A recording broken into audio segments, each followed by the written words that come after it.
Hey everyone, oh, just getting started here.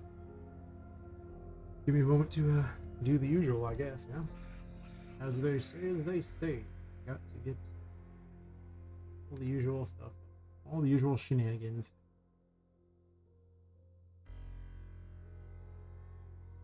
I'm on social stream, right again. I do that a lot. Find the live thing for this. Nice.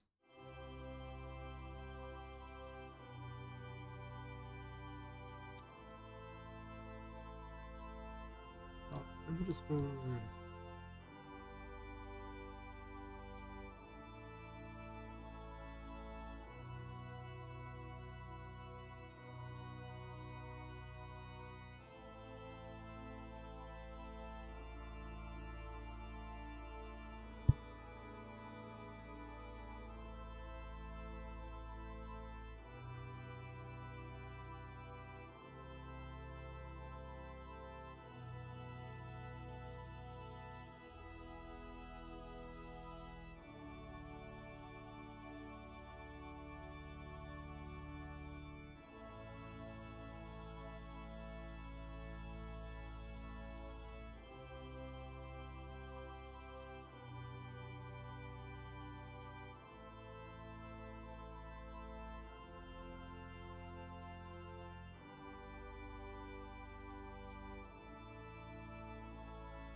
A bit of a sneezing fit there. Good times. Anyway, onward to glory. Or something. Sure. Why not?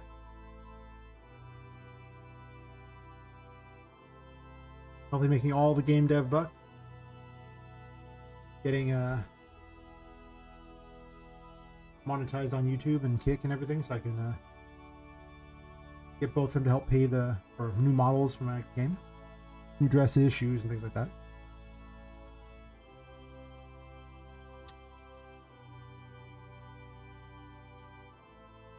The usual.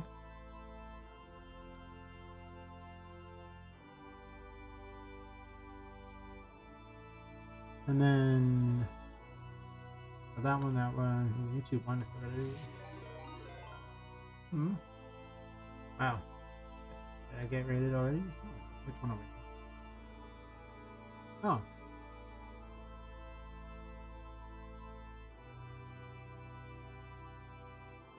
Oh, I appreciate the energy. The cubes, the CubeSat? Cube01? Terrible with names. Cube, I think, is. I'll just say that. Anyway, I appreciate the wholesome energy. Hey, Bard. My message.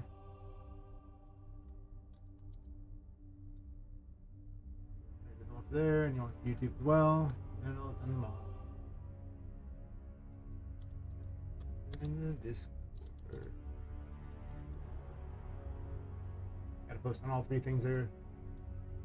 On the follow or sub and join the Discord, whichever one's appropriate for the three places I stream.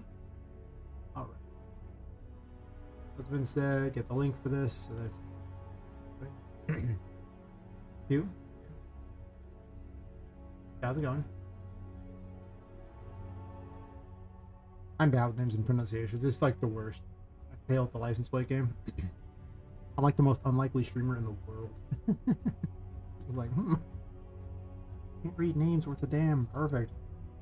At least I have an excuse, and that's because I was raised in the American education system. Educated by them, if you will. It means I automatically don't know how to read. True.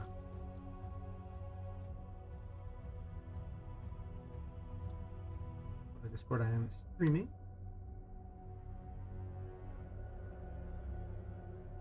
Imagine actually knowing how to read. Oh, weird. Who does that? Last time I didn't even say I was streaming on Kickdown. There we go. The Discord, the three things I'm streaming on as usual. I think I actually did pretty well yesterday.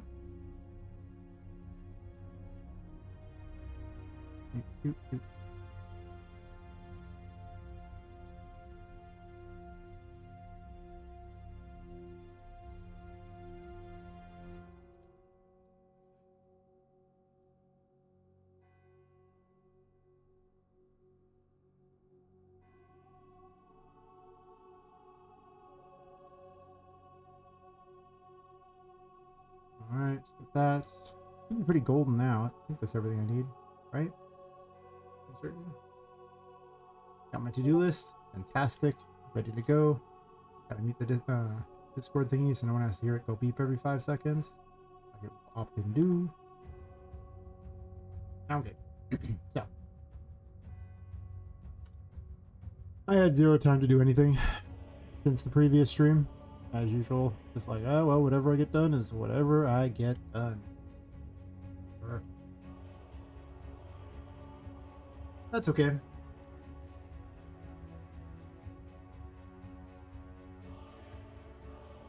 I think when I last left off, I was wondering why these weren't being destroyed. Like, they were being destroyed, but they weren't deleting themselves. They're just there forever. And that's no good.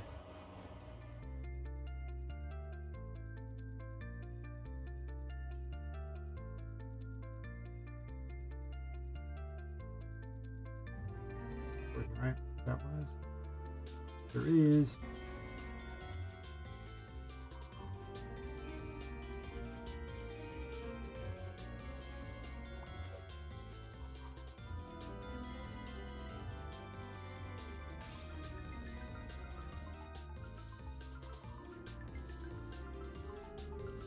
It's not gone though. It's just here.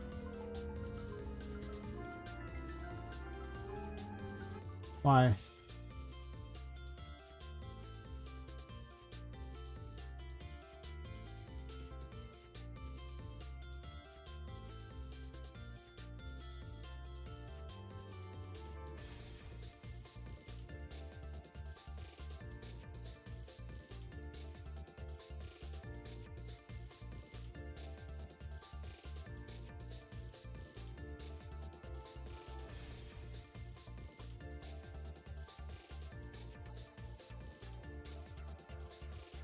I think it's because here it has no things that drop.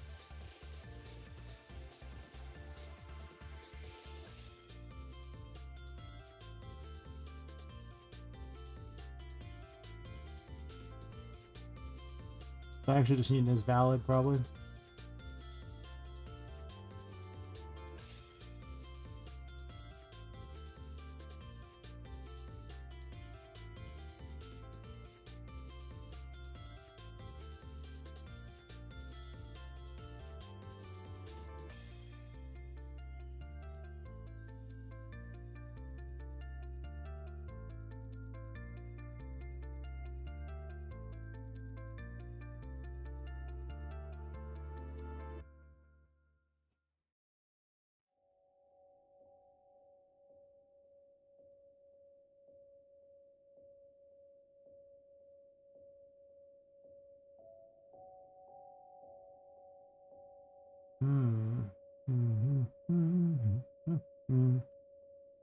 Alright, got this. Just skip right over if it finds an invalid so we don't end up with this weird scenario of just, yeah, whatever. I don't know why I didn't connect there, but just connect anyway. Thank you.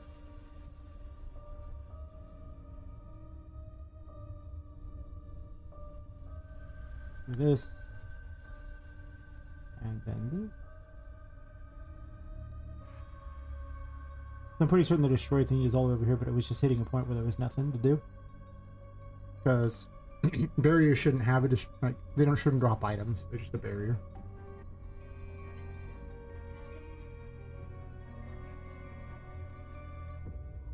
First load of the day is always the best load of the day.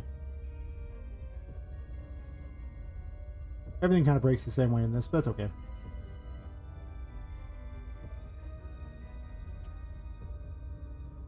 You're gonna make me print string this, aren't you, buddy?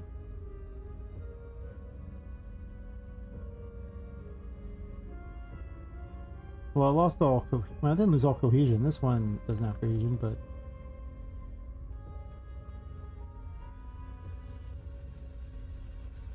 fine. Do do do do do do do.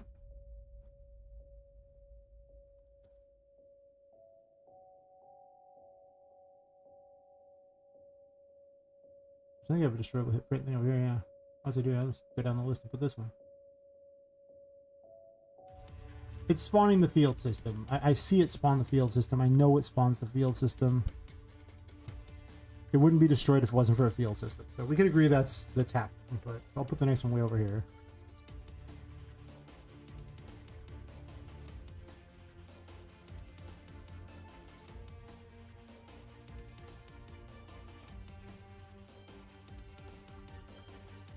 But I'm pretty certain it's a shop thingy. Well, it's not a shop so much as I just use the same thing for... Use the same thing for purposes of dropping items that I do for deciding what's in a shop. I just copied the whole thing and named the variables exactly the same. It's like almost no variation between how the two work.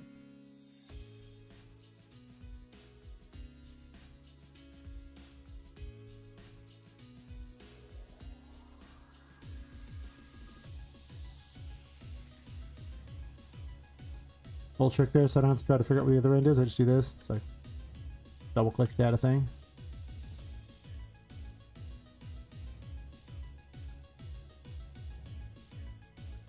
Oh, I'm copying that, doesn't really matter.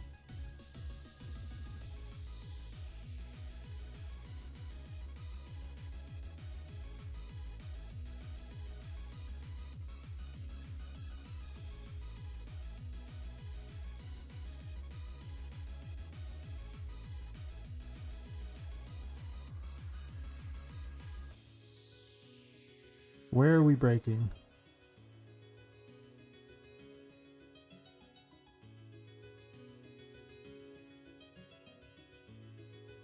Windows is like, please let us update with your thing with more bloated garbage. We don't advertise it you enough with your own crap operating system. Every once in a while midstream they're like, we know this is the most active time because we monitor everything you do, but for some reason we've decided that we should ask you right now. Do you want to just, you know, I don't know, cut your whole stream and just update this thing that's completely worthless like usual?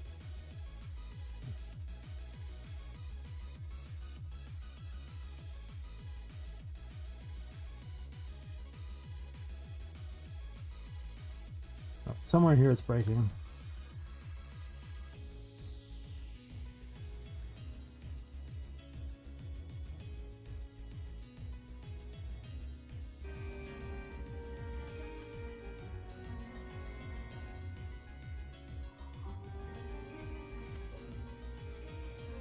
It stops at 2? Really? That's awkward.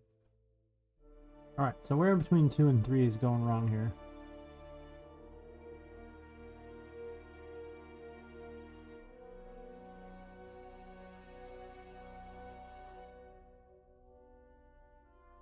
It's greater than 0 this actually.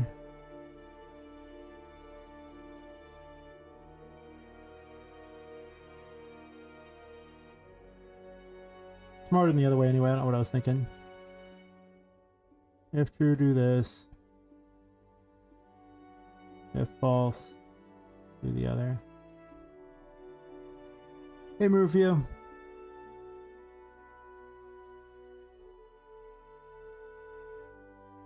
You're just in time to see me wonder why my stuff won't, you know, clear these barriers. All because my barriers don't spawn items when you destroy them. And the system just didn't account for that. Okay, whatever happened there, it wasn't good. Just saying. Yeah, I don't need this branch here. There's no point in it.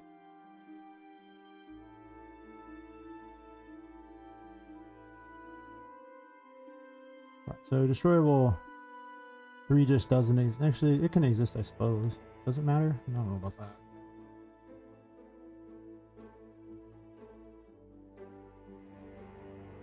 It'll sit there for now.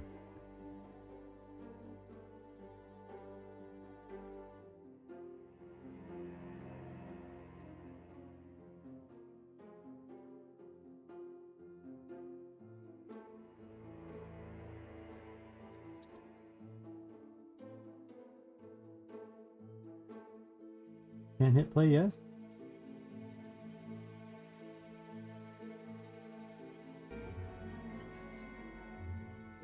Maybe.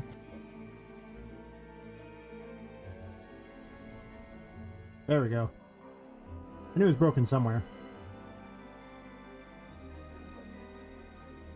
And this breaks in a funny way because it doesn't actually have anything attached to it. It's not a blueprint. It's just the fracture thing I'm using to change how things fracture.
I'm helping name people's games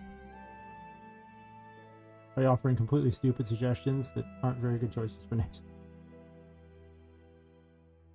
We've established these hit. Figured out where I was being dumb, as usual.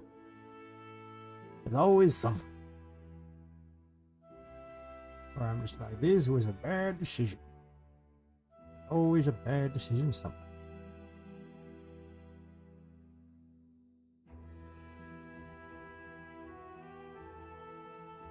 I still have to solve the mystery of why I can't throw them without them being destroyed.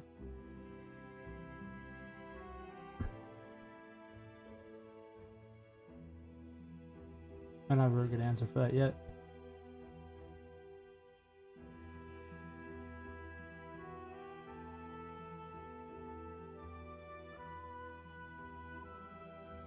But having barriers that go away permanently is pretty helpful here.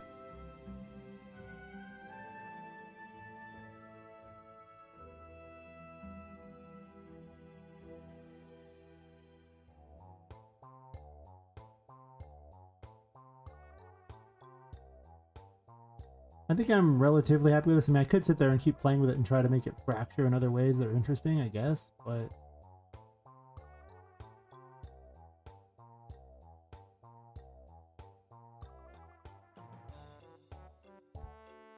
I kind of don't care. Like, it doesn't... In reality, because it's like, you know, metal, brass probably, you would be denting it over and over and have to hit it a bunch of times, but everything just breaks about the same way in my game. I'll leave the realism somewhere else, you know, for people who are into that sort of thing. But I think we can agree that my game and realism don't exactly go hand in hand. And if we can't agree on that, I really don't know what to tell you, because my game and realism really don't go hand in hand.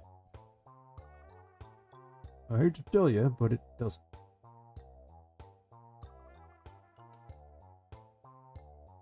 There are people who ask questions about that. They're like, well, what would be realistic? Yeah, it's like, yeah, what realism again? The tiny doll slinging tarot cards with all these magical powers? What realism are we looking for? What was the plan? I don't get it. I have questions.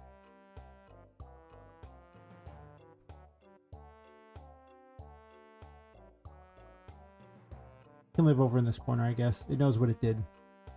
I should actually be spawning it in. Of course, if we do that, then if it leaves the room, it would be a problem. So, the whole spawning system is kind of an issue.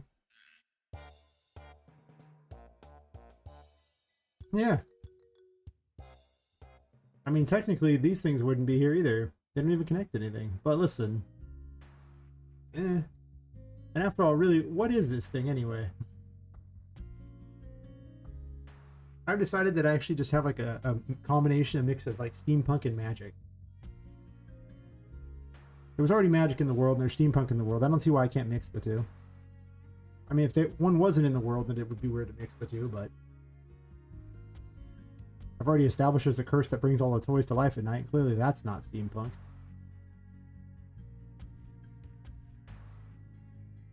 Poppet's not mechanized in any way, shape, or form. She's not a steampunk doll. She's a sack doll. Likely full of either rice or beads or something of that nature. With a canvas exterior. Who's only able to move because magic. Otherwise she would just flop everywhere like an idiot. But to be fair, how would a porcelain doll move, right? Like... or any of these things for that matter. Some of the things are like little steampunk toys. That's true. Well, they're kind of monstrosities, I think. What am I gonna do with all these in there anyway? This room came out great for the purpose of the puzzle and how it plays out. I just need to figure out how I'm gonna dress it up to be nice looking.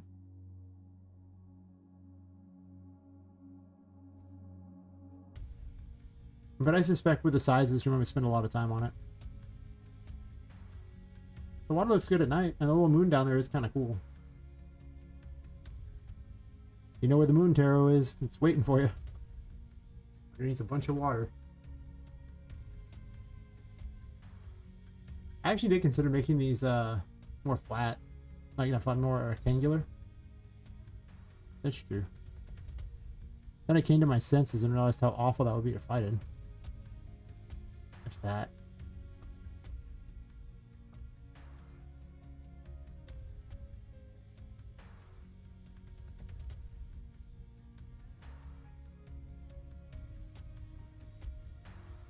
I need more breakable things in my world.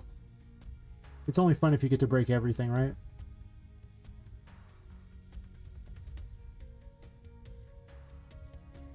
I also have to hand out another projectile weapon because I have too many things that are flying, and forcing them to use temperance for everything seems nuts.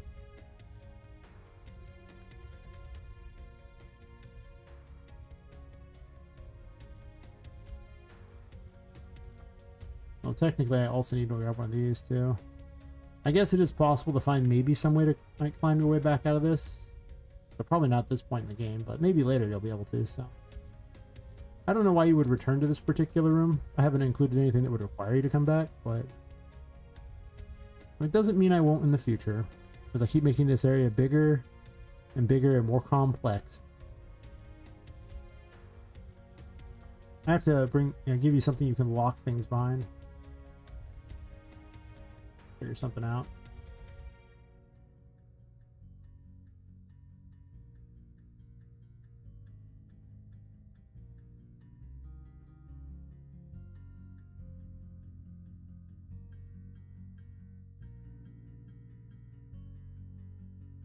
I gotta make one of these for the pipes, I guess, or a destroyable pipe thingy.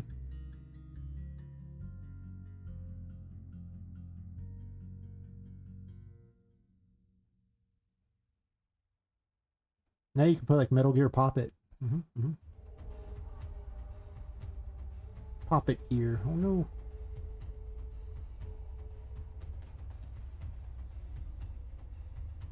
I'm sure I'll make all kinds of random references to games along the way, but like fly references, not like direct references. That's right. And pop down there and Tinker's like, pop it. Like, just the whole like snake thing like that. Pop it. I did consider having you carry around a little picture, like for Tinka to talk to you with. I'm not totally against it. It would be almost like a little radio in a way, though. It would give you a way to explain some things or maybe get help potentially, but I don't know. Because in theory that would work. Like, it wouldn't be big enough for Poppet to pass through because it's way too small, but it would be big enough for Tinka to talk through. So maybe. Probably add that to the ideas list. I've had it on the back burner for a while as a maybe, but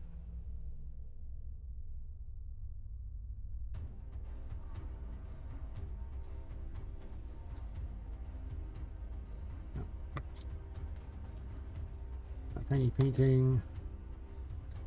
Talk Tinka.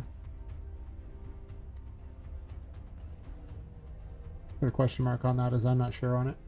If I put a question mark, it's I have no idea.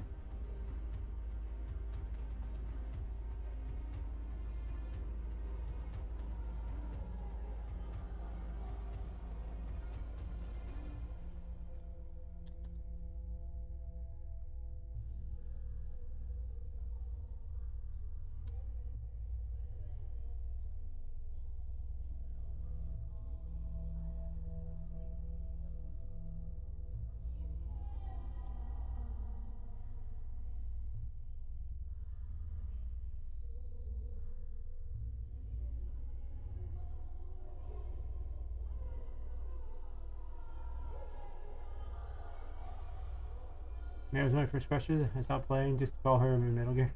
Nice. Did you get annoyed and say I have nothing else to say? Or... Nice.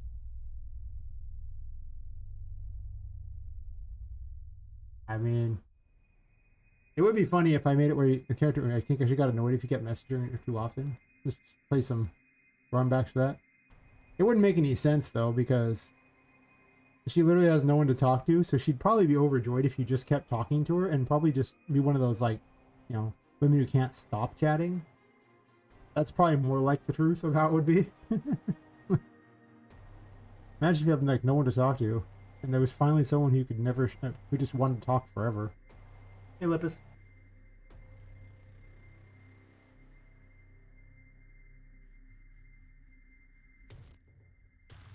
I have so much embellishment to do on this crap. I don't know why I've left this open. So much embellishment. Tiny rooms are always the hardest to figure out what I'm going to do with them. They often lead to the most creativity because of it, but it's not like a big room where I can do something spectacular or massive.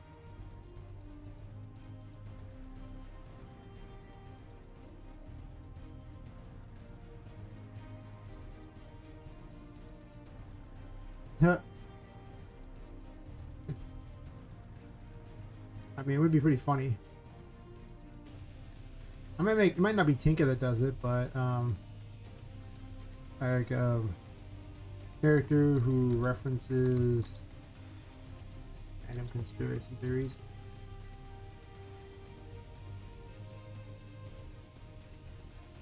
Maybe about Toy Store.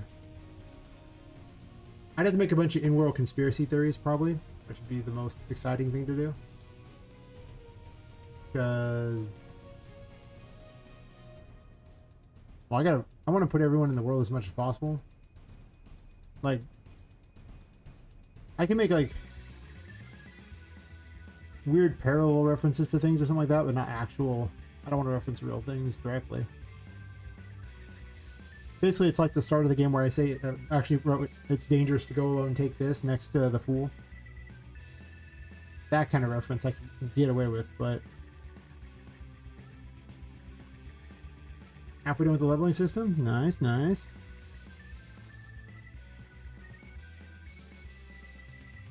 Pretty soon in making this template, you'll actually have, like, all the stuff to make a game. And you can make a game, oh my god, you can be like... You can fall down the rabbit hole with the rest of us. Make game. Do it. Make game. Yeah, I want to add ducts other places.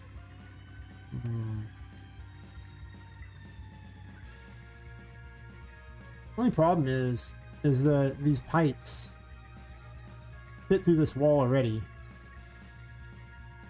And I have to redo the whole wall everywhere I had that if I want to replace these. I have to redo this wall anyway. If I want to have a hole through it. I don't know if I do, though. It could be a moon one, I guess.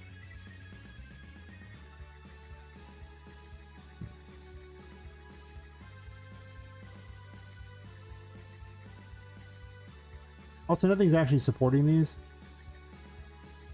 Do I want to make a support for these? I could.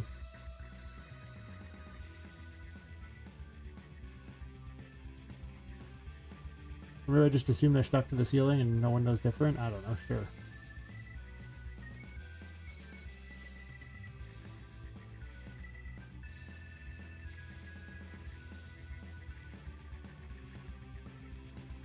Could actually pass into this room too if I want to play with more air duct.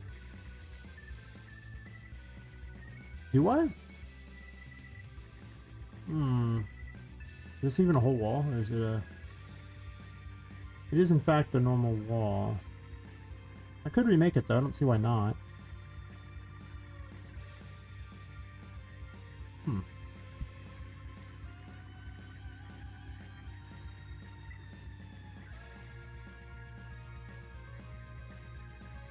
I can have a chef's hat and a mouse hole that's on the floor in the kitchen, and one conspiracy theories could be about how rats are the real chefs in the world. Maybe. I'm assuming that's Ratatouille. I've never actually seen it, but that sounds like a Ratatouille thing, because it's the only thing I've ever heard of where they had rats who were cooking anything.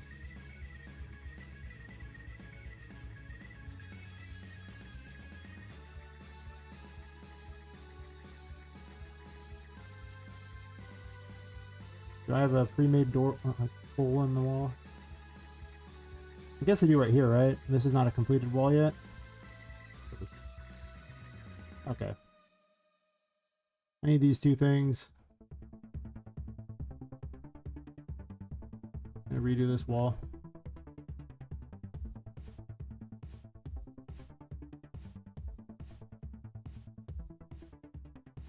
Play around a little bit. Wait, this not... Actually, it's probably this wall that's screwed up. It most certainly is.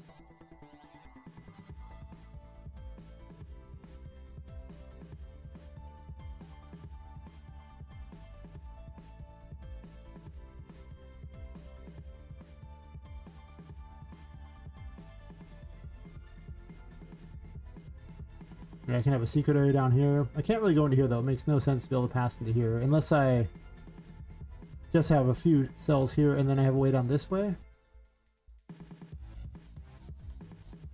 I do like things to be winding and weird. Kind of like you're at the Winchester Mystery House. Yeah. It is not a good example of a random twist. That's fair. You gotta think about it. See what actually works for the world. I figure all that stuff is basically like along the last layer of things. Like once I have the whole game all basically set up like that, I can go back through and toss in weird conspiracy theories and extra, you know, Easter eggs and things that are maybe not the most necessary, but kind of add flavor to the world. I could put a hole through here. I'm thinking about it. But why?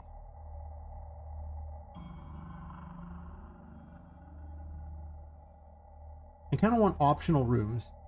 I don't have a lot of optional things, side things at the moment. A lot of it's very straightforward. So the optional rooms right now would be if I put a room here, which I don't know I'm going to. I usually make the washrooms optional.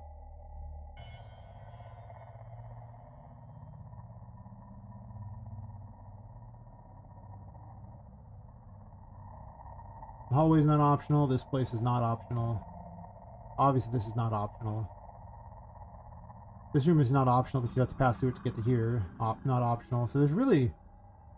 At this point, the optional rooms are largely this, and then these things down here. This area here, which I'm probably not going to put these buildings in anyway. Well, this connects to there, so I might put a wall here and then make this room optional or something.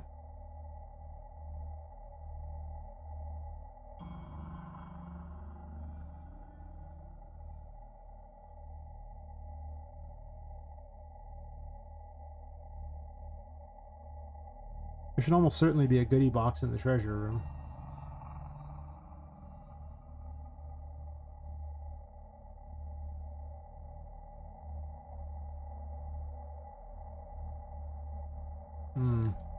Maybe.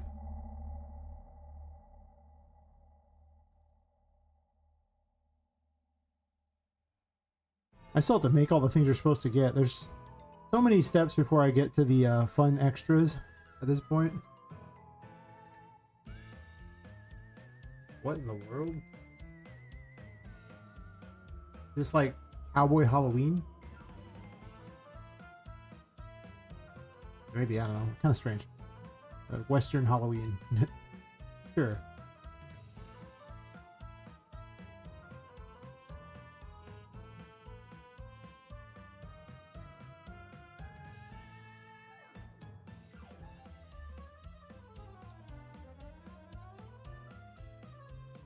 Yeah, pretty much it's going to be a whole lot of going back through these and adding a bunch of crap. See if I can make it interesting.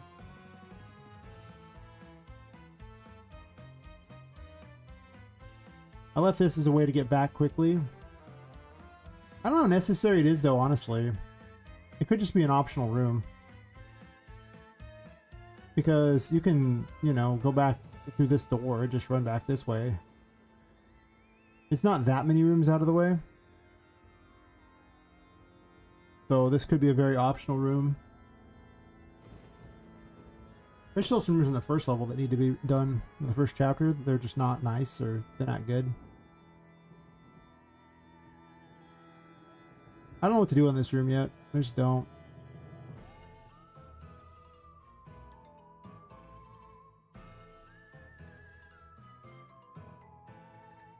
This could have easily been one of the control rooms for that matter. But you can't see the water from here, which is why I nixed it as a control room.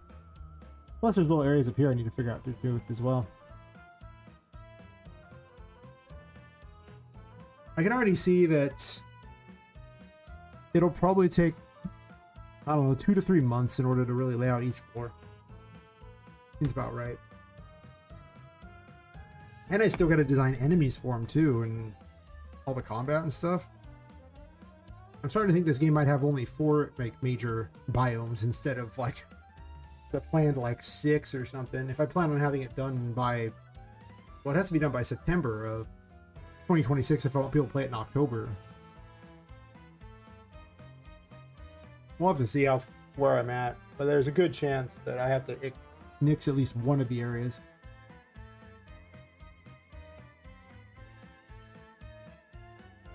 That'd be kind of hard though. I need the 5 major victims as their bosses. And at this point there would only be like I mean the last area would have the most bosses, so I mean I'm assuming like 2 bosses per like area, possibly an extra hidden boss,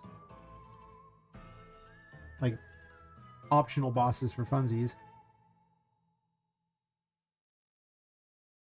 Then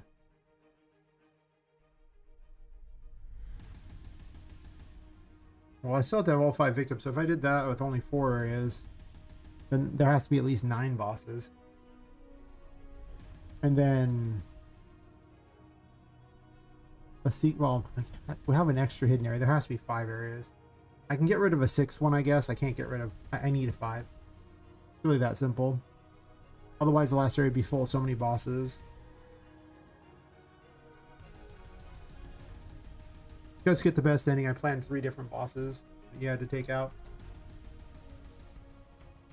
And if they were all crammed into the same area, it would be just a boss rush. Here it'd have to be huge. I'd rather just have another area entirely.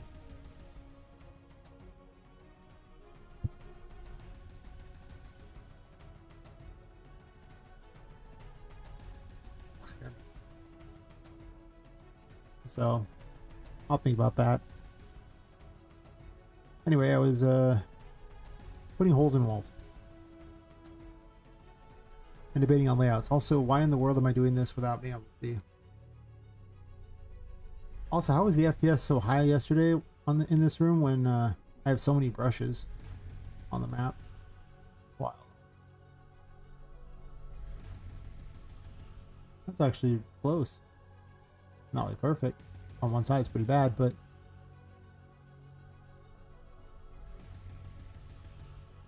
not too bad.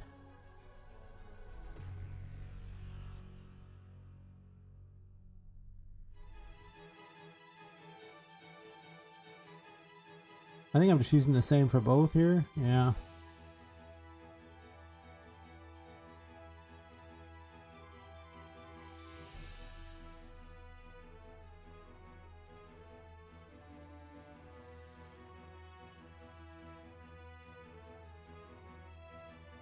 Two materials. Nah, just one.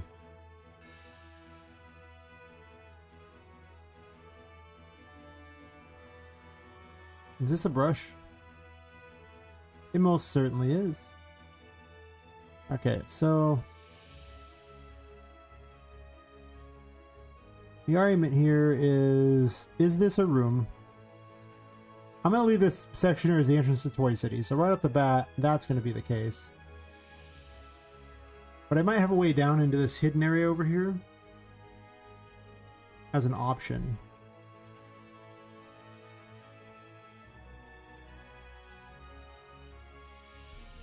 This floor might actually go far enough over that I could just make the floor go completely over there. Is that what I want to do?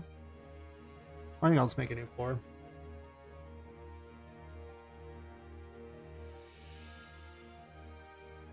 It would fit okay. So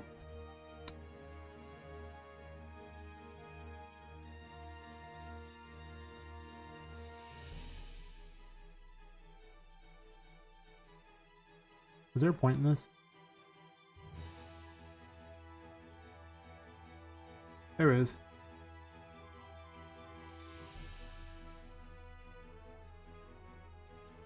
Because this, well, wait, is there truly a point in that? I think it's because right here, this could just go up. I don't think I need this extra wall. This has to go down because of that. But this metal thing could actually just go up and not be a problem. Probably a lot easier if I just do it the other way.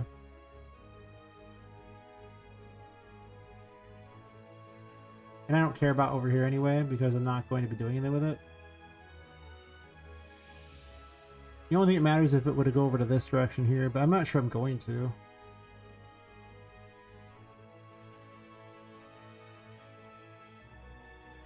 That makes this area huge. Also, yesterday, forgetting to define a soft reference can break the engine. Fair.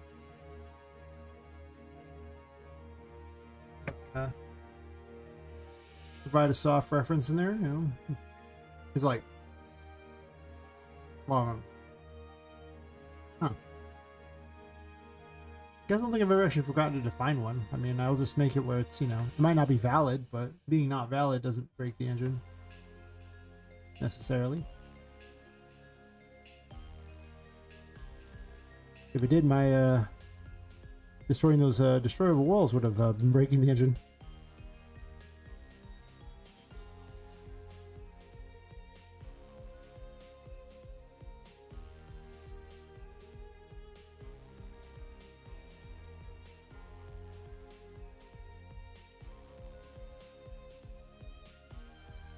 I need 2 entrances to Toy City. I don't see why this couldn't be another entrance to Toy City.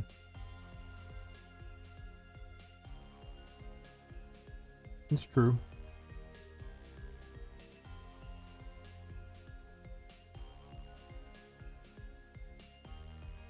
There's not much point in this room otherwise.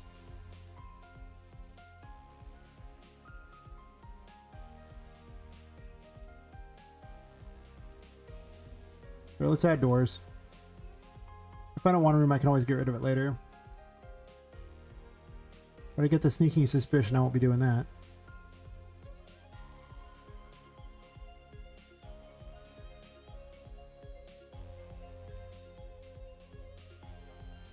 Gotta keep winding things around.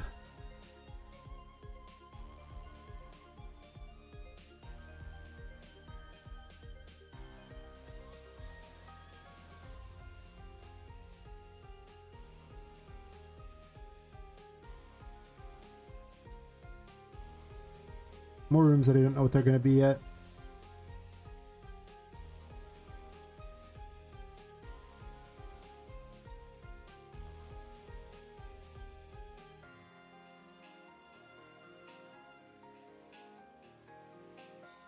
I guess I can connect this room up so there's 2 ways out. I don't hate it.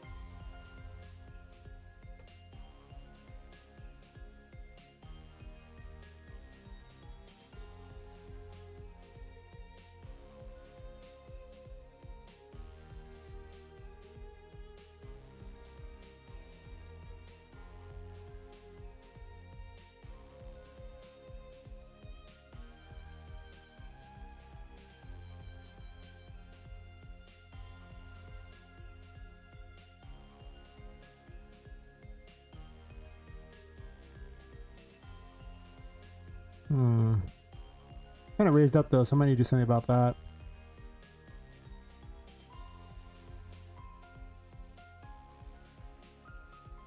I don't know if I want this door here or not though, but maybe.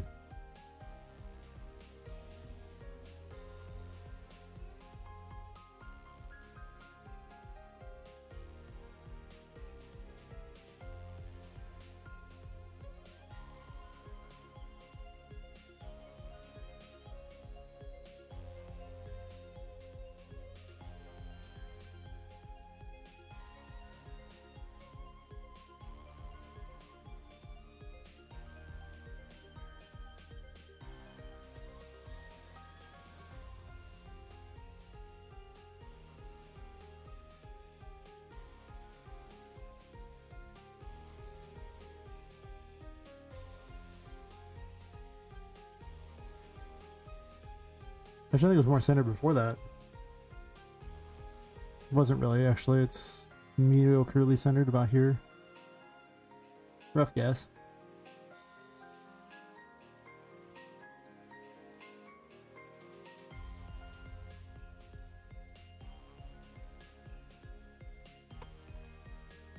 I should check something really fast.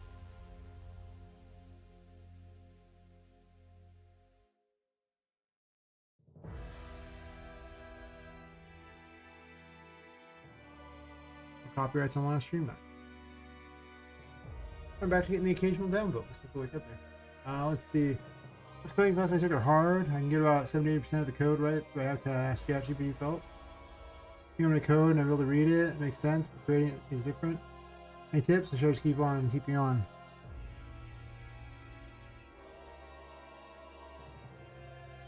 Well, I mean, I would make a point of not using ChatGPT, right? You know, like for your things, like you should, because if they're going to test you without being able to use it, it makes sense that you'd need to learn it, because otherwise you don't know what ChatGPT does. But I think that you could sit there and do practices at home by yourself. It's like, okay, well, take someone's game tutorial and like going, okay, well, they did it this way. And I think the way they did it sucks. What I want to do it a slightly different way. And you can sit there and kind of start tweaking things. I remember when I first started doing like following some tutorials and things. And even when I listen to a tutorial, hey, here's some, they describe some way that's not very good. And I do it a different way because I know there's like more than one way to get there.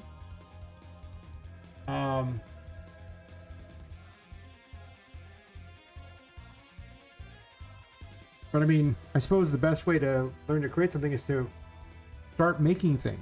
Just make some small projects or something. Code some stuff. Like, what kind of projects are you coding in there like that? I sit down and be like, okay, I want to make a program that does this, and then set about making it. Just a small program. Because I mean, that's how I got where I'm at. It's not that I read a bunch of books and memorized a bunch of things. I sat there and just kept tinkering with stuff and going, okay, I want to make this. I want to make that. Can I do, actually, the real question was usually, can I do this? Can I do that? And I try to figure out a way to do it.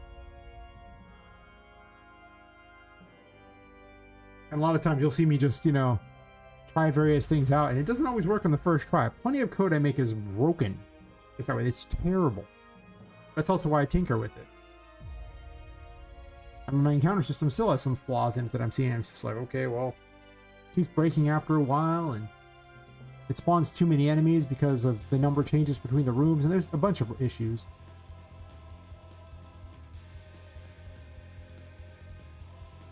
And I think in constantly reiterating things, I end up with a much better end product. I think that's probably the advice I offer. I can shorten it down to just tinker with things. Make random things just to see what you can do in your free time.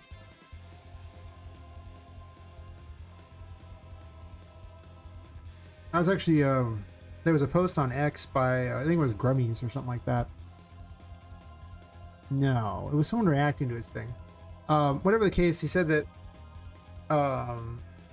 when they were hiring people to do game dev and everything like that, and just projects in general, they ignored your degree. Your degree meant nothing. Absolutely worthless. What they did was they looked at the project you'd been involved in and what your side projects were. Basically what you want is an entire portfolio of side projects anyway, in order to convince people to hire you, because you've shown that you have the, you know, impetus to make all these extra things. Whereas a piece of paper these days just means you use ChatGPT, which doesn't have any value, because they can just hire ChatGPT themselves. I like to play around with C code because that's what I'm learning right now. You can script and break it, see what it does. What? A small code of things I know what to do. I made a simple companion to ask questions, and my reply goes in different works. Nice. See, just like that. Just keep tinkering around like that. The more you tinker, the more you're going to be comfortable at just kind of fabricating whatever idea you want. I could definitely tell you there's plenty of ideas where I don't actually have a good idea how to do it in the first place, and I just kind of wing it through it, you know? And the first version of everything is ugly. Terrible code. Horrible. But I just go back and improve it later when I come up with a better idea. Kind of like the same way I design a room, right? I take and put a concept of what I want in a room, and the concept will be ugly. Like right now, this is a concept of I put some things in a room to give me an idea. Hey, wait a minute. Or maybe this. This is also a concept of what I wanted in a room. Mostly just ramps and a way up to things. There's no game to that. Later on, I come back, take my concept, and I gamify it. It's still ugly. Then I come back through and, like right now, this one is currently in the state of having been gamified, but ugly. Right? Now it has a whole objective and everything. And then I'm going to come back later and make it look good. Then I'm going to come back and add steampunk things to it. And then I'm going to come back and add horror things to it. It's like 5 tiers of making it something nice. But it always starts out with really ugly. I mean, I remember, what was it, this room? If you look back in the streams, this room with like this boss thing there was actually an empty room. I think I put some ships around the outside, water. I put 4 different mushrooms at each corner, and then bridges connecting all 4, and a mushroom in the center. That was my concept for this. I just needed an idea to work off of. I was like, I need something to get this straight in my head. And, you know, I just keep building it from there.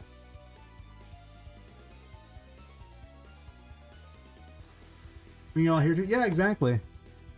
It's funny, if you wing it long enough, eventually you are no longer winging it because you've done it so often you actually know what to do. True. I learn by tinkering. That's my strategy for learning. If I'm not tinkering with something, I'm not learning. It doesn't work for me to read a book. I'm wasting my time by doing that, and everyone else's too. It's just not for me.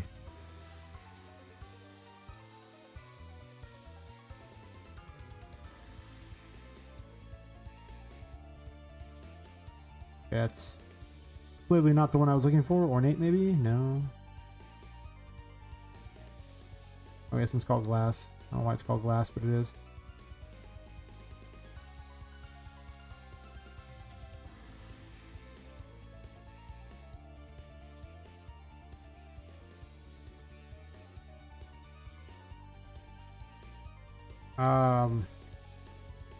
It's not going to be the Toy City key, probably. The other morning I kept hitting snooze on my phone until I dreamed about finding the right code to wake me up. I dreamt writing a script that used to get int, get string, get char, to find a way that I could get the right response to wake up. That's when you know you've fallen far enough down the rabbit hole. You start coding in your dreams. I've done level design in my dreams and coding in my dreams, and then I wake up and I'm sad because I have to go do it again. And I'm like, well, now I have an idea, but it's only been started in my head. That's how a lot of ideas go. They're just started in my head and then it goes from there.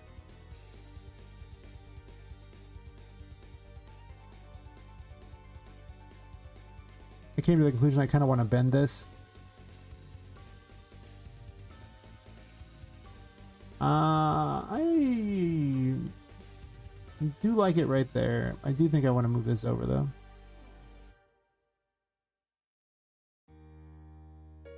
Do I?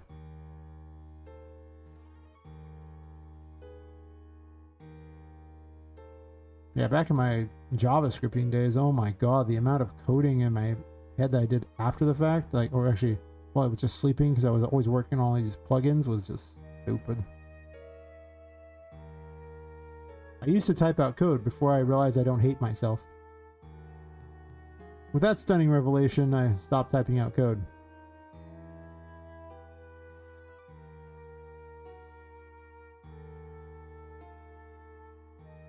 Nothing causes self-loathing quite as much as having to type out code. This is probably the better way to do this. I actually could just run this all the way in front of... I'm not going to do that. I'm just going to match them.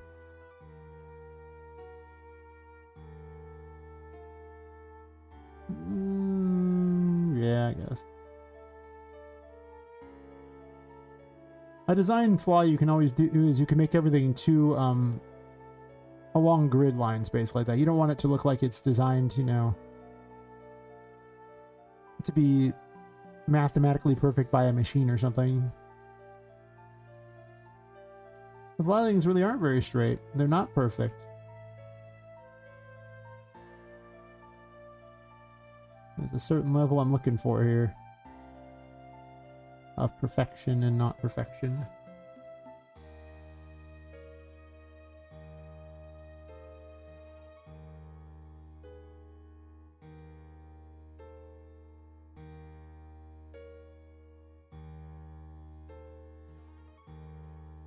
Also, this ground over here is like an abomination.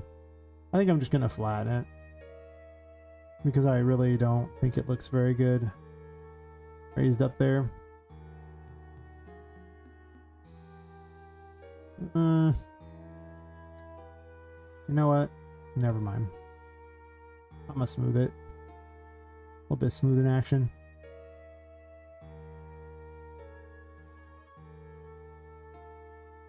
Enough that Papa can wander around on it, but not so much that it's obnoxious to wander around on.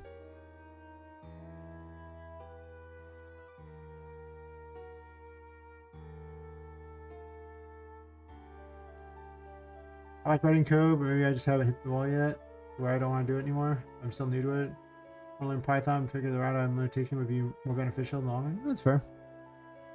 I like the idea behind code. I just don't find it efficient. I don't really think it's really the way of the future.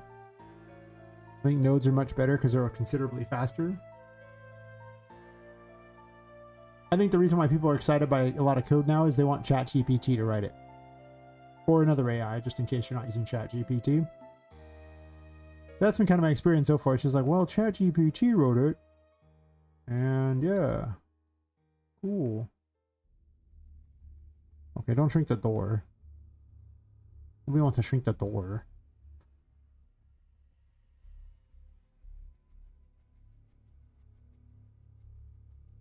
Oh, I can't do that. Yeah, nodes are faster if you're the one coding. They're obviously a bit slower if you're going to use ChatGPT to do it for you, but because it really can't.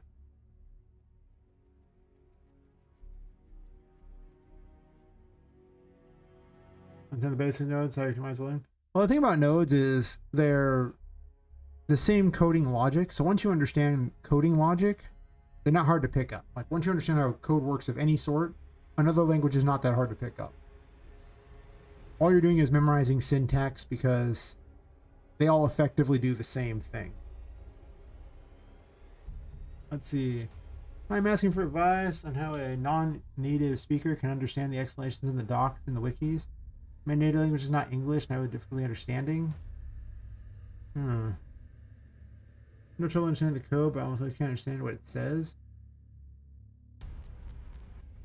I mean, there's really only two things you can do to solve a language gap, right? Option A, run it through a translator. I mean, it's probably the fastest way. Option B, learn the language. I mean, those are it. Like, I don't really know if there's any other method you can do, right? I mean, I suppose you could ask an AI to tell you what it says as well, which is basically just translating it. But I'm not really aware of any other options that you can do. I mean, if someone handed me instructions that were in, say, German, that's what I would do. I'd be like, okay, well, I'm taking this over to like Google Translate because I ain't learning German. What's it say? I can probably figure it out from here.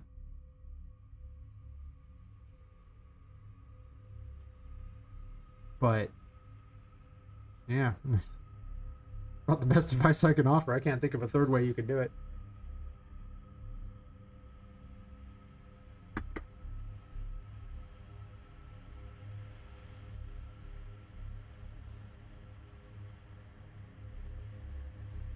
I don't think that'll make it particularly easy to understand, as the translators are not always the best. But between that and asking an AI or something, or well, I don't ever ask AI anything. I usually just go search stuff up. But that seems to be the thing everyone does now. Ask the AI. Funny, whenever I run a search using Brave browser, there's an AI at the top that offers an answer, and the AI is never right, which is very rarely right. So I'll read it, things like thanks, I guess, and I'm gonna go look at the stuff now and figure this out. I'll be back in a bit, buddy. Maybe eventually be useful.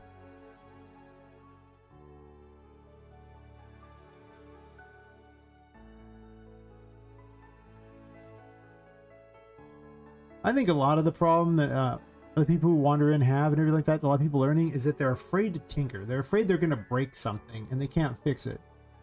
Well, you can actually always just have a backup of whatever it is. Like when you start, just make a backup. And then if you really break it where you can't figure out how to fix it, you can just go back to your backup and be like, okay, cool. You really don't have to worry that much about it. Also, why am I resizing this one? There's literally another one over here that's the right size. So I mean, I do that with my own game too. I have like backups. I very rarely have to go back to the full backup, but every once in a while it has happened where I'm just like, well, that's messed up. But most of the time I'll go back, only do it if it's like really early on in the day. It's like, okay, well, the time it would take to fix this is worse than the time it would take to implement a couple things I just did. So I'll do that real fast. Most of the time though, I can fix anything. What I can't fix are corrupted things, like one of Epic's plugins would corrupt things, so that was a problem. But I mean, besides that, it wasn't that big of a problem.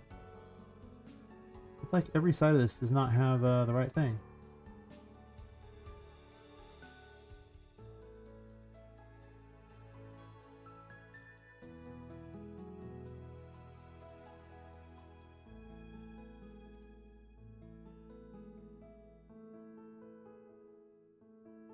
That's exactly what I wanted to learn. Basic coding. I fell down the rabbit hole. Fair. When you explained the nodes you were doing, you made the mental code for me. That's like a foreign language to me. I didn't know what function nodes and vector nodes on it was for. Copy pasted, didn't really know how to play with it. Well, I'm a little secret on how to play with it. Just start putting nodes in and things, right? But really, that's why I tell people to follow like a how to make an X game tutorial, like, you know, like a open world RPG or something like that. Because there'll be these like tutorials that'll be like, I don't know, like 12 long or something like that on YouTube. And you'll learn a lot in just going through like and seeing what they're doing. Like they kind of explain as they're going, and that really does help. Because you'll get used to moving the nodes around and dealing with how the engine works during that time.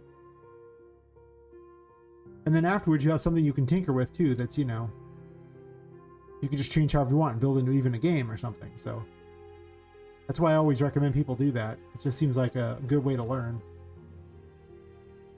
Because you basically get your feet wet. What I don't think anyone should ever do is open up a book. I think that's not a way to learn. I think books are designed to waste everyone's time. It's the old, it's book smart versus, you know, practically smart. You know, like where you're like, when you can actually like do something, it's much more valuable than, oh look, I read it in a book. Cool, but oh what? You know, like neat, but whatever.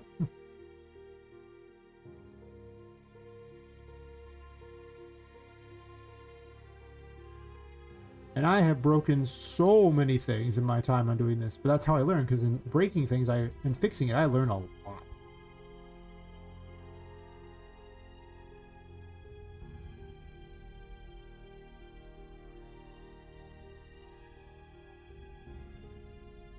But I don't think learning another language will make it easier to learn blueprints that much. I think it'd be easier just to learn blueprints than to go learn a whole other language.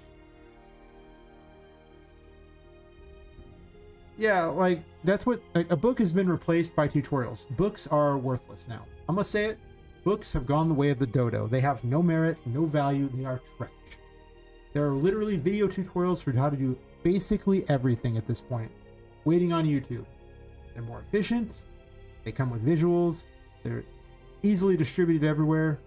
Books are garbage. They're not worth it. I don't remember the last time I learned anything of value from a book. Exactly. That's exactly what I'm talking about. More from breaking your code and learning it where it broke. Exactly. That's it. That's why I say tinker with things, because in breaking this stuff, you will learn. And like I say, you can always keep a backup. So if you're like going, oh, I broke it. Okay, well, if I can't fix it, or it seems like it'll take too long, then I'll backtrack. But otherwise, like, oh, cool. But I think it's just way better than learning from like reading books and things like that. Just do it. Learn by doing. And then when they go, okay, well, they test you out. We need to do this. Like, okay, well, I'm used to doing these things on the fly. No problem. Test me. Have fun. Go nuts. Good luck stumping me, because I'm used to breaking these things and fixing them as I go. So that's cool.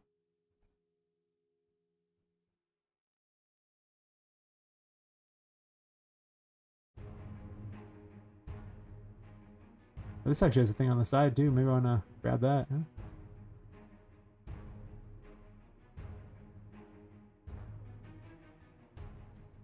Basically, don't be afraid to get your hands dirty. Yes. And one of the ways I actually learned coding in general was I was like reverse engineering a lot of RPG Maker plugins, right? People had all this code available. And it's like, oh, cool. What's this? What's this do? What's this do? And then figuring that out, I would trying to get this side because it says thing on this. And doing that, I would figure out how to do all kinds of stuff. It's like, well, they did it this way. Well, how does this work? Why does this work? Because I didn't know anything about coding. I have no classical education in coding. I just said, yeah, I'll figure this out. And by the end, I made all these plugins that did things for that engine that the engine could never have done because, well, I just kept breaking things. And I've got video after video. If you go back to my like RPG Maker days of me just sitting there busting out JavaScript trying to solve these mysteries. I think I spent like 3 or 4 months trying to get that H-load system to work for it. It was terrible. Because the testing took so long. I wanted my world to be infinite if I wanted. Is there like a second material on the other side too? I found to reduce the number of materials these things have, which is almost a lot of extra work and probably unnecessary, but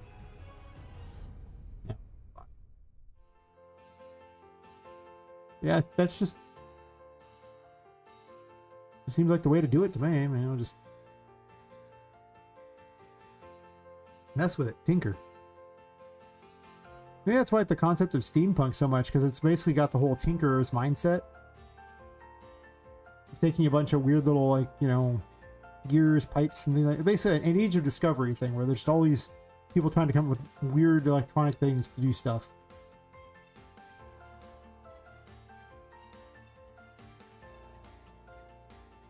Like the World's Fair thing, the 1906 World's Fair type of feel. There you go. And to be fair, we're actually in an age of discovery now, so it's ironic that I look at a past age of discovery and ignore the one we're currently in. And there's a lot of exciting stuff out there, I'm not gonna lie. I mean, like, there's some incredible things I never thought I'd see in my lifetime. So, that's cool. There's a lot of crap things I didn't think I'd see in my lifetime either, but there's always going to be bad and there's always going to be good, and I'd prefer to look at the good. Especially if she's cute. My.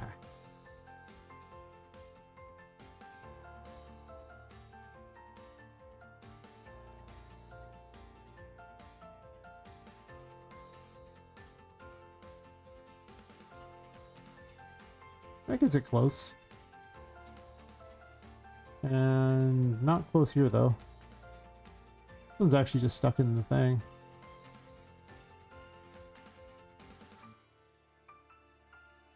I didn't really pay much attention when I was placing this to make certain it was correctly placed.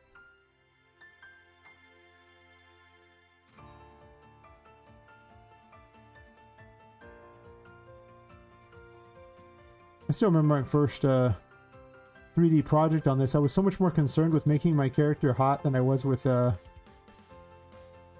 programming her to do anything. Pretty funny.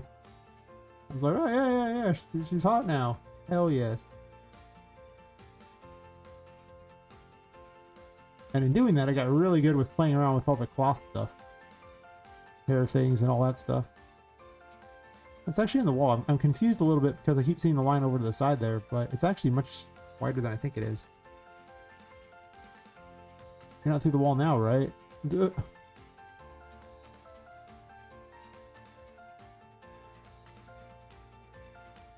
I think a lot of my early days of Unreal Engine were actually me just doing things to make the character attractive, and then just had a big old world I was trying to make that was just kind of a concept world. I didn't realize at the time it was basically a concept, but a lot of times I'd, take that character and run around other little worlds, and I'd just make new abilities for her to go explore those worlds. I was like, that's cool, I want this now. And this, and this, and this.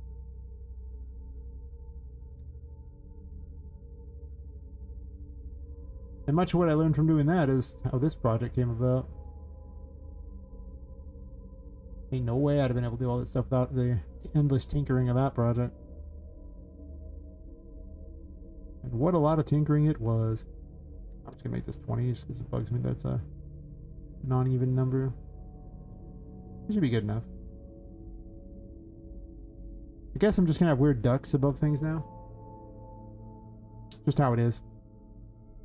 I don't know why I'm having this, but for some reason I've decided it is in fact the way it must be.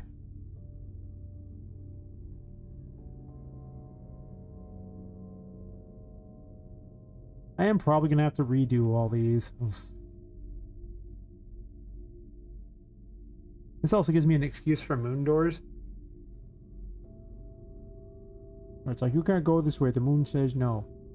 Oh, oh, oh.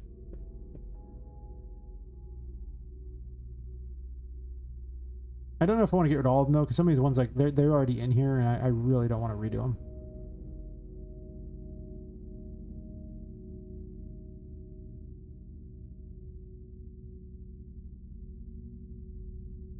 But I'm not gonna lie, fighting in the duct system is much nicer than fighting inside of the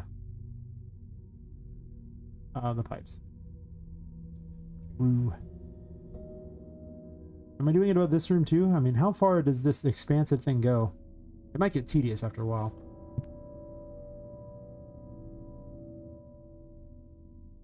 I don't want it to overstay its welcome.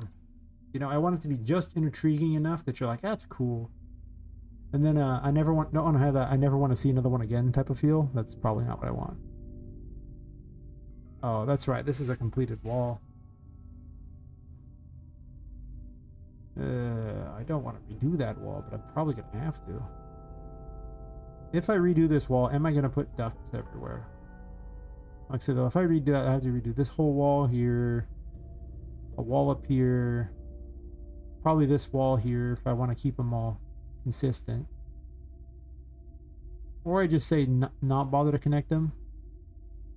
But connecting them is kind of fun because they are kind of like tiny little rooms. I also wonder what I'll actually put in all of them. Like, I can't just put an endless maze. I guess I can, but I think at some point that gets really annoying really quick. But fighting in these is pretty miserable. Just trying to align the pipes so that they're the nav mesh works is pretty hard. You end up having to move them everywhere. It is pretty crap.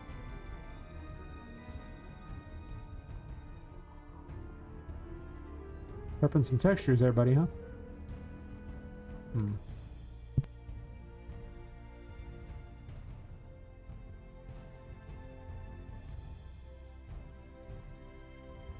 This was actually the world music I was using for the little area I was making. For that little world for the other character.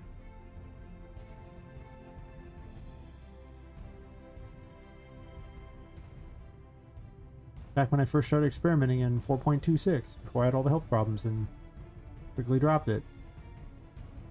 But I'm back now, baby.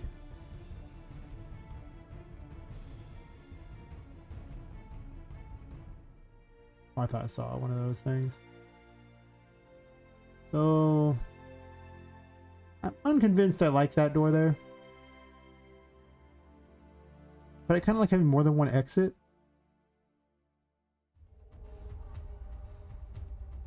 There could be a stairway down here, or a door through here, or I can also loop it all the way around.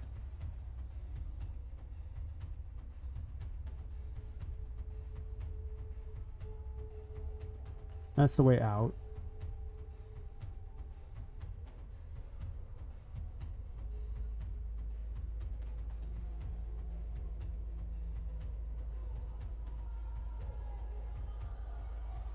I kind of like having the brig have its own separate thing. I don't think everything needs to loop.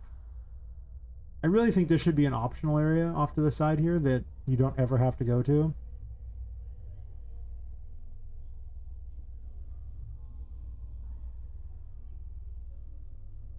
And it could lead off of here, maybe. Like, I'm thinking I'm going to block this off midway through or something. Because I'm going to turn the other thing to the Pirate Cove, so this doesn't need to be Pirate Cove. Or, well, I don't know if I have anything called Pirate Cove. Maybe I'll just go to it. So, yeah, I put that wall right here.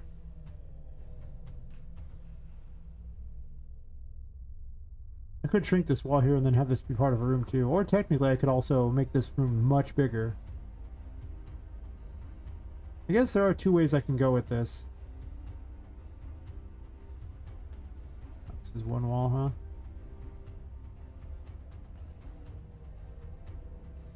I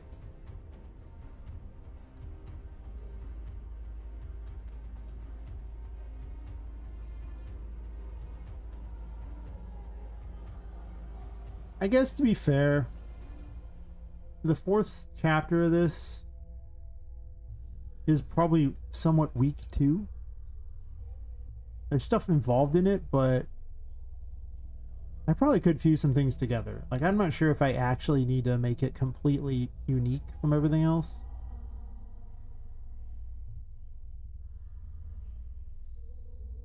Not that the story is going to be so, you know, over the top as far as how much is around for it. Sure.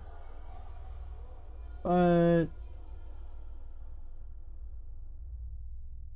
like I say, I see how long it takes to design and make interesting game areas, and I'm starting to wonder if I actually will have enough time to do that many places.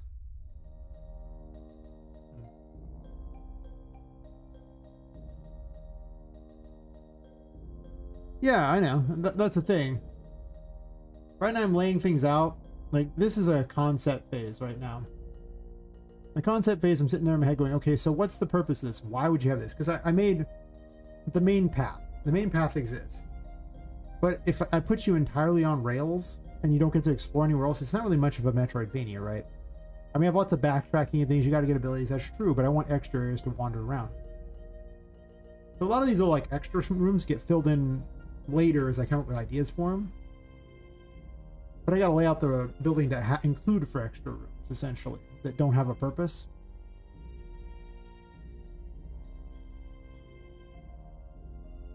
And that's pretty much what I'm doing right now. And at first I was trying to shrink the size of this place a bit, but I've just come to this conclusion that it's as big as it needs to be. Instead of, I'm just going to shrink it. No, it's as big as it needs to be.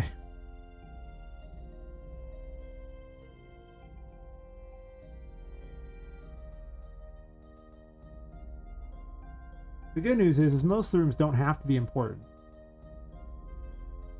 Only the main pathway needs to be important. And even then, they don't have to always be the most unique of rooms either. The little tiny rooms can be a bit less than unique if I want. Let's be real here.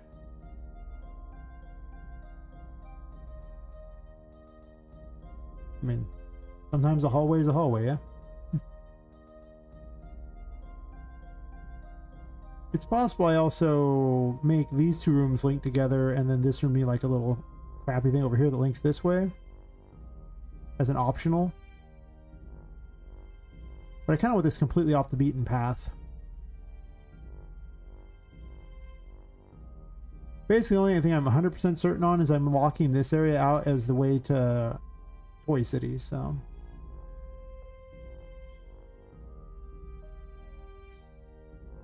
I have some ideas for Toy City as I've been thinking about that.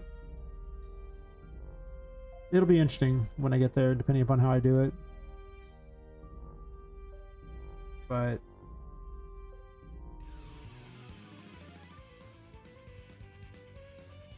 that's for the future.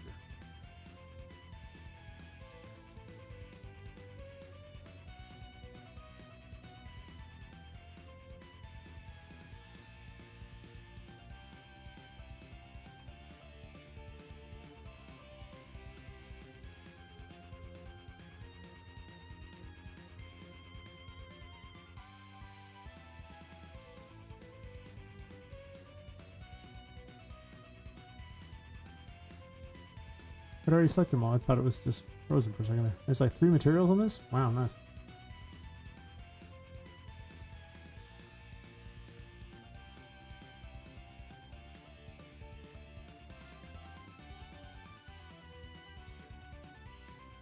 Yeah, let's just put all the same on here and then deal with it.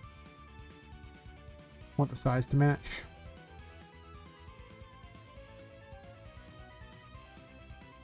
I like to have 2 different ways between the each floor. One that you can go through immediately, another one that's often near the boss. But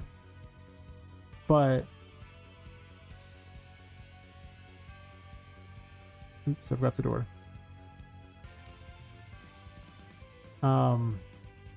This way I can just, you know, have you wander back a different way later or something.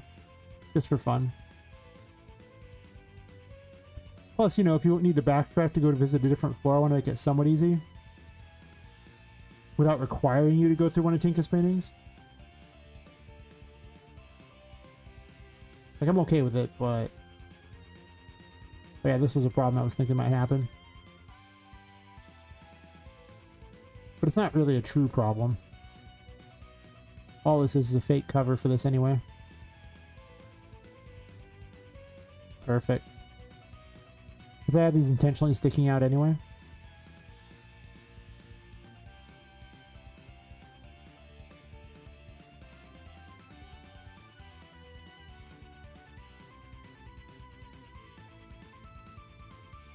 I'll probably go back through and make these a little more perfect later. Close enough.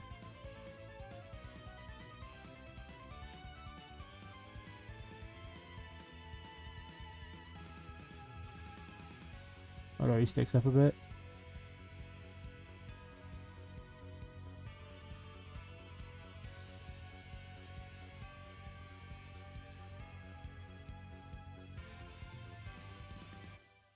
Okay, well that's going to be hard to get the number of goods, so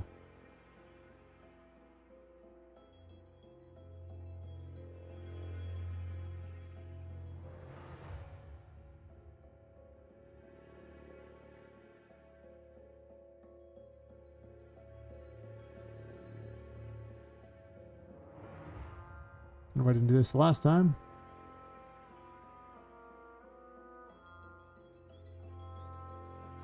That's just a reflection. Close enough. I don't think anyone's going to sit along there and measure each of these to make certain they're perfect, and I might still make adjustments to it later. More importantly, it's no longer in this room. That gives me an entrance to Toy City. I want this door in the center, but the problem is where this is at kind of makes it hard. And I'm not putting this door here, because that's... I'm just not going to do that. It's weird.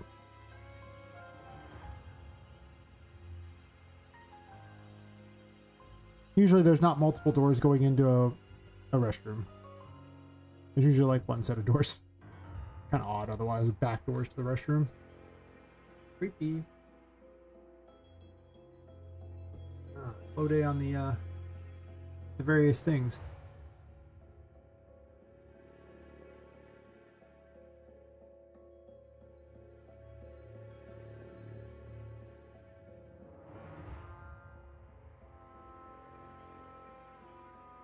Yeah, the first hour of streaming, actually a lot of times early stream is there's just like no one, and then later on there's a bunch. Someone's just messaging me a million messages in Discord. What the hell?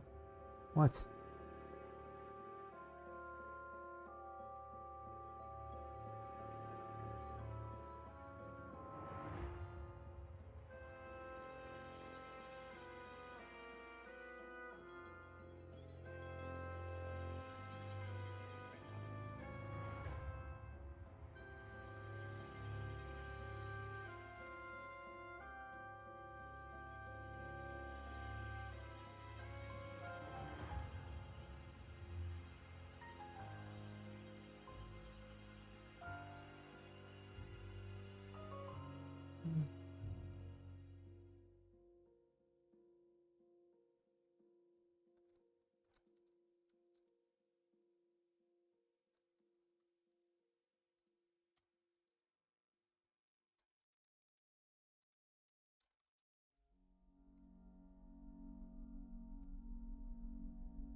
People. Here's some of the secret door, one of the stalls in the restroom. I mean, was that like in a movie? I mean, because that's some creepy stuff there. I'm just saying, I don't think I would be okay with that. You know, it was kind of sus. You know, yeah, yeah. I mean, I'm trying to go for more of a. There's some logic to my world. Like, there's enough normalcy so you can enjoy what's not normal without it being, you know, completely absurd. Because you need something normal to base things off of, otherwise nothing makes sense. So a lot of the rooms you can see where they might be designed for people. But there's weird questionable things like, why are there ducks above doing all this? What is this for? Like, why would you do this? I don't need to explain what machines do. Just assume that they move the water or something. I mean, because that you push the button and then the water moves, so probably.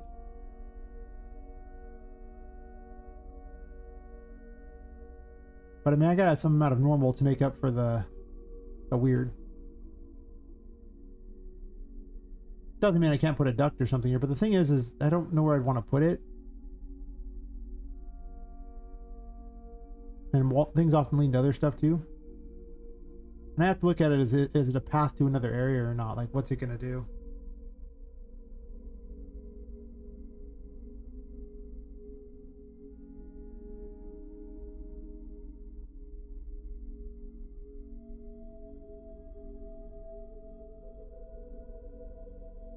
That's a lot of what I'm doing right now, is I'm just trying to take into account where you're supposed to go as the player. Because I already know the main path, or have a pretty good idea of where I want you to go, and I've been adding to it, making it more and more complicated, so it's... Just saw the early videos of the first chapter and what it looked like, and it was very different. I've definitely improved my method. By the time I get to the third chapter, my method's going to be far better for doing this. But I'm just like, we have a main path. Now let's add little side weird dumb paths. Like I said, I'm probably not going to use water in here. I don't like tiny pools. Like, after all these big pools, that's kind of a letdown to have a little stupid pool. I don't really want that, which is why I was going to get rid of all this. But this is also where I was figuring out how I changed all the materials on these to see how they would look too. So I think they came out kind of cool. Not these won't, you can't change the materials on them without a lot of work, because the tiling materials don't tile right on them. These other ones came out pretty good. We're gonna get rid of this. It's probably just gonna be a storage room or something.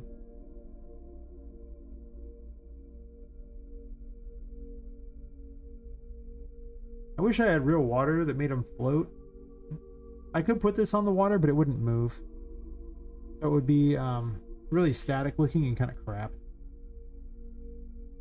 Unless I programmed it to move around, I suppose.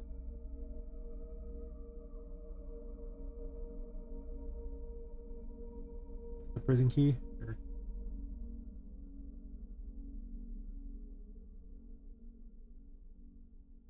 Well, there's nowhere to sink to. It's at the bottom of the thing. But I already have multiple areas where you go into the water. So it's like, you're already going down into these areas here. And this one here having the whole, remove the water here, go through the moon door to get into yet another area down here. And then after you manage to lower the water enough times, you can get into the final area down here. Oh, can't even, So, there's multiple levels down that way, and then, of course, the first one, which you're lowering the water to try to get into here to fight the boss. And then you raise the water back up later with the Emperor in order to swim through the pipe. So after those, like every other water area is going to be kind of pathetic. You know? Like, there's a certain level of expectation after those, and this room much later having a tiny pool would definitely not fulfill that expectation. It would be really sad. I did kind of want a Pirate Cove though, so it's possible this becomes Pirate Cove.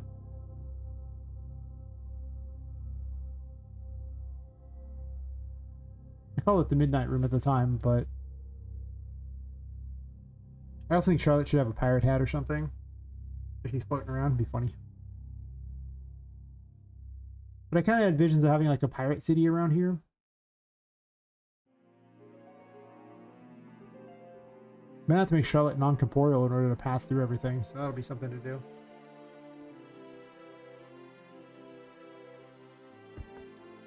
I don't know, the red light, green light thing's gonna be weird for this, but I think I'm just gonna build a city around the top and go from there. Probably far back here, so this way you have to kind of mess with it a bit.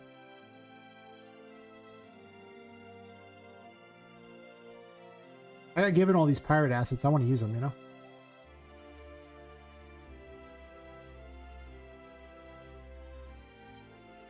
So I'm not using them. It's kind of sad. It is though sad.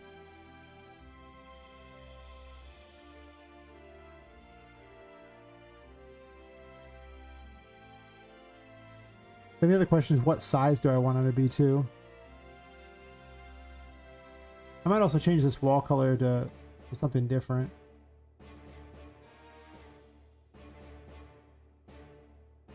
Potentially eliminating a lot of these things here. Oh, this wall needs to be much smaller. There's no reason to have this wall be like that, I don't think.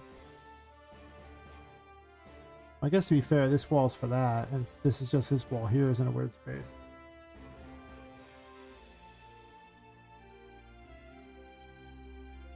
But yeah, one of the big problems that I have and pretty much all the 3D Metroidvanias have is the verticality problem.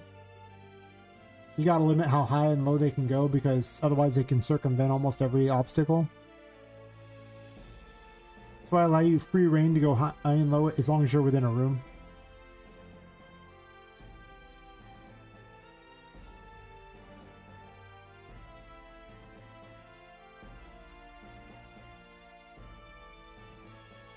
I think I'm relatively satisfied with having this just be a closet. Oh, this one, this one be in closet.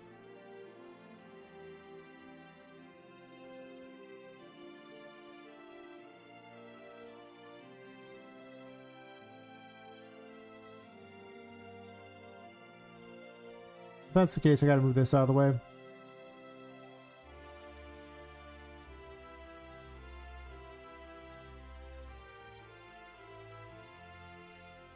I don't know what my plan is with all these yet, but I'll figure something out. Okay, that's just being weird. I click this, and click this, click this, clicky the key, good.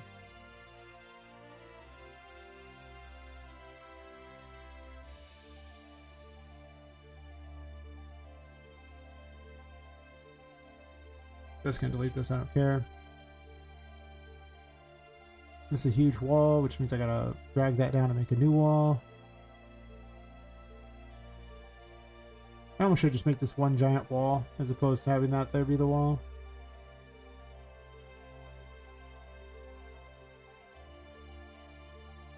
Very inconvenient when I set my stuff up like this. Jesus, how many messages there?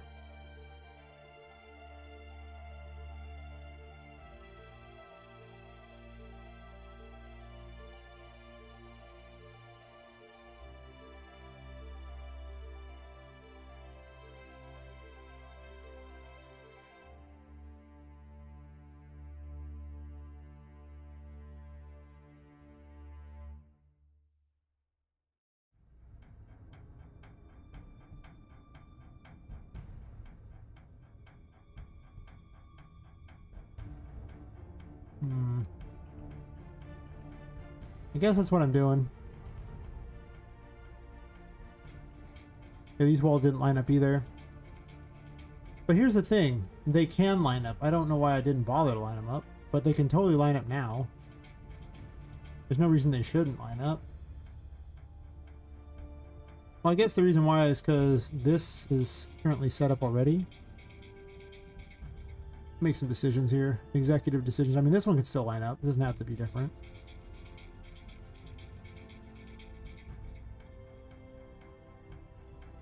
Shouldn't make any real difference on this, because this is actually below the floor. It's awkward that I do that, but... Unless I want to move all this over a slight amount. Is that what I want to do with my time? Kinda not really. This already fits pretty perfectly with what I was looking for. Well, except these are kind of weird locations. But I think in the end it probably will end up being only 4 biomes, and I'll just go back through and make each one better and better and better and better and better. Or maybe like a 5th hidden area or something. I don't think the 6th one will happen. I really don't. I think I would rather spend time making them nicer than having them be me adding more content that is mediocre. Because I keep going back to even the first area and adding new stuff to make it better, so... And I figure by the time you beat this area, you're probably already 5 or 6 hours into the game. And there could be DLC or something to add more spaces. I'm not like opposed to that.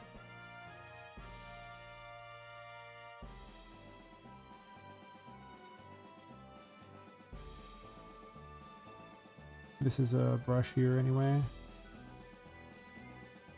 But I'm pretty certain that's what's going to end up happening.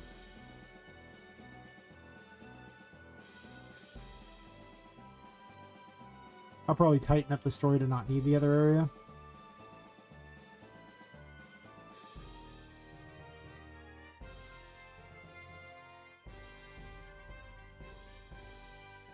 And what might happen is like I might make the one of the areas where 2 of the characters have decided to like fight over it.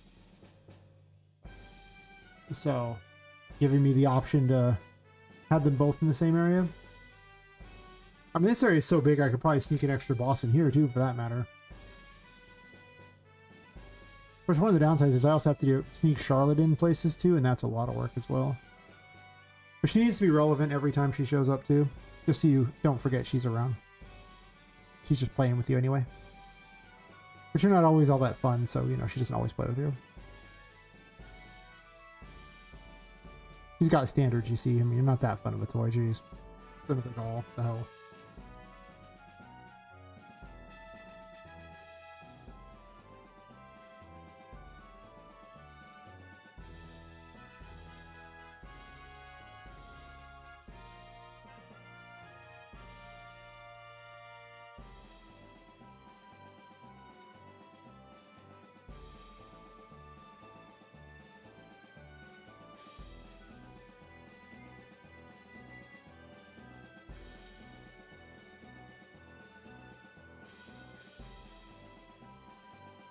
Then maybe I'll do that. I'll have them fight each other.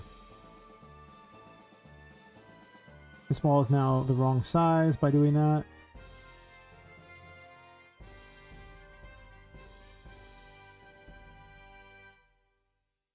I'll take a bio break real fast. Drink a whole bunch of water right before the stream and be back.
Alright, time to continue. Good times. Oh, wait. Oh, actually. He was actually over on, I was, Hestia was on, I think when he asked me those questions. I really need to put little, like, things on the social stream to tell me who's talking for which things. I tell them people there, but it doesn't say which one they're on. There must be a way to do that. Coming very handy. I also kind of make it so the chat can be viewed by everyone. I think I'll figure that out over this weekend, how to make the chat viewable by literally everyone, so that everyone can read all the different stuff.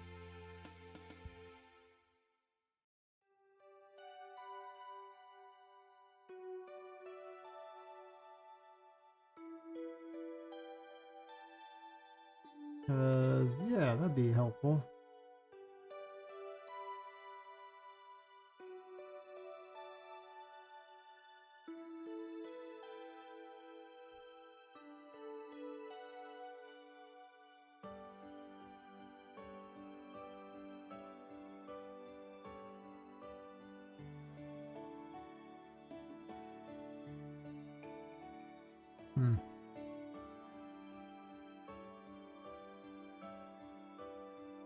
Oh, the source icon. There we go. What's that?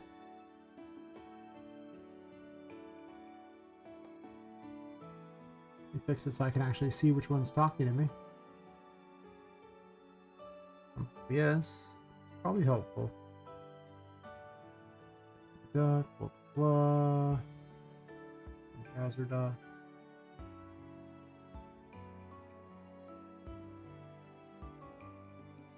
Oh, cool.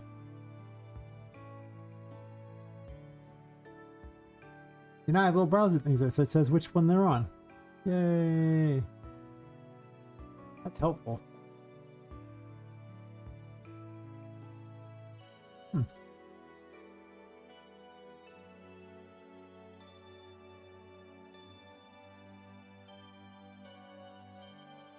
If I load the link for everybody else, what happens?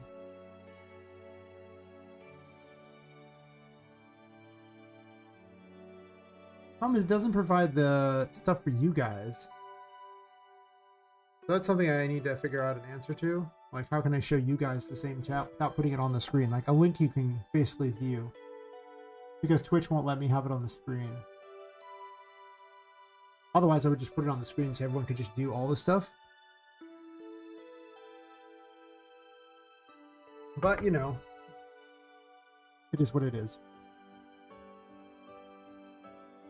Well, I guess I could pull these over. I mean, this wall doesn't have to be where it's at. I kind of like this setup a bit, but this room isn't set in stone by any stretch of the imagination. Quite the contrary. Okay, well, I don't need this wall. Thank you, though.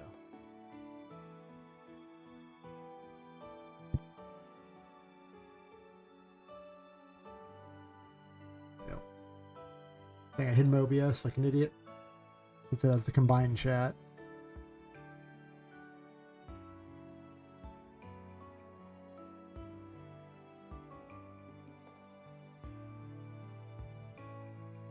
A lot of redesigning does happen. Just how it goes, you know? Gotta do my redesigns periodically.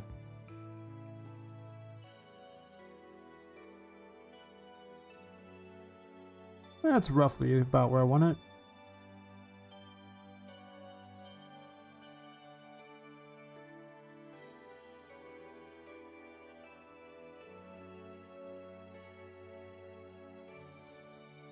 And I'll probably just get rid of these. Well, I kind of like them over here. That's the problem. Someone should be able to open this up and do that. I don't know. Job 1, that. Job 2 is other stuff. Just like this was... Well, as long as it goes like over here, it shouldn't be a big deal. Well, it's stuck in that room, so never mind, it's huge.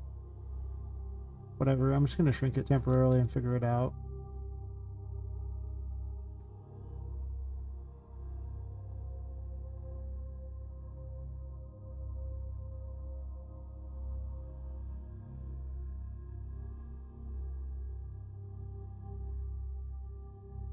Let's how I do this. I'm sure over time I'll make the washrooms cooler and cooler and cooler.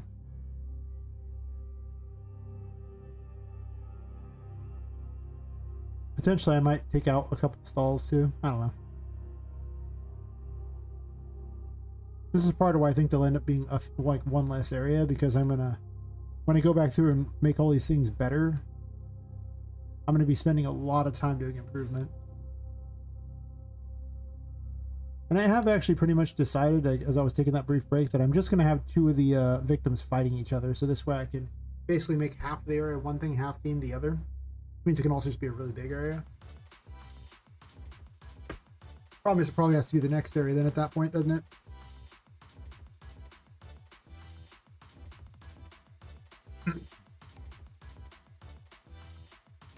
Well, that would make Toy City, like the chapter 3 huge, and chapter 4 being not as big. Chapter 4 being the bottom area below the thing. I don't really want to cut 2 chapters out of the game though. I only want to cut 1 chapter out. So I really just have to merge 2 areas. So where am I merging them? The worst part is this probably would have been the ideal one to merge. Well, I don't know. Toy City's kind of important. The problem is it's chapter 2 and 4 that had the less important stuff so far. And it would have been funny to have them fighting, but it wouldn't have made much sense.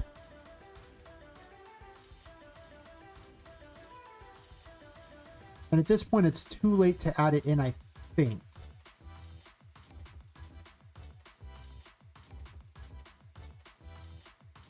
And the YouTube traffic tonight is just nothing.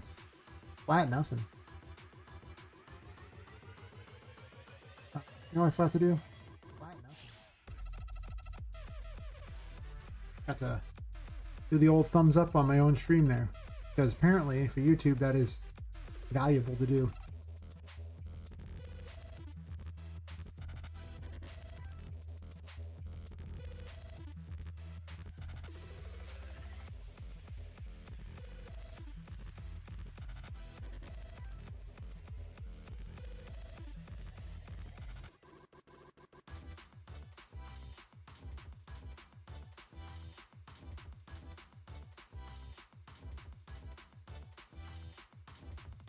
Right. I remember set up like a little tablet so I can monitor the stream so I know when the commercials are happening. Always sucks when I go to talk and it's like, oh, there's a commercial on one. I was like, oh, cool.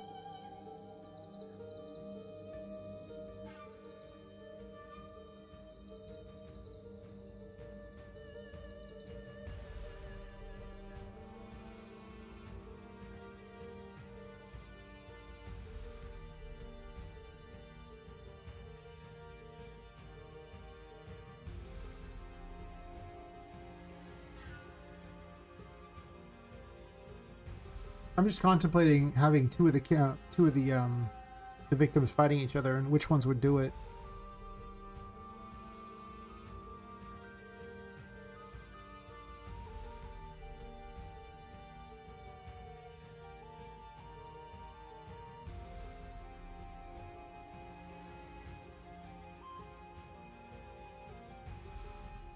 I could just merge chapter 5 and 6, I imagine. That probably happens. It could either be a really short chapter or a really long chapter, depending upon how you do it. I'm assuming you want the long version, but you know, you could opt to not get the long version.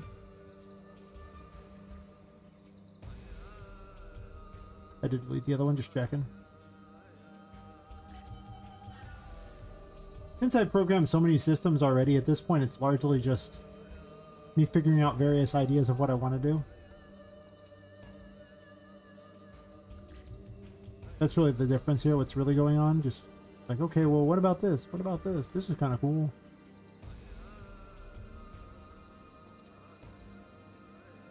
This doesn't even have a little hidden area above it. It's just a tiny wall. Okay.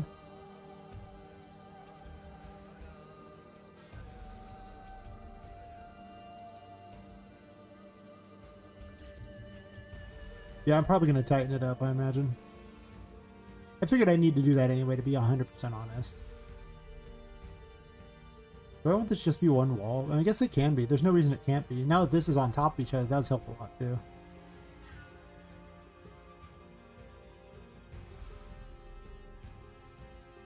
Of course, the reason to have it being two different walls is if I want to change the materials on it. Am I going to put this same thing? I don't think I'm going to. I think these ones are the bricks anyway. Like, most of the lower areas are bricks. That's true. This is not a... Oh, actually.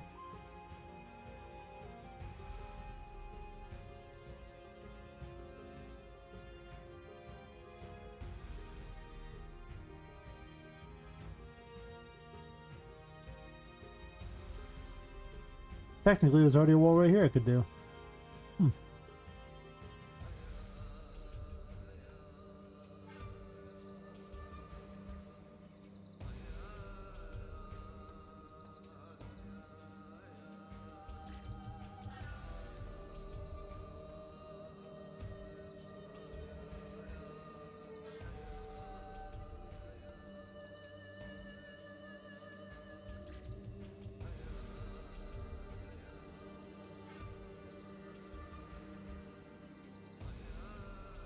Actually, kind of weirdly hard to place this wall without being able to see terribly as well, but kind of there. Not really there at all.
Am I just breaking the whole thing? Maybe I am. Either way, I gotta make it 10 by 10.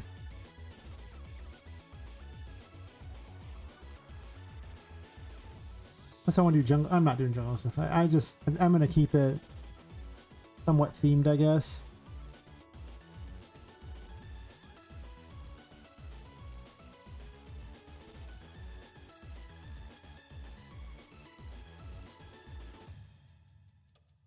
Yeah, I think maybe I will combine the next two areas.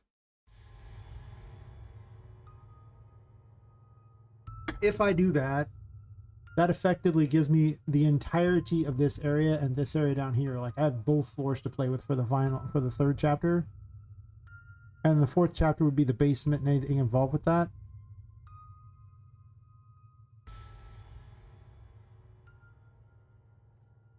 Yeah.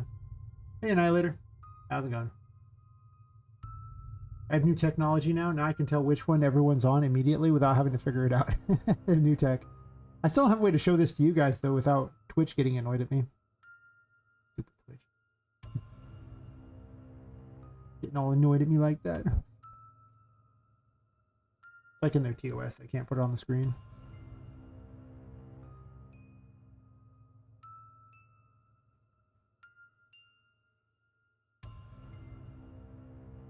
Anyway, how's your day going? I'm restructuring. Making these areas bigger. Better and better. Yeah.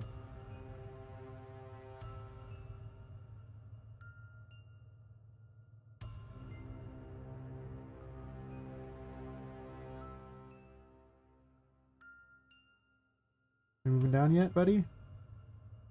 I didn't take that door. All right, good.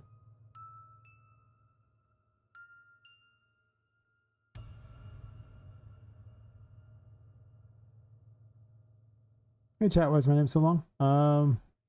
Playing a game called Poppet Quest. You're playing as a woman who's killed and her soul was put into a doll, and she's trying to escape the Whimsy Wonders toy store. I'll give you a bit of a tour in a second here. Let me position this door here. I'm positioning things there with daylight so I can actually see better. Guess this will go over here, and this will go over here, I guess. I don't know, sure. Gotta restructure. I pretty much annihilated. I don't know why I can't show like all the chats. Like they don't like it. So otherwise, I would just put the chat for everyone to see for all 3 stream things. It'd be way better. But that is the price I pay for them. Pay me like 60 or 70 bucks a month. I mean, like it's better than nothing.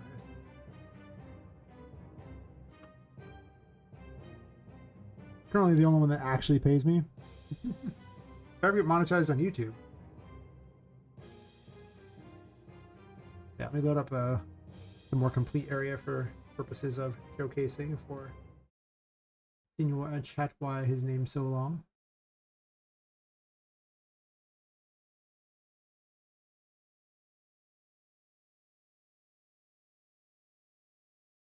Ah, load all the textures. Be useful.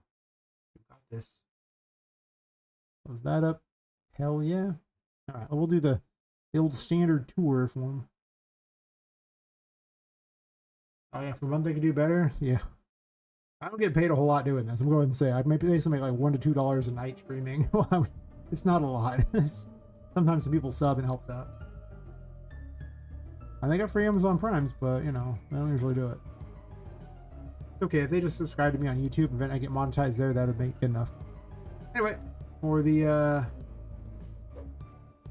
main mechanic of the game. Oh, sorry. This is Poppet. She's your main character. She was a woman who was killed and her soul was put into a doll. Getting stabbed a lot. Terrible.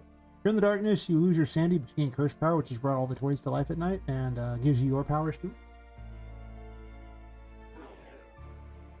And if your sanity ever hits 0, curse takes you over and you lose.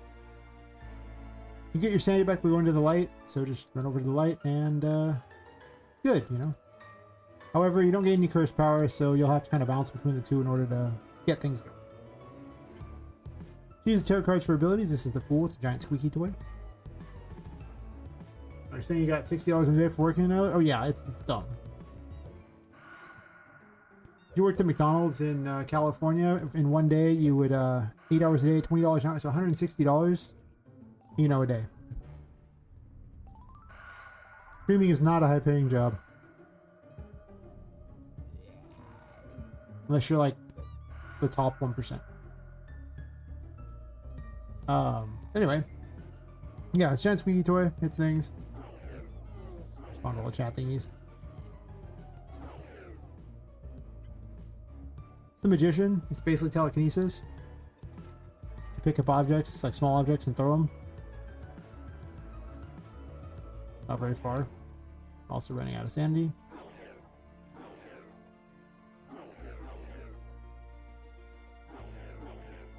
Disable all screen messages real fast because I have print strings.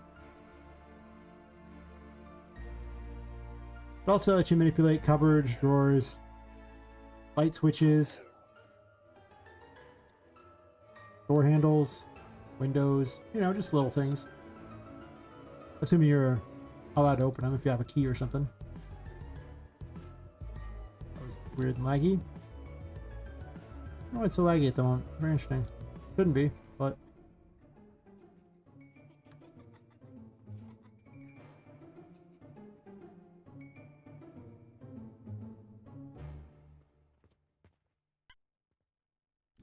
Oh, not with that one. It's the Empress. It's basically like Bomberman. The red mushrooms deal. Actually, the blue ones heal you. They heal anyone nearby when they count to 10. Useful because I'm somewhat hurt.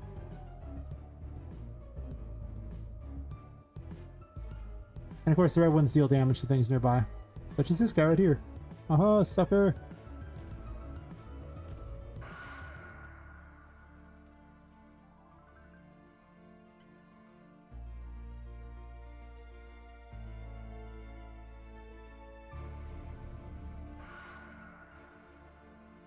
I don't know why it's so laggy suddenly. Seems so random when it's not laggy.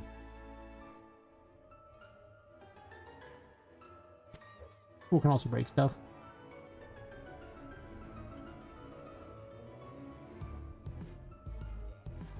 Steampunk world.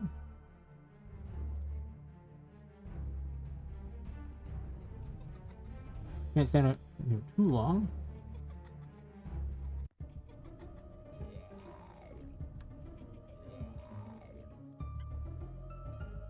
This is Temperance. Hit the bubble wand.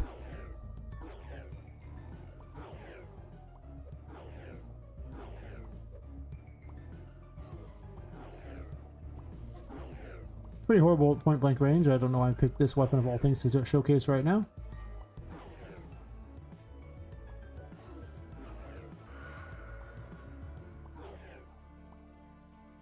They will eventually break out of the bubbles. That area is so awkward right there.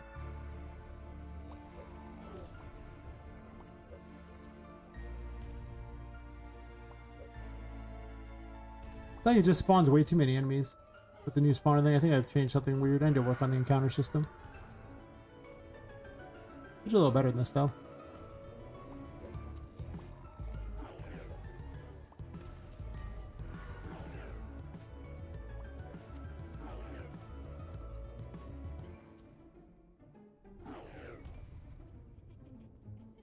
Turn on a light.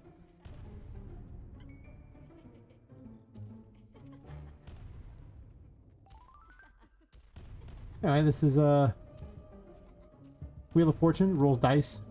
Does damage based on what it rolls to nearby enemies. If you roll poorly, it doesn't do very good damage. If you roll really well, it does great damage.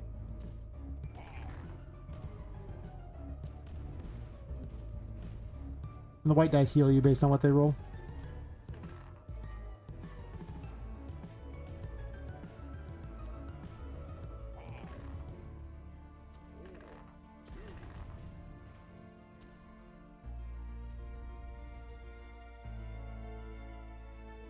I keep forgetting to fix these books in the store that's slightly off kilter there.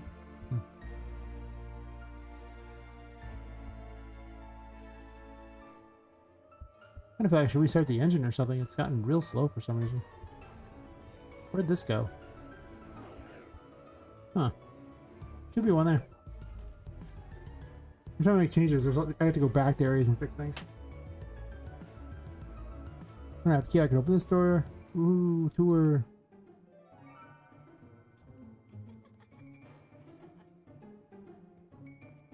Get my sanity back. Should also be testing the new area, but there's definitely some fixes I need to do in that room. I'm not even worried about doing fixes early on though, because every time I make changes, I end up having to go back and change some things there as they make things more and more complicated. Some of the old versions need updating. That lag is weird.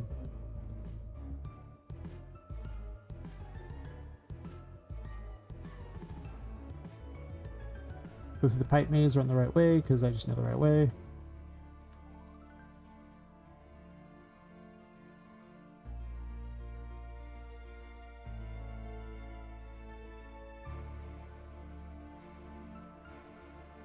I think the encounter system broke by this point because I don't see any enemies spawning. I could have sworn I fixed that, but I also added in some new things so that I could spawn NPCs based on where they were at. So clearly I'm going to have to spend a lot more time with my encounter system.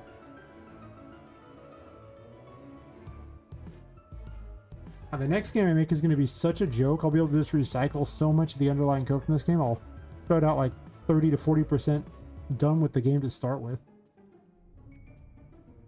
The whole system behind it and also be done. Also to make some new abilities and new attack patterns on enemies and new levels. Shouldn't be too hard. Yeah, shanked. Also, she flies.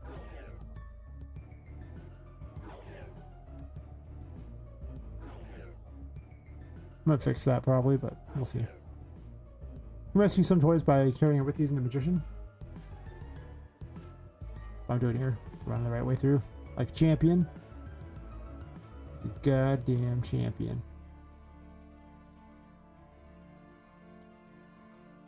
So lots of women were killed and their souls were put into dolls, but one of them, her soul got stuck in the paintings. She lets you travel to the painting world. You can also rescue toys by sending them there. You stay away from me. You don't want any of this sweetness.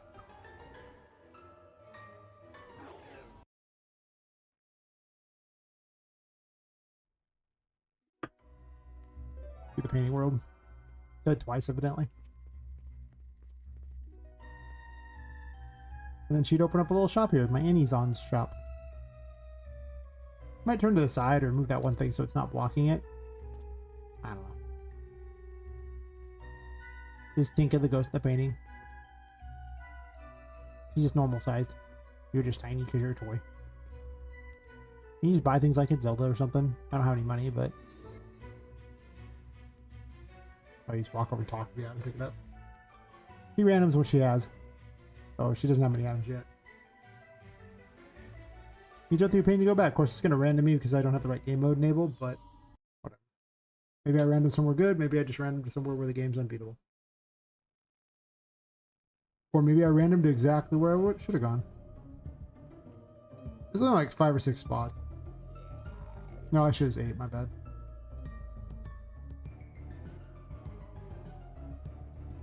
Doing her dash. Light cube. These are movable lights.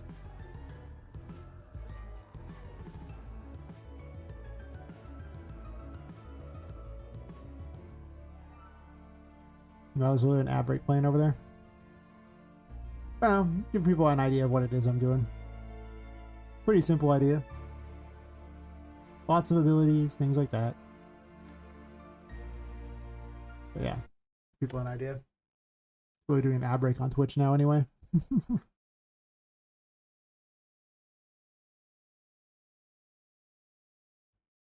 Yeah, anyway, I just, like, as I was saying earlier before I did the little tour, that yeah, streaming doesn't really pay much. Maybe in time I might make money off it, but mostly I was already doing the work anyway, and it's just kind of fun to do.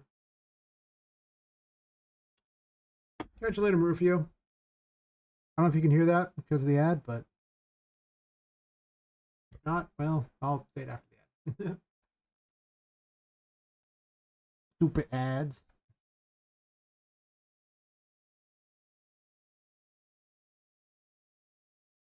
YouTube is doing nothing.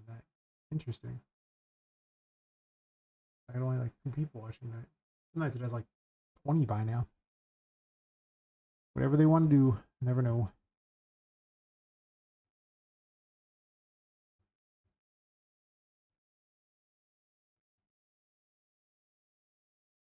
Shrink this wall down. Yeah.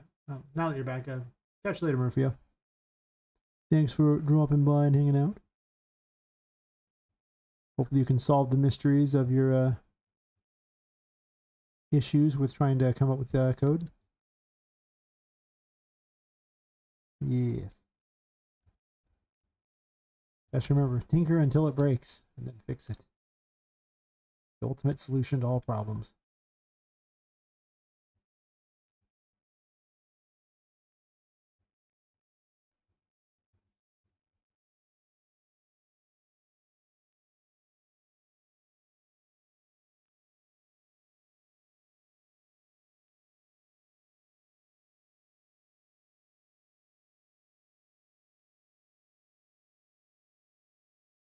I wonder when YouTube really picks up.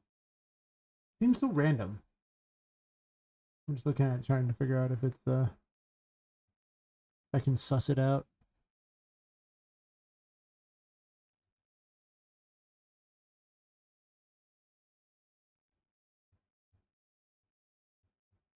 It goes like that. This goes like this.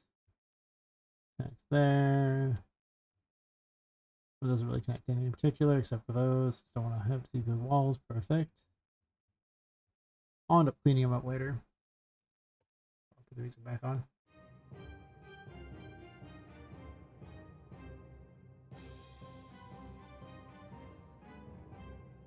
Okay, I just want to click Ultra Dynamic Sky, not whatever else I had clicked. Now I have to name these rooms, so this way I can put lights in them and have them work. Got those up there. I now have a hidden area up here to play with too. This leads to exactly nowhere, so I need a blanket. Blacked out. Here's a portal.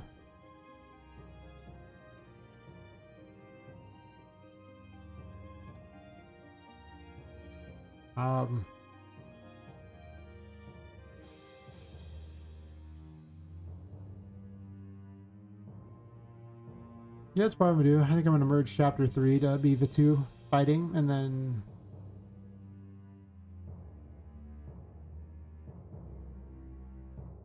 or something like that. Split it up or something. Probably chapter 3 and 4. Then make chapter 5 the new 4 down here.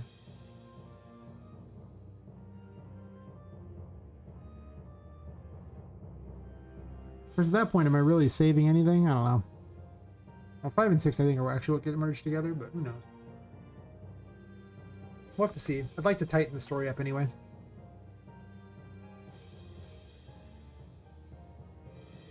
To tighten the whole game up, to be honest. Wait, where'd your door go? Wait, delete the door?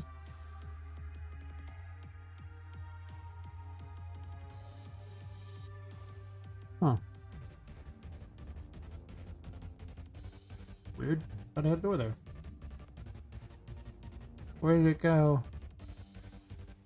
Oh no. There it goes.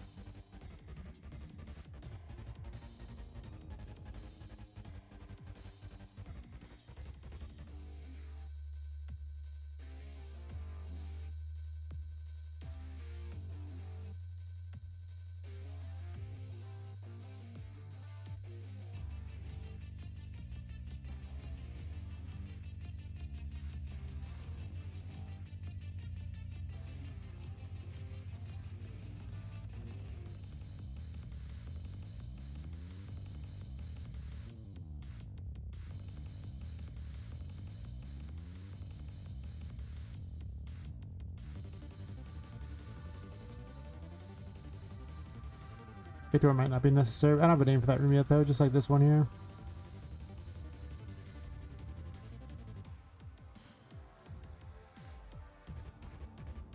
Anyway. Oops.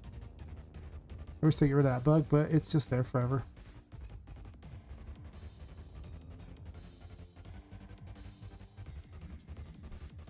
Yeah, viewership is terrible tonight. Jeez.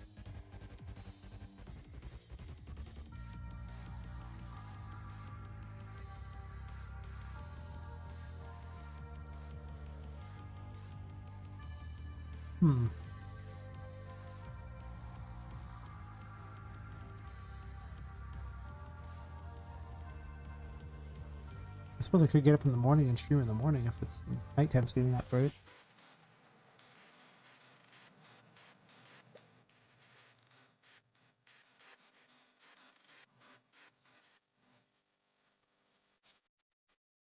This needs to be redone too. A lot of these walls are not very good.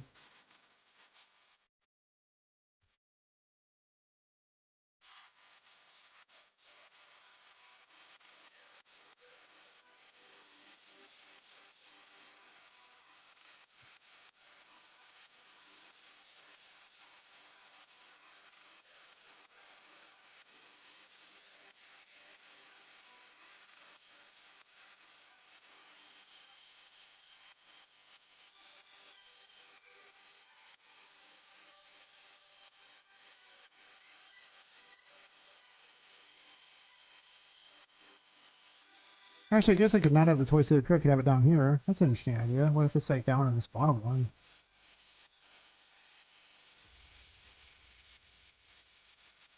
Or do I just make it a storage room down there? I'm just making a storage room down there, I think. It makes more sense if there's a way to Toy City from the other place. Hmm.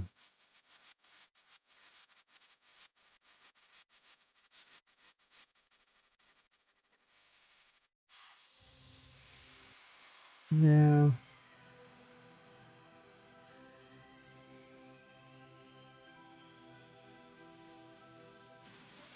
There's still the painting world to figure out, too. There's a lot that needs to get done. I'm going to say there's a lot.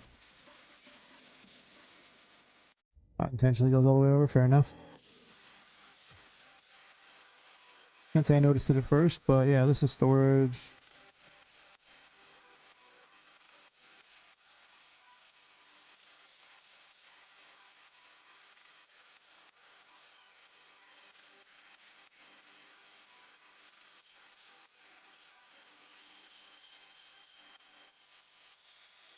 Oops. Why am I doing that? That's stupid. Never do that.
Oh, viewership's really low tonight. Like, maybe I'll do a shorter night too, potentially as well. Let's see. Goodness knows, I already have a big enough week that I probably don't need the extra. Even though I do enjoy working on this, I gotta admit that there's a lot of nights where I'm like,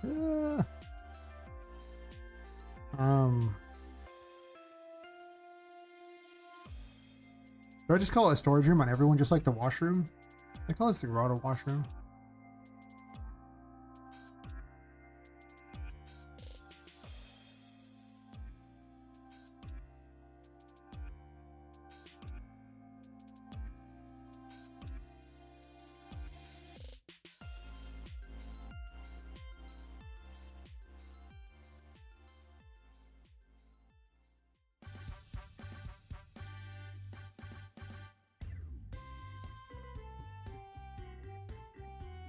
Hmm.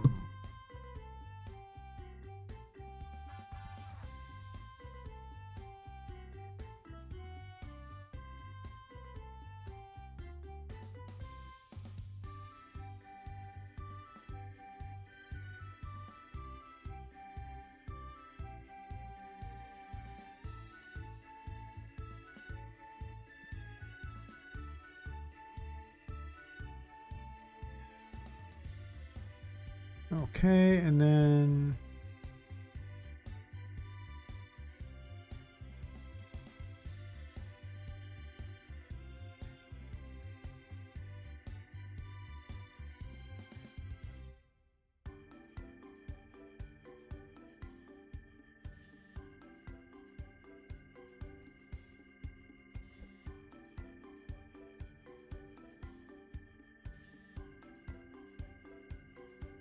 It actually makes sense that there was an entrance to here from there, but I guess to be fair, they could actually just... Oh, never mind. They could walk through here. They would walk through here through the safari room and go here. So for a human, it'd be easy to get over to Sally's room. I'm just not accounting for the other chapter, but... Because that would normally have been a thing.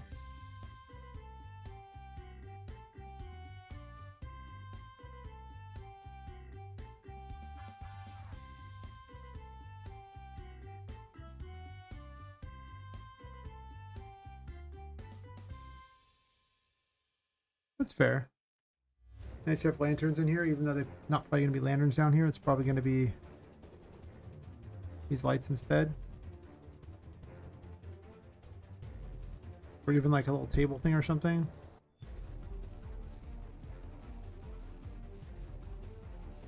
Maybe.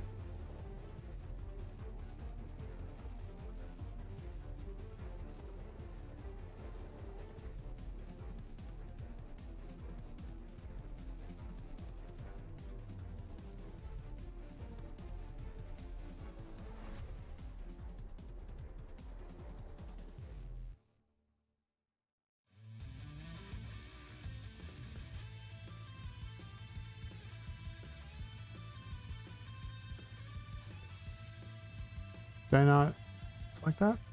I guess to be fair, I didn't bring up the browser at the time, so.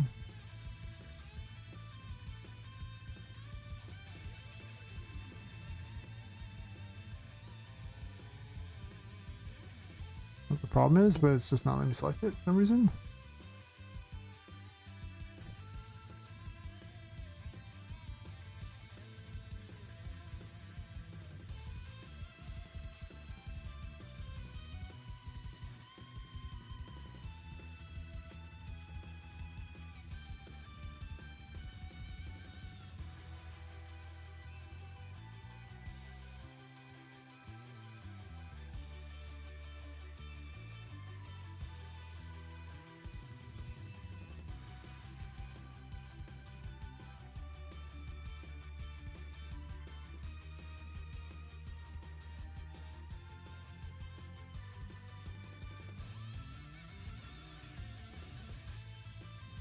What in the world?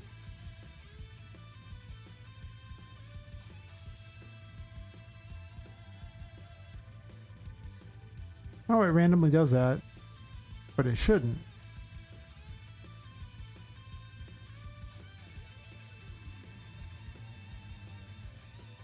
I have to wonder if this wall that I maybe duplicated had that already.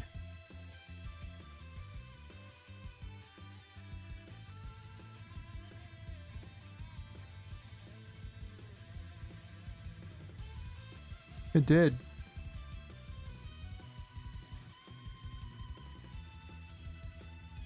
Not sure how that happens, but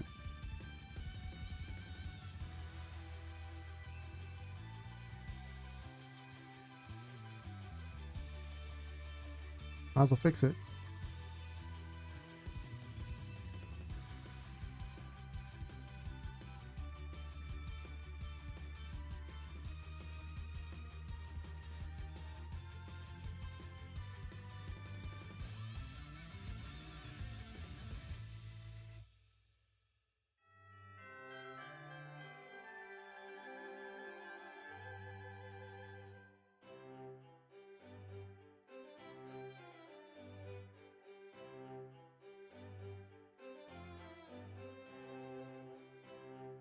Well, this keeps happening on this particular one here, but it's kind of annoying that it keeps doing that.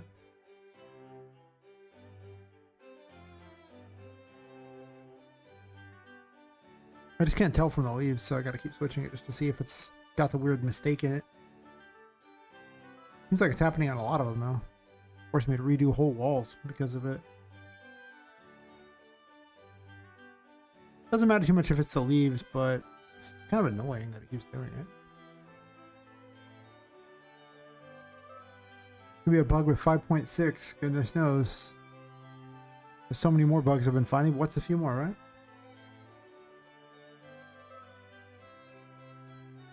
Yeah, that's weird.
I'm like paranoid on all of them.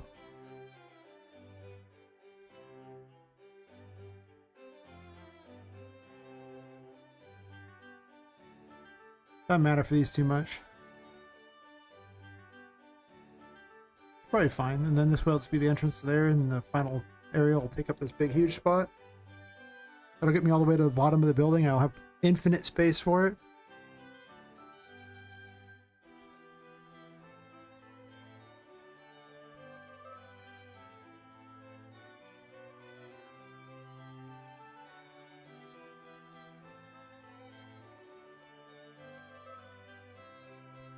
I worry that the game might seem a little short story-wise, but at the same time, gameplay-wise, it'll be pretty long, so, well.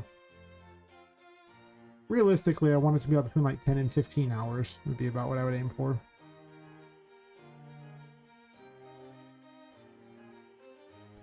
Well, it'd probably be longer than that, because that story included, plus finding extras and things like that, plus not knowing the right way to go. I mean, I imagine the game's not going to be as short as it is when I play it.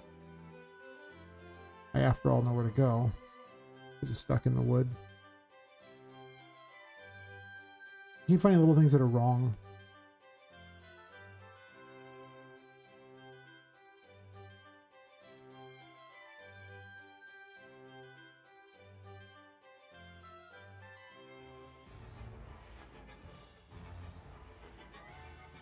I don't think I need this light here because there's a light right there.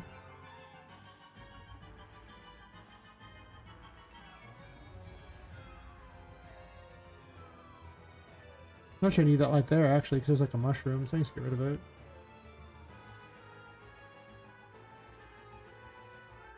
I could start optimizing too. I haven't done any of that yet. Well, I did a little in this room. This room's the most, but even then it's terribly unoptimized too. With all these like fake walls and blinds that are still here and crap everywhere. So it's not like I'm particularly well set up yet.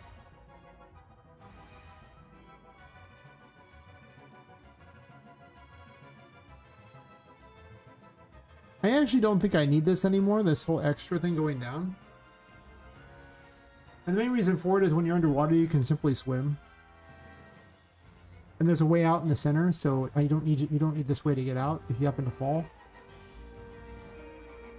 And you can just swim up. So if you can just swim up, then I can actually just have this as an option to get out over here and just make it much shorter.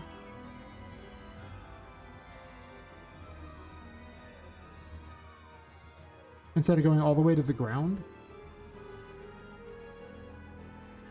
The only advantage to going all the way to the ground is if something needs to run up it, but I don't think you're going to run all the way up it, and there's always going to be water at the very bottom. This whole underwater area needs to be made much cooler. It doesn't have a lot going on, so... Actually, I expect to spend a lot of time on this area. I mean, that's how it's going to be in general. Imagine, you know, not spending forever on a multi-hour section. Could have just released it as small little games too. I think I'm getting rid of these. I think that they are unnecessary. Plus it gives me more space to play with down here.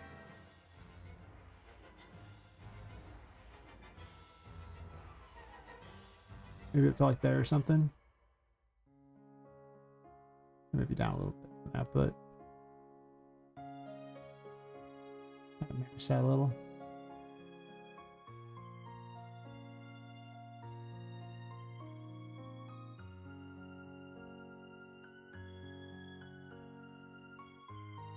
Yeah, maybe go a little bit into the water so you can get your feet under it or something would be about right.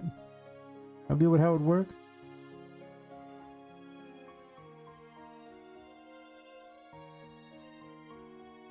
I actually think it'd probably be bent a bit to go kind of on top of the water, to be completely honest. Like a dock. Oh, that makes way more sense actually. What am I smoking? That's a way better plan.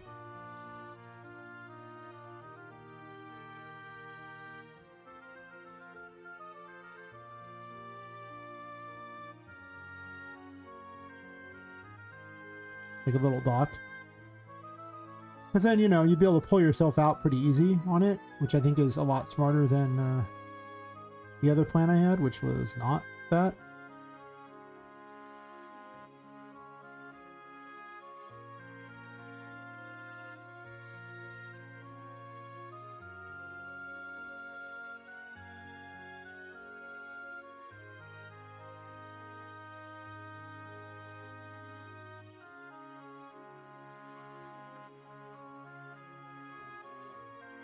And that means down here I can play around with all this stuff. And have extra areas that are open up. There's going to be so much gameplay in this. I might almost want an extra boss. The problem with bosses is they need a lot of space. I guess Patrick didn't have that big of a space. He still had a pretty big space. But I could have an optional boss in one of these areas.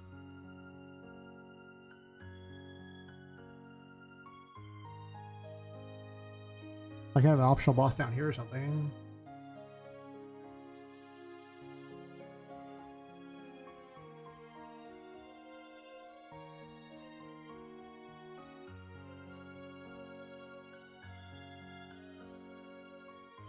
You know what I don't have is like, let's say someone gets injured in any of these places. There's no like medical way to treat them.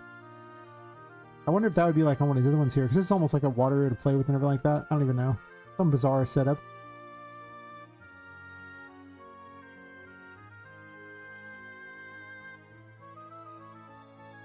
So I could probably have like a medical room.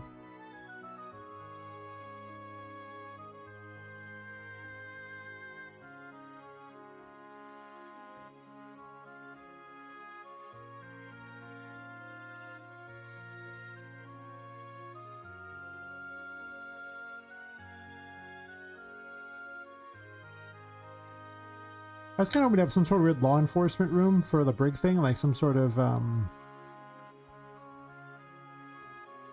they don't really have sheriffs at that point.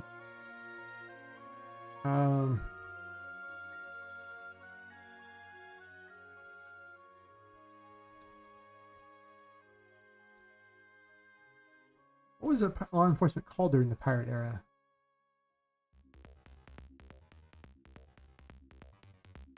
I mean, like, there's like, you could have a navy or something, but not very helpful. Golden Age of piracy.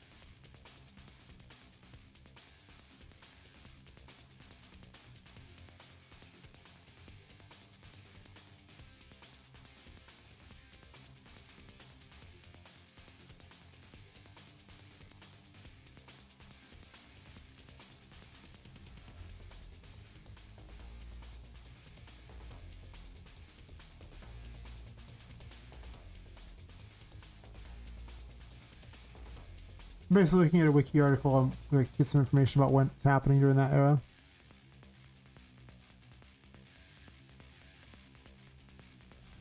But I don't know.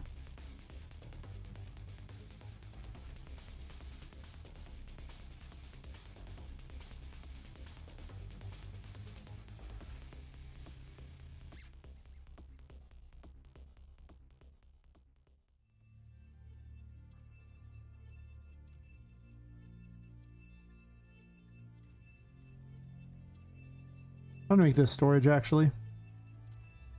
Now I regret breaking these two up because this could actually just be medical. Yeah, I like that idea quite a bit actually.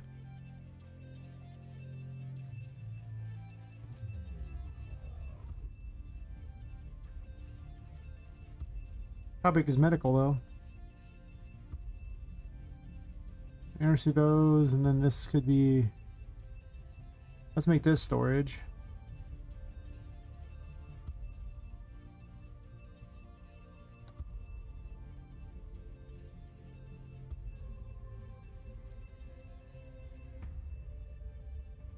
Medical.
might be something I do.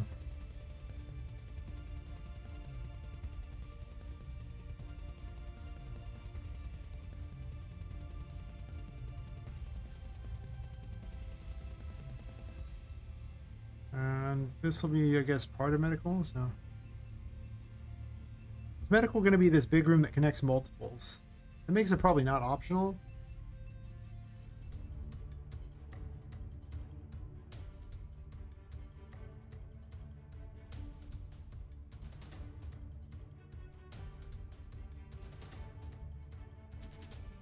Well,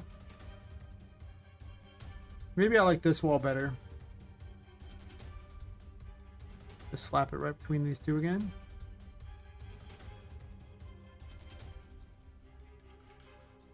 And this just becomes medical.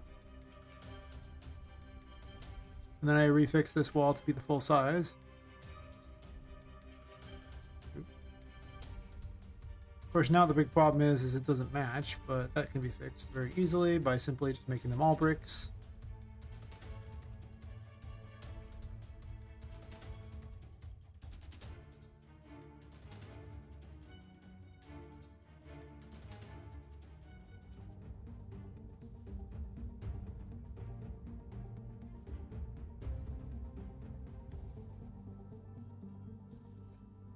Probably just remake this whole wall to be the back of that. And once again, we have the same problem.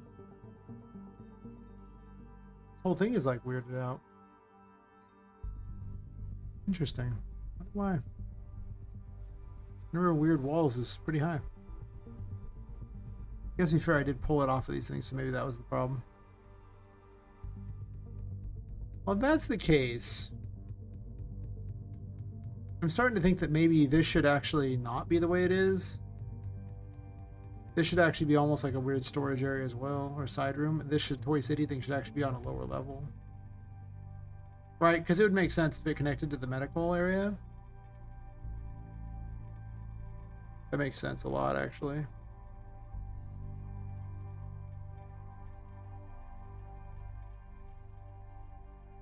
Oh, I see.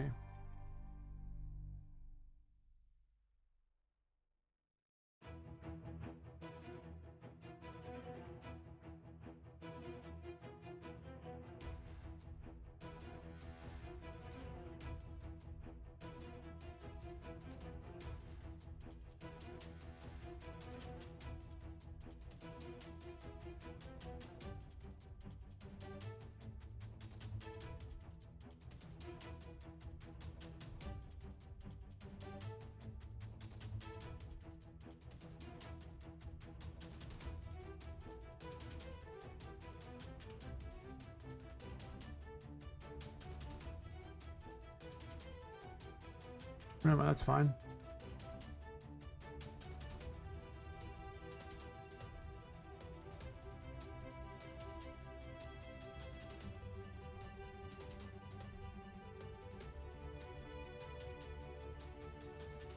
I guess not really do that, but what I want to do is change this out for bricks.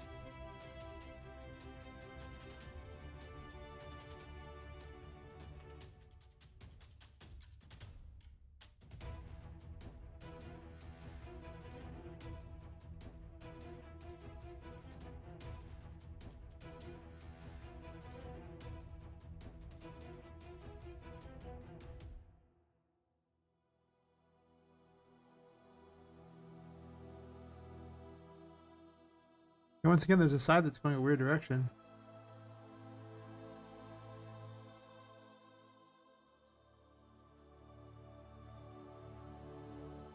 Shout out to A3 Edits. Like, I mean, is there a way to shout out on YouTube? I mean,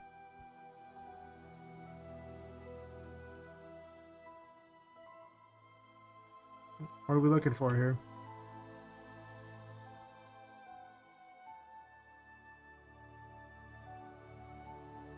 I mean, shout out to A3 Edits, wherever you are.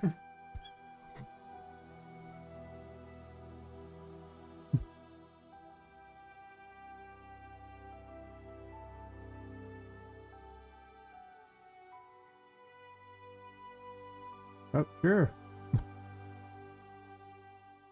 Yeah. Don't know much of a shout out that is, but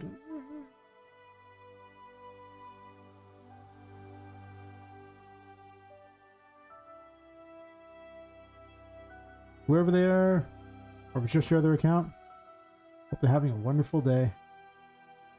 Or night. It's nighttime. That could be a thing too, I guess. Goes. Should probably say medical on the other side.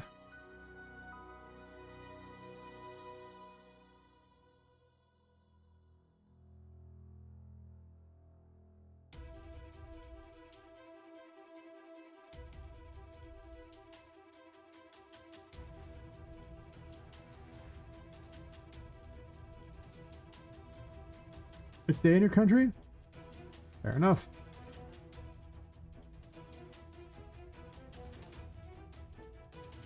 It is currently 1:19 a.m. here, and I guess technically it's the morning. Not really day per se, but not the worst.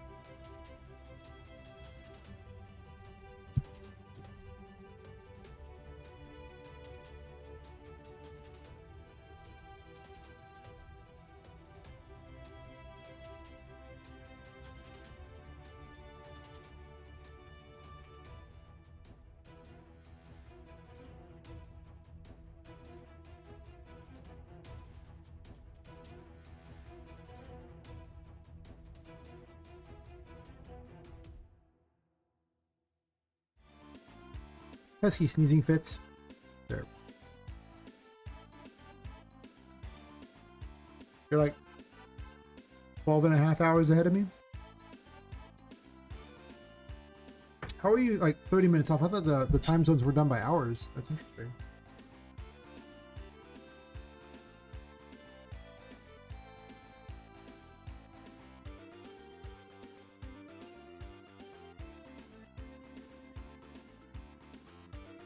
So many questions.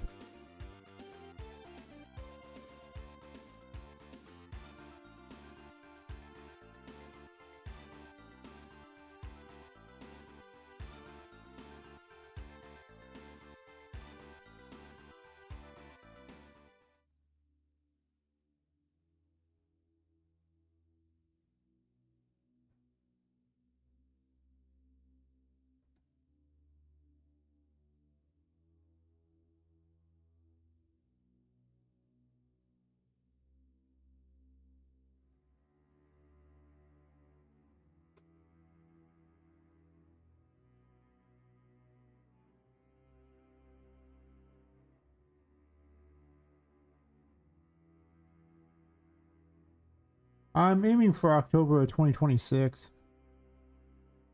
There's a long way to go.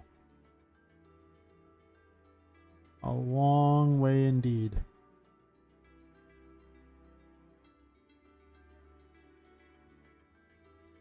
I'm like maybe 30% of the way done, be my guess.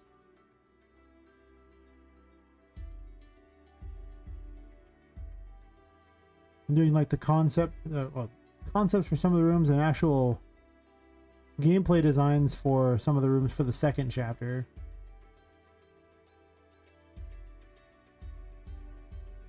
So I have a long way to go.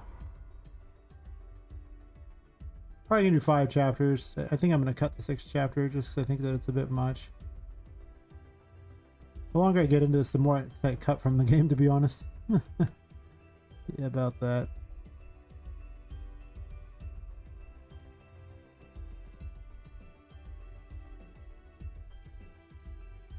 It's definitely massive, I'll give it that.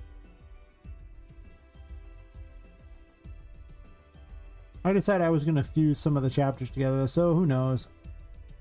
I realized this area is going to be where you go down to the next area, and it'll be basically, I'm going to fuse together the chapters for this and that, so the next 2 chapters will basically encompass this entire area and this small portion of this room.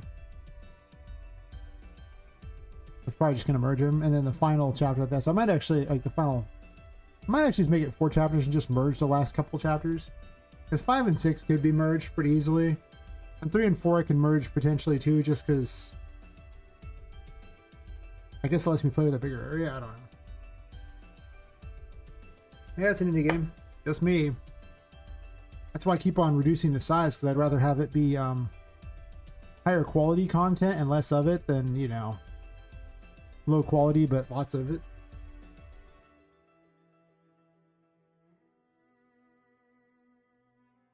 Not be stuck in there. Well, that reminds me. There was some things I had to fix in the first thing that I forgot all about until just now. Yeah, it's going to be...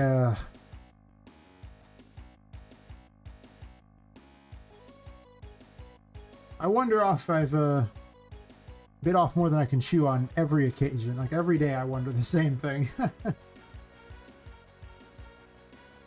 It's kind of a dream game thing. But I do want to release it by... Well, I mean, I have to have it finished by September of 2026 if I'm going to have it released for October of 2026, though. That's something to note as well. Like, I want people playing this game during October because it's a very Halloween type of game. So I want that to be when people are like, oh yeah, I'm going to play this game, instead of potentially, you know, releasing it on a portion of the year where people aren't that interested. Yeah, it feels like this wall's just a little, like, everything got moved over a little bit. Like all the walls. That's weird. Can't say I like that.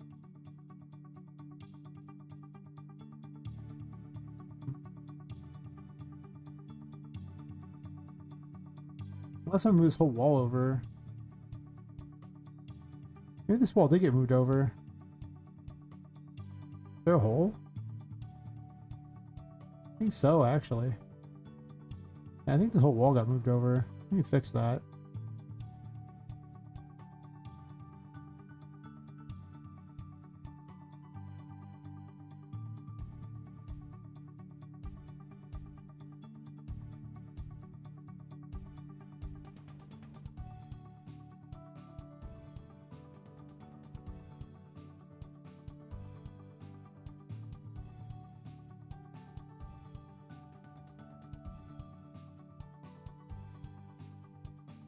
It helps quite a bit now that the door's in the right location.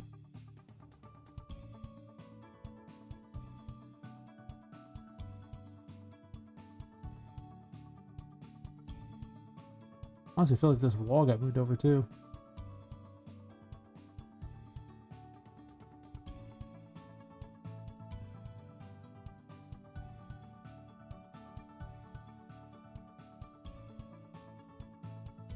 Like this area would be about where it would go.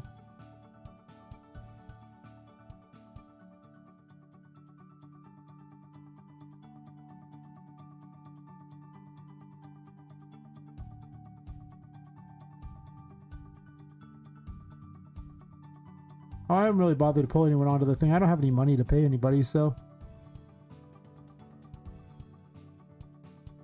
My budget, as I like to say, is like a 12-pack and determination, and I drank the 12-pack a long time ago.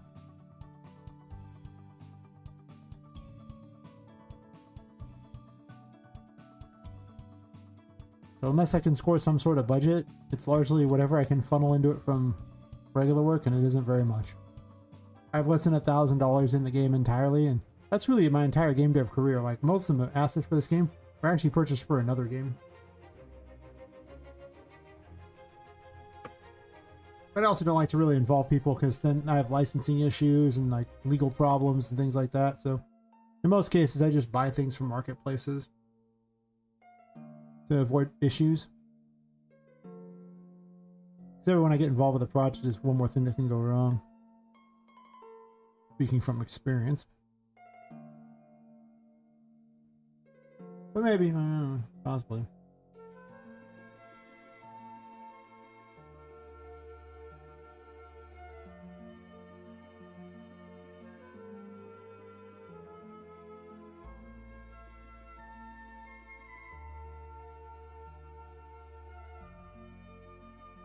I had a couple people offer things. A lot of people just want their name on the game.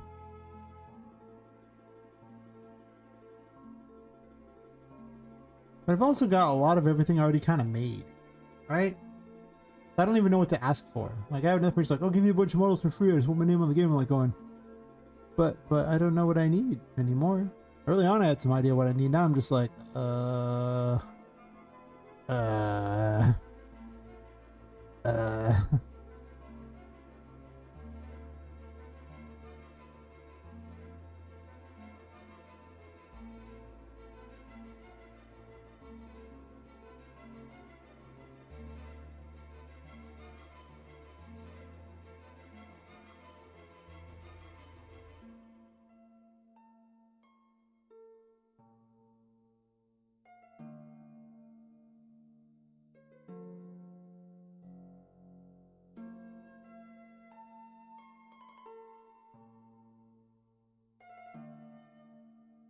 I don't know. It's probably in for like the $20 range. I'm an unknown indie. I don't think I'm going to get much better than that, probably.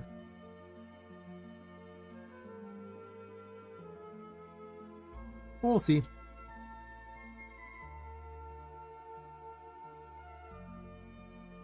There's still like a year and like, there's like 16 months or something like that that I have to before release. There's a lot of time. Well, there's not a lot of time, but there's some time to think that stuff through.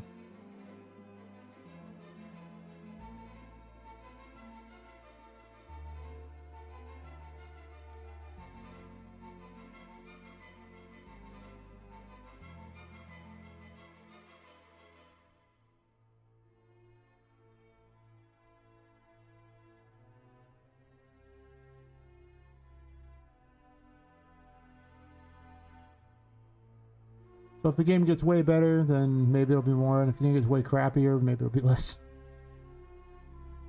Sure.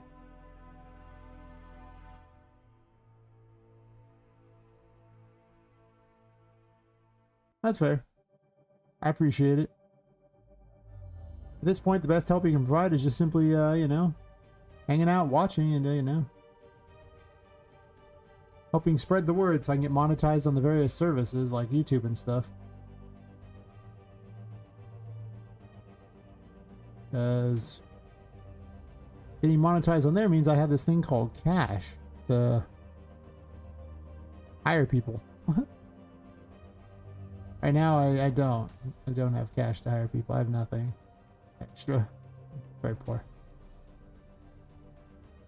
I'm a game dev and a streamer. Of course I'm poor.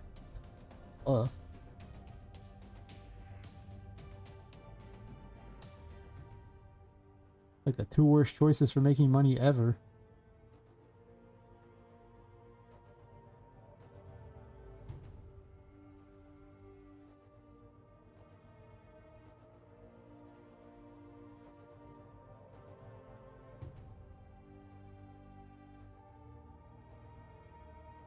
Alright, both these on the same side or something?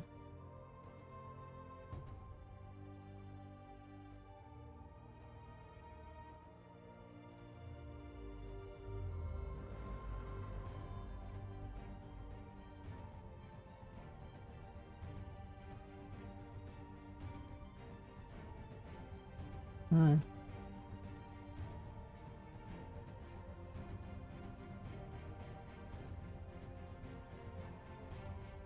I should probably put those... Well, I can't really put those in the level instance. I can't change what it says.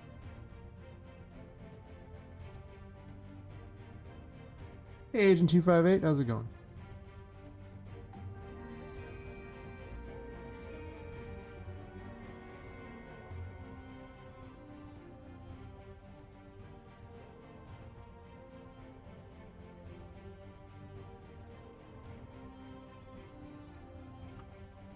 Just in time for a very quiet night on Twitch and YouTube and all the places. Very quiet indeed.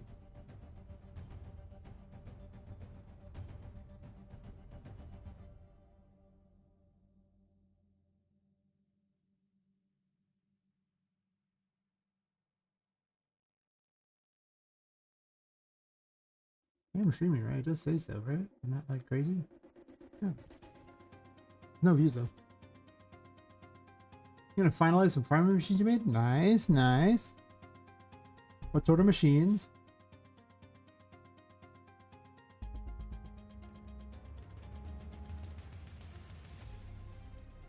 What do they do? All these things important to note.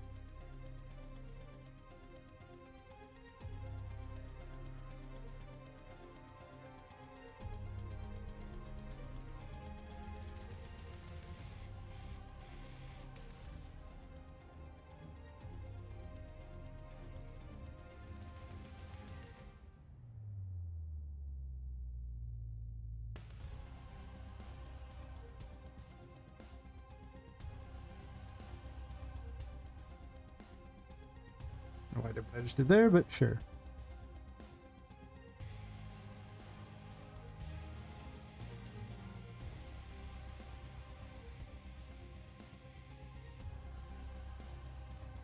Plant bio chamber that can grow one plant for survival sci-fi shooter game.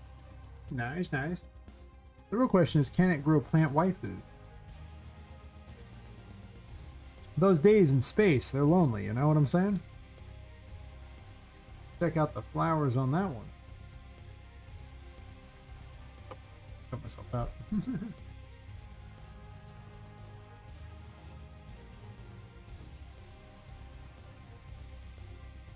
Yeah, plant waifus, right? After all, I mean, I've seen some of those Pokemon that are like plant things. People are like super waifu about those. I'm like going, whoa. Whoa there, buddy. Put that fertilizer down.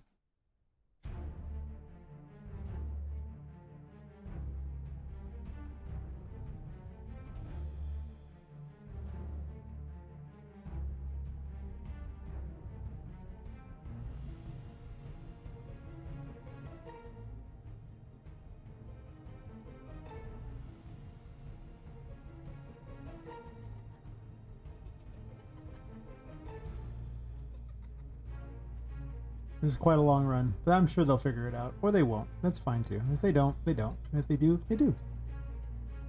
Oh, wait, I want to put a light here. That's right. There's no music selected for that one.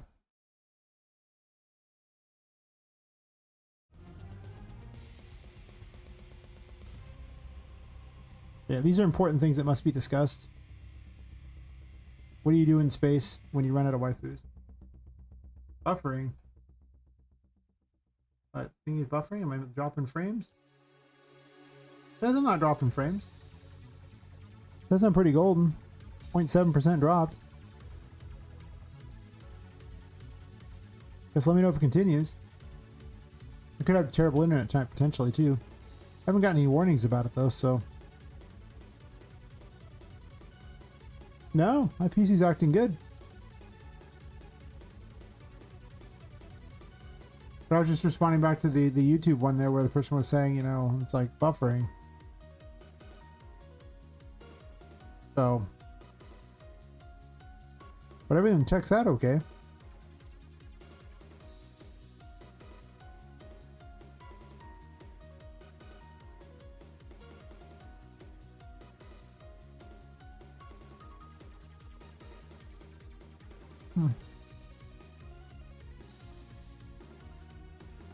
Nope, my PC appears to be doing it fine.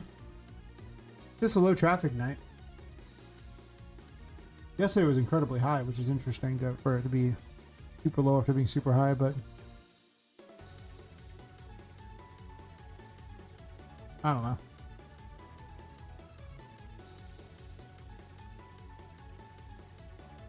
I don't really want to put a table at the end of this. I might just put one of the little lantern thingies.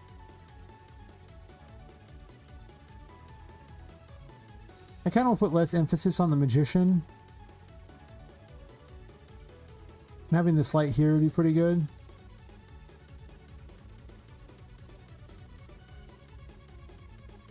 Just right in this spot would probably be enough to keep you busy. Kind of hard to jump on that though.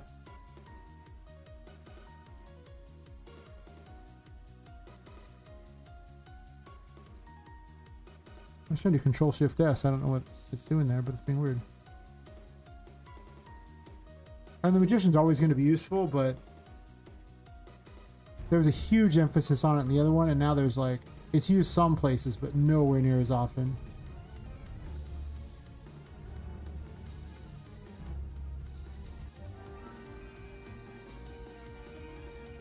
I should probably extend the midnight hallway so you're standing on this and being counting as the midnight hallway.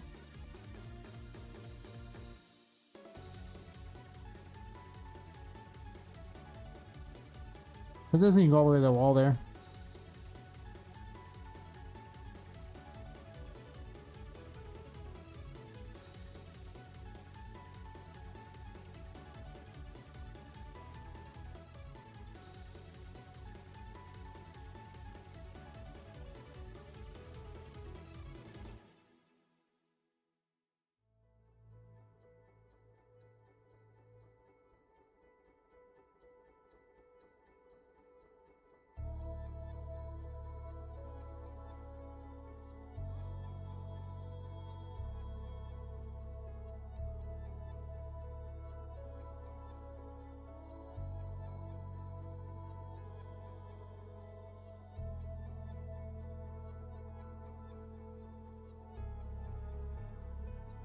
Yeah, I probably want to make that thing so once you get inside it counts.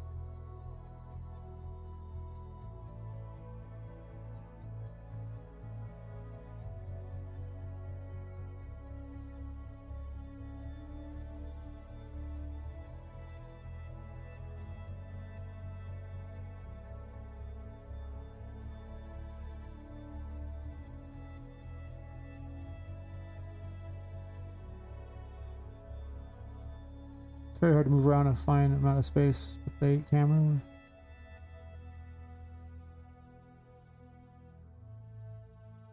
How far is this into here already? You're practically outside? I don't know. 93 maybe?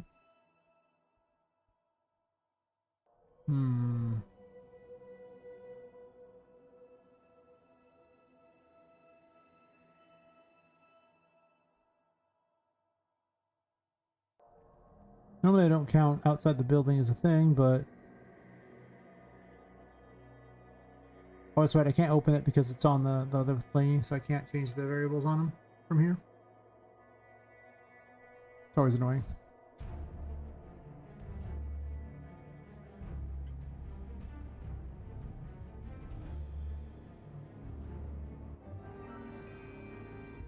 That should be good.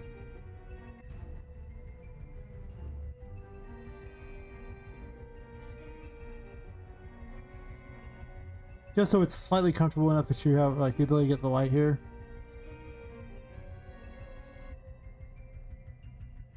Because after that long run, it's kind of lame to have to jump down here. To be honest, so down here is pretty worthless. Mostly it's just traveling between rooms. That's okay sometimes.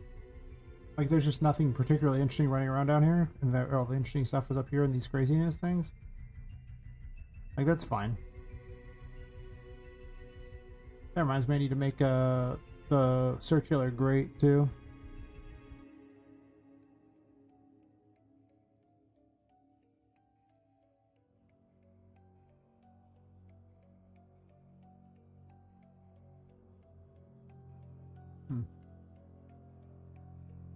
Maybe I'll do a short stream today. Like there's not a lot of people watching when I around 6 hours. Maybe I'll take a shorter week since I streamed like 9 hours 2 other days in a row.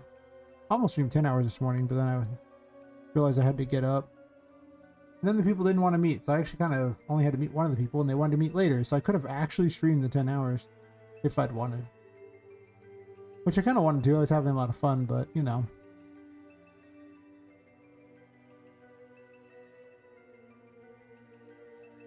This doesn't pay the bills, so...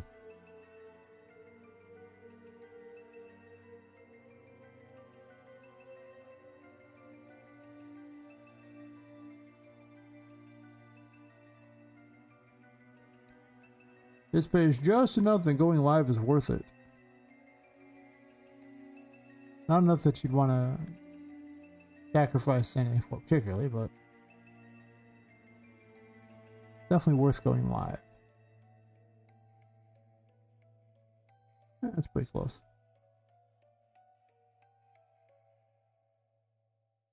I mean, honestly, it pays like 60 to 70 bucks a month. It doesn't pay very much. But I was already working on this, so... Yeah. Hey, Shadow. Yeah, the room's getting there. slowly but surely adding to things like that. Right now I was adding additional rooms, but it goes up into a maze up above. And outside all these grates and everything. A great maze. Yeah, how's it going?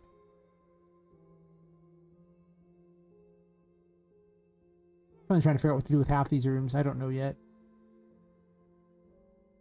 And I'm just like, maybe this, maybe this, maybe this.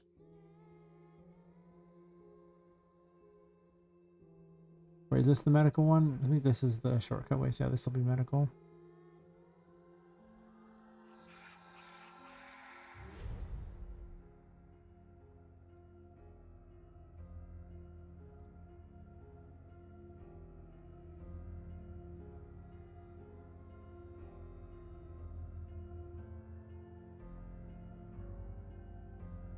Oh, you showing me? I appreciate it. Always happy to have you.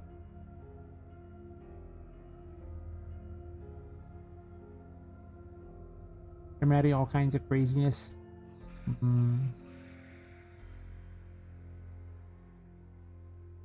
realized how dangerous my place was. There should probably be some sort of med bay, basically.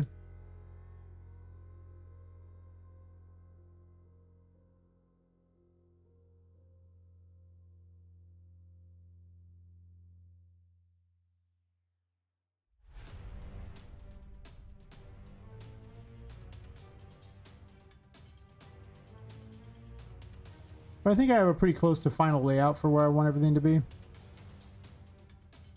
And you can basically play from start to finish without without being able to hit any of the extra areas at this point. Oh yeah, the entrances to Toy City with a chapter 3. Whenever like the doors change here, oh, this should actually be a Safari room door probably.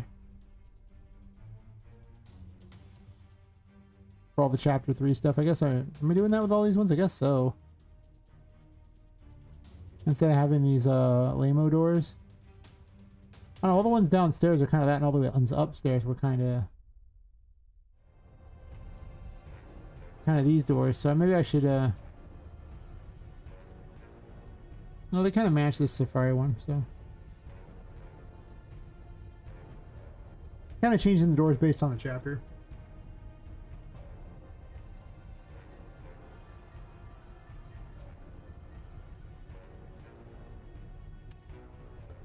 Just for some variety, you know? Because these are ornate ones. The other ones are like these normal ones. These are the ones in the other one there. The ornate ones are slightly nicer. So under, I could do down here, I could do those ones. Brig door, because, you know, it's like a little prison thingy. This needs to be some kind of sheriff's office. I just don't know what to call it, right? I need a law enforcement office around the pirate era. Some sort of law enforcement thingy. They have constables at that point?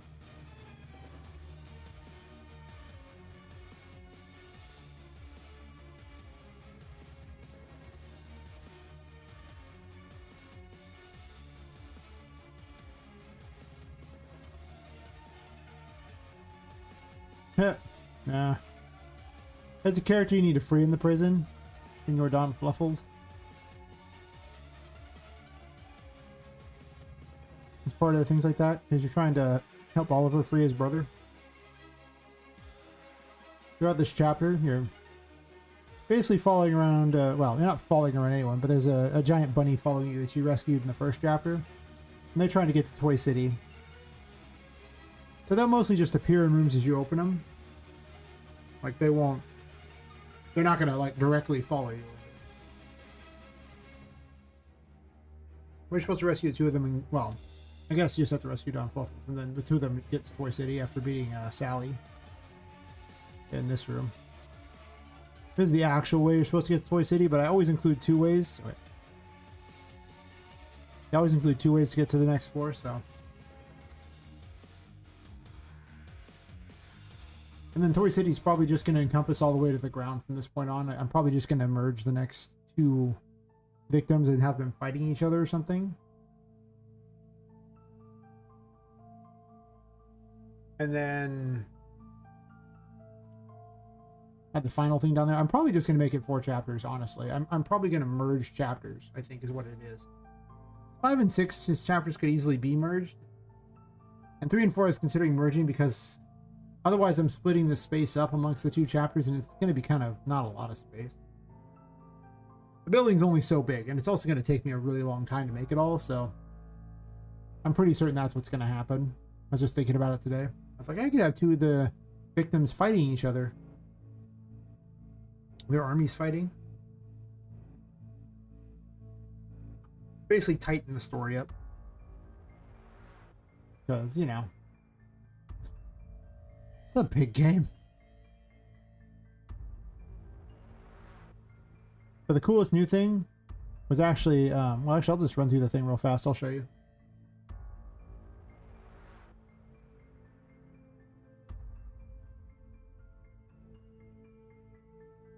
Save X people. I mean, there's toys you can save in the game that do things. You just respawn whenever you die. Back over to the thing. With the explanation being that all the toys are immortal effectively. Because of the curse, so it just keeps bringing them back, so there's never really an end. Let me show off the little thingy here. Hopefully the FPS isn't garbage. I might need to reset to get better FPS. Sometimes you gotta do that. 5.6 is terrible.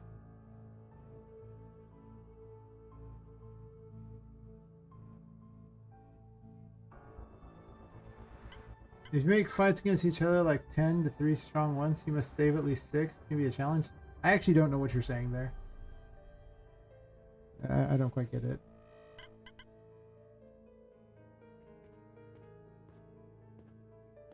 I'm gonna reboot the engine now. It's going so slow that there's a memory hole in 5.6. It is terrible. Like 5.6 is like the least optimized I've ever seen. Like 5.4 was bad. 5.6 is... Wow, I can't believe they kicked it out the door, to be honest. I'm gonna say it.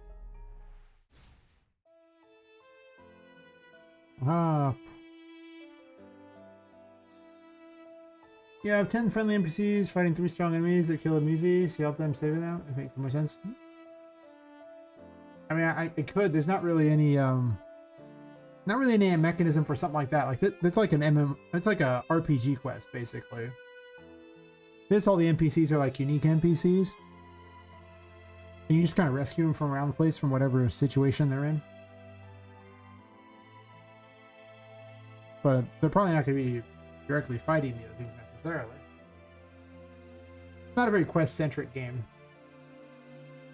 Actually, there's story objectives, but not really like a quest system per se.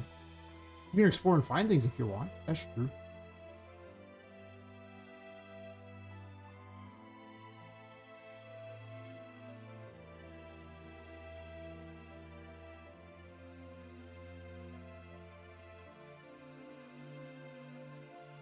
I consider having NPCs kind of suggest you find things in areas. They provide helpful information, but they're not like a direct quest. They just say, hey, yeah, blah, blah, this is hidden somewhere like that. And if you want to find it, cool. If not, no reward for bringing it back to them. I'll have to see, though. Metroidvanias aren't really designed for quests, particularly. Where's the music? Do I not have music for the secret garden? That's weird.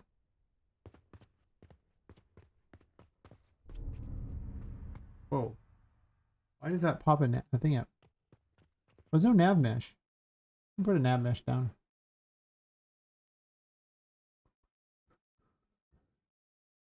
Can't spawn things in besides NPCs without a nav mesh.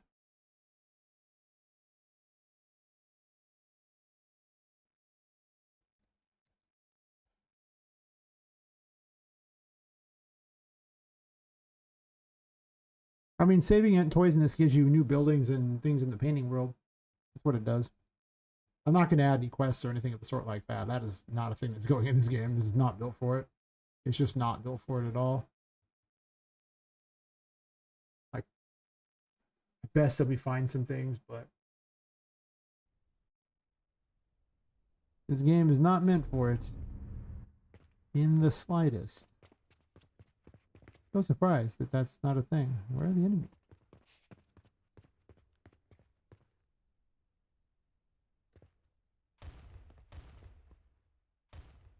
Yep, you go over to here, sneak your way out. There's a couple ways to get up here, but this is probably the easiest way.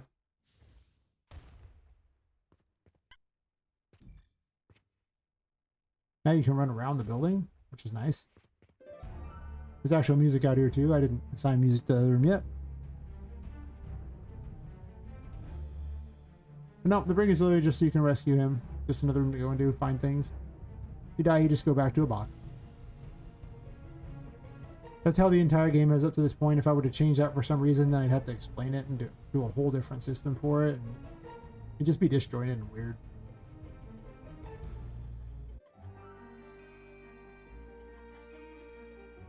Same way I have the same red stuff everywhere, so I know you can grab it. I only have to explain it once. And then never have to explain again how to grab things, or what you can and can't grab. Even if it doesn't always match. The fact it sticks out like a sore thumb also kind of helps too.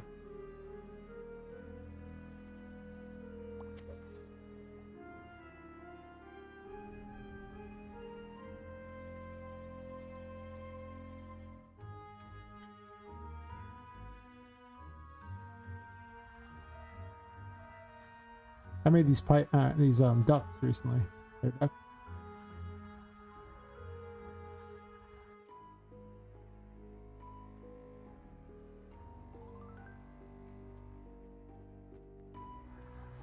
Don't know why the enemies aren't spawning. Whatever.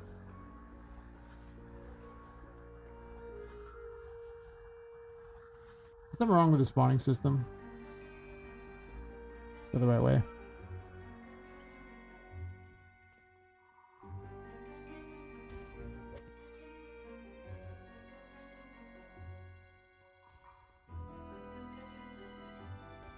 Why is there a weird shadow of lamps? What are you talking about? The lamps have metal on them, and there's light inside, so because of that, they're gonna emit light, and like the light's gonna get blocked partially, right?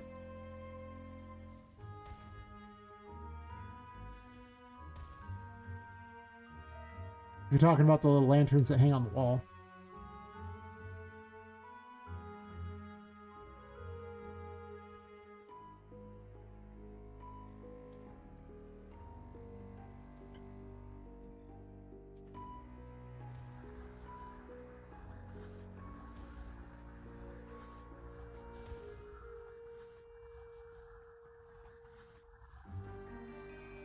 Almost out of curse. And she would rather leave the light so I can get my curse back.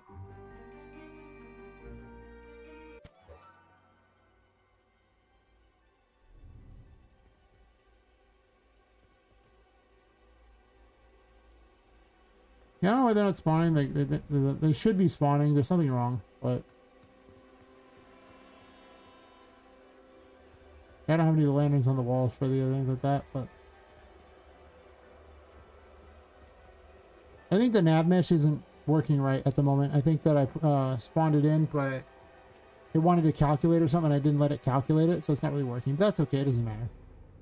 You can see the mechanics of this area.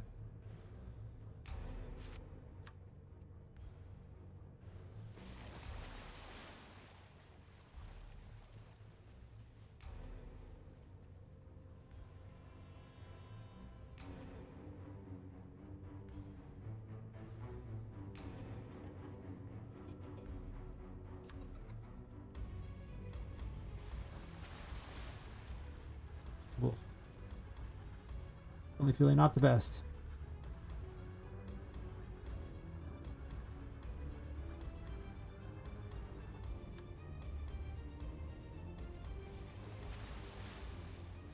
I think a bio break after this. Cool.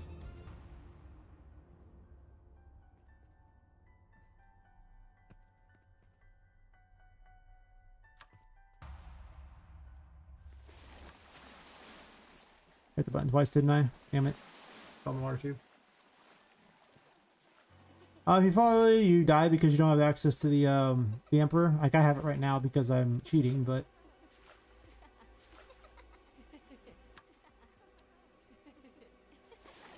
you'll get sent back to the respawn.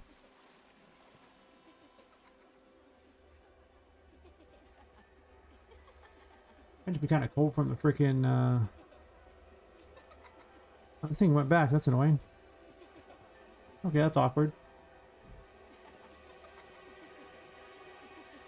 Oh, I ran out of thing. Anyway, apparently that went back to the respawn. Those are supposed to sit there, but for whatever reason, it didn't. Anyway, you lower it a whole bunch of times, throwing the little blocks everywhere, and then you can get down to the moon, which is hidden in the little thingy down here. Which has a button to open it. And Charlie's supposed to, you know, look at you, and you're supposed to be able to like, watch her in order to keep her from moving, but I haven't programmed that yet. But anyway, I gotta take a bio break real fast. I was like, oh my god. Be right back.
It's actually kind of cold in this room now. I left the window open.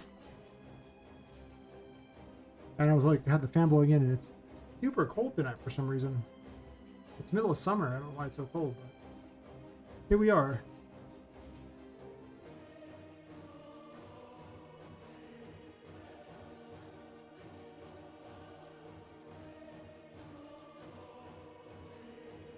Let me fix those little thingies because it's a problem if they keep vanishing.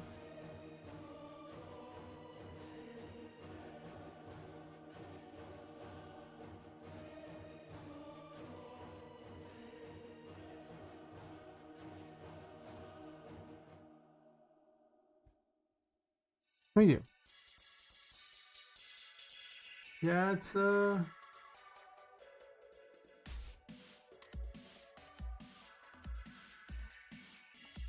definitely not a drinking lots of random alcohol and going, ugh. I can't really drink a lot. I drink some. I'm just gonna go ahead and remove these because I'm not dealing with this right now, even though it is a problem I need to deal with, but mouse is not working as well as I want to right now.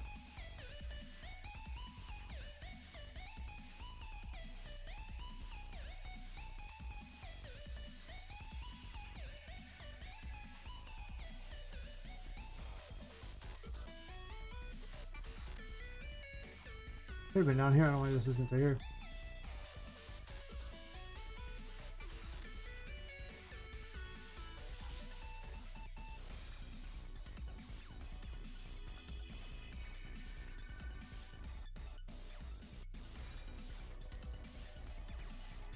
There's a thing that slowly returns it to a position. Monitor object, I think.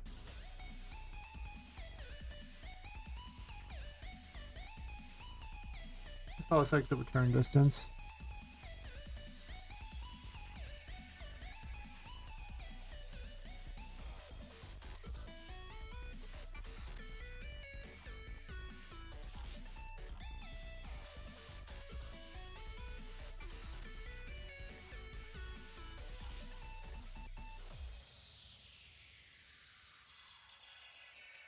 I honestly just make the return distance probably just like 6,000 or something like that. Some big number. Actually, let me check the size of this room.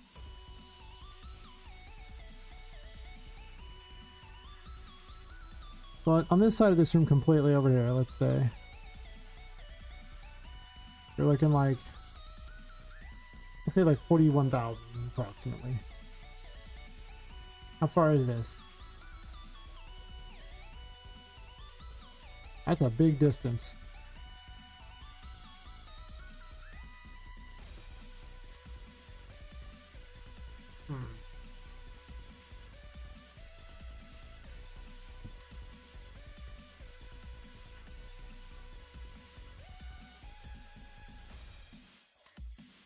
They need to be able to stay, so I guess they have to be a huge distance before these return back to where they're supposed to be, huh?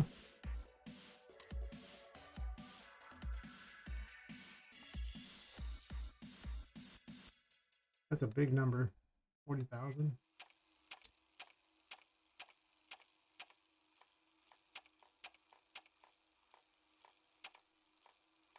Oh, this is a pale ale in Sierra Nevada. It's a somewhat local brewery. Nice and alcoholic. Helps with the long game dev nights, as they say.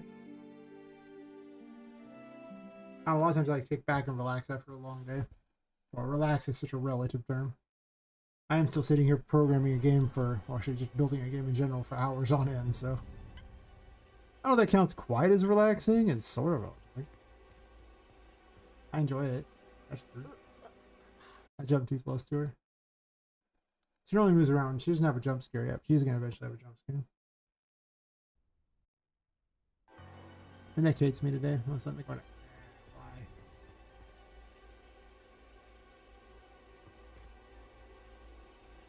Yeah, the way the room works. Could be lower the two.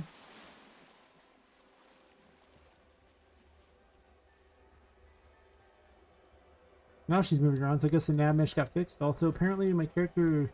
Oh, I got too close to her and died somehow. There's a nav mesh down now. That's the problem. I should remove that nav mesh. Because I haven't really programmed her to do anything yet. Or I can just remove her temporarily. I'm still building this room, so maybe I don't want that. The room info is like right below the water, isn't it? Well, actually, I don't even want to have that. I'll just have nothing.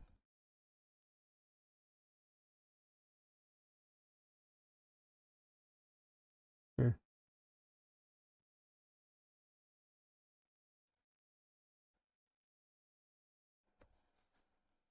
It worked last night. Of course, there I just got too close to her, so let's just have those not spawn in. Oh, wait. If nothing is listed, then it won't spawn anything. I'm just going to get rid of the nav mesh.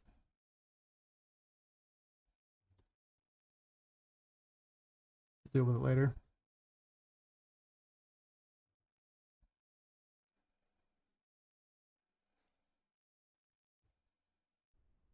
It's a 3D Metroidvania.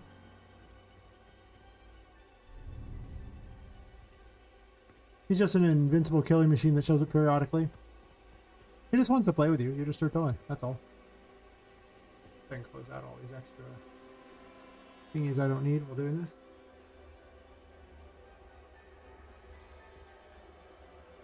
There's sort of puzzles in it in a way, and like, you know, picking things up places. Why can't I move my mouse? Yeah. Mouse being dumb.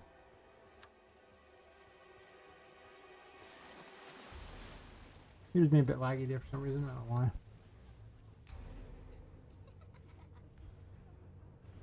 Probably the longest stream tonight, I imagine.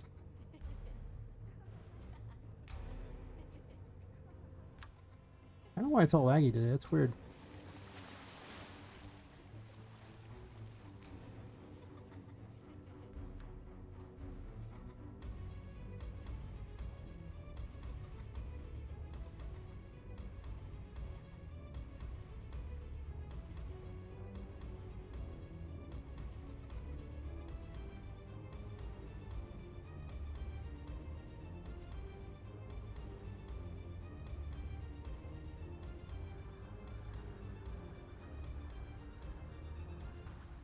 Hopefully these stay where they're supposed to be this time.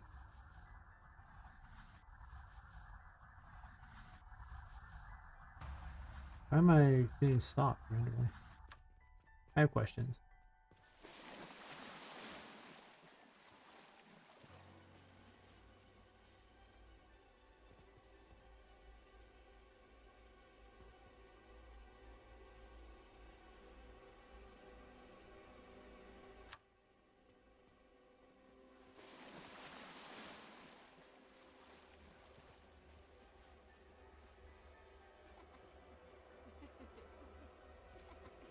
Cube's still there, perfect.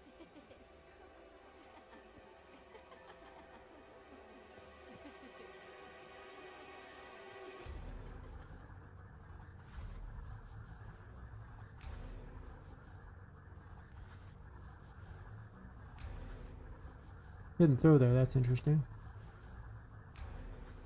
I hit off it there. If it hits the ceiling, it actually causes it to not move. That's interesting to note.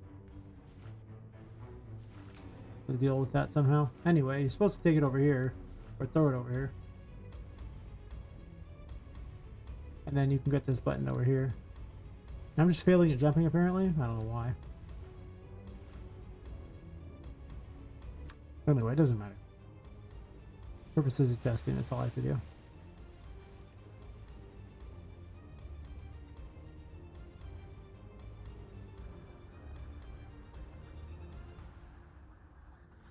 You just throw it, and then you have to worry about colliding it off of anything.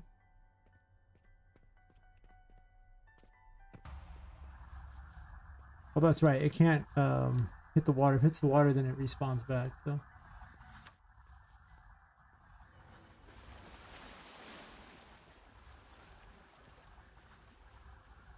Okay, I keep hitting it, which is obnoxious.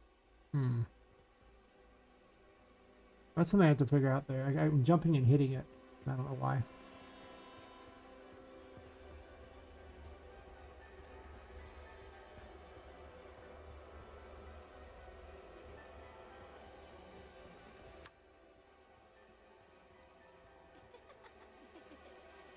You open up the thingy, you get the moon from here, and then you escape out. You normally want to throw it somewhere so you wouldn't have to run very fast out, but I didn't do that.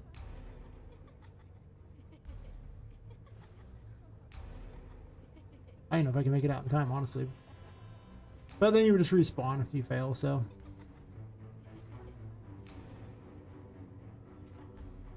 Oh, there's a light above me, right?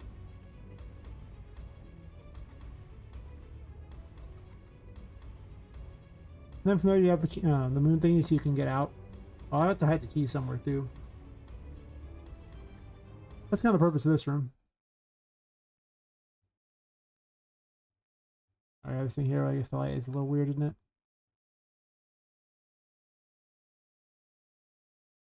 Actually, where the light is.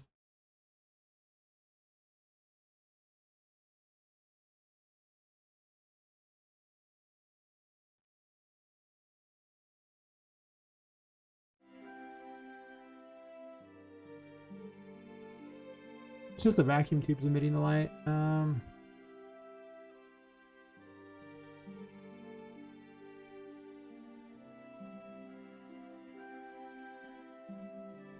I guess to be fair, that's probably not that wrong on how the light would be because of the fact that it's the light bulb inside here that's hitting it.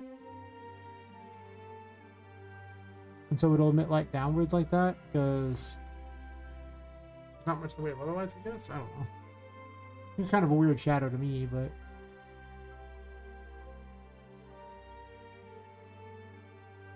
like it just ignores the side here. Wonder why it does that.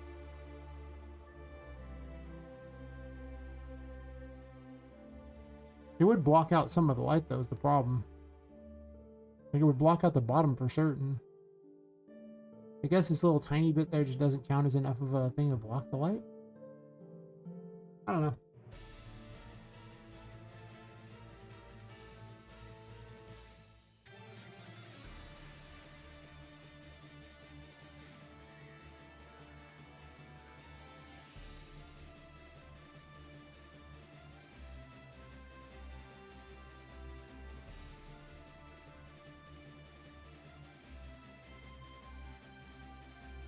Oh.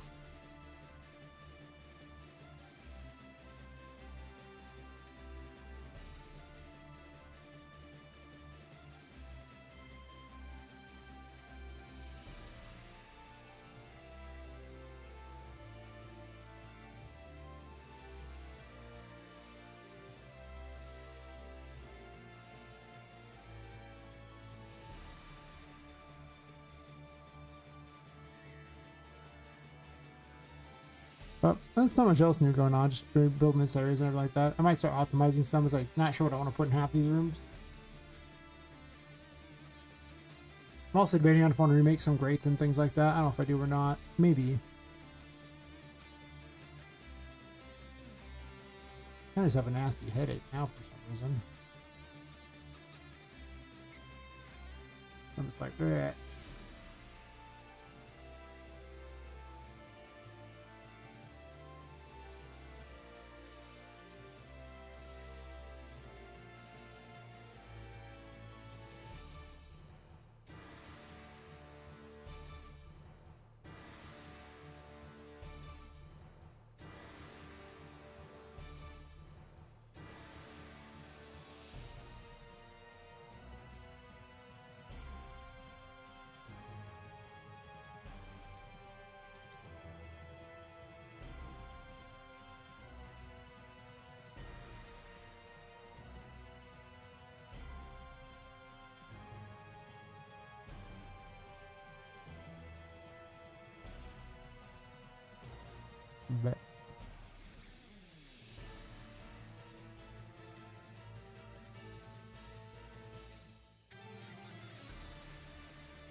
I guess I already have a pipe cap that you can probably destroy if I wanted.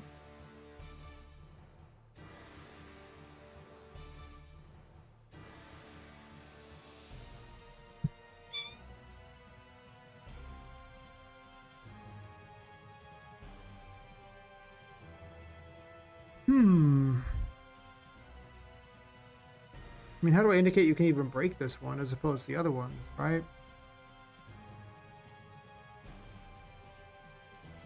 Oh, I can already have a pipe cap.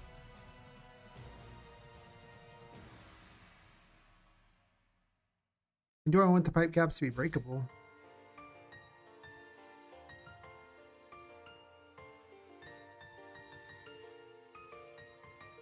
Unless I just make it a grate.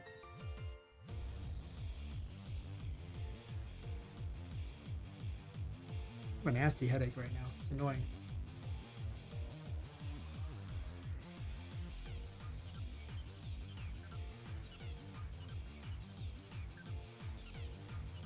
Oh, great.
I guess the question is, am I going to do it like this? Like, I could put one way up here. I could actually just put lines completely through it and then just have it kind of attached like that and then they just destroy it. Or do I have a central thing that you can break?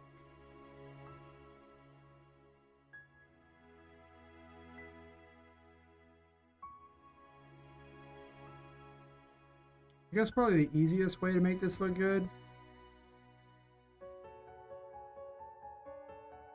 Yeah, pretty much. Destroying is more fun.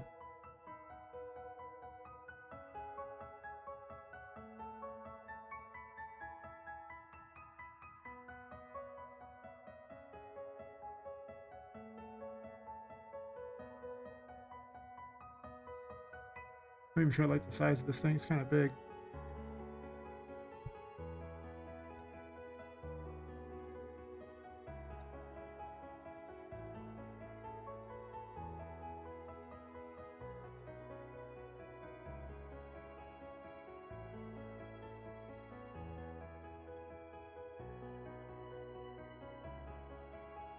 Poor computer's like, why? I don't know, buddy.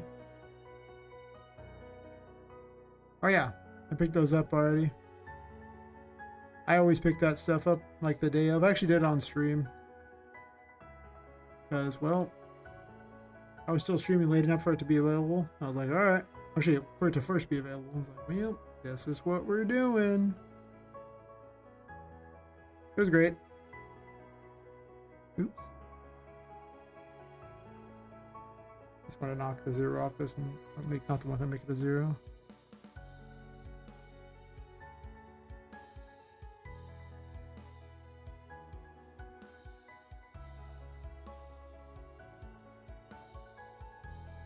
Was it what?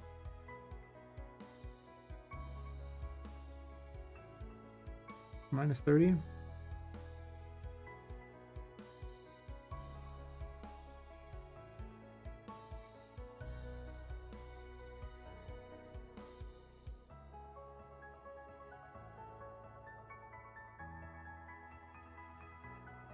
Probably gonna use the portals. The train's way too new for what I'm doing, so I can't use that, but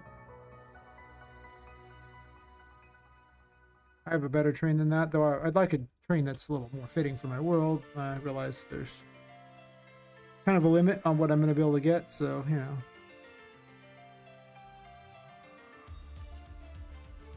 Don't exactly have a lot of cash to invest in this anymore at this point, so.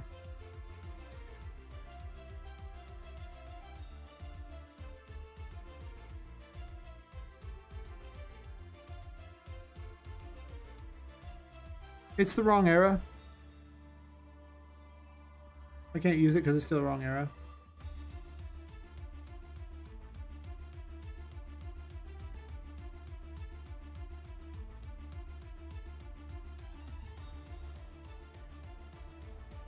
It's too new.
Oops. I forgot that subtractive will wipe out these brushes too.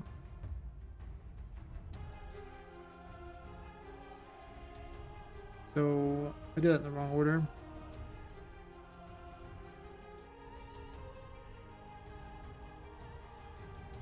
They want these. Nope, wrong one.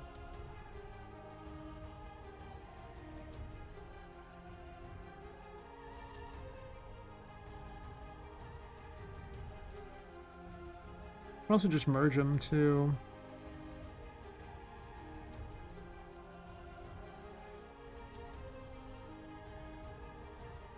That's true. I can just merge them.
I'm just gonna a simple. I guess I'm just gonna. I can auto convex it, I guess. It has to be. Can't be complex, so it has to be like auto convex. As long as it's close enough, I guess it's fine.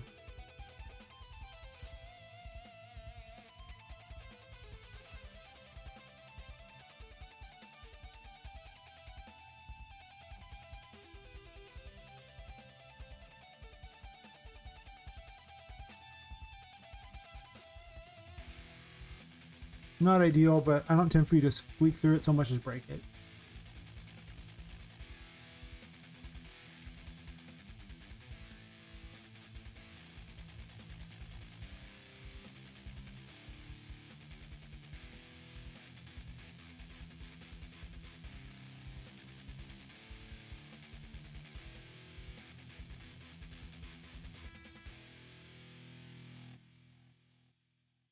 Oh, you want me to do that first? Sure.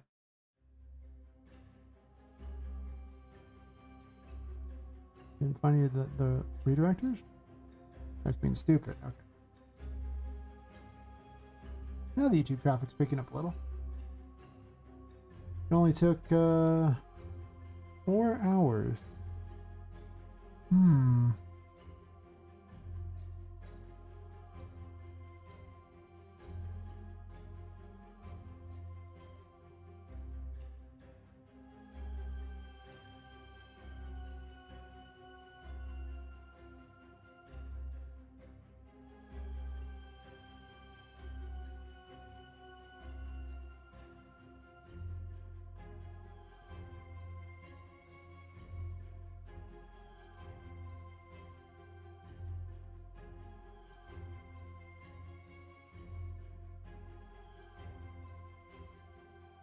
I'm seeing redirectors. Interesting.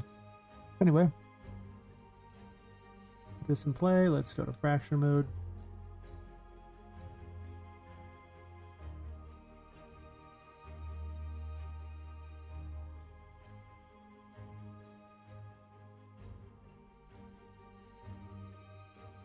I just cluster fracture it and call it square.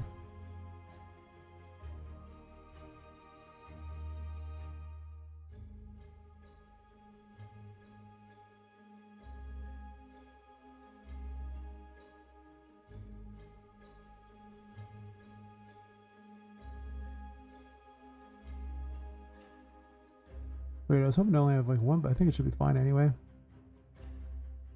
Sure.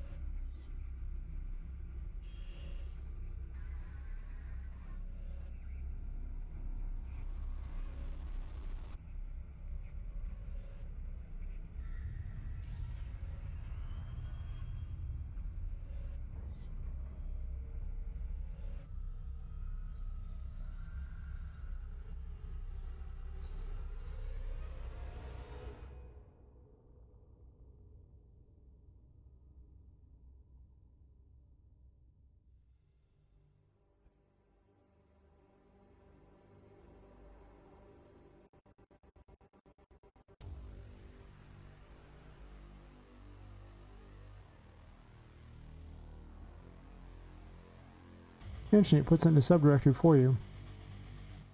I wish the behavior of Unreal Engine was consistent when doing stuff like that, but it's just not. Very weird.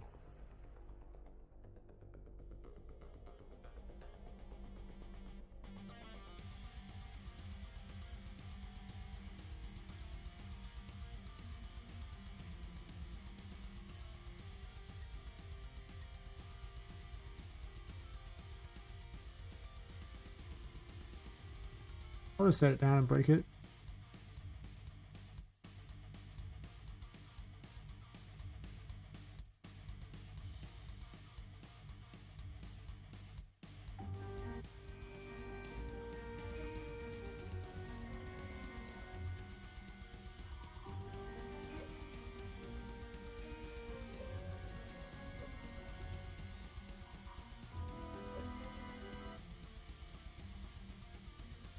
Why didn't you fracture correctly? Hmm. I don't have that problem too.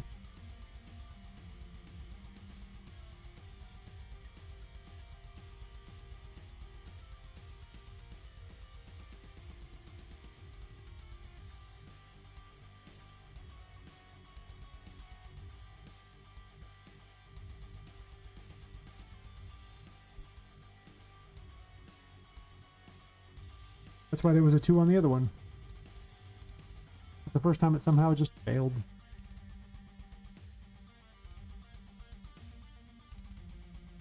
Don't know why.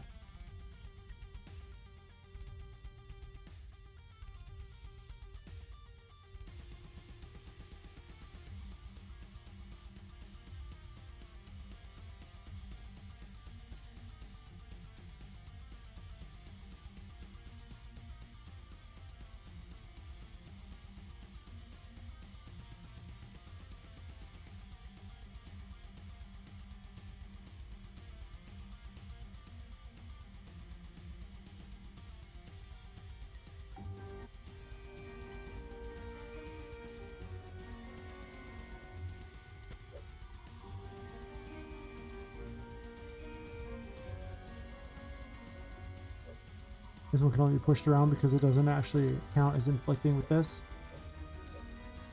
That's okay. That's because it's part of the event that spawns the thing that destroys him, so... I don't know where to put this yet, but I can put it on things, so...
I'm not trying one on this thing. It might just be on the exterior areas. Actually, that's probably true.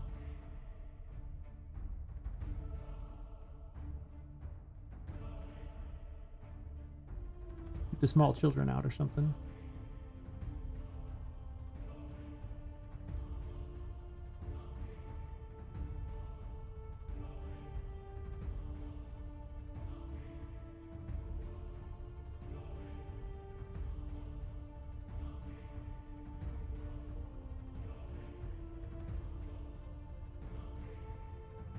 And you just got to make your own assets because they didn't exist.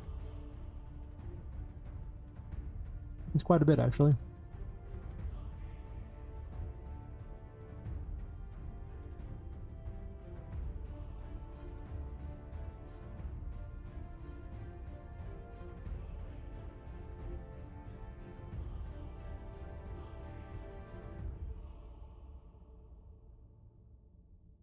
That's it. Holy crap.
If I just 90 it, does the same thing, right? Yeah.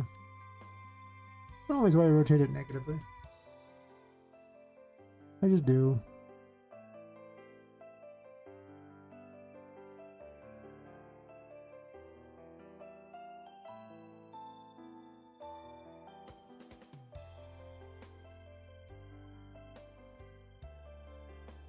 Now I was gonna fix this wall, maybe?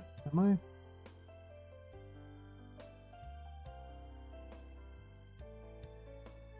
How badly do I want to run a pipe through it is the question. I mean, it would be kind of convenient to be able to jump between the two rooms for some sort of feature.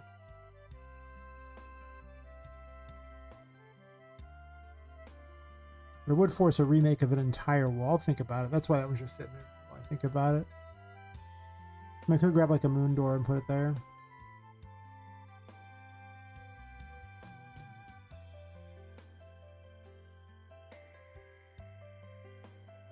The more places to use the moon isn't bad.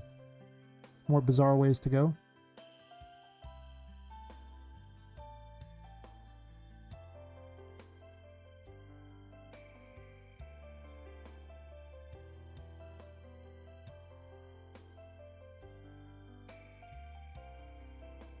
I almost want to have it show up on both sides. I'm debating on if I'm just going to use these like as their regular thing. The only problem is I don't have a way to number them for like better abilities later.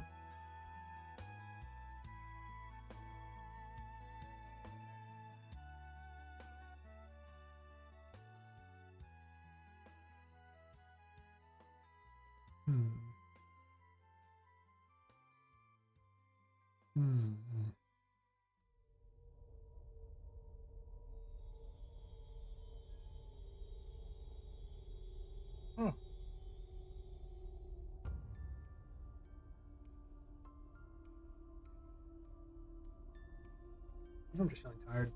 Maybe. If I remake this wall, I can have a hole through it, which does some additional fun. Means I can also run some other pipes places, I guess.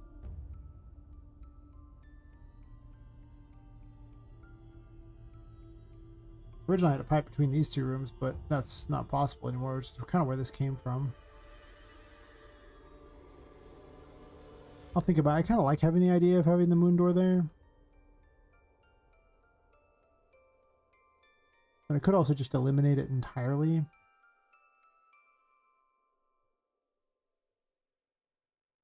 But one extra way through this is nice. Like, I do like that.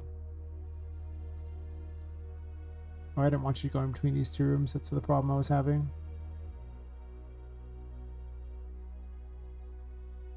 Oh, I gotta put a pipe there too. I can't let you go between those either.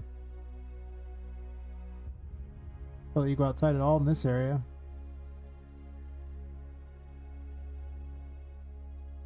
I have to be really careful with letting you go outside. Either by completely locking off the windows or something. I guess to be fair, if I let you go this way, there could be a secret all the way over here. Is there? Well... Ooh. Oh, that's a problem. The issue is, on the other floor, these windows are open. It uses the same level instance for all of them. So I can't black the windows out. So I can't have you walk by them because then there'll be nothing to show. So it'll be a room that doesn't load anything. Which means having you run around the outside of the building is kind of pointless. But to be fair, there's nowhere I want you to even run on this side of the building anyway. Because this thing basically blocks all the windows anyway.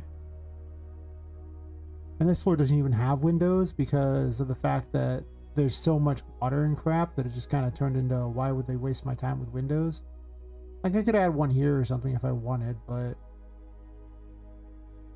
nowhere else because you're really gone with it, so it wouldn't have done any good. Even here, there's no, actually there's one here. So I mean, I could actually have windows in a couple locations if I felt like it. But overall, I just got rid of them from this floor because of all the water.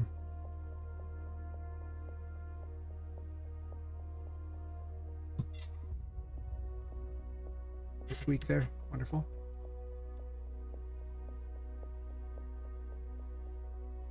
So I guess on the other side I have to block it. There's no other thing that makes sense.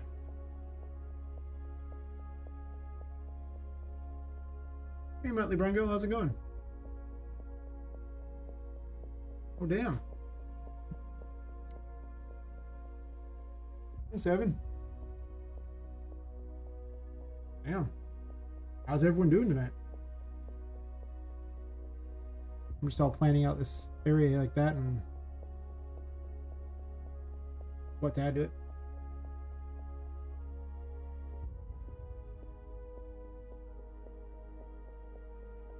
Hey man, I'm already 513. Into Milkman. Doing pretty good. Living my best thug life, as they say, and all that. Is he slowly planning out basically a chain of rooms here? I guess I can give people a tour. Because I mean, people showing up. I gotta put notifications up. I keep forgetting to do that. I work 2 jobs. I don't remember doing anything anymore. I don't even remember who I am anymore. I don't remember last time I saw the sun.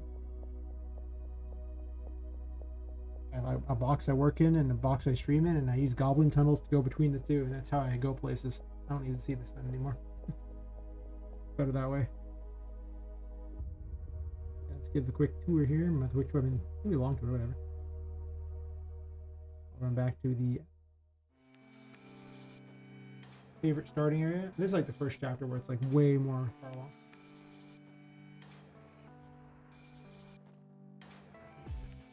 The music and things. Right. This level should be good to go.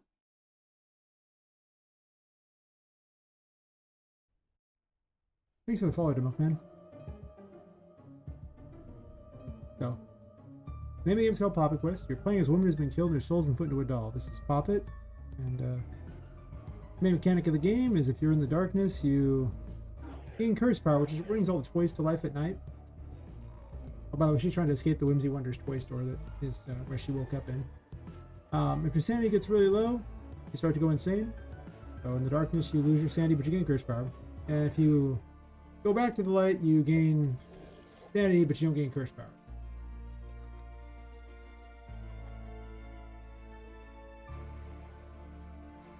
These will go away once your sanity gets high enough. Use tarot cards for abilities. This is the Fool. It's a giant squeaky toy.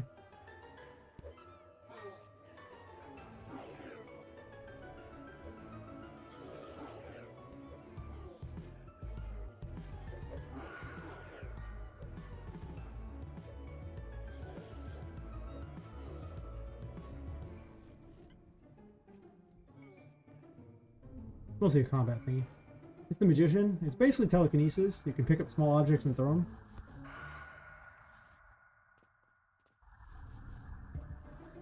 Sometimes I kind of get caught on things, but overall it works. It's also used to do things like turn on lights, manipulate drawers, cupboards, windows, doors.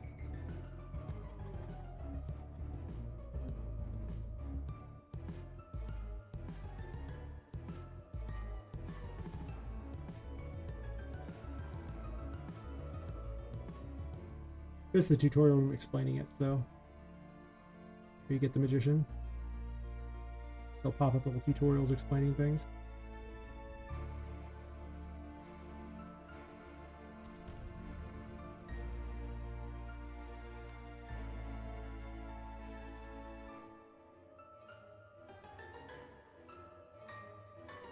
My sanity back a bit.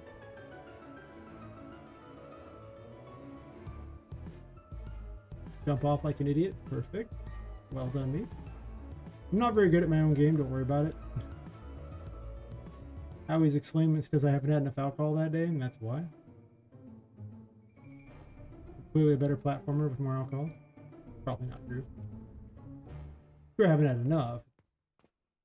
I'll have to hear about being better at it. But maybe it is.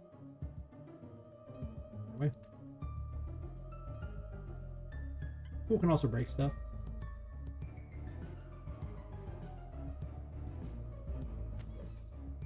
Supposedly.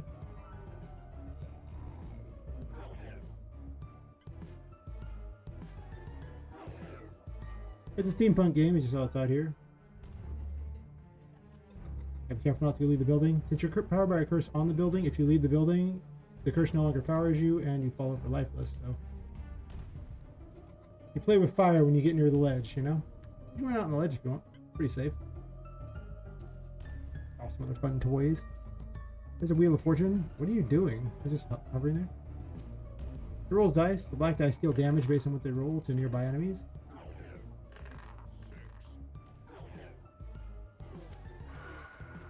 And the white dice heal.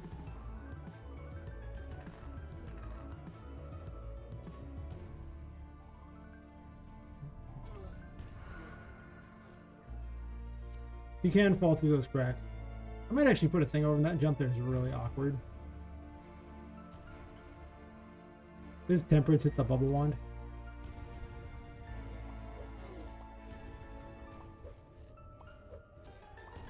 They'll break out of it eventually, but you can usually kill them before that in most cases.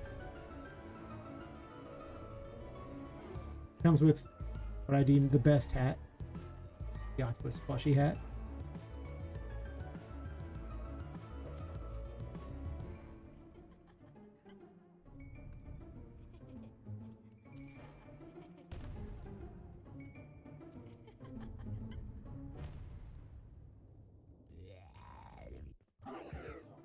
I could use a different weapon, but whatever. Went through a platforming section anyway. Overpowered weapons? Yeah, pretty much. Nice way if you don't use them right around outside the wall.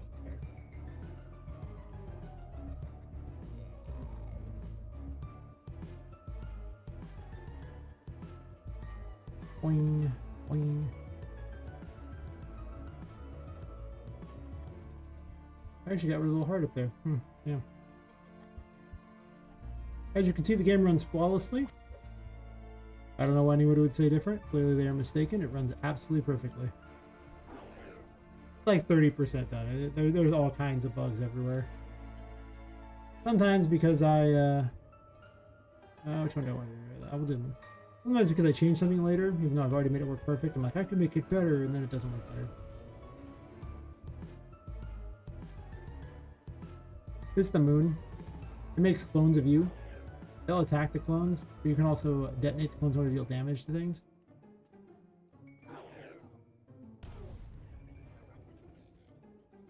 It detonates all of them, so be wary of when you detonate it. I haven't even assigned a cost to it yet, so it's actually just super overpowered.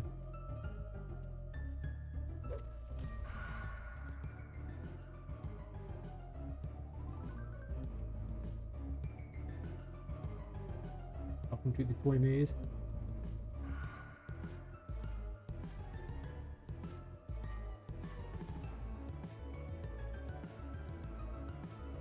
Yeah, I'm gonna have somewhere between like 4 and 5 different chapters of the game, and each one's gonna be probably about 2 to 3 hours. I don't know. It takes me about 2 hours to beat it without story, so since I know where everything is, it'll probably be longer for normal people, I imagine. Maybe not. Maybe just read my mind and know everything, in which case, I mean, I'm honored you're using that awesome power on just playing my game and not like winning the lottery or something, but actually, you'd probably get banked off codes or something at that point, wouldn't you?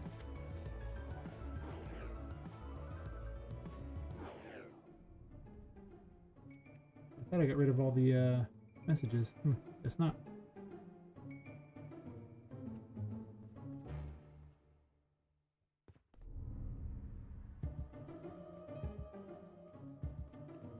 There's a bit of an issue with the enemy spawner right now. It most of the time works, but it seems to kind of get flubbed up over a bit of time. I don't know why.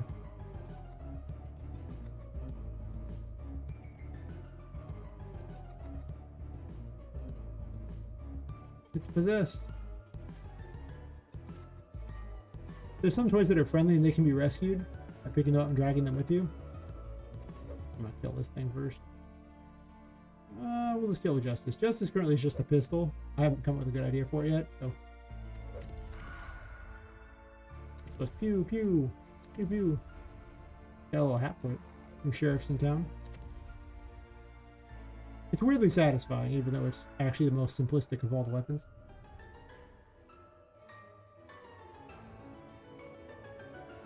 You showed us the way, but I was meant to just glitch it, do it faster. Oh, I assume people will glitch it. I already can think of a couple ways you glitch this game. Like, I've experienced half of them. Just saying.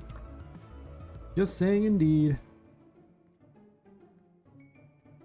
Run off with the toy. Ooh, ooh, ooh.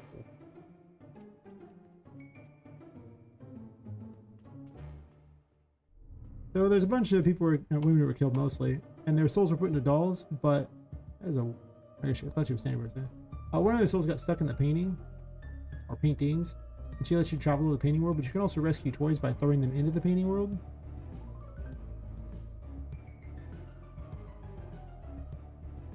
It was rescued later. I had the wrong game mode on, so if I go to the painting world, that'll random me back to a different area, so I'll check it out later. I'll end the thing with it, so this way I don't end up in an area where the game's unbeatable. I don't know why I keep spawning slightly in the ground. Weird. Thanks for the follow, Marty513.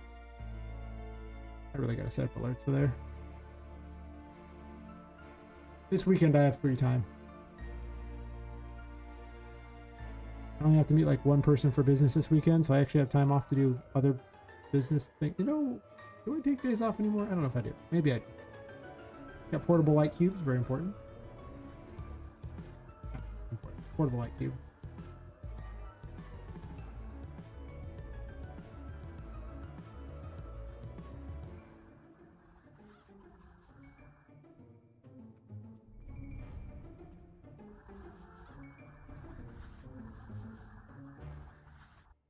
I'm bad at my own game. No.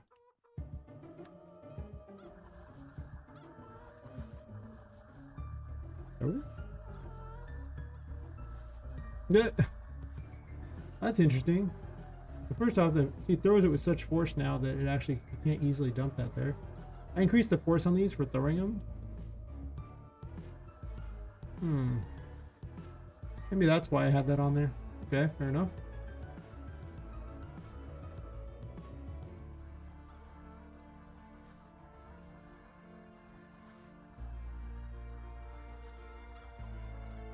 Now you see a change I'm going to do to fix things. I have double jump enabled. I shouldn't be using it. I'm actually just flat cheating. Physics means nothing here. Absolutely nothing.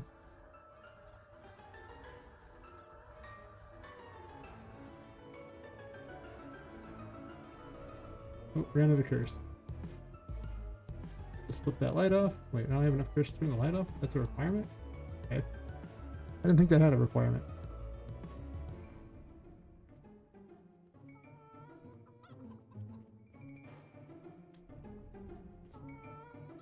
I keep changing the costs on things, so.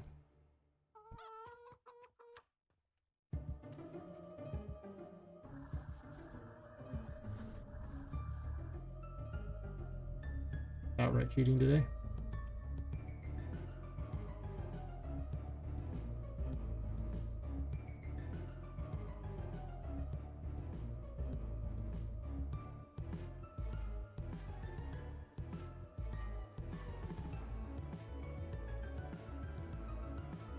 Unfortunately, my computer's not that powerful, so streaming the game plus running Unreal Engine sometimes is a bit much for my computer, so I get a bit more lag when doing all that. I don't want my sanity back first before I go in there, I think. This is not working. Interesting. I'm gonna turn this light on, then I get my sanity back.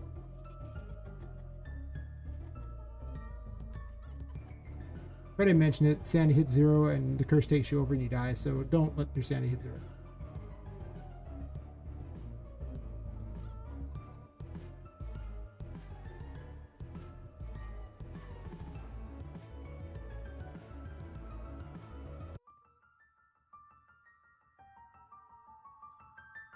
Boing, boing.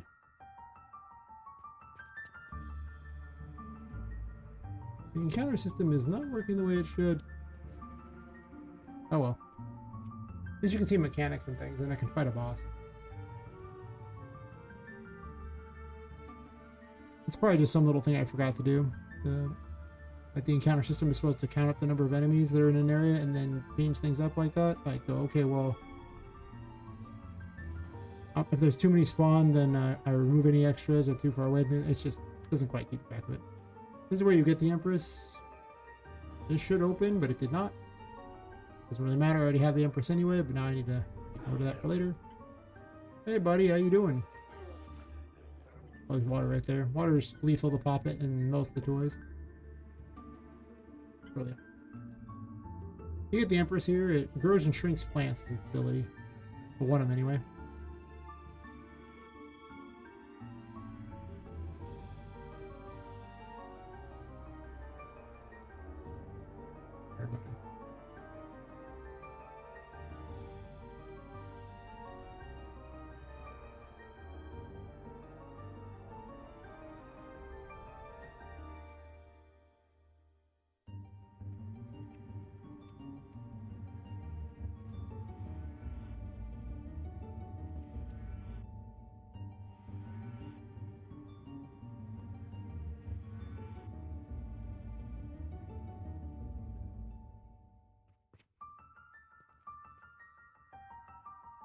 I'm so bad at my own game. Oh no. I have the Emperor, which makes you immune to water. I actually just put it in the game not that long ago. But it's in the second chapter. Since I just have everything enabled because dev privilege. Yeah. How do I count as being in the light right now? Must be really close to a light, huh?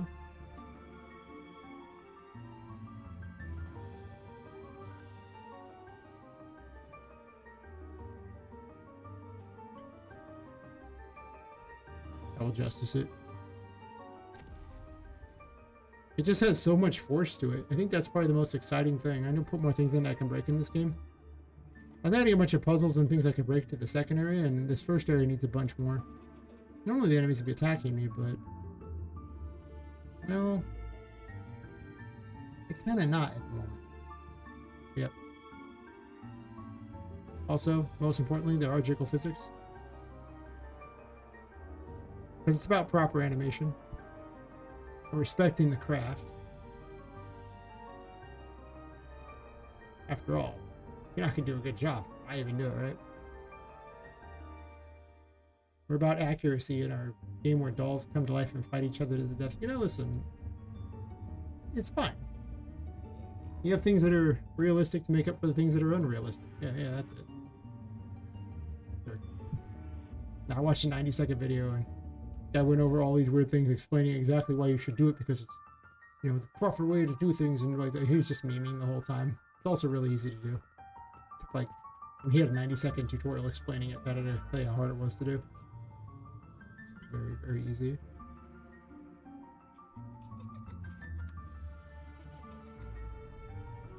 One of these optional rooms. Occasionally enemies are still spawning, so I don't know what's up with that. He saves by jumping into toy boxes. I do have all the menus and everything too. But, you know. A map that's not that updated yet, where it mostly just shows where the rooms connect. I'll probably make it more complicated as I go along. The Terra menu everyone's already seen. The collectibles need to be added for the most part. I really haven't done much with them yet. Loading works, options are all here. Including changing buttons to do things. All that's there.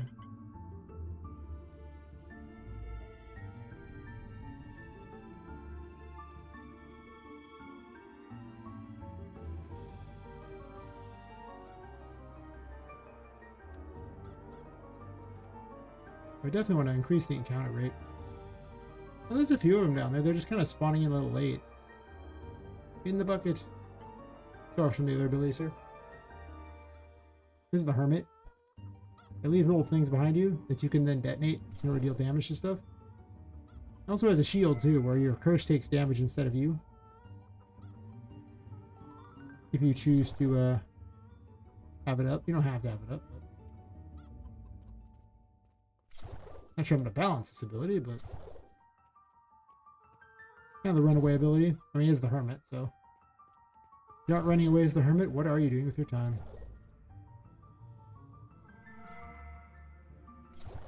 Probably not that necessary against these, though.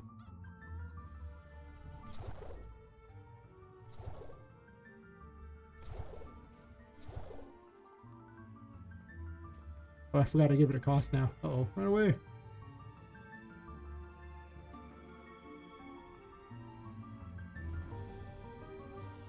It has a little pimp hat on. That's funny, a little pimp game. Supposed to be a little, like, you know, hype staff, but... yeah, I don't know.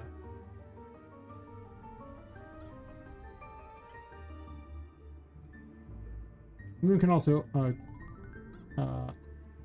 basically add or subtract, or not add, but make the anything on the moon appear and disappear. There's a moon on the other side.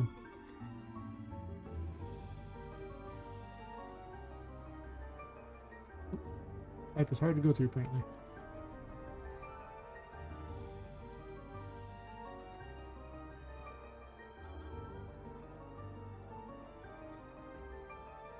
I forgot I have cords. I'm gonna have to go through and add cords to the other rooms.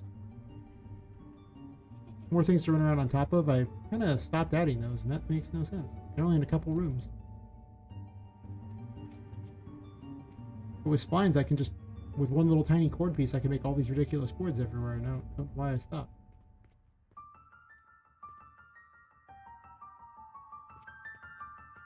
Steampunk doesn't necessarily have cords, but I pretty much come to the conclusion that it's basically some sort of combination of magic and steampunk. My world, because, to be honest, I mean, there's already magic there, so I don't know why they wouldn't be using magic in their technology. Oh, I'm so bad. Oh, God. I fell. You can get out of there. Okay, that's good. I don't know why they wouldn't be using magic and steampunk together. To be honest, I don't know why they'd be using steampunk if they have magic, but... This is not supposed to be hard, by the way. I just make it look hard. Really hard. I know I'm bad, but... Damn. Well, as they say, you know, if you can't do teach, so if you can't play games, you make them, right? Is that how it works? I think it's probably true. I believe that.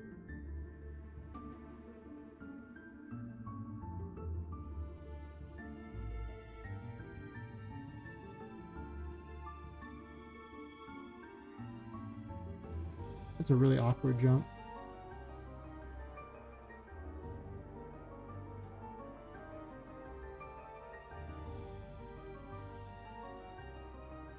Man, I'm doing terrible. I'm just gonna cheat my way up now. Can't play today. It's been a long week. My explanation. This is actually very conceptual, but the chariot actually gives you a little airship to fly around. It is super not even remotely game ready, but it is kind of fun to mess with. Really? I mean, I appreciate that you're here. That you showed up to the party in the most awkward location imaginable, but... Really? I was having a moment there. Yeah.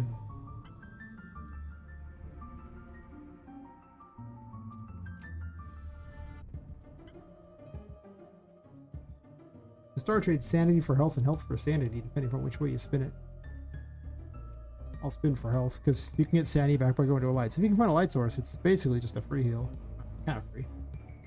You kind of wait around a bit.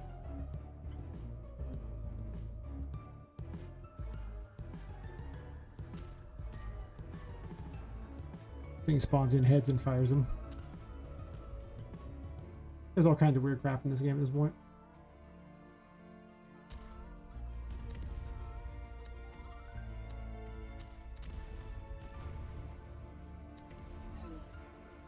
That's right, I shot him in the back. He knows what he did.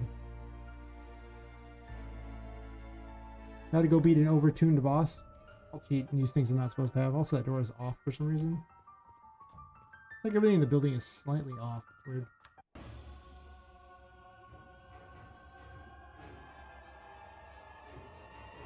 See if I like this music better. Everything is spawning in the ground. That's so weird. What you doing, buddy? Oh, you happy? Actually.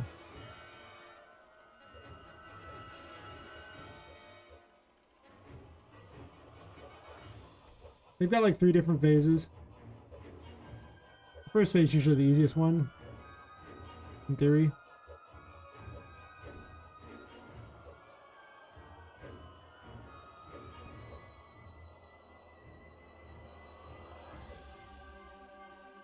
What you doing, buddy? We jousting? I'm okay with jousting.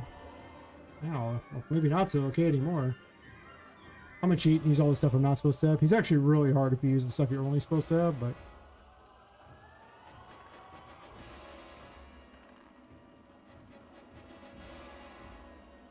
I could do that. Actually, you would have temperance for this fight, so I could use this. That would... Good for the first phase. It's a little questionable for the other phases.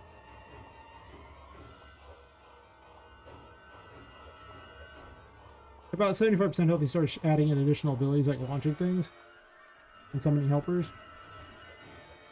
So I think it gets a lot harder. So the temperance is pretty strong against. I don't know, I'm taking a bunch of damage on it, so I don't know how strong it is, but it's a low damage weapon. It can't actually bubble him because he's a boss, so you're actually supposed to heal with this ability, the Empress, which is the one that makes little mushrooms. They count to 10 and heal anyone nearby, which also couldn't heal him, which is unfortunate because, well... I mean... He, doesn't need extra health.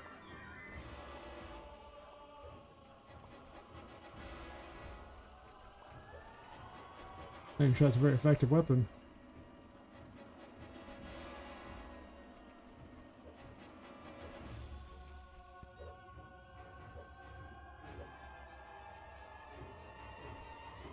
We just have that, the Magician, and the Fool, and Temperance for the fight. Do not have this. This weapon's actually very strong against him. You can hit him with it. It does hit the heads though, so it can be kind of annoying to hit him. You got to try to lure him near it. There's a huge amount of damage if you can lure him near it.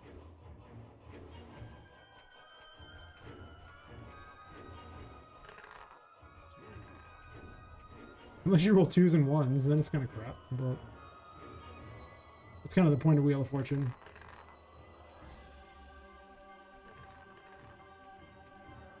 Hope he got hit by the thingy. Fair enough.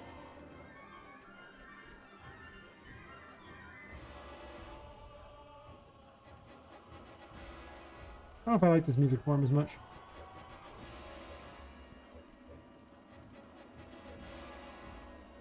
He doesn't really have an answer to a lot of the later tarot cards, but he's also the first boss, so you know no one expects him to have answer this. These things explode when you get nearby him. Try not to be there when they hit the ground.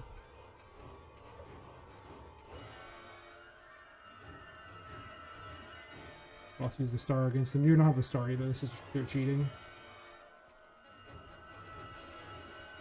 Because you can just keep running away, making it one of the better healing things. It's not particularly fast, but since your strategy is run away. But he's actually pretty good at hitting me just the same. You gotta kind of dodge a lot. Wow. Fires pretty fast. He probably is overtuned. I'll go ahead and say it.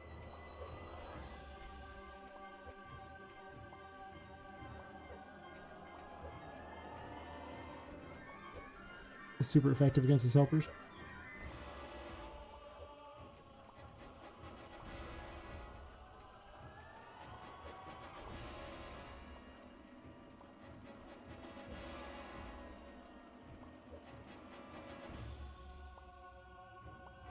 What you doing, buddy? Just hanging out over there? I'm okay with this.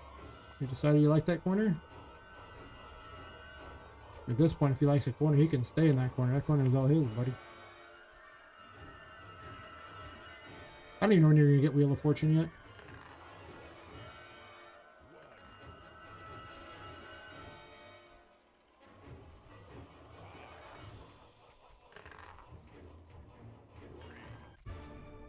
Ah, I get wrecked by Wheel of Fortune.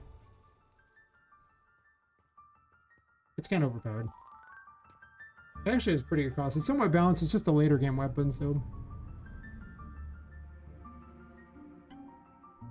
Very, very good against him. Not so good against some of the other bosses, but pretty good against old Patrick there.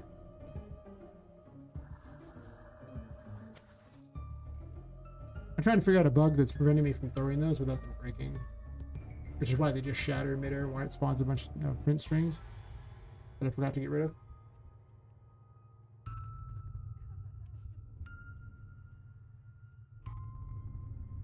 Well, the encounter system seems to kind of fix itself. Like, it's sort of working well. I wonder why it has problems in the other area. I'm just cheating and double jumping. I'm just the worst person ever. It's been a long week. The Hierophant room. The Hierophant makes possessed objects behave temporarily. The ones just kind of float around. As long as the Hierophant's active, you can jump on them. You try this without the Hierophant, and you get thrown. You can kind of try to jump off them, and it'll sort of work, but maybe. It's a physics thing, so maybe. Good luck. Give me done, I suppose. I just failed that jump horribly. It's kind of a bit of lag or something, which is why. Every time I play this, the lag's a bit different, depending upon what's currently happening in my current dev process. So sometimes it's like super laggy. Other times it's like completely not laggy, and I can't get used to either particular set of jumps because it keeps changing on me.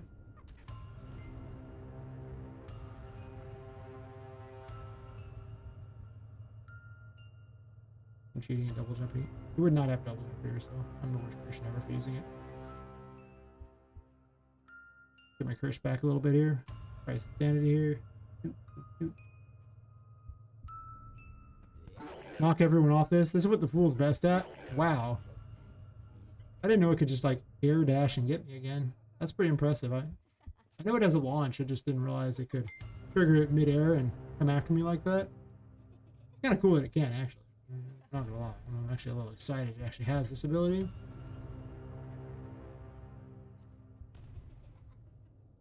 There's a light right here. I'm gonna hang out by it and try not to die.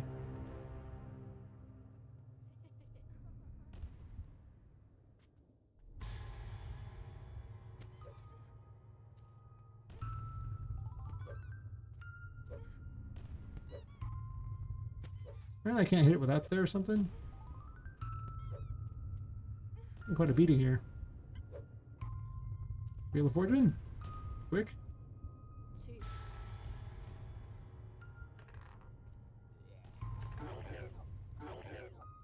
I'm getting attacked like crazy here.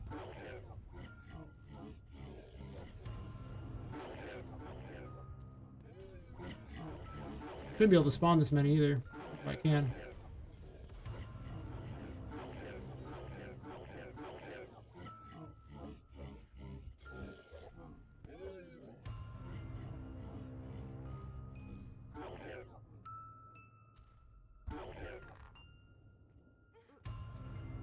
Oh, I got killed by things. Okay, well, that's really overtuned. I think it puts me right at the start. I'm gonna see where it puts me. I did save, but it'd be all the way in that one room. Oh no, it just started me here, huh? That's not supposed to happen. I guess I had the wrong mode enabled, so it could be a lot of things happening. Might not even be a bug.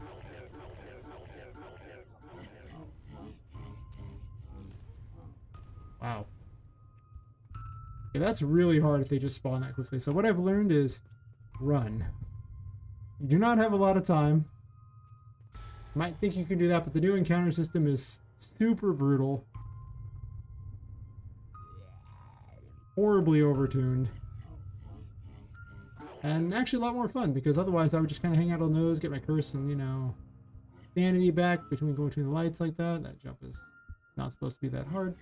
This is actually where you get the Hierophant too, by the way.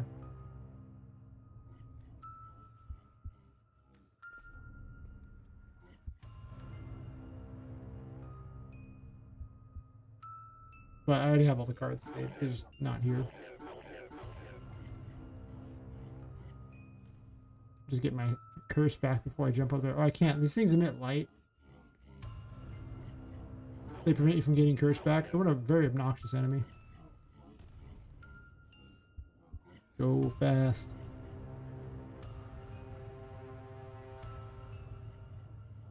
It's like the most trouble I think I've had in this area in a while.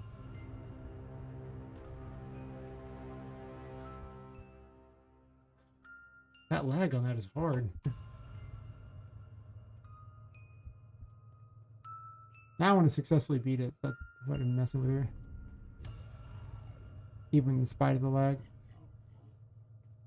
I'm trying to stay with that thing that emits light so I can actually get my curse back. There's a light up here, so I'm not too worried about sanity per se, but I am worried about curse. If I just hang out here for a second and get my sanity back. Pick an area where the enemies have a hard time moving. Perfect.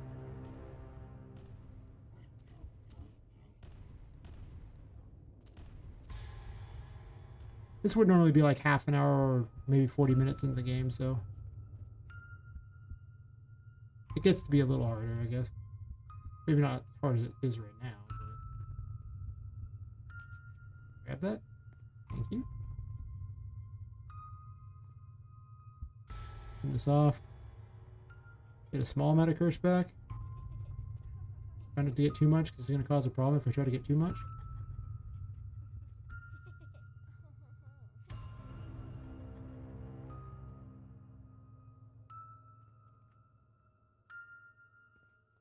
Ah.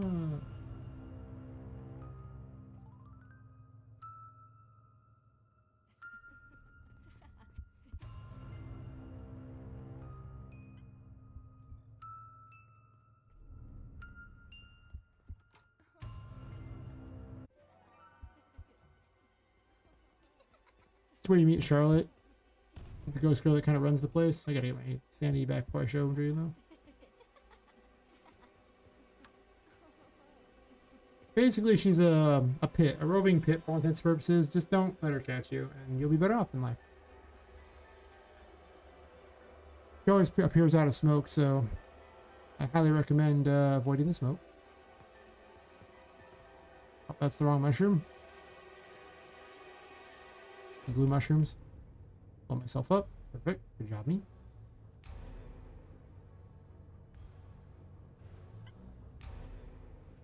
Shut this light off in order to gain curse back. There's no secret there. My way of telling you there, in fact, is no secret down there.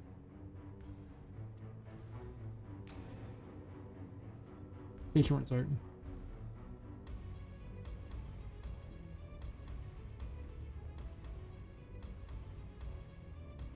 How am I considered in the light? Oh, from the box. I didn't realize the box emits light. Okay. Guess I put that there. Fair enough. Good job, me. Actually, I kind of want the magician. Never mind. Anyway. Where you at, Charlotte?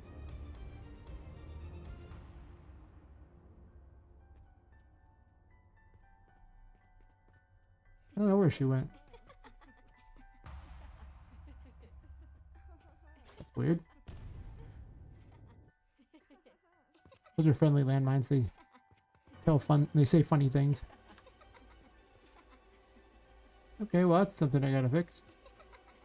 Or she's kind of stuck over there, it looks like. I wonder what happened. That's good stuff. I don't know. Game runs perfectly, 10 out of 10.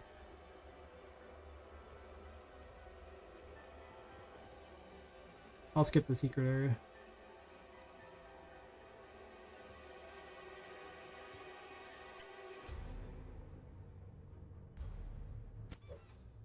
I can always get later if I want. What just happened there? I made some changes to these things. Now they do stuff.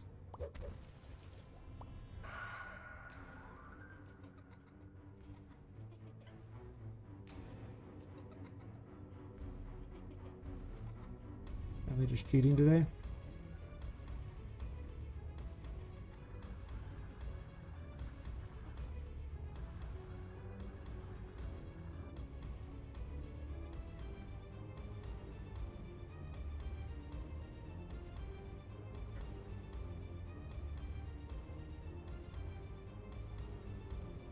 I guess I should actually heal myself up, huh? Yeah, I guess I should fall like an idiot instead. Yeah, that's Charlotte, by the way.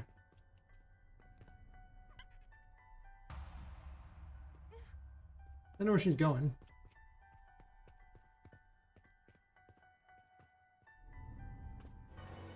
Huh. I guess she's found something more interesting than me. That's fair. I'm not very interesting. Fair. I'm gonna judge. I'm pretty dull. I wonder what she's found that's so great.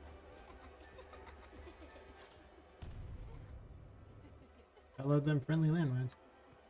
Not the way I usually go up to get in here, but it'll do. Really hurt. Guess I could use the star or something.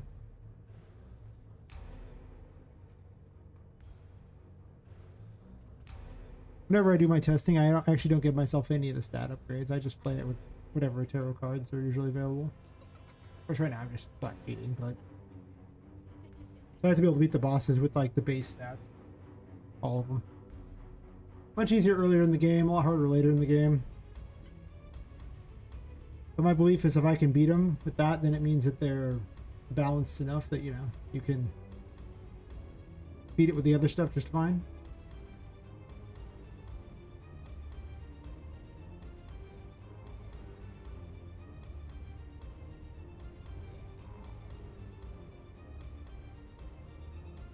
I just can't jump on you today.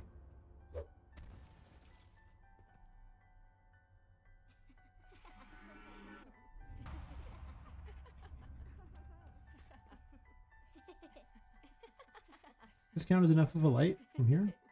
No. It does. Haha. The light below actually counts. It is what it is. I have no other explanation. It is what it is.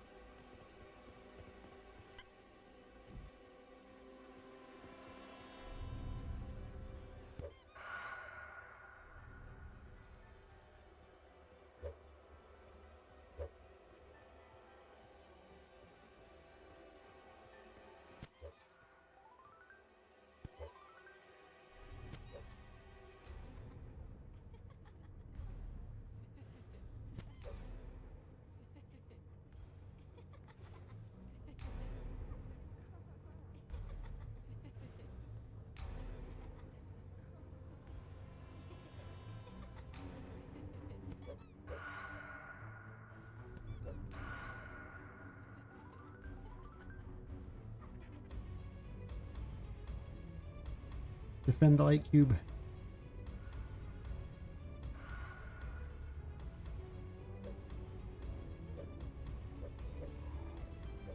I can hit you. Huh. Apparently those enemies have some issues with that. I should be making a list of all the stuff I need to fix. Whatever.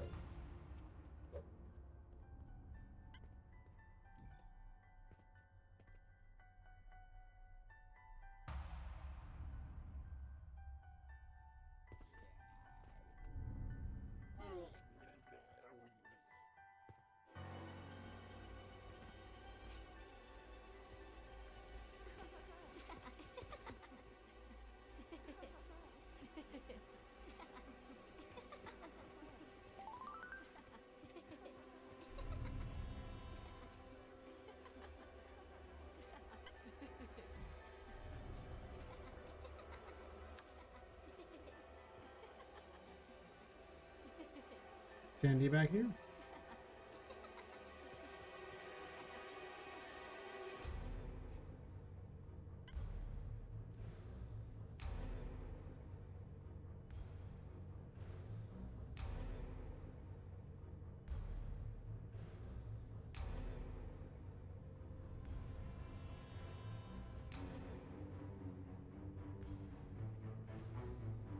Normally it'd be a lot more scarier with Charlotte around, but for whatever reason, even in the future, nothing works. What I'm just hearing.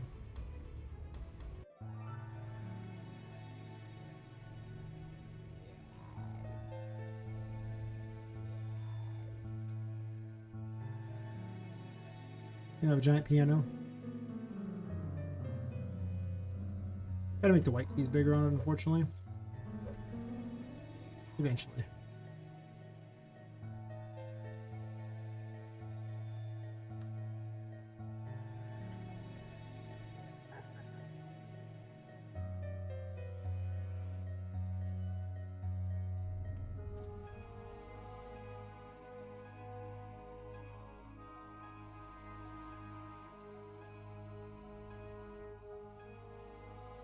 Skip that little maze thingy.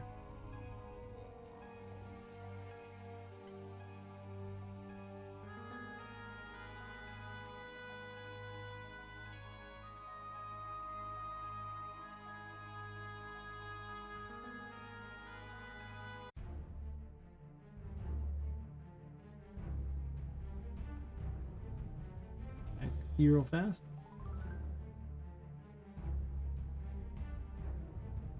I realized there's so much more I could add to this first area to make it better. And here I'm working on the second area, but there's just lots of details that could be added to make this better.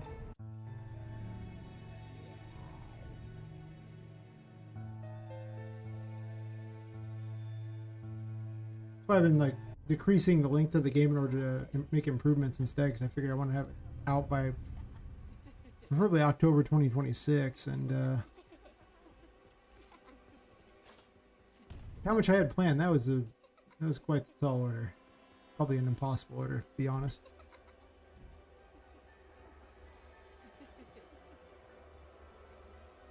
I should make it where these dice have to land by you in order to heal.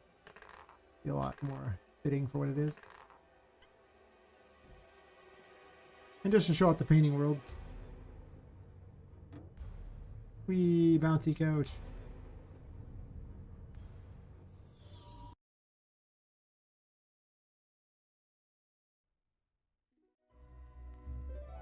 Then I'll wind up over here. Oh, I know why, because I have the wrong game mode enabled.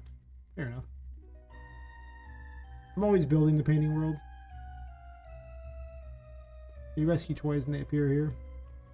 But usually in the central section first. This section was a new addition that I was building.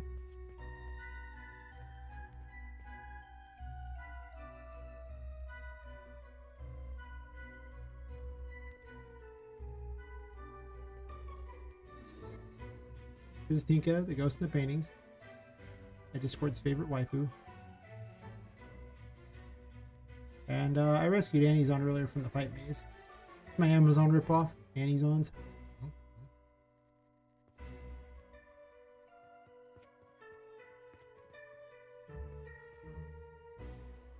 Everything is for sale, even you. You can just buy the items by talking to them, basically. I actually do have upgrades. I could buy them. Yay!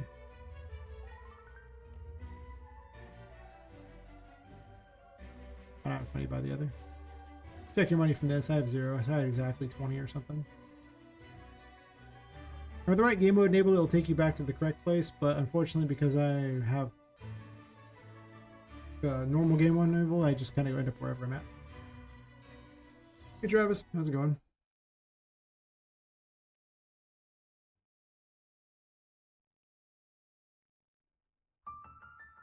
Yeah, that's kind of an idea what the game's like. It teleported me to some place that I could have probably made it back to where I wanted to go, but eh. Give an idea, I imagine. Hopefully. If not, well. Say after that. Say after that. Good old kick in the background's like blah, blah, blah, blah. Why only Unreal? Why not other software that sucks? I mean, like Unity? You said Unity? Wait, what? No, I'm just kidding. I mean mean. Because Unreal's easier to use. Unreal has better graphical capabilities for 3D. Epic gives it to you for free. Epic gives you a huge amount of free stuff. Epic does half the programming for you. Epic does Epic Mega Grants, which help cover the costs of your game. Do I really need to keep going on? You don't have to use crappy code. You can use nodes. Because blueprints are so much faster and better to code for just about everything. I mean, those are all my reasons. The reasons why you would use a... I think the reasons why you use Unity consist of, are you making a game for mobile, and is it 2D?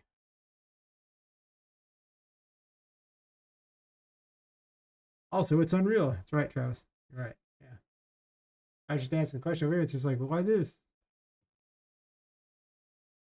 Unreal's just better for big 3D games. This is that's its bread and butter. That's what the engine does. This game in Unity would be basically impossible for me to have achieved. But thankfully, Epic comes along. It's like, we did all this work for you. I'm like, did you now? Why, thank you. Yeah, it's a very capable engine. It's not as good at 3D as Unreal Engine. I think nobody would disagree with that. Unreal Engine is built from the ground up to be 3D, and it does so much work to make everything for you. And it has so many tools built right into the engine to just create all these assets and just go nuts on it. It's really fast. But it also does exactly 3D. So even if you make a 2D game, it's still in a 3D world. So it's not as it's probably not as memory efficient for 2D games, I imagine.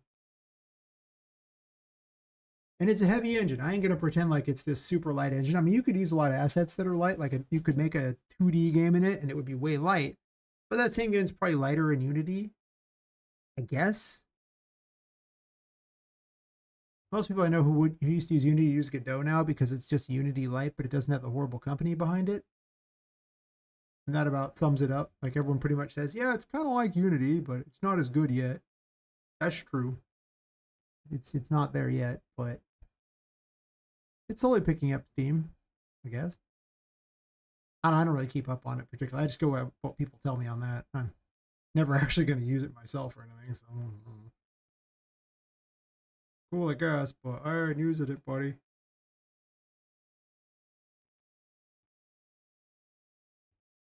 Fair, maybe. I mean, the way I look at Godot is I really can't name anything that anybody's really released with it that did well. Now, that's partially my failing because it's not like I did a lot of research.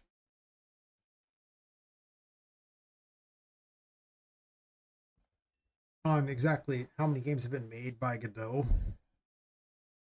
But most of the big game companies and everything like that just use Unreal Engine these days, and Unreal Engine gives everything for free and makes life real easy. So graphically, I mean, your game looks way better in Unreal Engine. I dare you. But it is possible to do some 3D things in there. It is true. I think you choose things like Godot or Unity, well, especially Godot, if your computer's not very good. Because one of the problems that Unreal has is you need a good computer. You could use Unreal 4, and I mean, Unreal 4 was going to make the Final Fantasy VII remake, so it's not like it's a bad engine. But it's it's a heavy engine. I ain't gonna lie. How many games I made? I made a couple, like, small games, nothing great or on Steam like that. This is the big game that I'm making. This will be proof that it's worth continuing being a game dev. If I somehow fail to make this game work, I will rethink my game dev ways. If it does okay, then I'll make the next one. We're gonna mod for a game, also create. Might it just isn't that like a DLC at that point? Like, I'm hearing DLC. Like, I don't know why. Yeah, like, I mean, you get to sell it for money, right? That's the difference between a dev mod and a everybody else mod.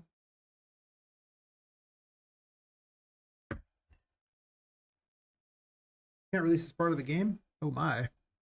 What can't you release as part of the game? Questions. So many questions. Don't know why I say it like that. I don't really have that many questions. Branded content. Oh. Why would you even make that mod? That just opens you up to lawsuits. That seems terrible. Like if some fan makes it, yeah, okay, whatever. But if you make that mod, you didn't make it, but you said you're working on it. I wouldn't touch that with a 10-foot pole, buddy. That's just branded and you're the one who made the game, you're liable. That's dangerous. Now, if like I said, if a fan makes it, they're liable, and who gives a crap, right? Let them be whatever they want to be, but I would not touch that. that's pirated content there. Steam is not going to be happy.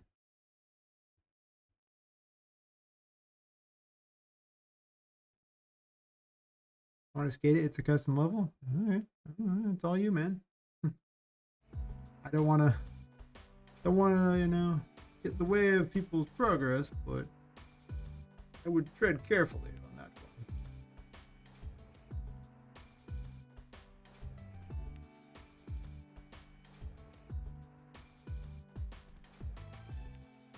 Well, just having your name on it's already not good.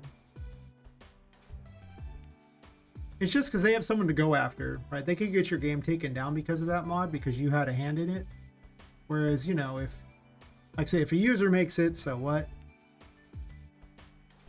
Like, they were going to take your game down because the user made a mod, but there's no guarantee they will. It's just they can.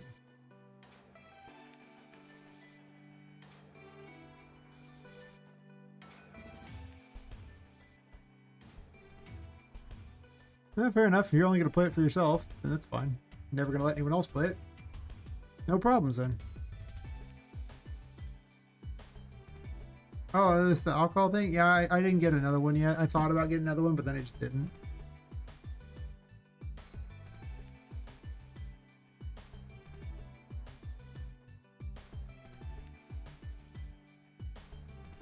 Like, it's fine and all, but I probably drink a bit too much anyway. Yeah, well, that's the thing. If you take out all the, you know, the pirated content, then yeah, it's totally fine. Problem is the pirated stuff. That's why I would stay very far away from it. Yes. But that's me.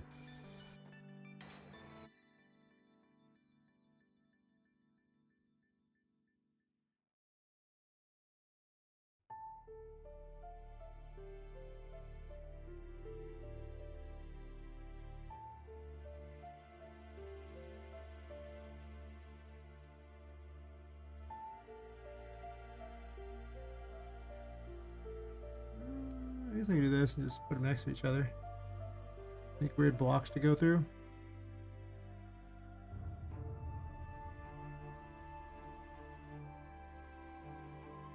Playing around with some ducts here and make them have a little fun with it.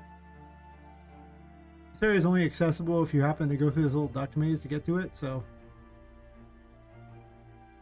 entirely optional. But I started realizing I could hide little duct thingies above stuff, like above the rooms. So you have like little duct things above these rooms. You just break your way into them.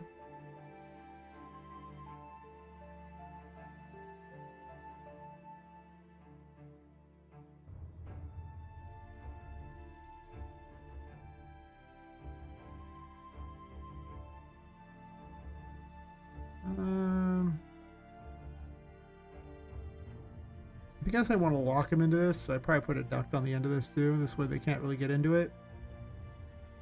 I don't want them escaping.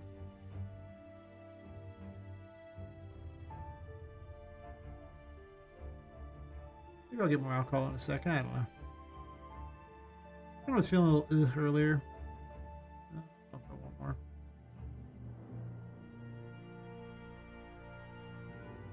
Not very attached. This is also a very small area.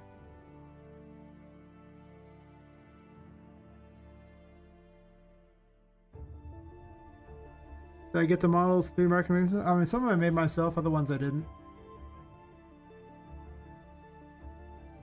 Game's way too big for me to have made everything myself. Oh my god. It would never get done. It already feels like it's never going to get done, and then I didn't even make everything. That's so true. Feels like it. Actually, this should just be raised up in the corner here.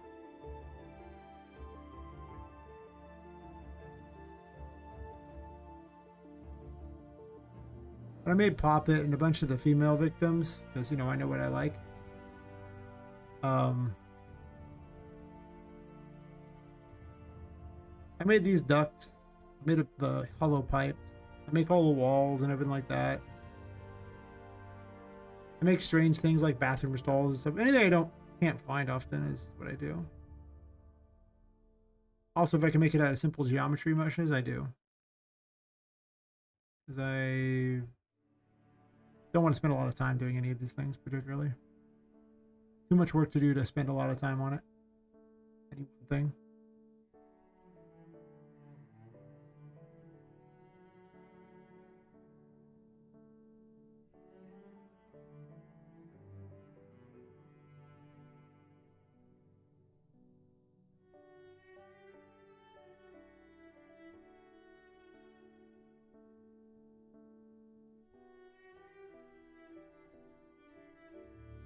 I've actually made all the female victims, though I kind of need to improve a couple of the models a little bit. They're not quite up to what I want for them, but most of them are pretty good.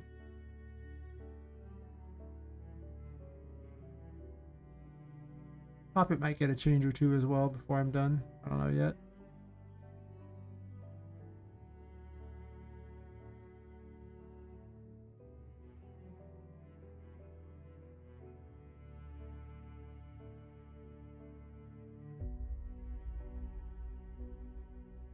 Well, for anyone who doesn't know, I streamed YouTube, Twitch, and Kick all under the same name of Imaginary Villain. So if I'm talking to someone who doesn't seem like I'm talking to, one particular chat, that's why.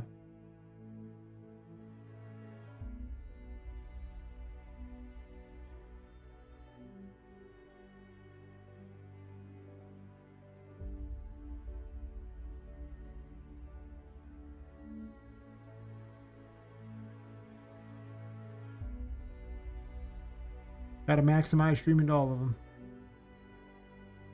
I can get monetized on all of them, and they, all the corporations can help pay for my game.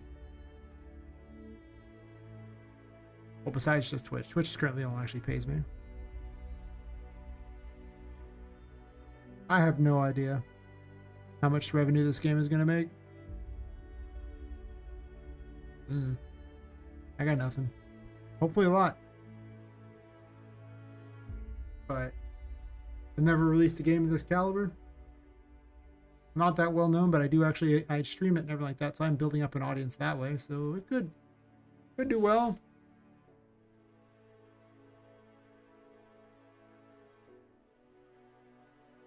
Hopefully enough that there's a reason to make a part 2.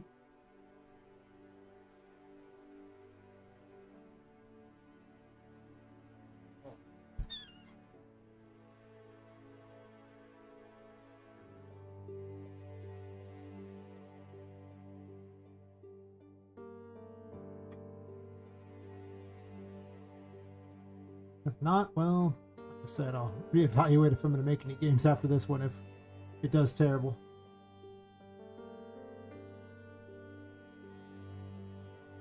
Can't imagine it would do terrible. But if it did, yeah, I don't know. It also depends on how good my streaming, was going on at that point too. How much I plan to invest in this game? The least I possibly can, because it's not like I have a lot of money to do so. So my entire game dev crew have less than $1,000 in anything I've made, and that's just everything combined. I ain't rich. I'm a game dev and I stream on Twitch. I'm definitely not rich. These two things are not good choices for making money. They're horrible choices for making money. Statistically speaking, you can make money with them, but like winning the lottery practically.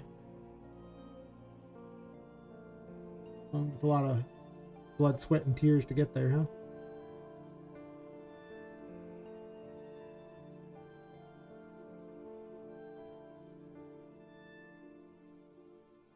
I'm definitely going to focus on making it as cool as possible.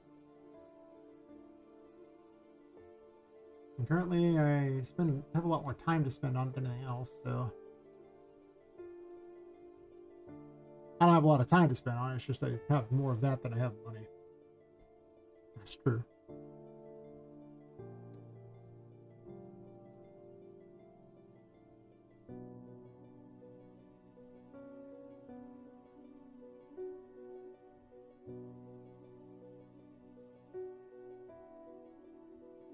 But I also don't need a whole lot anymore for this game. Like, if I drop another couple $100 on the game, I'll be kind of surprised. Like, it depends. Like, if I got a bunch of funding for it, things would change. But in a world where I don't get funding, I am pretty good at just glomming crap together in order to make stuff. So, like, voice acting will be a thing, but if I can get funding, I'll use people. If I can't get funding, I'll use AI. Because AI is very, very cheap and passable. And it'd be better to have voices than no voices. But if I could afford, voice actors, which would cost about $10,000 to voice act the game. I looked it up. And that's based on Fiverr prices, not like on industry professionals, because I sure as hell can't afford industry professionals. Are you kidding? Why can't I? Oh, number lock's off. No wonder. I was like, wait a minute. Let me right here. But AI is very cheap, so I have no choice. That is the way I will go. Ideally, that's not what happens.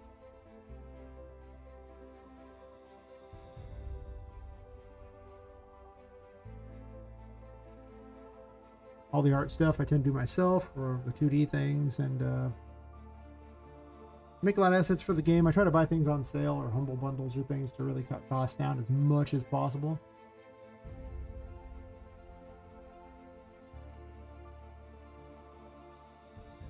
Cheaper is definitely better.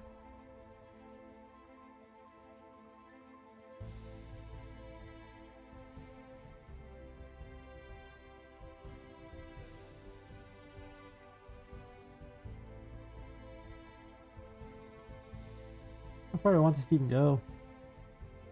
I had to be reversed, didn't it? Oh, let's do it this way then. I don't know what the point of this particular thing is, but I'm just adding it in because I don't know, it's something to build.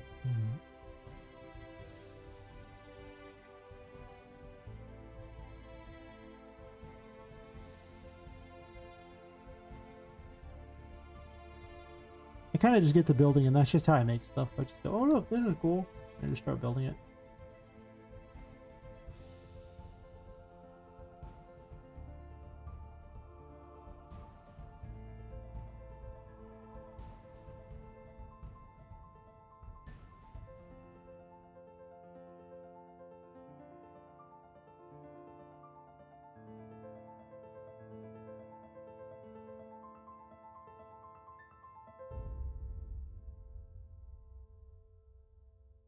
I don't know. I think if I spend less than $2,000 over the course of my game dev career to get this out, because I mean, including money from the other games where I did take some assets, I really don't have that much invested in this game, I guess. But let's say $2,000 is about the most I'm probably ever going to spend on it. Without funding.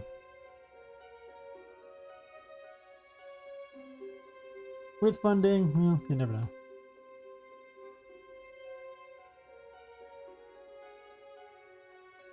I wasn't just doing these all at the same height of 902. But the Epic Mega Grant might change some things too. That's another thing that is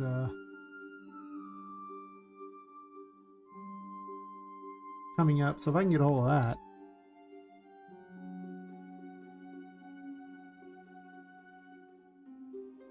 One of the major reasons you should use Unreal Engine, Epic might just pay for your game, or a good, well, some portion of it. Not gonna lie, that sounds fantastic.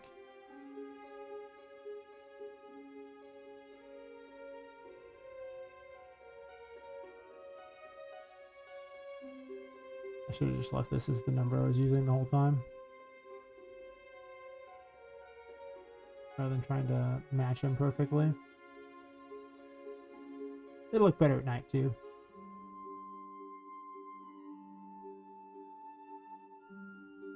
I don't know if I want to battle arena this or not. I guess I could have a little mini boss here. There's no jumping here. Without jumping. But YouTube's finally picking up almost around 4 a.m. Nice.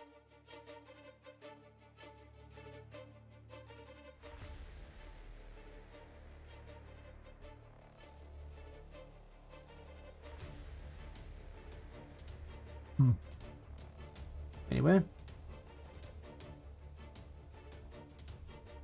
You gotta look at the little stats on things. I think I might do this and just pull this one in here.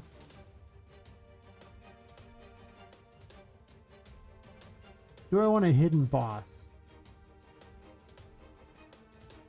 The bosses take a lot of work, so one does not just willy-nilly throw a boss in there.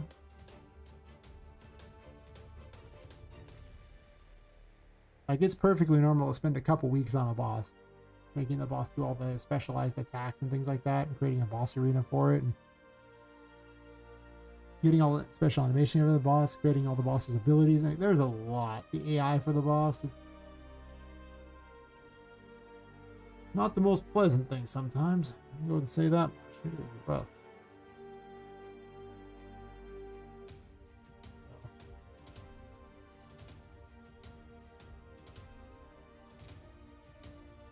Or I can just make a bizarre little pipe maze to wander through.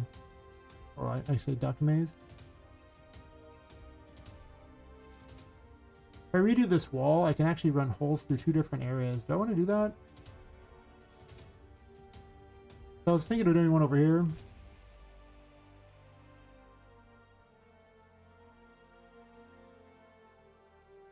I guess I can. Not ideal to have to redo this whole thing, but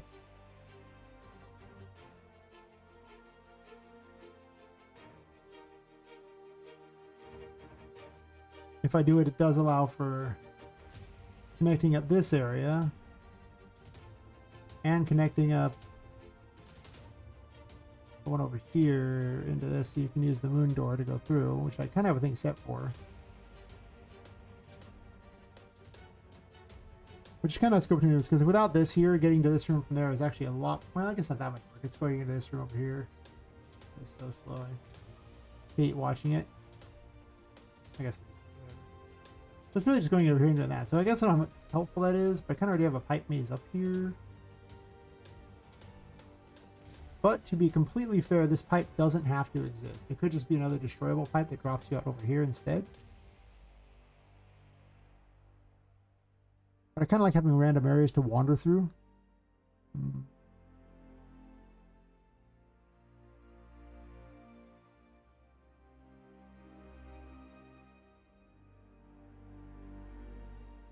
I could also remove double jump from here and prevent you from getting into these pipes immediately too.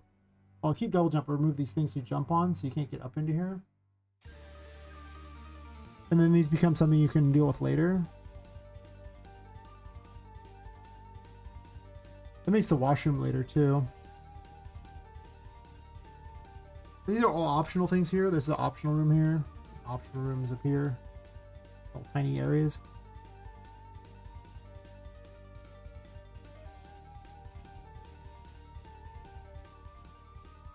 But the problem with little maze thingies is they're only okay for like a short period of time. After that, they're really not very fun.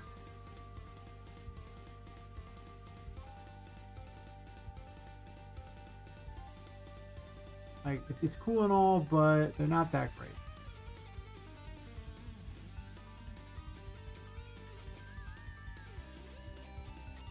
But it does kind of give you new areas to wander through. So if I put it like through here, maybe. No. Maybe over like here or something, be that guy.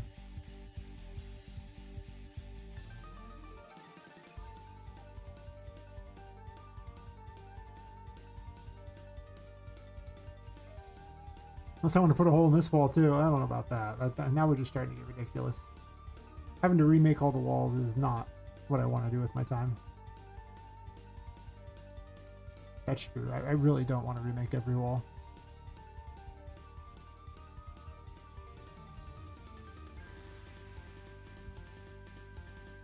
Like, I love doing level design. I think it's fun, but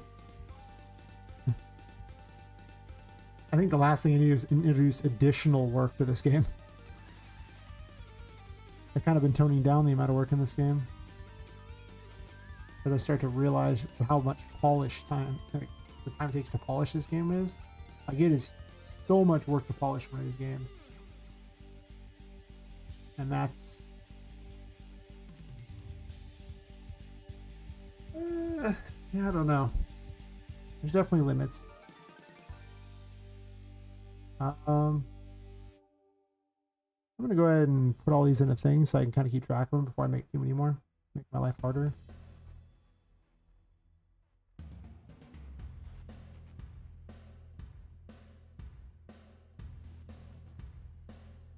It's handy to organize things. I'm dealing with other stuff later. Reduce the quality when you do development. I definitely have it not set it like matte, something like that. Like, I set it with yeah, I just have like medium and then like high on those ones because it makes a difference on those. But between running, you know, Unreal Engine and streaming and the game, my computer's not incredibly powerful. Like, it's not awful, but yeah. Yeah, I definitely reduce the quality, thing like that. But there's the option to change all the options in, you know, the game. So if you don't have to play at the garbage quality I'm playing it at.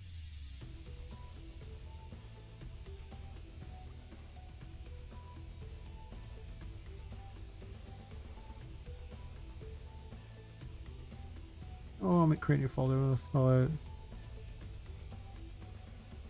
Observatory Duck Maze, I guess.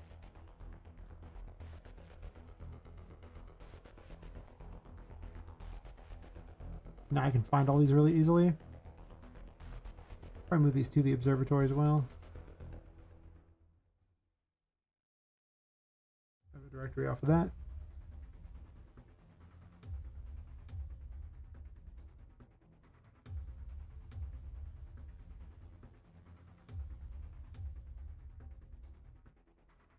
I don't know if any other four-way or not. Four-ways are kind of not that interesting most of the time, I find. But maybe I'll put one more in.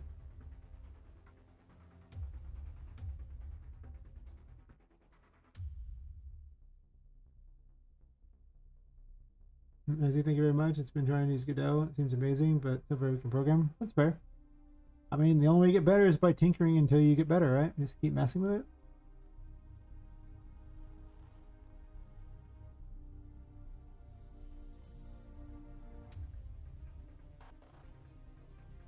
But you get with any engine, really. You're really programming if you aren't breaking something? I mean, seriously. Is it? Is it really? Important questions, you know?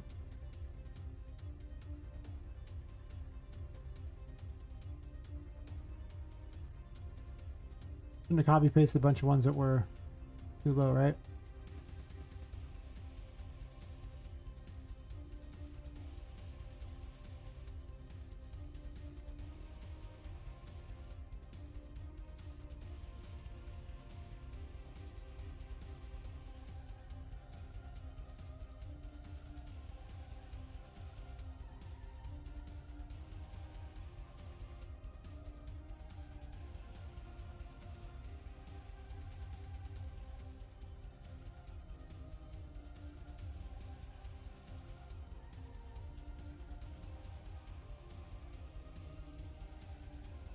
What are you making in Godot?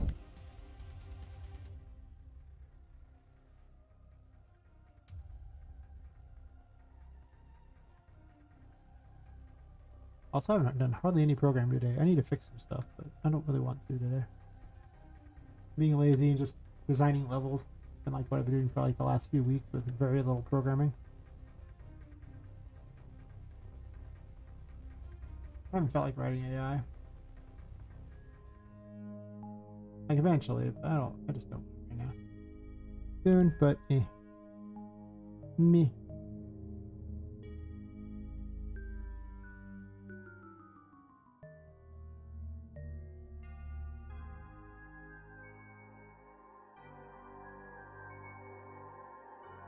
I could just lock it this way.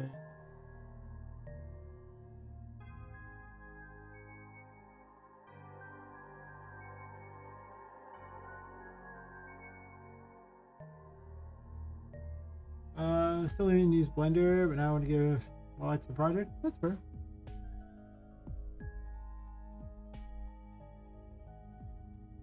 I don't know a whole lot about Blender. I'm gonna go and sit, but a lot of people use it. Pretty good stuff from what I've heard. I tried it a couple times, but I don't have time to learn yet another software. I think is the best way to put it. I gotta learn Unreal's modeling things because it has like the whole modeling system. Like you go up to the selection menu, you select modeling, and it has all these tools and stuff. But I don't really know what they do. But you can do most of the stuff you could do in Blender just in Engine, so it's like, okay.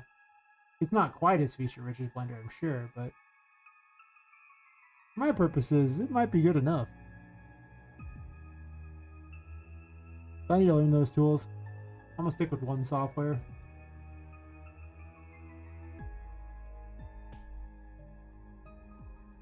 Apparently it also got a bunch of new modeling crap added in with this version that I could be bending these pipes, I just don't see a reason to bend them.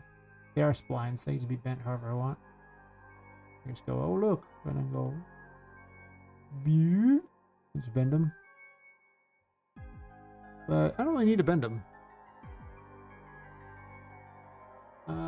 I was going to ask if it's more viable to model simple things in the engine or external 3D software. Depending on the performance issue. I mean, most of the game has been modeled in like, well, I don't use Blender. I make things like these pipes. Sorry, these ducts were made in things. I made this in there. I made this thing in the engine. This thing's been made in engine. These were made in engine. Obviously, landscapes made in engine, but that's just a landscape thingy. Obviously, I made all the walls of the building. A lot of the simple stuff I'll make.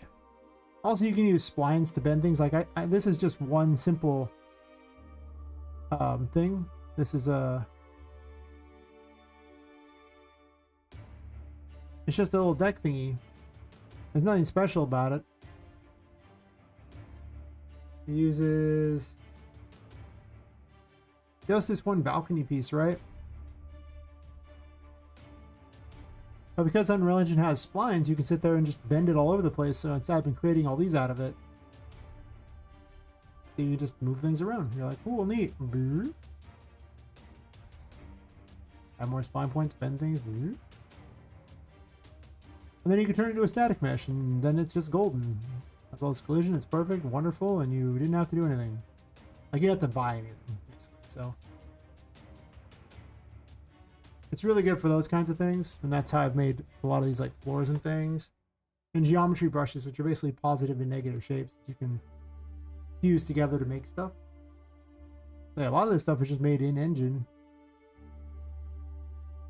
Water's just a cube. You can also use materials to make things like this. Got a great material editor as well. So there's just.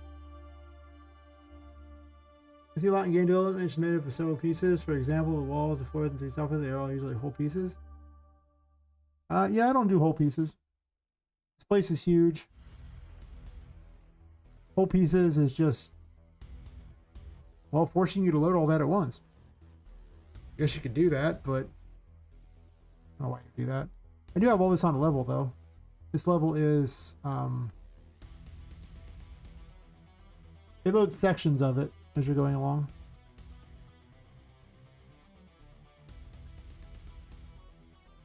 I just got tired of doing the building over and over and over.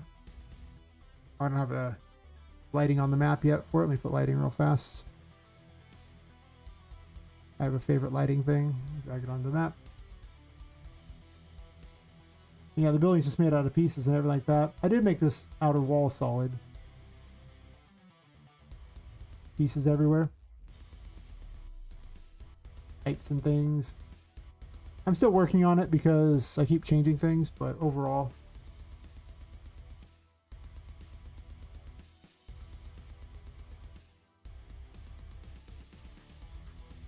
You just arrived and got it for half? What'd you get for half? I missed something. I'm excited about whatever it was. Oh, don't say Ultra Dynamics. Don't say that. I don't want the light on there. Yeah, the game's huge. 5 floors of the building, and then a hidden floor, a basement, so 6 floors.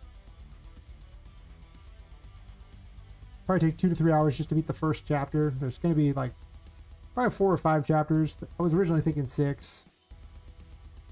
As you can see, the city you're in. It's supposed to be played at night, but whenever I'm building everything, I turn the lights on because, well, can't really see, but. And the city has to exist because you can look out the windows. You can also run around outside the building along the ledges, so kind of forces you to forces me to have to build something out here. Can't leave the building, or you're powered by a curse on the building, but you do get to see stuff down there. That's fun.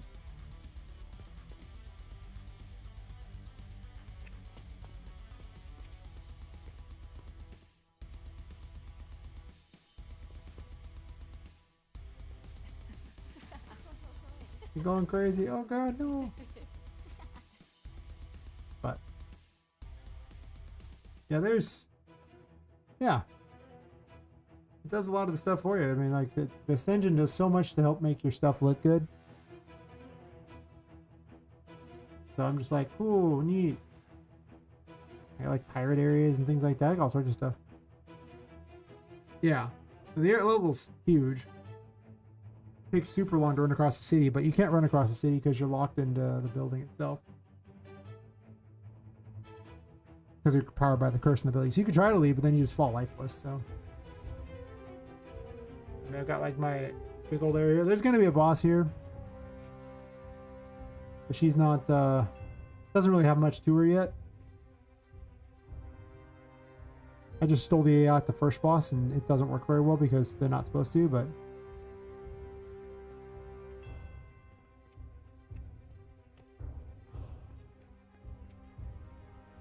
Where you at?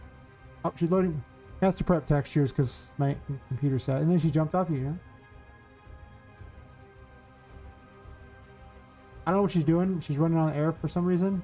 I don't know how she can do that, but that's awesome. Good for her. Anyway. We'll make things for her to do later. But like I said, she just stole the A off the other. Thanks. I don't know why she's able to fly. She shouldn't be able to, but maybe I will give her the ability to fly. Who knows? Perhaps in some sort of thing where it's just, you know, doing its weird thing, you know. I decide it's a good idea. Interesting. But whatever the case, I was thinking of having, like, there's lanterns that are haunted and they fly away and you have to use the Hierophant to bring them back. That's in the game already. These lanterns here. So you don't run out of sanity and lose. I'm gonna make it so these can, you know, like light up and shoot fireballs to you, and they may even move around. I don't know. We'll see on that. You'll summon helpers, of course, because why not? And whenever you finally beat her in the final round, you're gonna fight her on her ship in the bottle in there. Like I said, her AI is just all over the place. It's not intended to really be anything representative of anything at this point. Kind of like this here. It's more conceptual than built correctly. Oh, yeah, I'm terrible at my own game. But I'm getting there on this. I think I'm about 3 weeks into this. That's actually hard to jump on. 3-4 weeks into this. Probably 3, I think. In designing the second chapter. There's just a lot that has to be done. So much. But yeah, you'll fight her on her little ship in here. Ship in the bottle.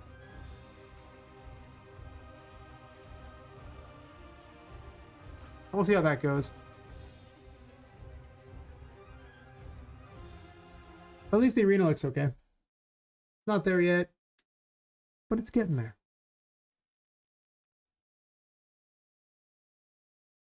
Lately, I've just been adding things to make, well, just realigning things. And currently, I built ducks yesterday, and now I'm adding them to rooms because I didn't have any before. Made it all in engine. I was like, that's pretty cool. Yeah, it's pretty cool. You can make all sorts of stuff in this engine. Just saves so much time and effort. If you can just bend things you want, like these rails are made literally out of splines too. Just one singular mesh that I can just use over and over. Well, thanks, Travis. Yeah. I'll definitely be letting everyone know. Like I say, I'm aiming for October 2026. I do, however, work a full-time job. I don't always have the best of health either, so we'll see if I can succeed by that.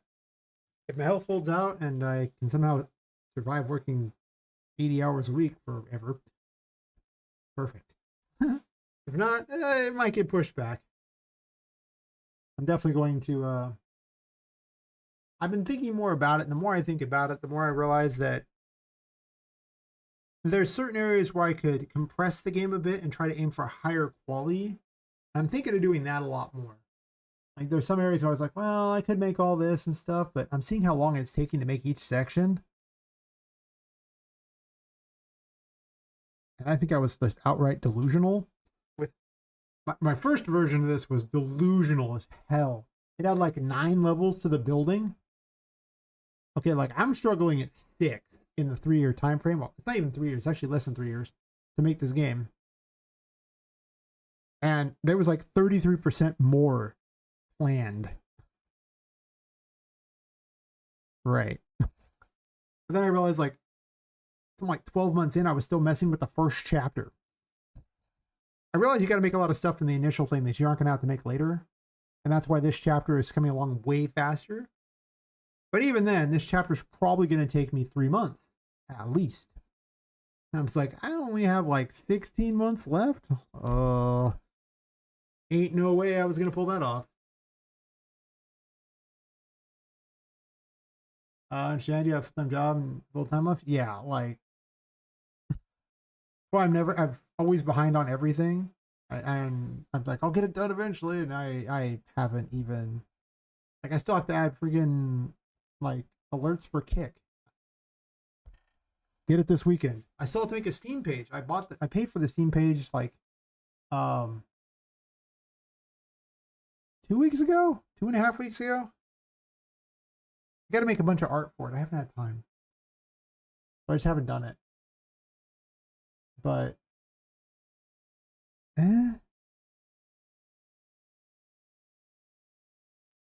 Is it ready for project? Yeah. Oh, you catch for that? I'll catch you later, Travis. Thanks for lurking. Sleep well.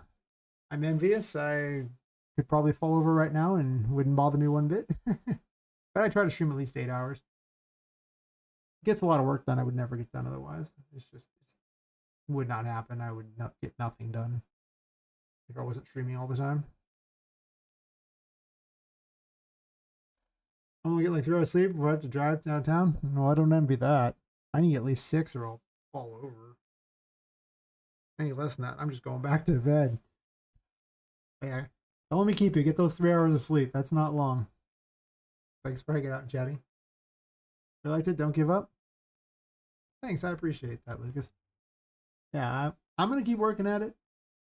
Like I say, the current goal is to get monetized on a bunch of platforms, like, you know, Kick and also YouTube. I have like, what, 440 subs on YouTube. I have all the watch hours, but none of the subs. And over on Kick, well, I've only been on Kick for like sub 2 weeks. So I guess Kick only requires 5 hours and then people can sub to you, but I don't really think that people are going to be subbing to me. I'm happy people listen to watch, but I mean, I'm always happy people watching. I'm also really more happy if they chat because I'm talking to people because, I mean, I'm doing my favorite thing ever, which is game dev, and anyone who wants to hang out and chat about my hobby is always welcome. I don't care if I make any money off it. Doesn't matter. I mean, I care about making money off my game overall, but I mean, people hanging out, whatever. Block all the ads. I don't care. Just people hanging out and chatting is awesome. Oh, I got rid of the Whimsy Wonder sign, didn't I? That's true. I'll add it back.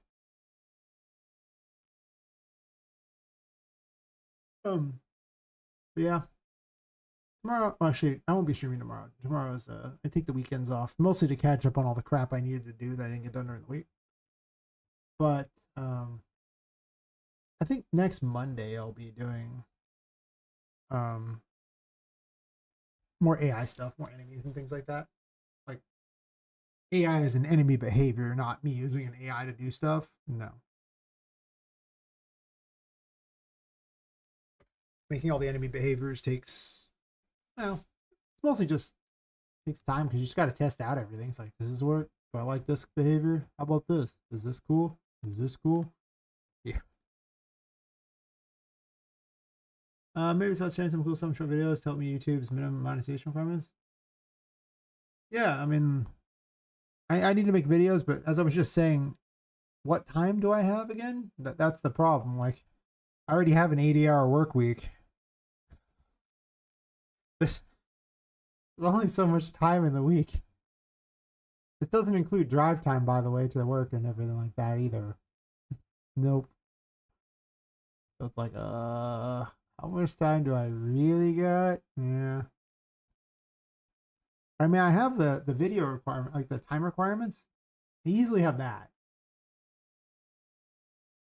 I mean, I did not many watch hours recently, and I've still got like 3,800 in the last 28 days. I've had as much as 5,700 and those things like that. So I have that. It's just I'm missing 560 subs to get monetized. Anyone who wants to sub to me on YouTube, just saying.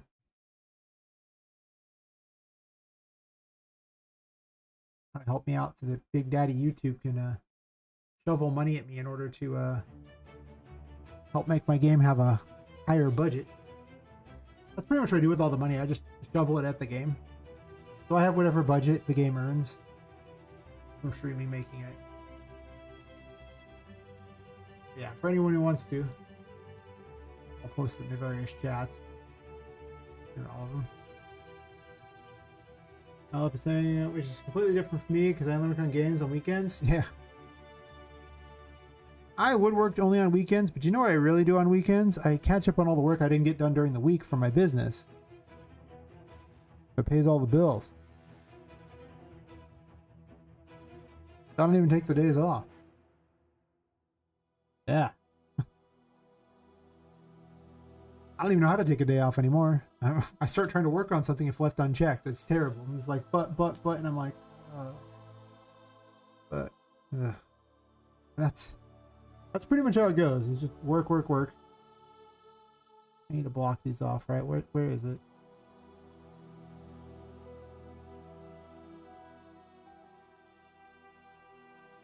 Yeah, I can't have them get here. I think this is the right one.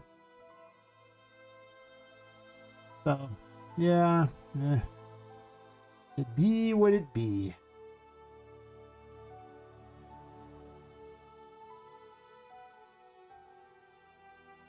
I can't remember where these are at. This is this the one?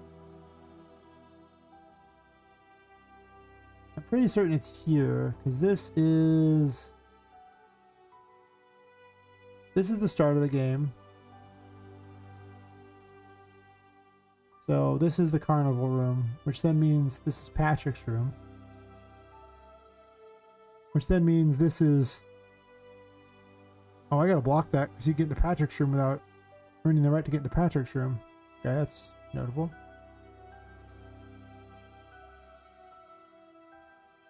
I used to have like weird goo out here and floating stuff, but not anymore. Wait, why is this not straight?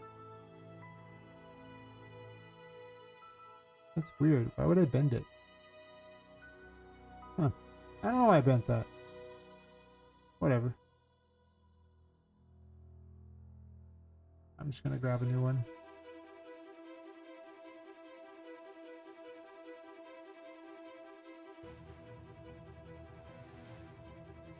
But yeah, if I can get monetized in all those, I want to get voice acting. At least one of the things like that. Like good voice acting, not like AI voice acting.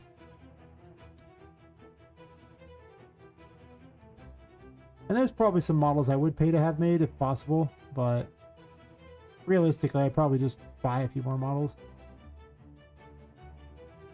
I make a lot of my enemies like contraptions out of just crap, which is kind of fun, and they just kind of blow up when you do lethal to them, and those are actually turned out to be pretty good. I can make over half the enemies in the game contraptions, and that saves a fortune, but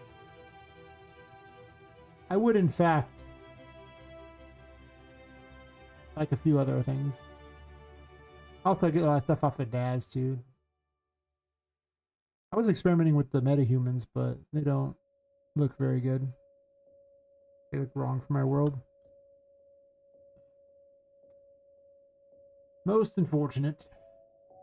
Just run this up here and then call that square.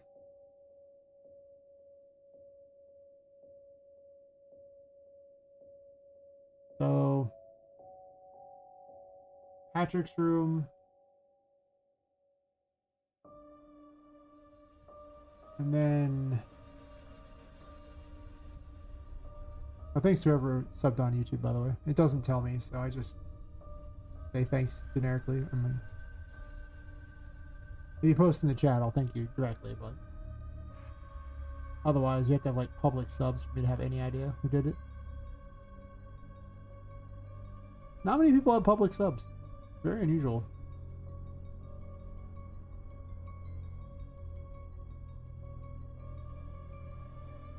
Okay, so I can't let you see this room. That's the problem. This room is not loaded on that level. I have to block it.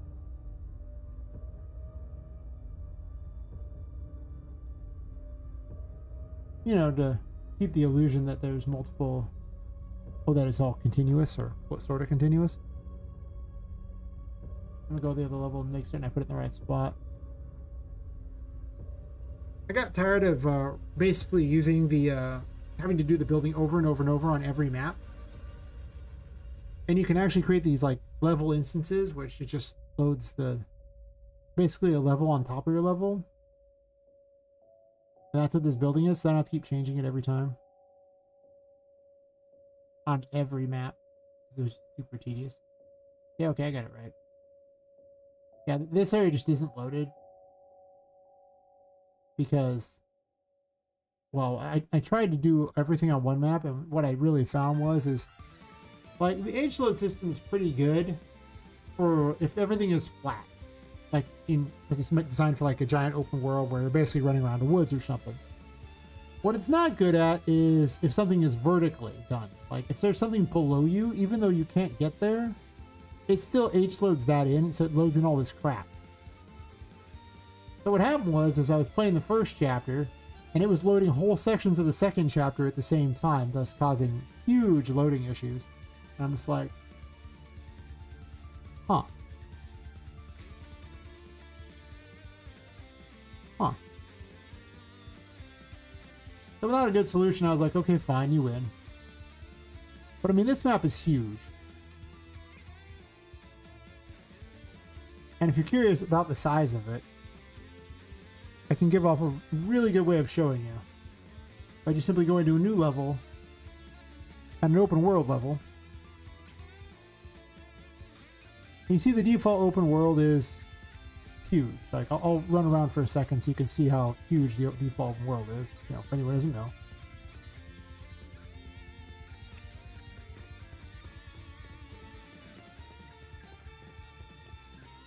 As you can see, it's like off in the distance levels of not happening. Like, you'll get there eventually, sure. And if you think Poppet's a slow character, she's actually running faster than the default mannequin does, and she's actually the same size as the default mannequin, so she's not like a tiny character at all. She's just pretending to be. Okay, so with this in mind, let us paste those two things that I just copied right here.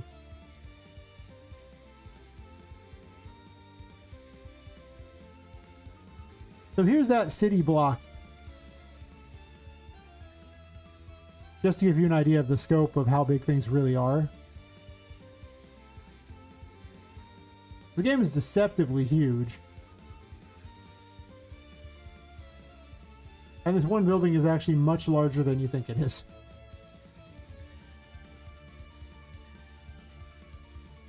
That's just a fun little bit of information for those people keeping track.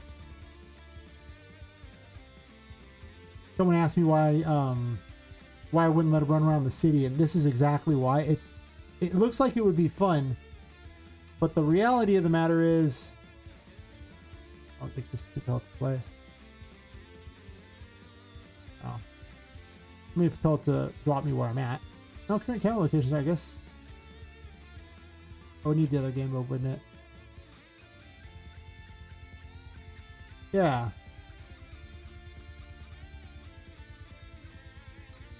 You just start running around, you're just like, cool, this is so great. Man, look at this. I'm across the street now, everybody.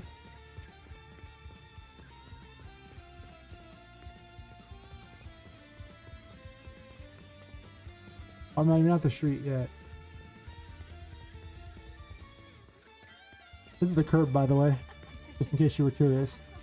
That's all it is. Everyone enjoying crossing the street? A lot of fun, isn't it?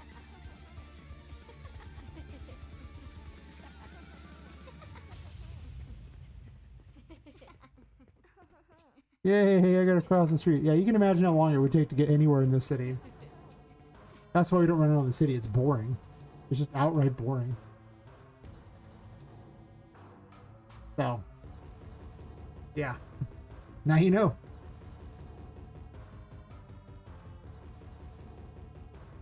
I can't leave this on there or it'll have a light on every single map that uses that. I did consider putting it on the city, but I might want to change it from map to map potentially, depending upon which chapter you're at. Now, I'm probably not going to change it. I was like, well, maybe I could change the time of day, but I would have to change it on every map every time because you would go back a chapter to see the other areas and you wouldn't be able to see stuff. So, like, yeah, I don't know. anyway, I mostly just wanted to make certain that you could jump out here, but it doesn't let you get anywhere you couldn't have gotten, right? Because I have open windows other places, and they don't have keys on windows. That'd be kind of weird to have a key on a window. I was fine with you jumping out here, but I don't want you going any farther than here. And just treat this as death.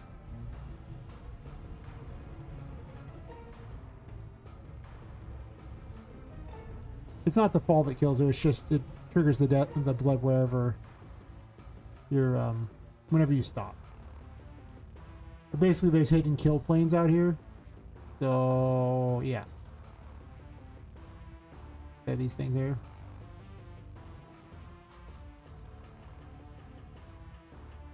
I can have that. I just didn't want you seeing this because this isn't loaded, and that you could leave that window. So that fixes that problem. I do want you running around to here. That's actually part of the path.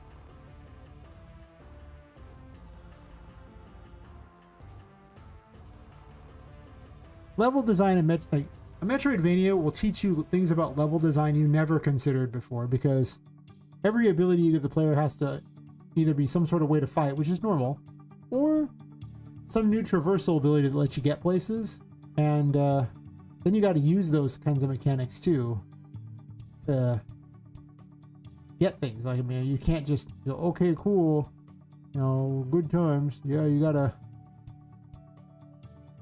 use them, and well, Ignite the Moon here, which blocks off a whole area under here. You have to lower the water a bunch of times, like lower the water, get keys from down here, go back out, go find other pump places to push more buttons. Just so you can lower the water long enough to get down into the bottom section. But there's yet another tarot card just waiting. Immunity to water, actually.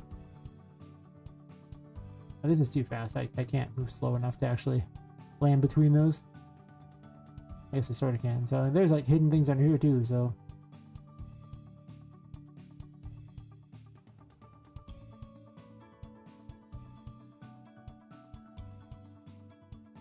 But you can actually play through, I believe, this whole chapter from start to finish. It's just not the side rooms. Like, none of the side rooms work. Like, medical doesn't currently have a thing. This midnight hallway is not even the midnight hallway. It's actually just a storage room that I haven't done anything with. Probably gonna call it grotto storage.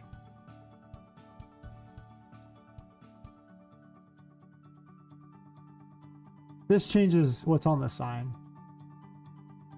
So if I don't like something, I can just go boop and it's gone. And then I also need to put whatever key is involved here. Basically, I just give each key a string, and the string is given to Poppet, and she has a collection thing. Whenever anything, you know, checks, they just call Poppet and be like, hey, you got this? And Poppet's like, yay or nay, and if she has it, then it works, and if she doesn't, it says, oh, you don't got this, blah, blah, blah. Also, this click is open. We ain't doing that. We ain't about that thug life.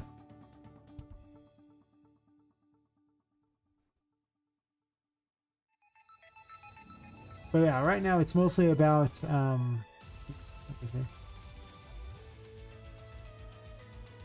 I gotta click something that's not one of those. I can click this. There's a bug that causes you have to click not a geometry brush before clicking something in there.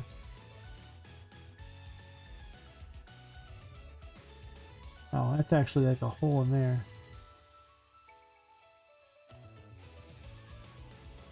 Yeah, these aren't entirely whole yet. This negative brush is awful.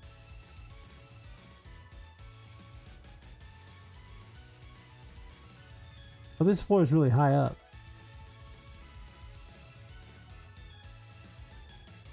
Let me shrink this floor a bit.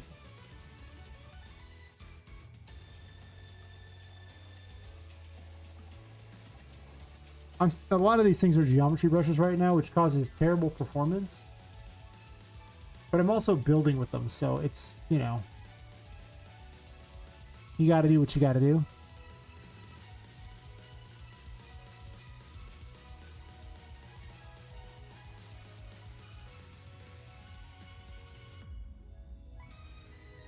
But this is a geometry brush right here, so you see I can put a hole in the wall.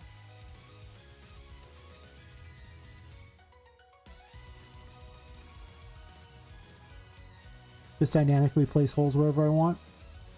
I make most things in this game, actually, so.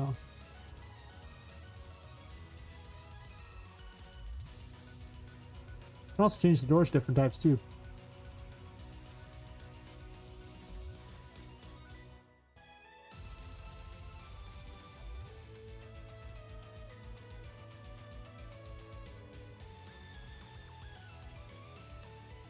Just in case I want.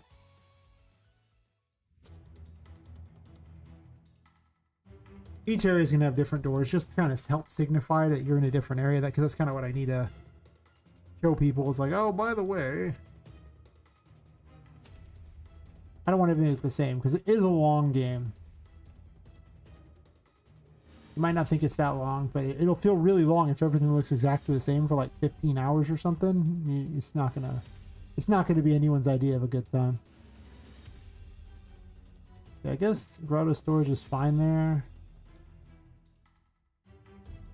It's still the midnight room, though I'm kind of probably gonna turn it to like a pirate cove, maybe. I was thinking I kind of want a pirate city. I just kind of do. Like, I'm just gonna say I just kind of want a pirate city. But there has to be a point to it. I can just put it somewhere, I guess, but it needs to be kind of gamified, right? So it might be that well, that doesn't even have a side to it. It's awkward. It might be that I just don't use that. I just start putting all of these things along the sides and try to create like a little ghetto city or something. They can't be too big, because if they're too big, then I have to provide more walking space. I could have like, I could do these things. I don't want to have lights in these. There's certain ones that are pre-made, but they all have lights on them. And it's been kind of established in the game that I can't do that. You have all these pieces, and what I did is I went through and I swapped out all the meshes so that they, also all the materials, so that it had ones that fit my game instead of this stylized crap that they had. So now they look not stylized.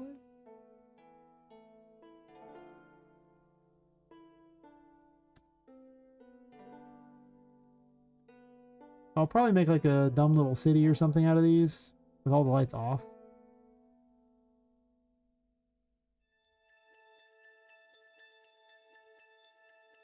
I was gonna have Charlotte spawn at certain points. I don't know where yet.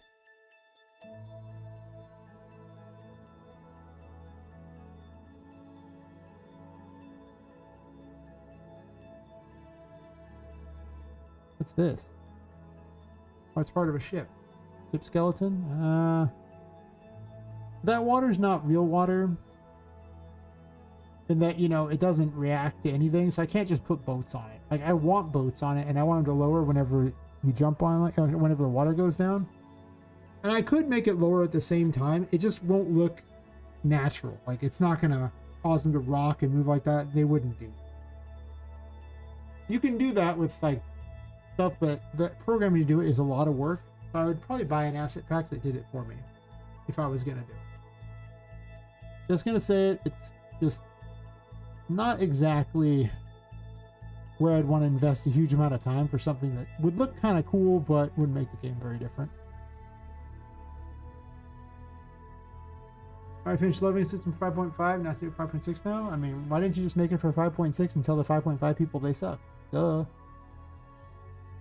That's what I would have done. Like, what are we, plebs? Imagine supporting old versions of engines. Who does that? That's weird. Let's support old engines.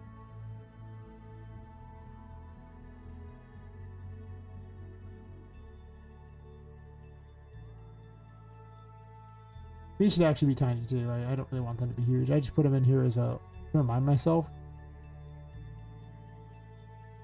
I'll probably delete them out.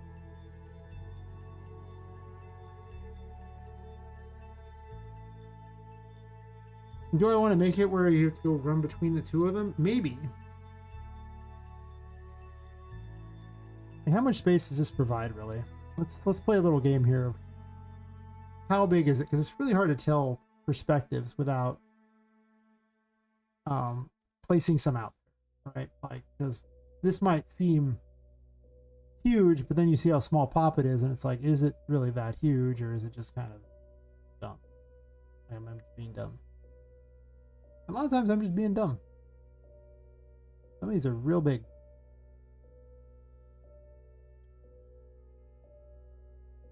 But this one's weirdly very big.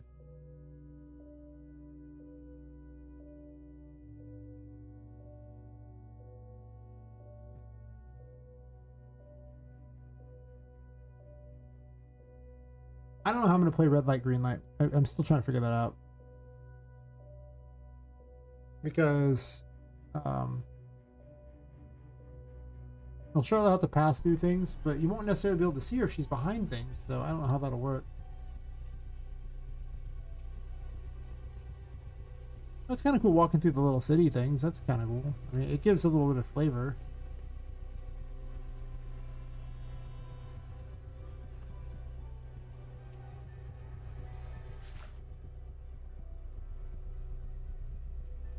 But you wouldn't be able to see her, right? So if I put these here, that's going to make playing that game kind of hard.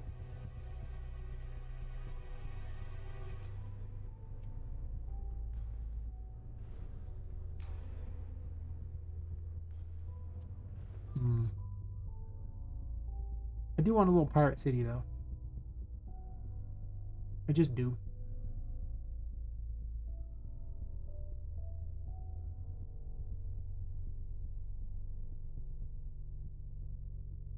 Can't really put that hanging off there, though. If I do that, then you won't be able to make that jump, probably. I don't want to put the pirate stuff underwater, necessarily. I mean, I guess they could be underwater.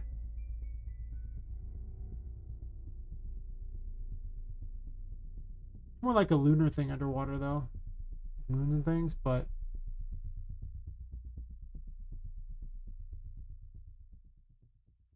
if I was going to just do those and not...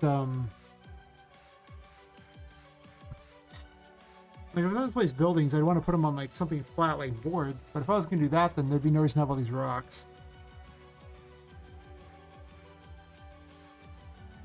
I can also just have underwater types of things down there and just have the sea stuff. I'm probably just going to do that. I'm probably just going to stick with having this stuff above water.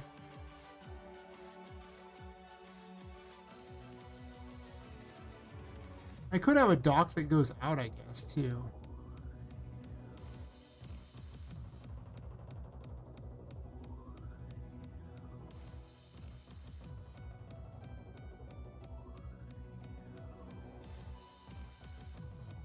I kind of don't want one.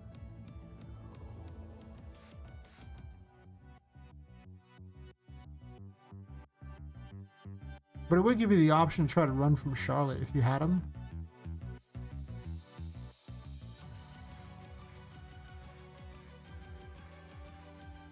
I'd want them somewhat away from these areas where you're jumping to, though. It have to be almost out here. I think it's about the only place you get away with.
Not sure I like this.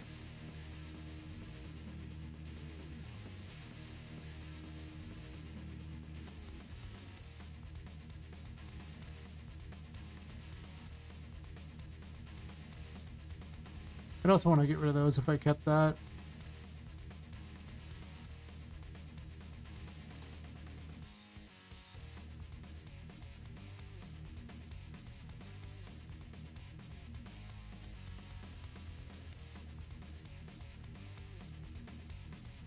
Do I even like how that looks if I do that? I don't know. I kind of like having the giant pool undisturbed.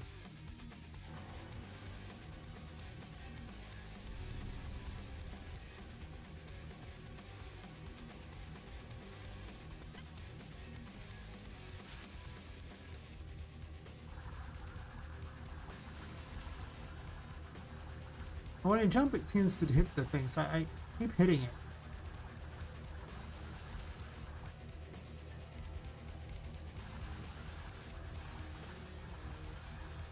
I don't know why though, it doesn't usually work like that.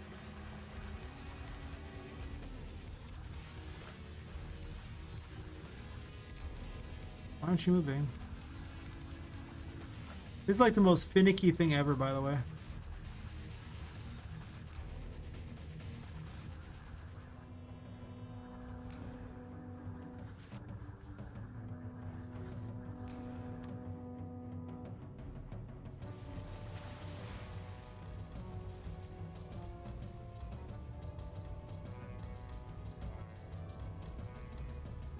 Well,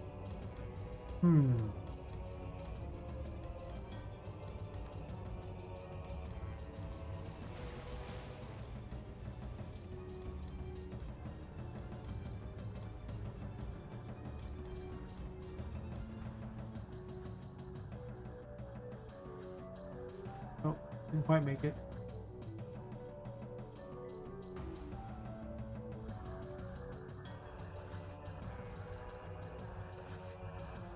Yeah, sometimes I hit it. Like, it doesn't quite move fast enough. I wonder if I need to update how fast it's moving.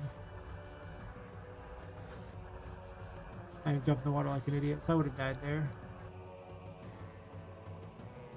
I've been sent back to this spot. This way, put it.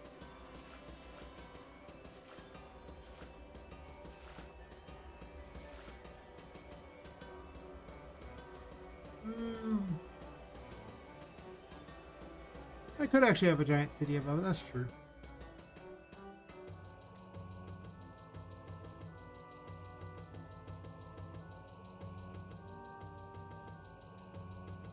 Let me take a quick bio break real fast.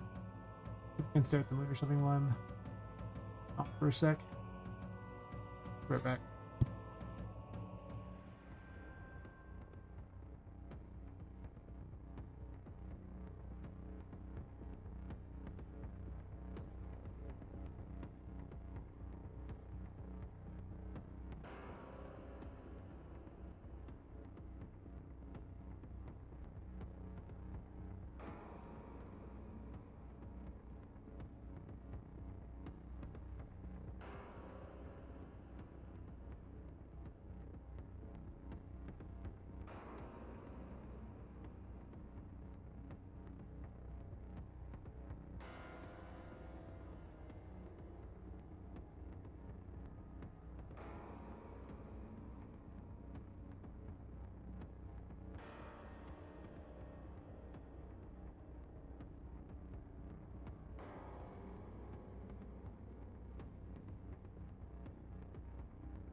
Such a nice day out there today, but it is so cold right now out there. It's weird.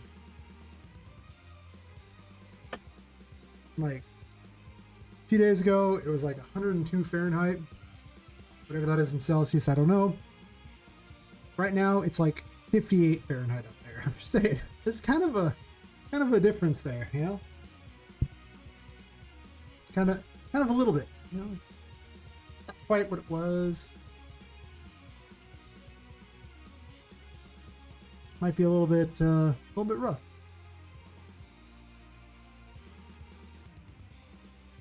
Lots of machine things. You know, I have two of these. It's just a wheel. I made this. Is there any reason to have all little things on it? It's like a little Ferris wheel thing.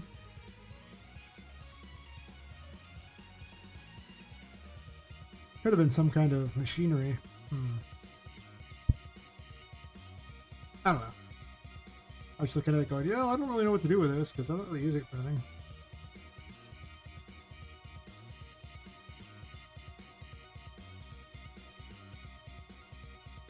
I don't know if I end in this room or not. It's kind of already filled up with crap. Could use quartz. Let's have quartz.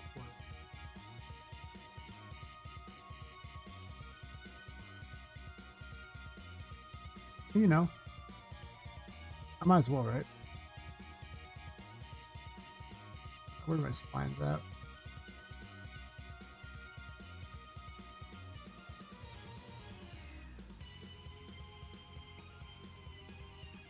Not in this room. Cords would go to like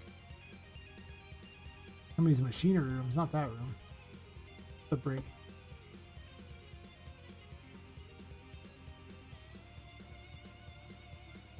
It occurs to me that this room is huge.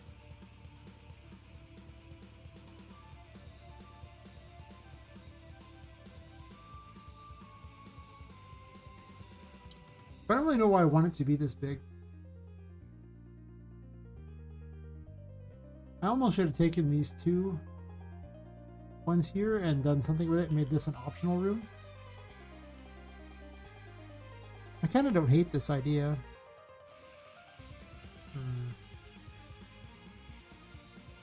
Like I could hit that there and put like an extra wall in the way here and just put a door. Just move it to the side for no apparent reason. Oh, wherever the nav mesh is, go ahead and delete that, please. Oh, no navigation, perfect. I could split this into two, actually. Because, I mean, it's already kind of a both room anyway, so it could just be the next room is farther beyond. Might be a better setup, actually.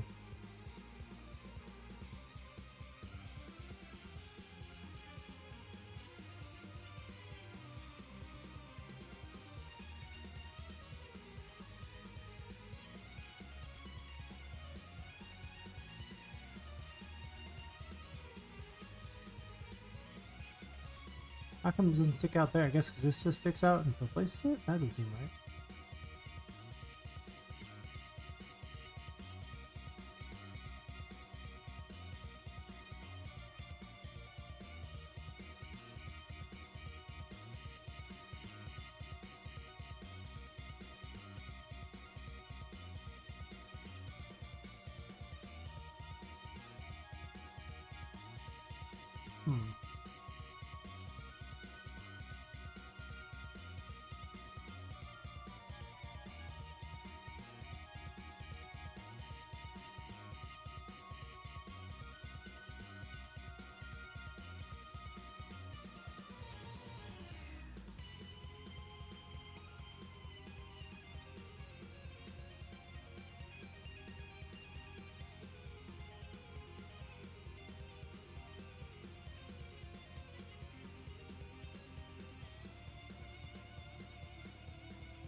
I actually kind of like this idea. Otherwise, I don't know what to do with this big, long, straight room.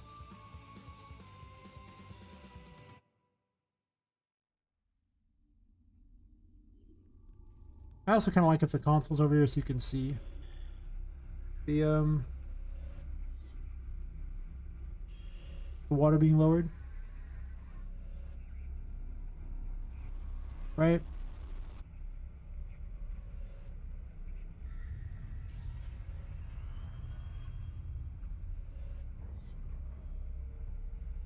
I actually don't think I like these hanging lights particularly. They were fine in the bathrooms. That's about the only place I actually like them.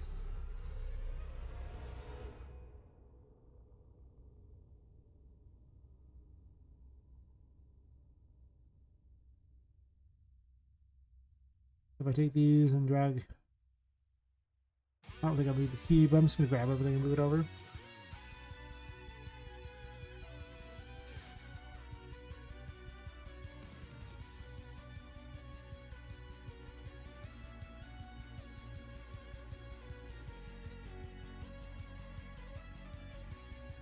That probably fits better. And that could be pool control too. And then this. Where's the room info? Is it stuck in the door or something? Maybe. Right there.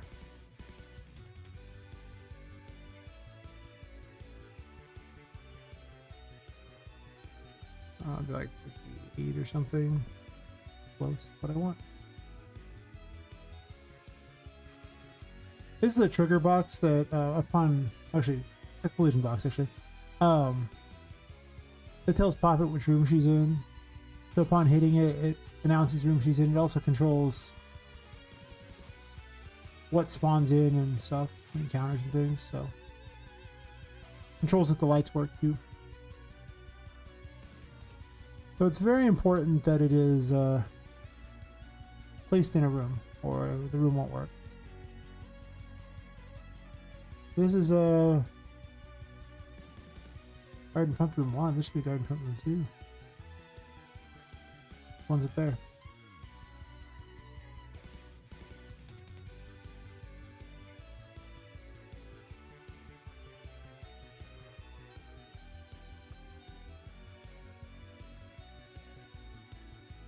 Let's make this 3 instead.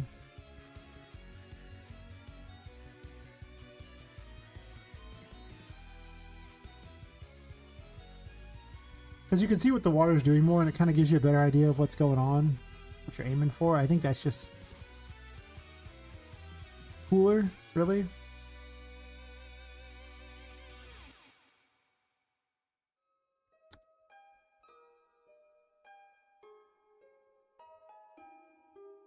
Otherwise, it's just kind of awkward.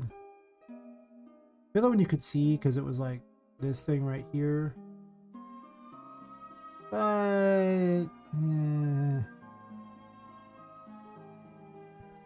I think I'm okay with having the thing here. And honestly, I might even have one here. It'd be kind of cool as well to have another glass thing there. So I might do that as well. You just see glass the whole time walking through here. I'm probably gonna do that in a second. I keep getting better and better ideas, and I just kind of bounce around whenever I have an idea I like better, and I just start adding it in. By doing that, it just leads to really just better times, honestly. What?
Or it's like a million messages. It's like, what in the world are people like talking to me about? I don't care. Why is it when you start streaming that is when everyone's like, we didn't talk to you all day. But by the way, what you doing? Nothing. Really? Maybe streaming. Really? Oh, I didn't know. I always stream during this time.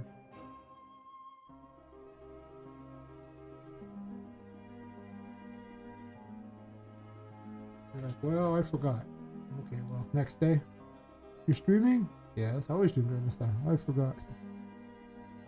Okay, maybe it's not that bad, but sometimes it feels that bad.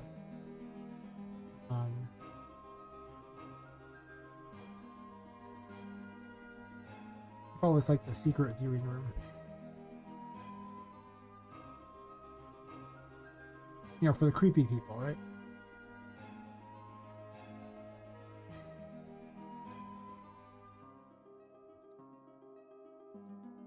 I don't know if that's what I want to call it, but I don't have a name for it, so that's good enough for me for now.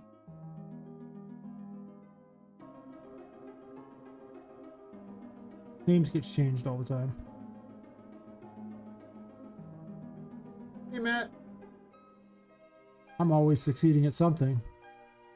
Whether or not the thing I'm succeeding at is good, that's always another story entirely. I'm always succeeding.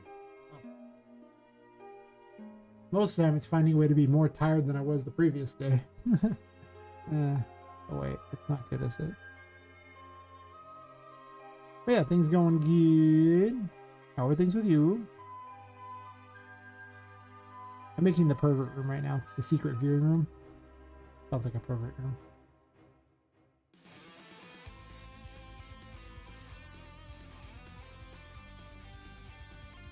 Going great. Nice, nice.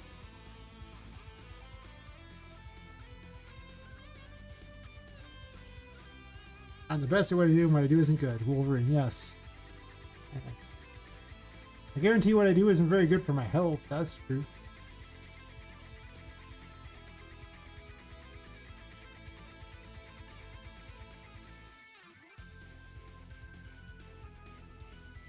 But I think overall, like I was having like one of my bad days yesterday because I had periodic bad days, and they've gotten to the point where yesterday I streamed 9 hours on the bed and still walked like 9,000 steps. So if that's a bad day, I think I feel much healthier than previous. Still no idea what's wrong with me after like 5 years, but I've been getting better, so who cares, right? I didn't die. Probably. And if this is hell, well, I'm okay with that because, you know, I enjoy doing game dev, so. The hell is it your game never succeeds, but you're always working on it. Damn it. Terrible. Fair, though.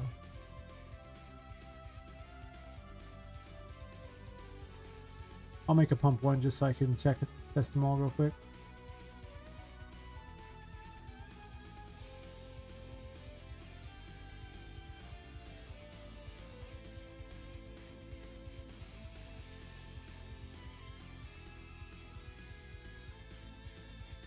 Hey, Fufu BD, Hifu BDD09. How's it going? Or it's probably Hifu or something like that. Unless you want to hear me stumble over your name every 5 seconds. I'm doing pretty good. Living my best thug life as usual. My game dev thug life.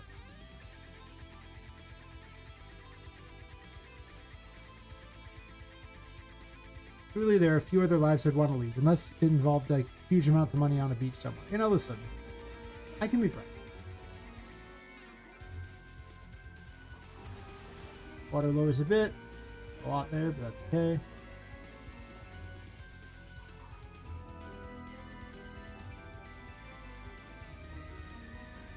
I know you can make this jump.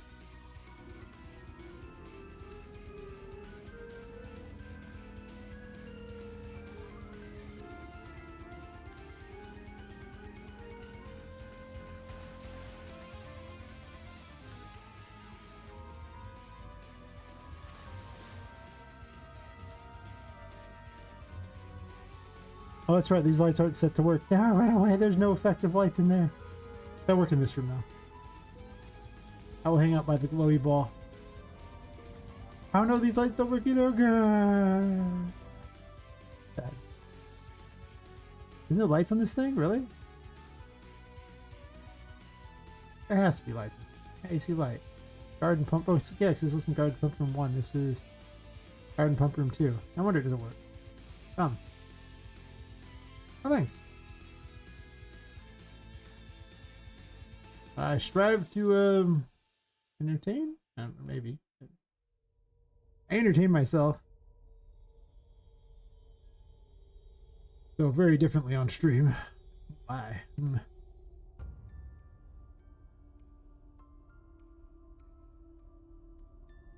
Mostly I just try to convince people to watch me play with my dolls all night. So I can always ask the eternal question of who's weirder, the guy who sits around playing with dolls all night, or the people who watch him. These are important questions that have to be asked in life.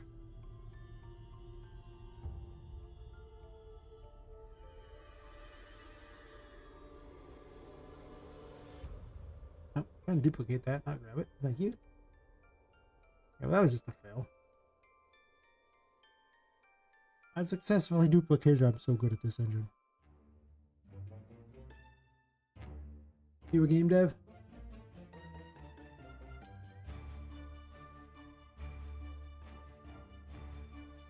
Or into game development in any way, shape, or form? If so, I'm very excited. I mean, if not, I'm still excited to chat. But I'm more excited.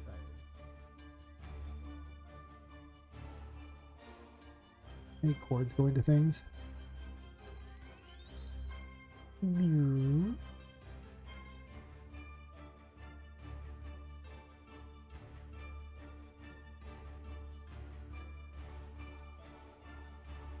was kind of hoping to move the whole thing, but I guess I was going to bend it anyway, so that's fair too. Make it so like more like a... Okay, well, yeah, I want to grab this, not that. I guess it doesn't have multiple splines, huh? That's fair. Yeah, spline. Okay.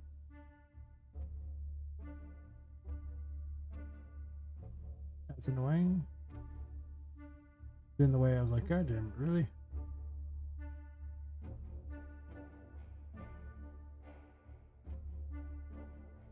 Oh, we bending things now, boys.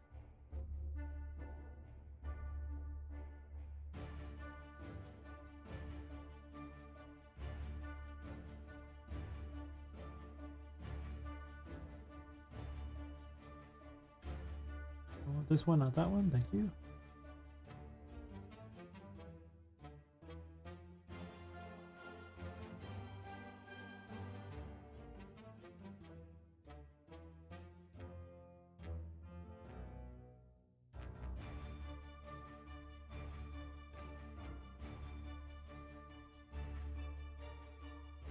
Before anyone's like, this isn't steampunk. Yeah, I know, it's some weird conglomeration of magic and steampunk combined with I've only got certain assets, so I'm just gonna wing it until it works.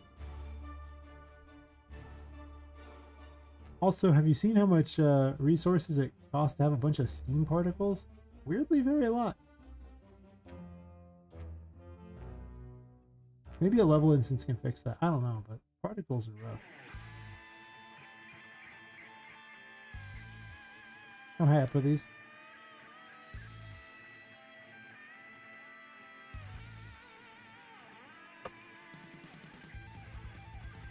Oh, perfect. You have double jump by now, so you can get on these. Easily get up to there. Oh,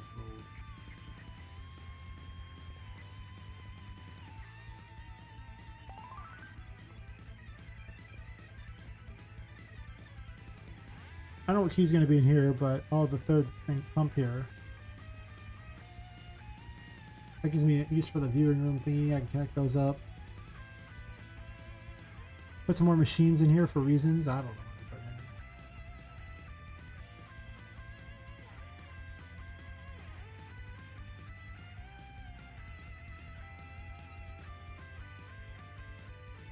Never question. What hell of a pump.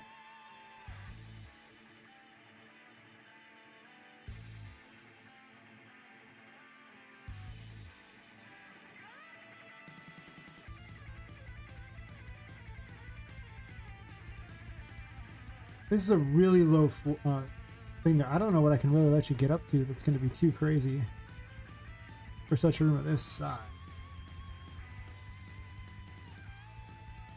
mean, it could let you get up onto these or something and then bounce around between things to get something cool.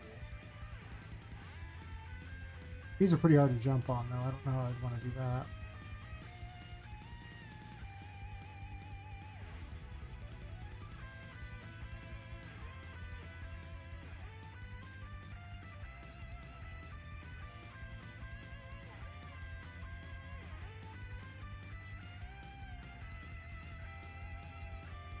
It's lazy my way to victory.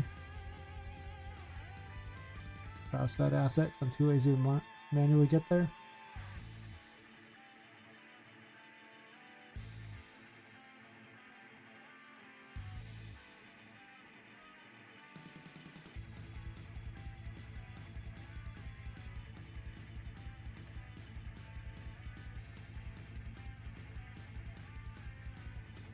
Mm-hmm.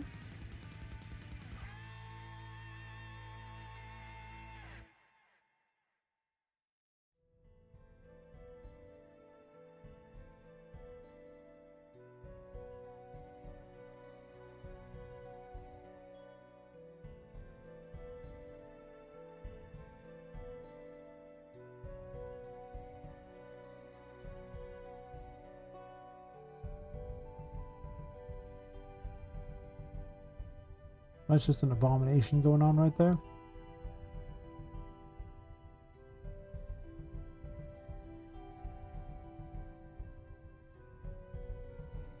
How did that even happen? I'm just going to delete this one and do it fresh. Well, let's start with a 1 here because I'm doing fine work.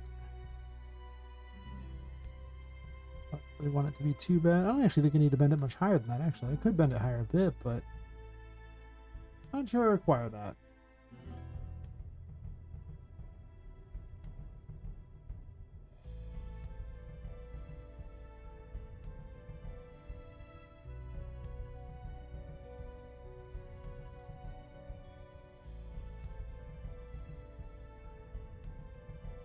That arrow's in the way.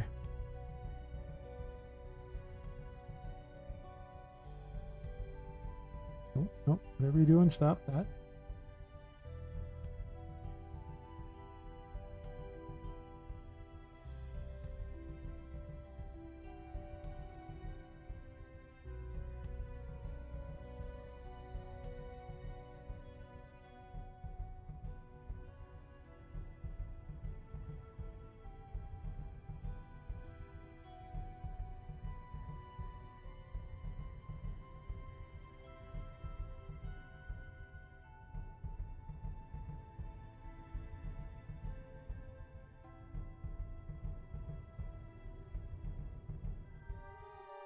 I know.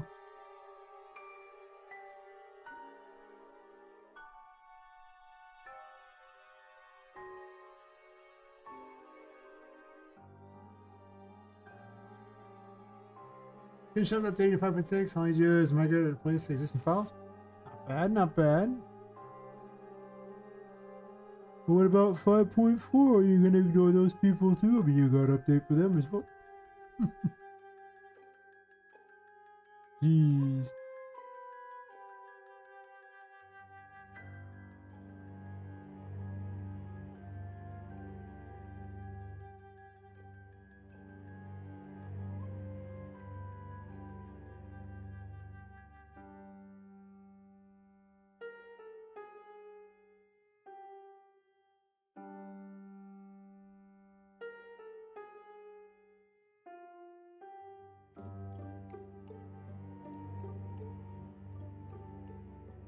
Nothing about 5.4?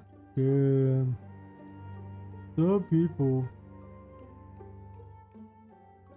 Just outright ignoring all those people using 5.4. Damn. That's wild. God, I knew you, man.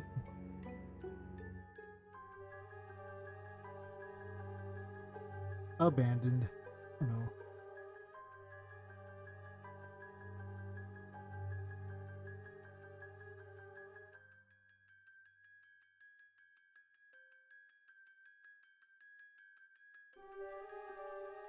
I guess I can't even really see it there, right? That's fine.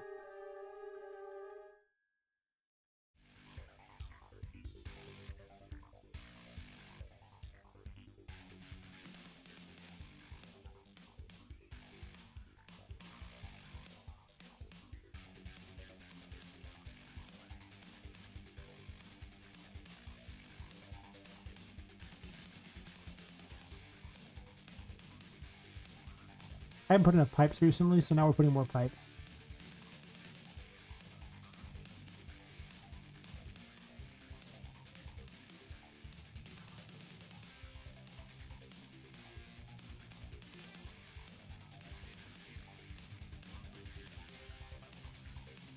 Because somehow this would logistically make sense.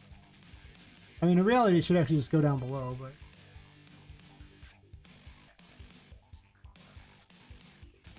It has to be able to put water out, right? I realize none of them have pipes going there that look like they would actually work.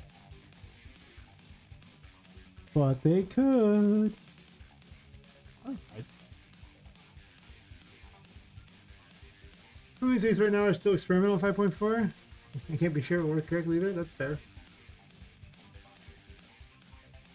You just gotta, you know, gotta test it. Let people know. Show them that you're willing to put in the effort.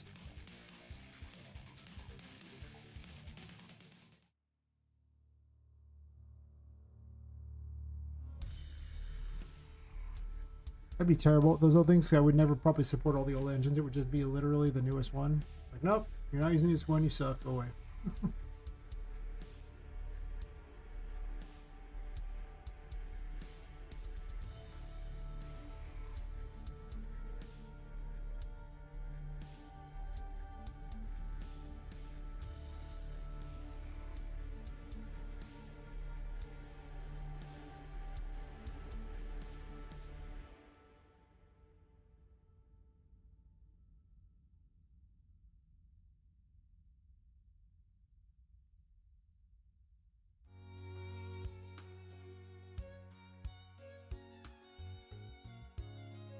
So that's the start, but obviously that wasn't crap. I have a plan, you see. I'm just gonna grab a pipe because I'm being lazy. Now I probably could just browse the pipe without slow moving.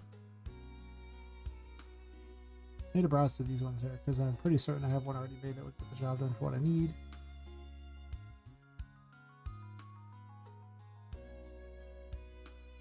I could speed up the camera, but I didn't. That's my explanation for what happened there.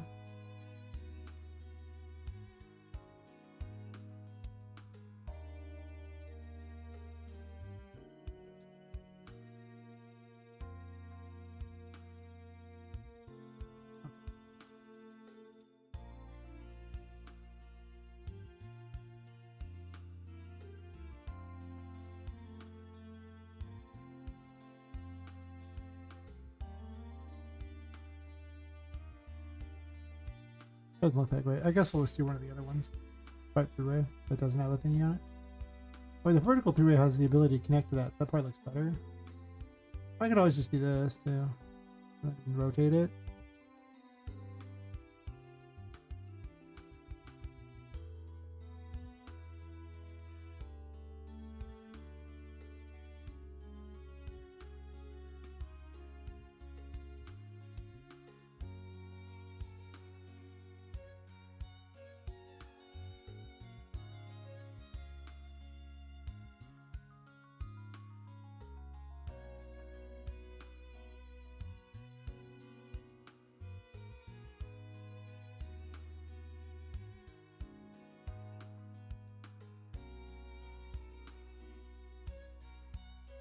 And just for fun, we can put destroyables on it. Like a champion.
I break them just for fun.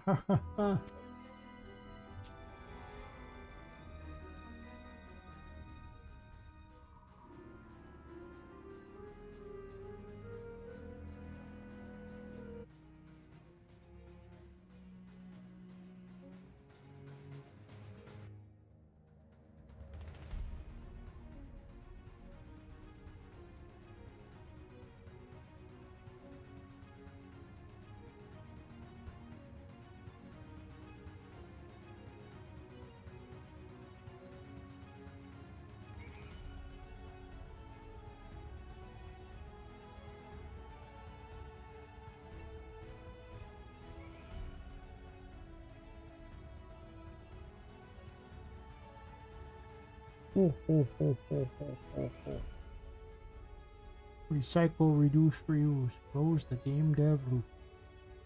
Yeah.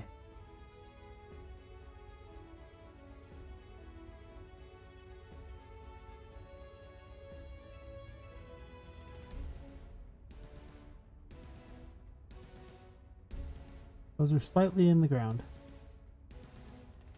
Yeah, I checked, huh? They can be a little bit in the ground, doesn't matter that much, I guess, but I'll move them now.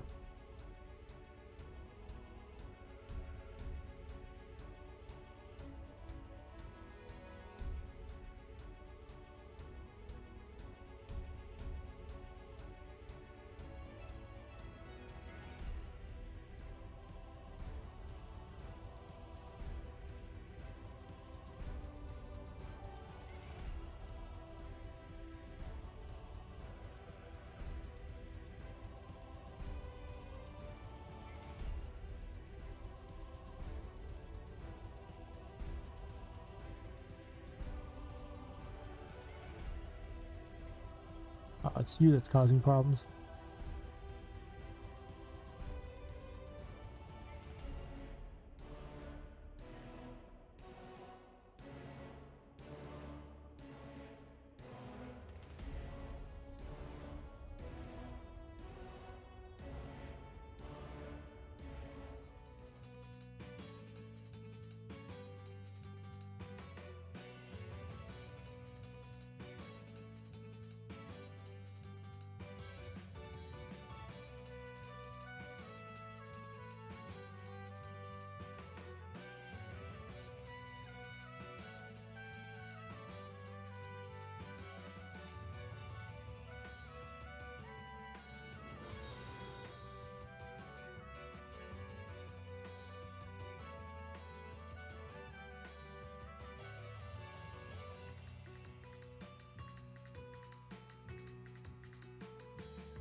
Thanks for following Sneaker 101.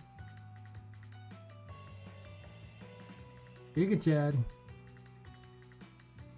Oh, yes. Thank you for noticing. Oh, you mean the other guy? No. Let's just say I bring all the dolls to the yard. Every night. Really? Damn. It's all that caffeine and monitor radiation along with time in front of a computer doing game dev. You know, those things are well known for making someone look, well, as good as that.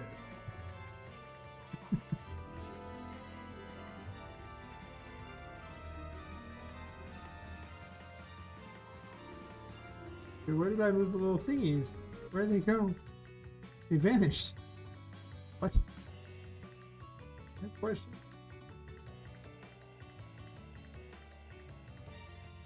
Yeah.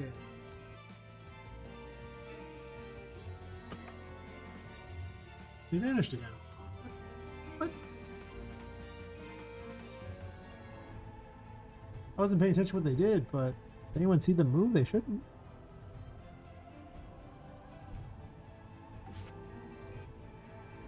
Like they vanished suddenly. What the hell?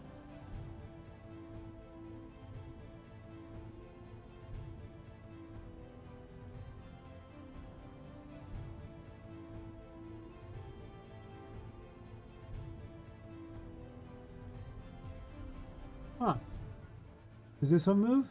Can I just tell my grate? Is that okay? They're broken? They were just fine until I duplicated them. Now they hate me. I have questions. These little grates here on the things. Like you'll notice it's gone. And so is the other grate. What in the world? Ow. Where are they going? Did they get moved by the water?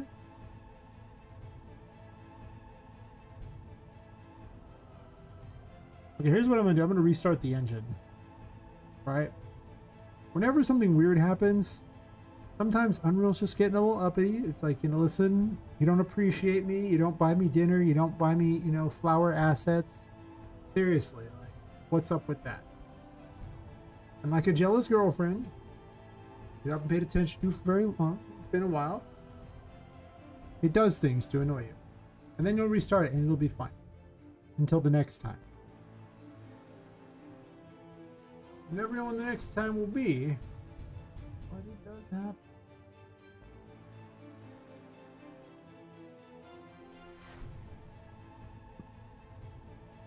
It's kind of like a child, really, I think. A misbehaving child. It's just waiting for you to not look, and it's like, oh, oh, oh. And then you are the sad.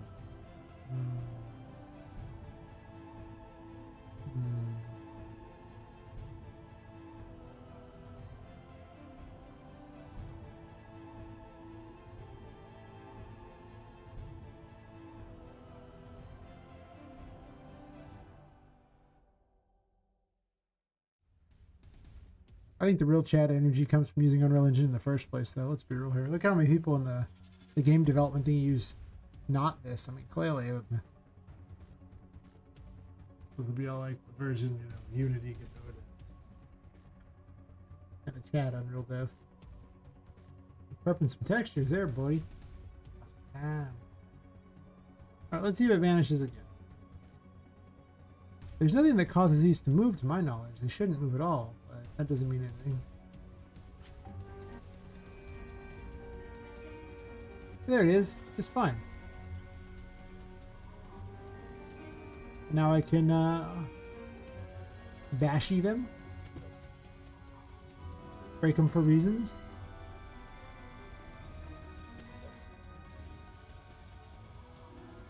Just like over here. I didn't put them over here? Oh.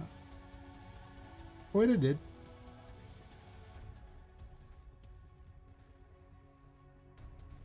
What's the warning?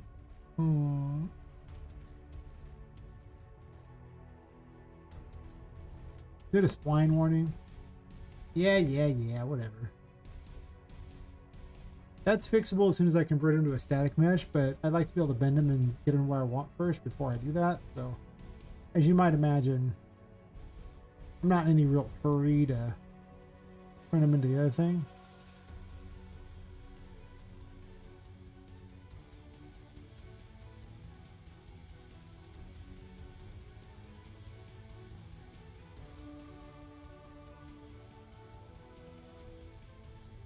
I have reactors powering things. Why do I need reactors powering things of this size? Don't question it. Don't worry about it.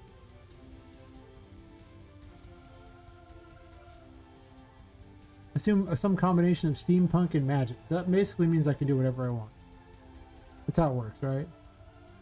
Steampunk and magic means do whatever you want.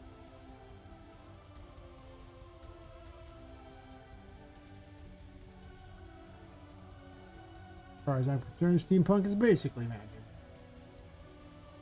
Nobody can ever explain the ridiculous like collection of pipes, steam, and gears in any steampunk thing they've ever seen. There's no way any of that crap does anything. It doesn't matter. You're just 100% certain that it clearly works because, you know, they said so.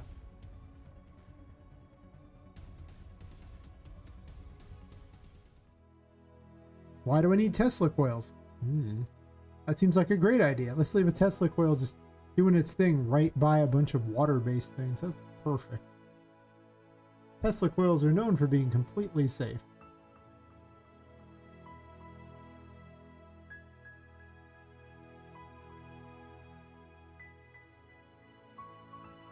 Also, they look kind of cool.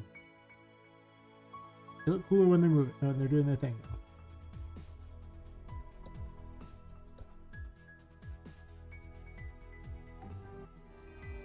See, how much cooler does that look? Yeah, yeah, Tesla coils. See, we're getting there. Now it's starting to look a little bit like it's ridiculous, right? And if you know you can achieve ridiculous, that's pretty much all you've ever wanted in steampunk. The more ridiculous, the better.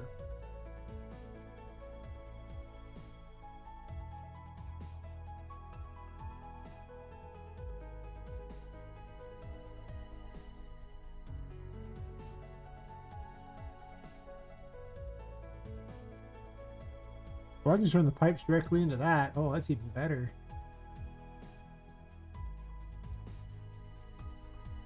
Yeah, I'm gonna make it smaller because it seems like it'd be hard to walk through.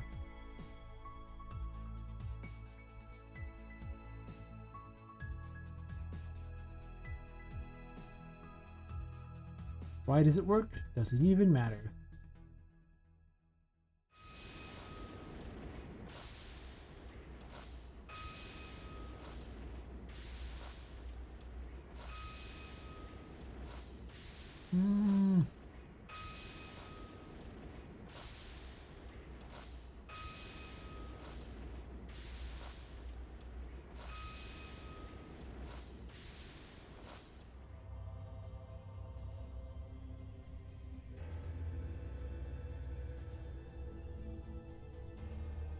Yeah, because one's farther upstairs, so.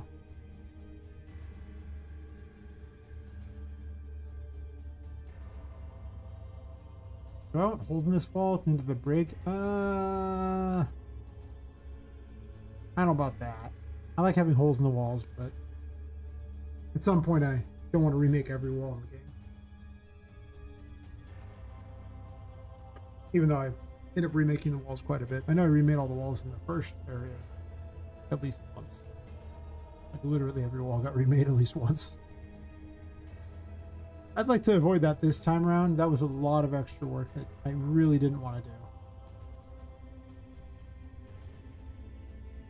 I just wanted to browse to it, but dang. It's a reactor. Oh, this way.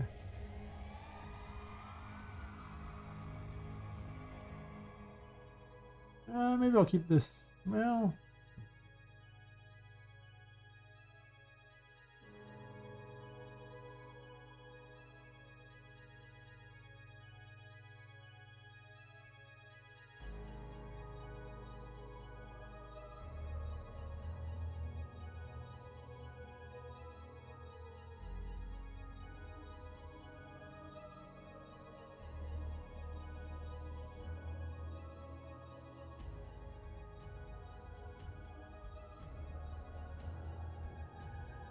You can't have it be too straight because it'll look weird.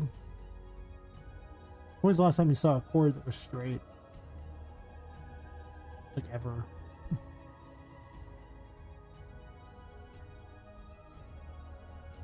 All this because I made a black cylinder and that was enough to make this cord thing work. I mean, in theory, there should probably be a cord between all these things if I really want to get technical. But if I'm going to do that, I can just run the same cord through all of them, honestly.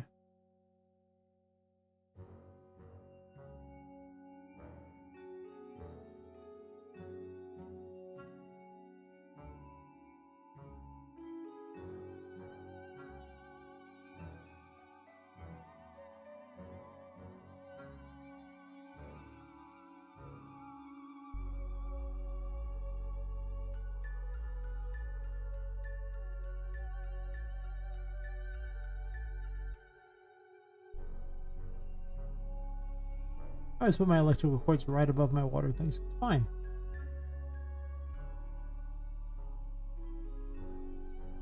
What could possibly go wrong? Right.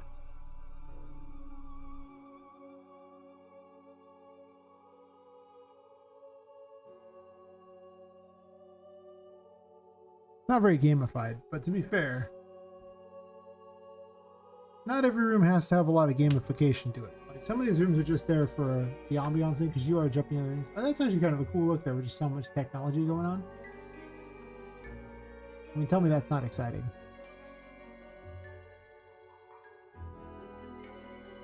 Doohickeys in here too. Like I say, there's obviously magic involved in this stuff. So my technology gets to do whatever it wants. So actually, I can just jump straight up to that. Double jump is a thing. Forgot about that. Armed to double jump, I can get a lot of places I shouldn't.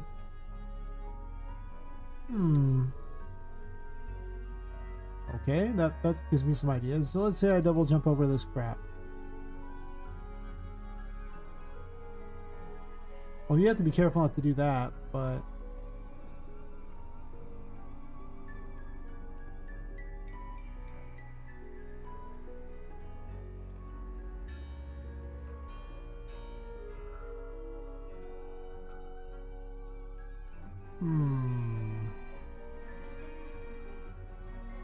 Where am I going from here, though? These Tesla coils kind of make it hard. Because they're so tall. Plus they hurt if you hit them. Actually, maybe not. I thought they deal damage, but I guess not. I sworn they did. Interesting.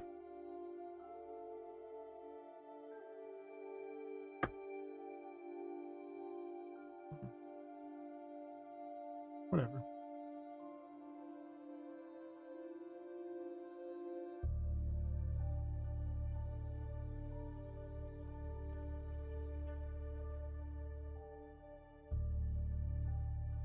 I gotta make more steampunk machines too.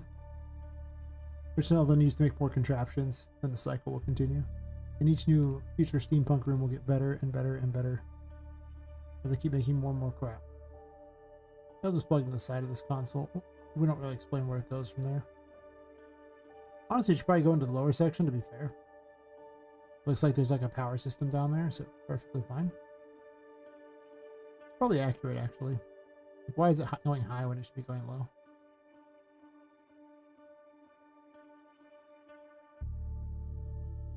I figure by the time I get to the end of this game, I'll complete these like control panels by adding more and more crap to them. That reminds me. Wait a minute.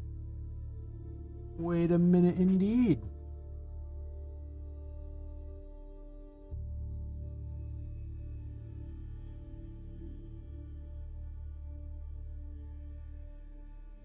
Add a destroyable thingy to it.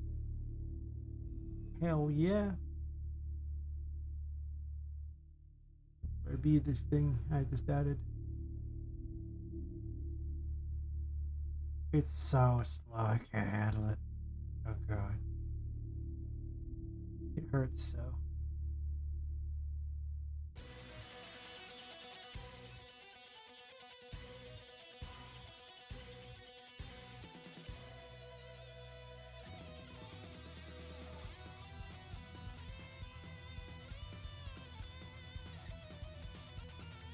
Just once I want to be walking in a park or something like that, and then suddenly a squirrel jumps out and it starts playing this music for no reason. I was like the final battle against the squirrel. I've seen some pretty aggressive squirrels in my life. I'm not sure I'd win.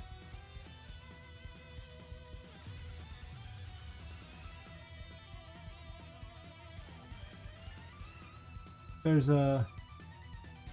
I like to use Magic the Gathering's logic for these squirrels, and squirrels are a 1/1, by the way. And, you know, there's this... I've seen, like, a Llanowar elf, which is actually a pretty ripped elf. And I was like, wow, look at how buff this elf is. And, or I guess swole as the case may be. Whatever the case, that elf is a 1/1. That elf is as tough as a squirrel. I was like... But I like the greater absurdity because most dragons are like 5/5s and in that game, and you know, that means 5 squirrels could kill it. I'm just saying. That's terrifying. Them some squirrels I don't think I'm winning a fight against. Pretty certain I'm going down.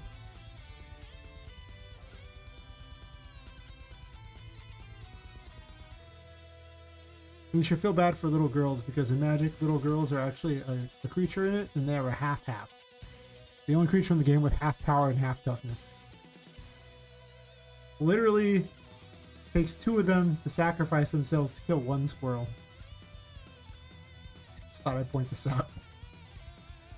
Magic's a funny game.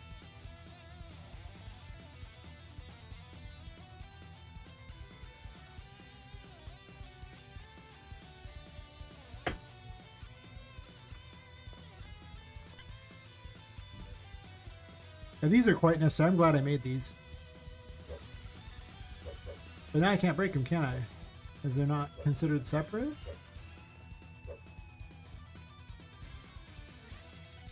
Does that not work? You can't have it... I hit that one.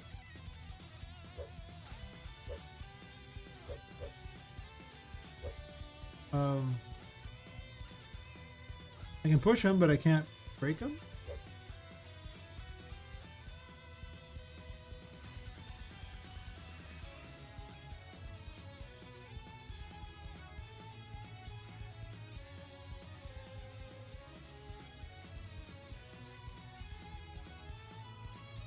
Don't you know what that means?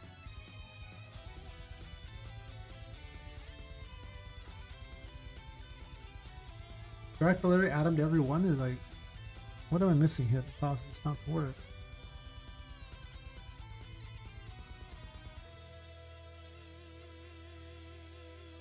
With break, it's bouncing like a ball? Yeah. It's supposed to break, but... Supposed to do that. But somehow, adding to that blueprint, that is not how it works.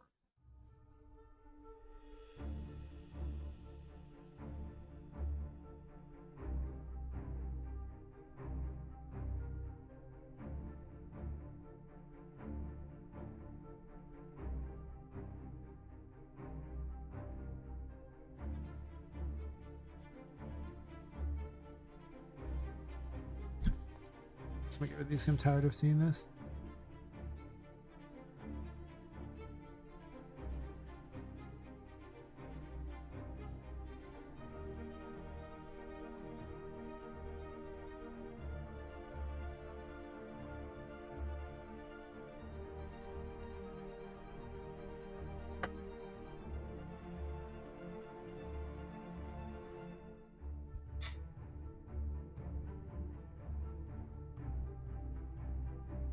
Oh, so the beard's coming back? Yeah, pretty much. Adventures in Game.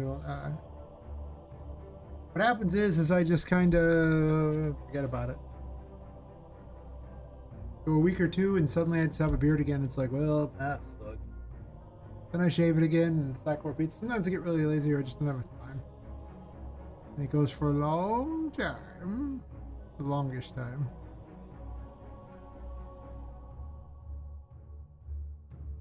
Longest time that ever longed. There we go.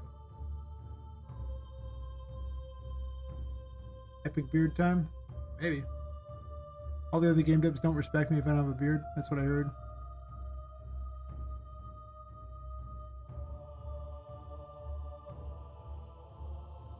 Not having a beard makes me look way younger too, so that's always nice. If it just stayed this length forever, it's probably good. Like, the problem is it gets long and unruly and crappy and you're practically chewing on hair all the time, then it sucks. Maybe I gotta eat, like, more soy or something like that so I don't grow as long of a beard. Stop eating as much meat. Don't be as manly. Yeah.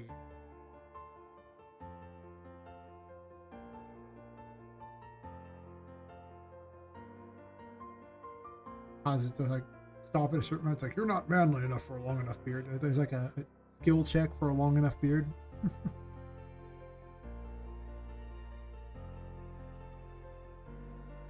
You must achieve this level of skill before your hair will, or beard will grow any longer.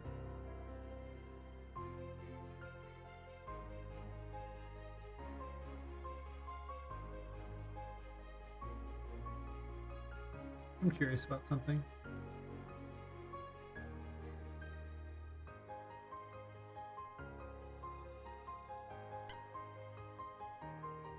There's two combat systems, or two different things. There's the weapons that hit things, like, and then there's the projectiles. And the projectile works fine.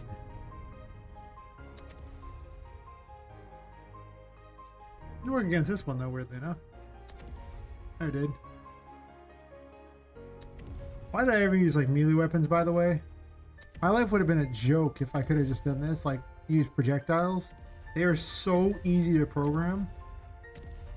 Require no work whatsoever. Like anyone who makes first-person shooters, my respect is not there. After having done all the shooting stuff, it's too easy.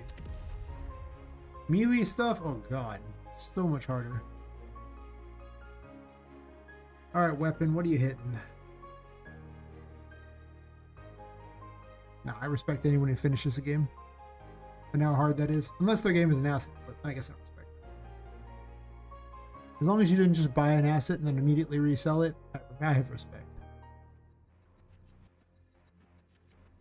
Now, if you bought the asset, sold it, and then made a whole bunch of money, okay, maybe then I have respect. You see the size of that? Trying to scale it up? That has nothing to do with the scale at all. It has everything to do with its hitting the, it's counting as a different actor, pretty certain. The hit actor is not what she's expected to be.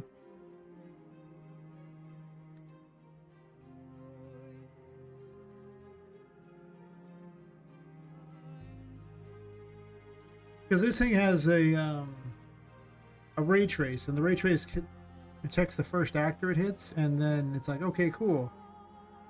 And it does its thing, and it's not counting the other one. So I might need to get like a child actor or something like that. I'll have to check and see, but we'll see what it's saying. Whereas the other one is directly hitting just it. Like the projectile is ignoring all the other stuff. It's not hitting the rest of it.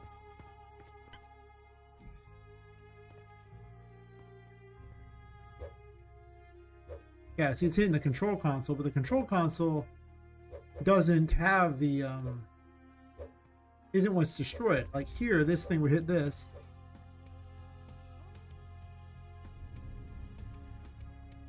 Actually, didn't even say on that, did it? Just went blank, huh? So...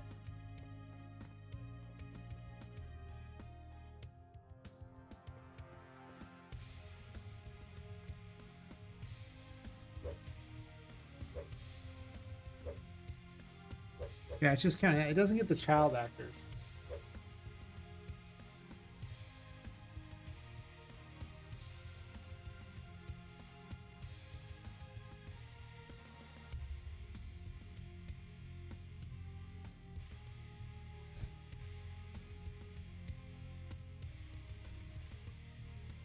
Now I could just place them on all of them, and that would make my job easier. It would be annoying to place them all, but I could do it.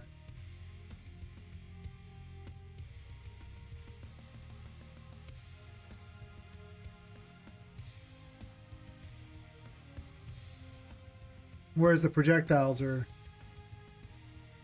just reading the other thing. They just do their own little thing here.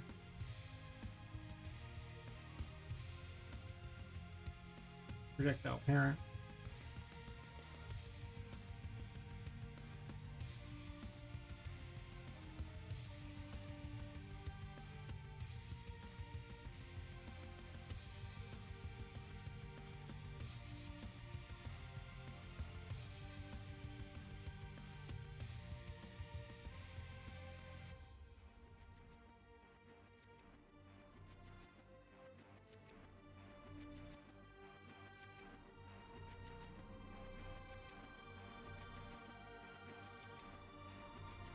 These are just checking for the tag destroyable.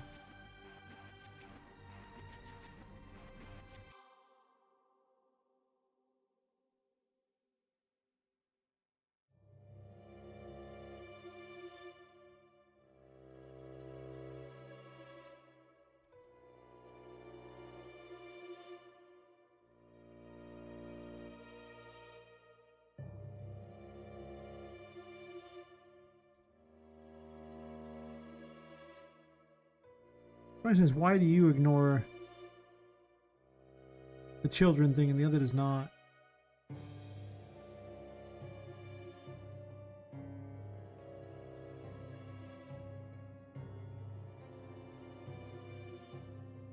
Lots of them.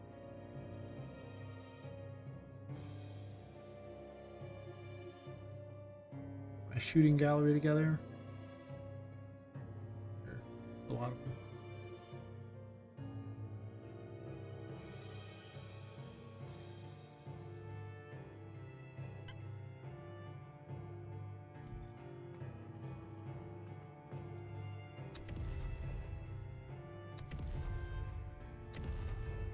And now you're not hitting it. That's interesting. Yeah, see, it did destroy a duct hunt there, but it was also hitting everything else until then.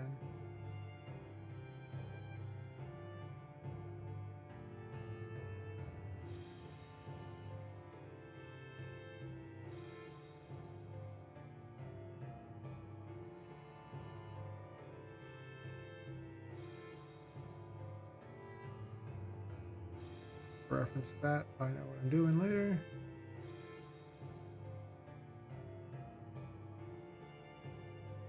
And then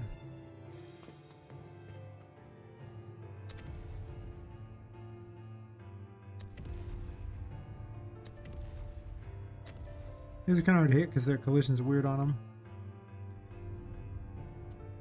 Actually, it shouldn't be that weird.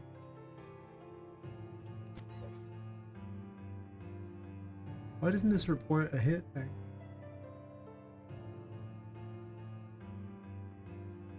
Must have messed up when I was doing this.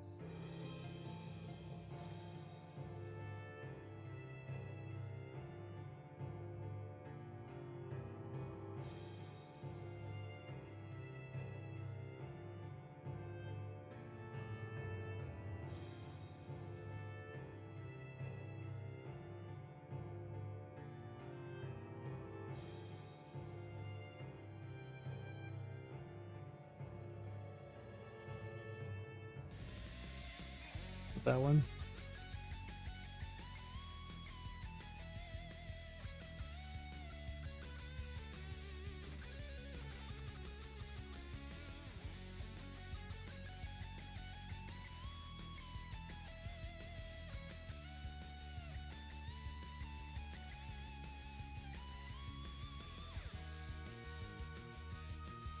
This is unreal? That's fair.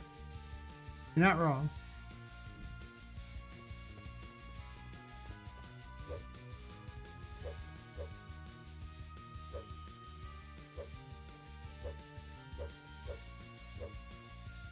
Yeah, it just counts as part of the console, whereas this would count as the other thing like that. Purple duck vent.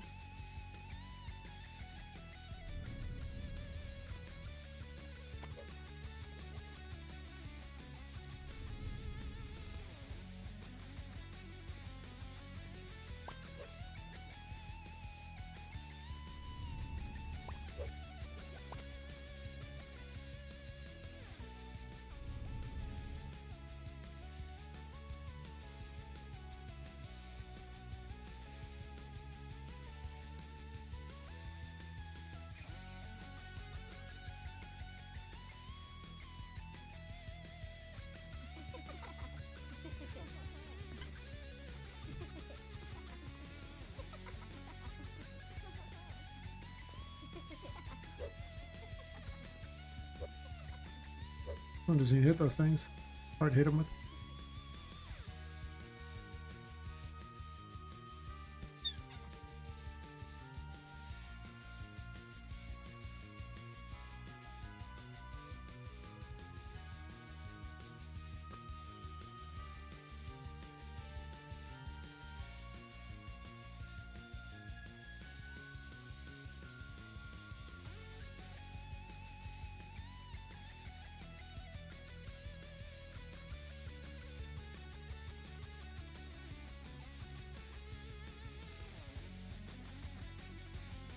Um,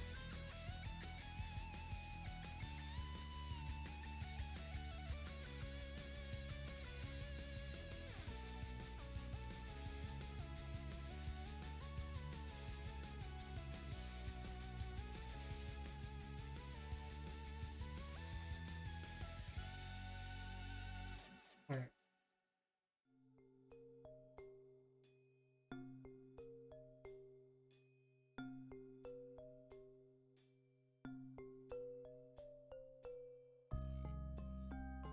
Oh, I see.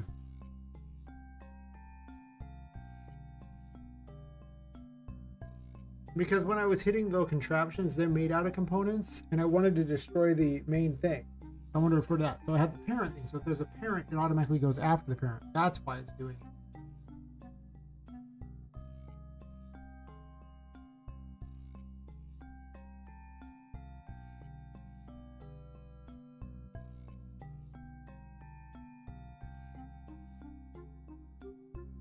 This was a fix for another problem.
I'll leave more space for this one.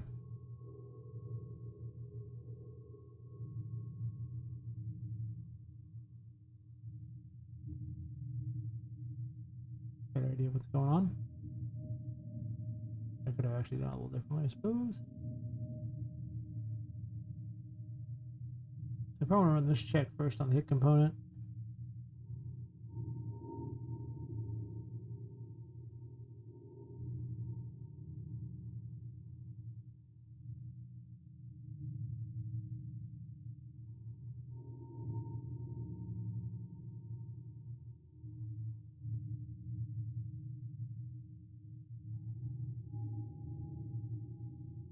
I think if it has this, I'm going to want to run over here.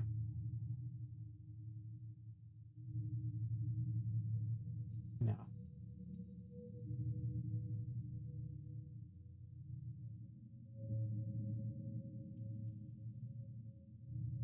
Like this, but if it's false, probably want to run into that.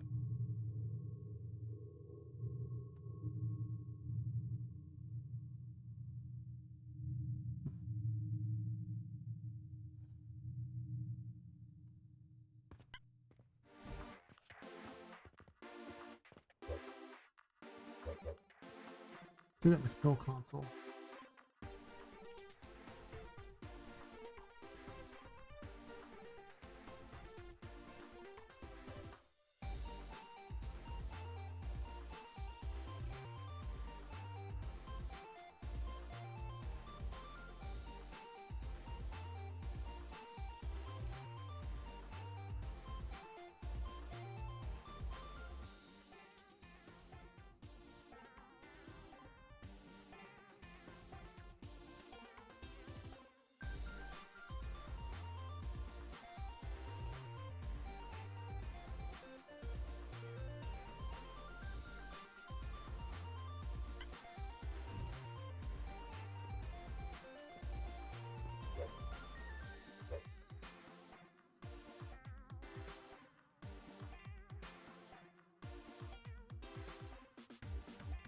So we did find it.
Just do it this way here.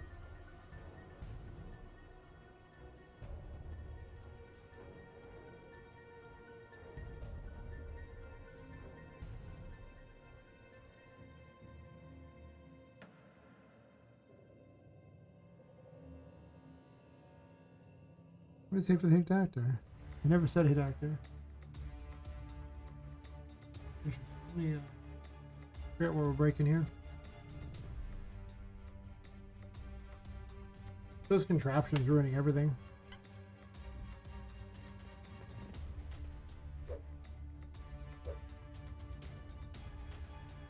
It never even gets to the hit actor. That's interesting. It never also. It just stopped right here. It stops literally at reading this. Oh, because I didn't connect it. No wonder I'm dumb. It's like, why would it stop there? It found something. Probably if I connect the print string, that might help, wouldn't it?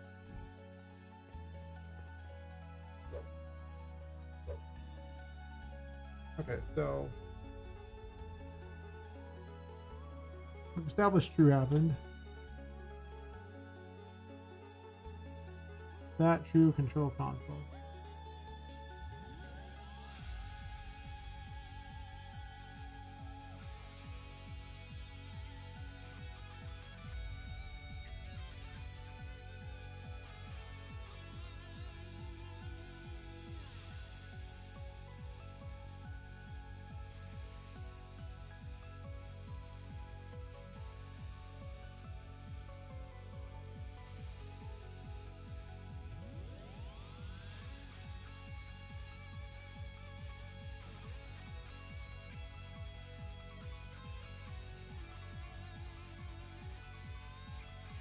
Well, hit actor is still a control console.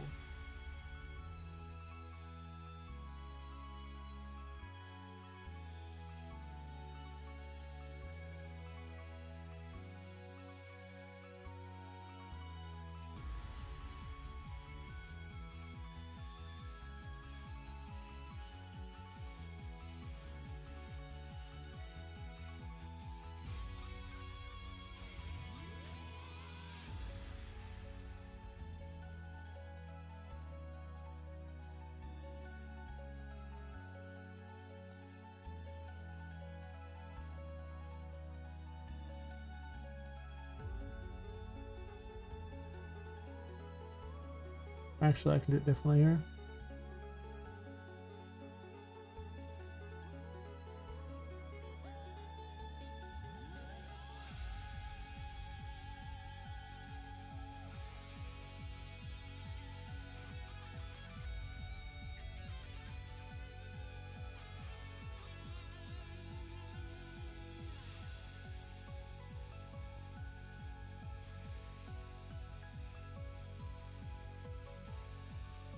Also hit actor.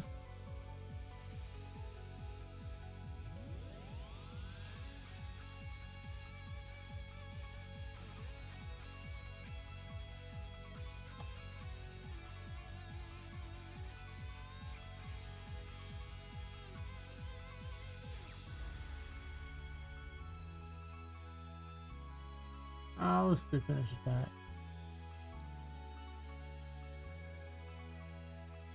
This way I can just shortcut.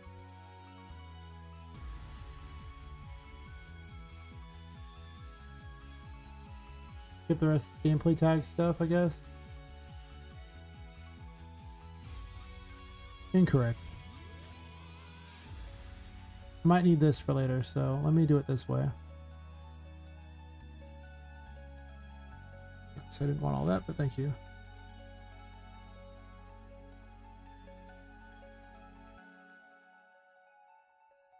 Later on, it does reference gameplay tags. I suppose I had to do that. I don't think I need anything else. Yeah, it's just a question of the, because I originally told it if it had a parent, to grab the parent instead. Because most of the time it's a contraption, but in this one instance, it is not a contraption. I actually want the child component, which is normally what it would do. I've changed the behavior initially to do this, to cause the bug, essentially.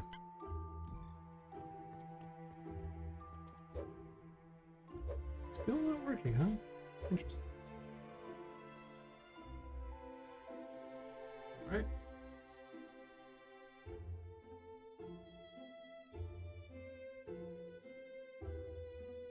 We come up with the destroyable thingy like that in yellow. Then goes to true. Goes to here.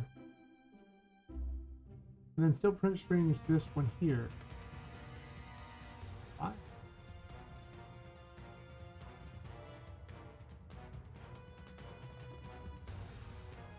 Actually, it does this true here. This should actually say false here. So, opponent does not have tag destroyable, huh?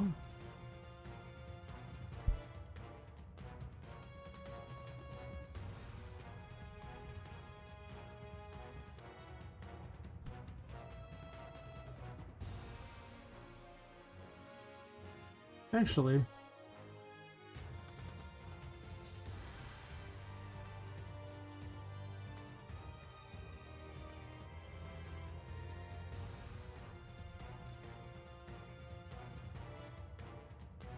I'm hearing the beef destroyed, but that's static mesh.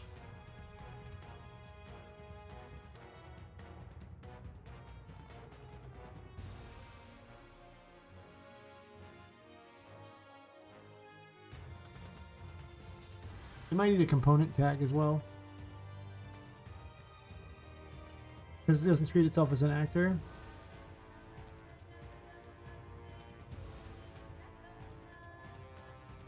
Actually, I'm gonna do it this way.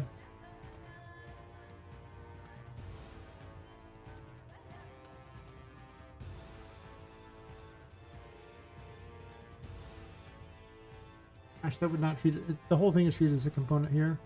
It doesn't work the same way I want.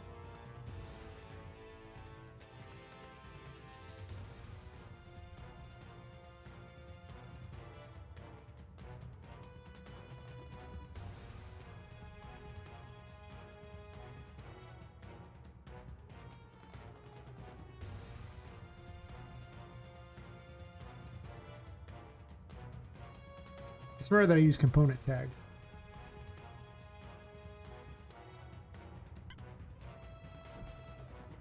Very rare. Really?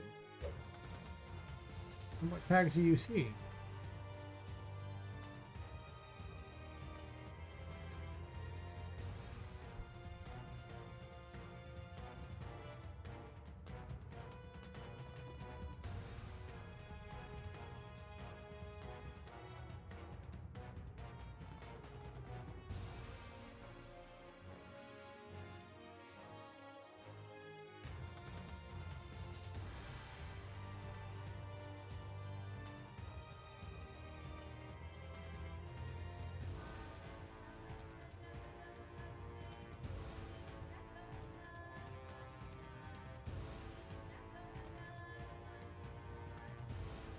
If I put it on here, does it work better?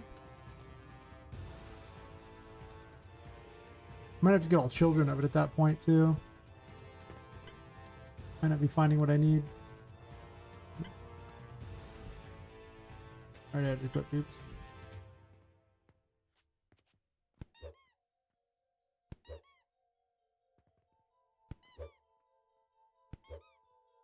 It's finding it now. It's not destroying it. However, it is finding it. One step closer.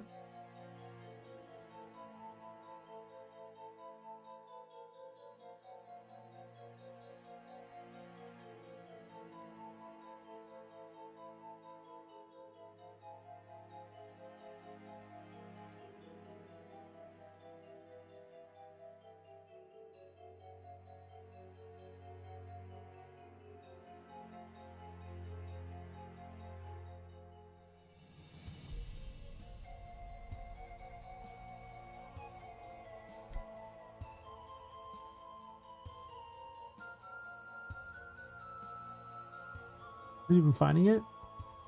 Question there.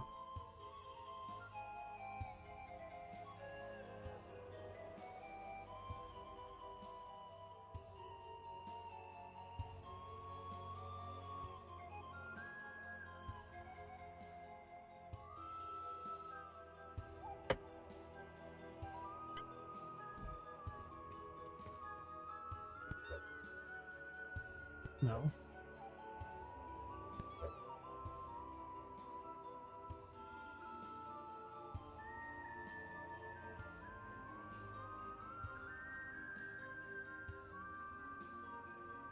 Interesting. Hit component should be that, but it isn't going to destroy hit.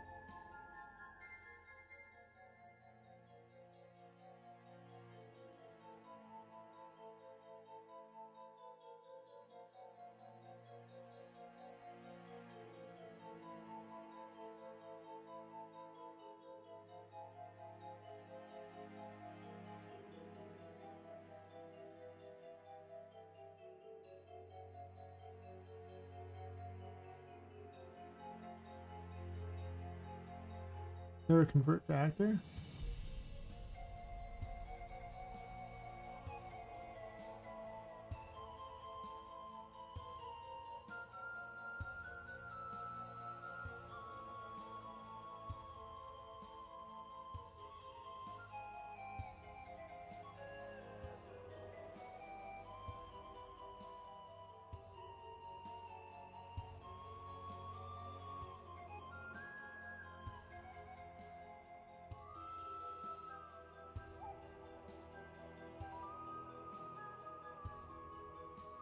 A component is not an actor. And I was like, well, if I could get all the children of this,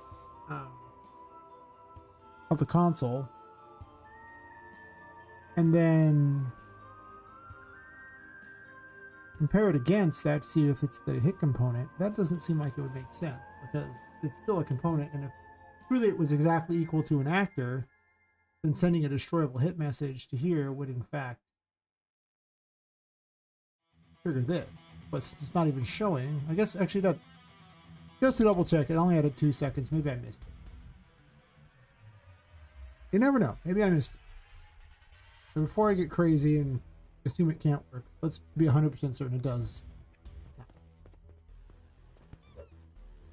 Yeah, perfectly fine. These just, of course, work.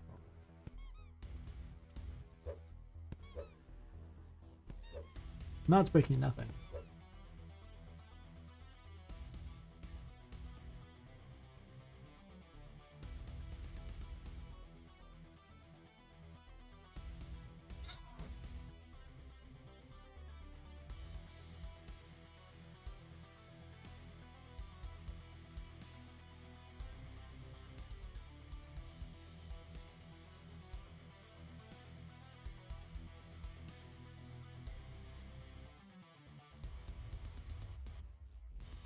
And of course, this would cause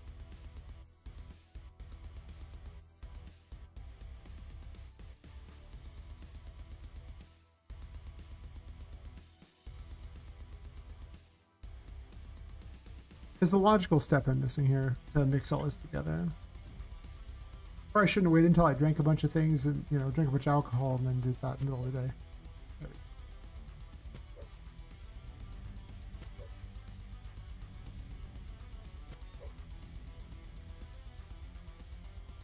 Turns out alcohol really does make you a better programmer.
Cleaning it up.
Realizing that, and it'll only show the ones that are actually being targeted. That's pretty handy.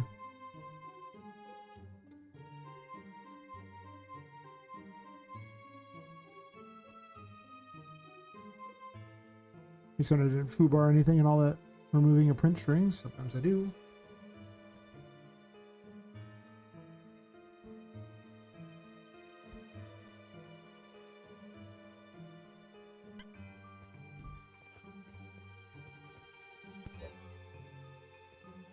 Yeah, somehow I forgot it.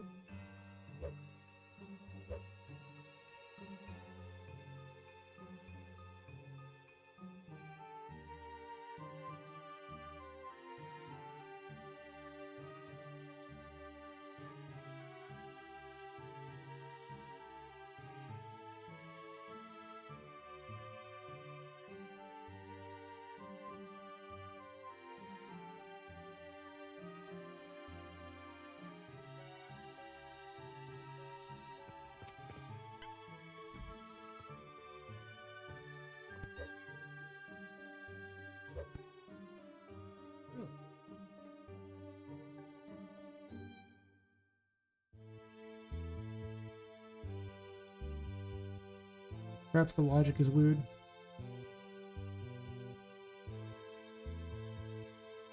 Oh. No, I'm a doofus. Got it.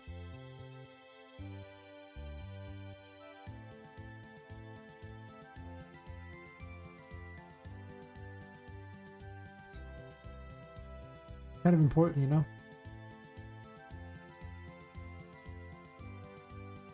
Doesn't know where to send the message. It's like, nah. That's fair.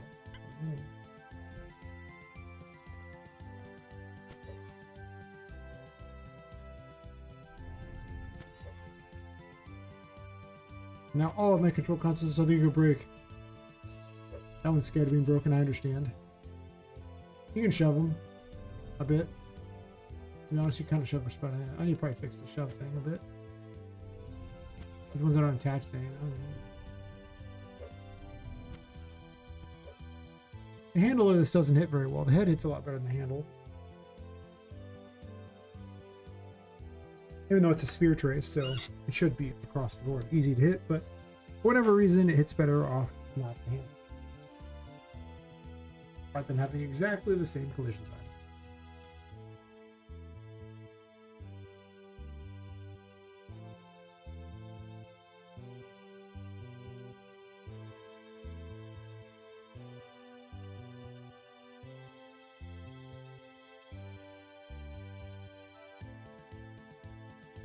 I did some programming. Don't get too excited. I try not to do it very often. I know better. Oh, by the way. Now, I don't have to do it that often these days because I already programmed so much crap that it's like, unless there's something specific I need that's unique to an area, I don't have to do anything. I don't bother to add new stuff. But like I already have a destroyable set up and I can occasionally tweak the code for that, but the most coding you see me need now is creating attacks for things and behaviors for them. That's pretty much it. That's how it is. But one is in the back too, I guess. It's kind of pushed against the wall though, isn't it?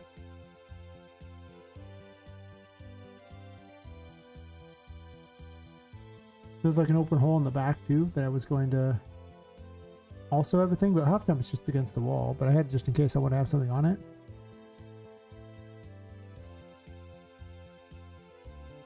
In case I wanted away from the wall a bit. Do I?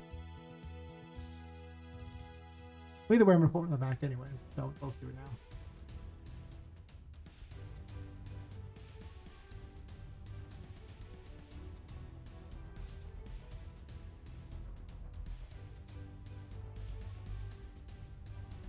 Actually, slowly but surely, I keep adding to these consoles. Eventually, they're going to be amazing. I don't directly add the buttons to it since the buttons aren't always used. At least those buttons aren't. I like to add specific ones and maybe lots of them, but everything else, I might as well add more.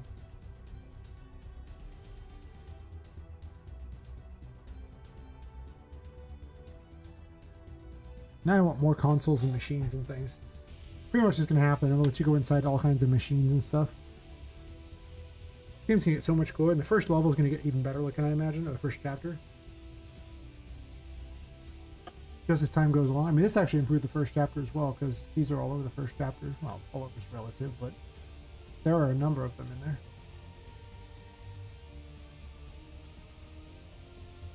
I don't know if I like the one behind that much, because you can't really go through there, I don't think. So I'm gonna test if you can, like, reach that spot or not. Well, maybe you can. But hitting that causes damage, so, you know, there's that. It's not even on there. Where is it? Is it destroyed? It fell. Oh. How'd you fall? Guess it's not actually inside. Do I believe in God? I'm not really particularly religious. I work under the theory of whatever I see is probably good enough. And, you know, one way or another, I'll find out. Yes. No need to waste my time trying to solve a mystery. They'll solve itself eventually. Don't know if I want to see it or not. I live a good life anyway, though. Try to be a good person, so in most religions I'd be okay. I don't do it because of religious reasons. I do it just because I try to be a good person. I just like being a good person.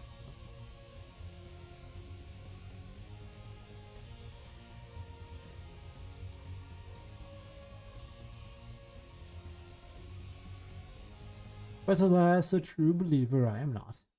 That is a requirement for whatever heaven, then I am in fact...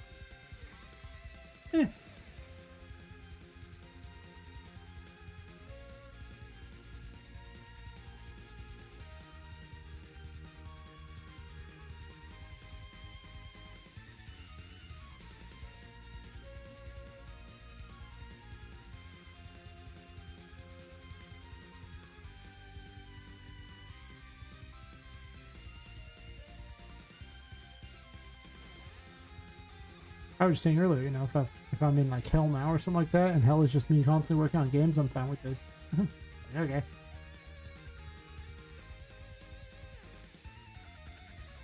But the actual hell is that you never finish your game, you're just always working on it forever. In which case, I know people who've actually been in hell for 30 plus years, they've never finished their game. How do you not finish a game in 30 years? After 5, I'd be like, I'm doing something else. There you go, that's in there.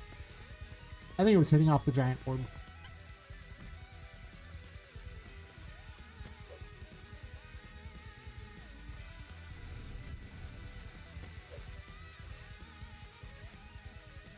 I had to push it farther from the wall to make this a viable exit.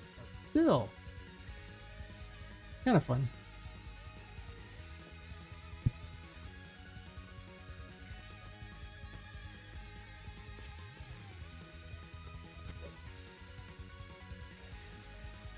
They don't hit off of you, but do I want them to hit off you? I don't know if I do. I think the reason why I made it not hit off you is because there's like weird clipping issues where you can actually hit a piece at a weird angle and go flying through the floor and stuff. So while it would seem really cool for the pieces to go flying off of your character, it actually turned out to be dangerous. And that's why I turned it off. Remember that now? It was a problem.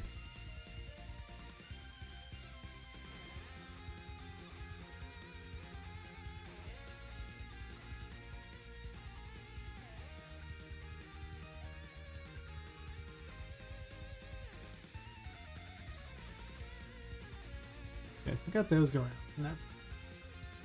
I'm very excited by this now. I kind of want to move farther away just so you can run behind it.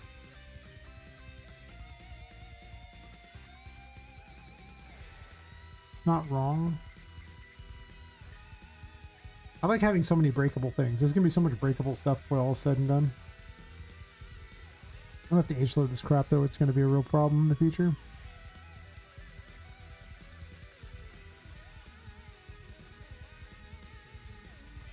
I gotta put this on these things so they will.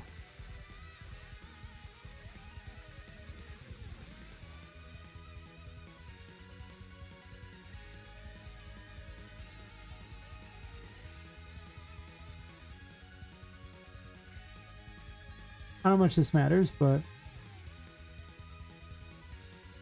change the color of the water too if you want, right?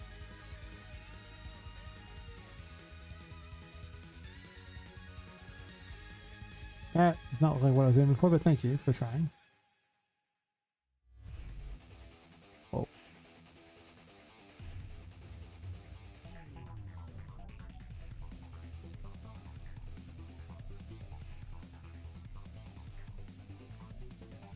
Doesn't really change the color of the water, does it? Oh no, it's over here. It changed this one. I don't really want it to be blood, by the way, but I just thought I'd point this out. Be excited.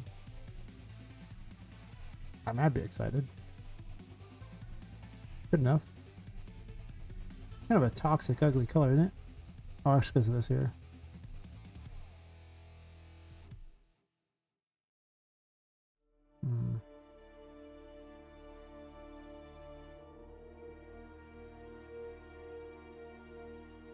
So you can pull water like that instead of it being black.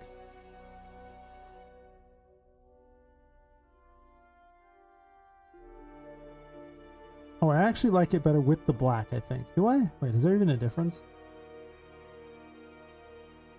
I think so. I think it's just slightly darker.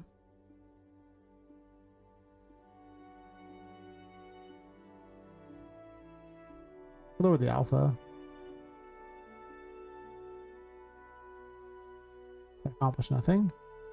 Maybe I'll keep it the same. Does this change anything? It most certainly does not. It's not that I can see. Or maybe it did and I was looking at the wrong one. It's slightly brighter.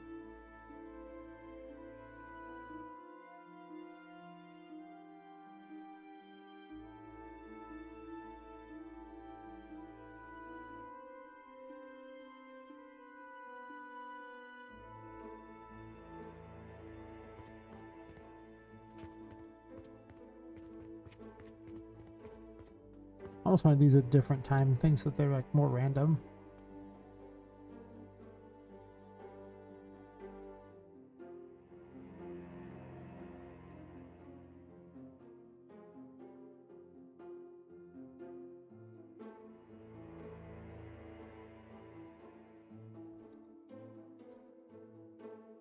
Float and range.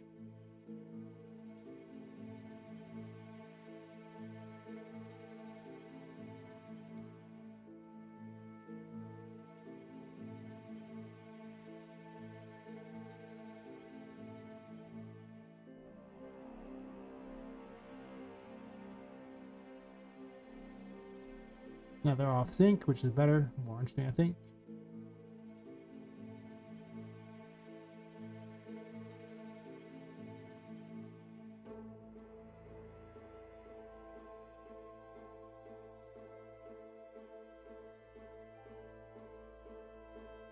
Laziness.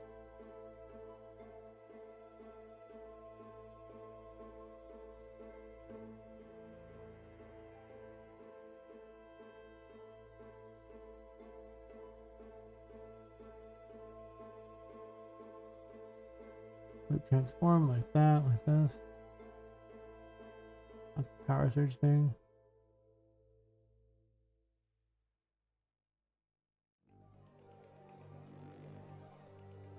Already a random floating range, perfect. Just make it where it's a little less lockstep.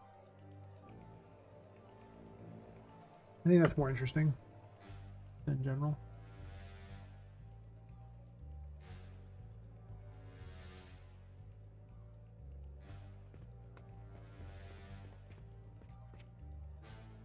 These count as a light?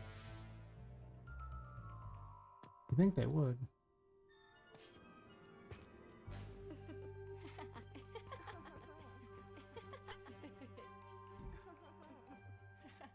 Or maybe I didn't change the room info, none of them count. I Change the room info. That's my bad. Oops.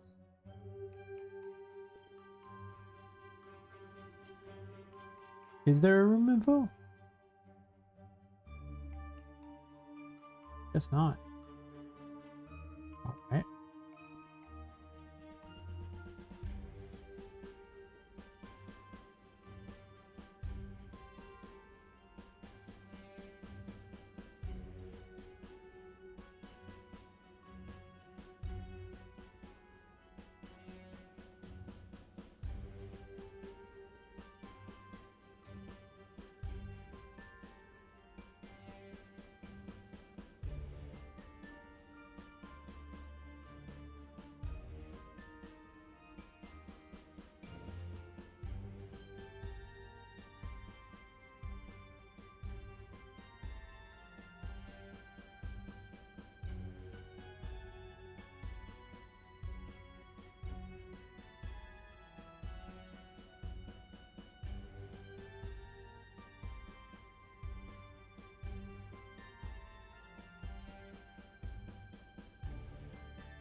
It's important that these are basically the size of the room.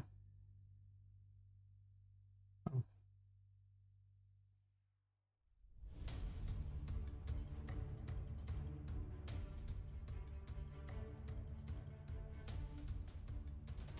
I didn't move the buttons here. Probably fix that. Yep. There's like lights everywhere in this room. Makes these rooms particularly dangerous because then you have no access to powers in these rooms.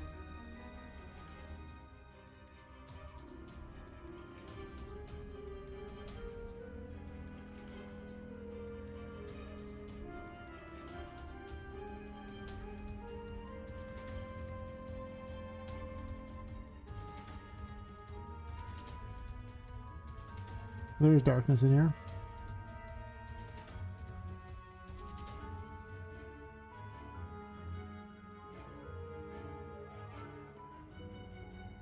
I could add all those there too.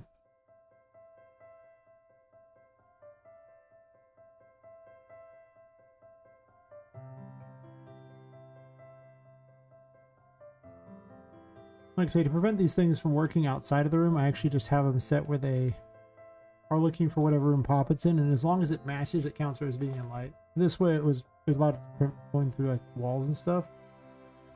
It's not perfect because you could be standing here and that's kind of like in the light, but it won't count it. But this is to prevent this from counting like on this wall or something like that, like on the other side of this, which would be stupid. So there's a certain level of it is what it is kind of thing, you know? Like, cool, but okay. It be what it be. Let it be no more. I'll change the watercolor in a sec.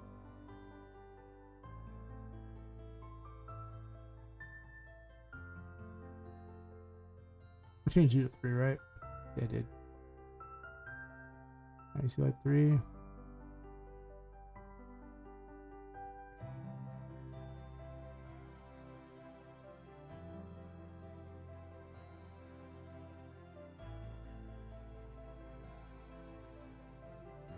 Looks slightly different for a second there, but I guess not.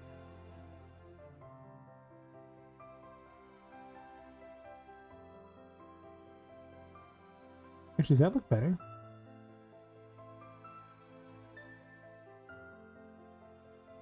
Kinda. But I don't know, having water in there is kind of neat looking. I gotta admit, maybe the black on there is not too bad looking. I do kind of like it better with the black, to be fair.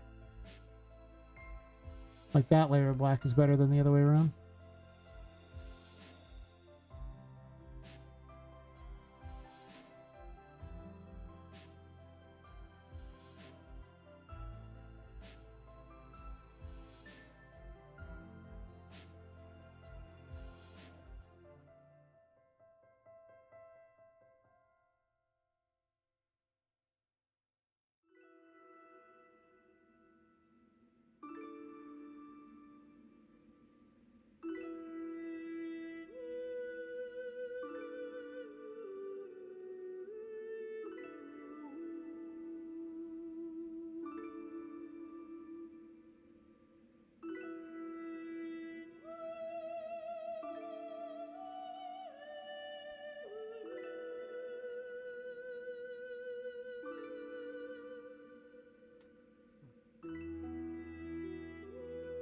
bit.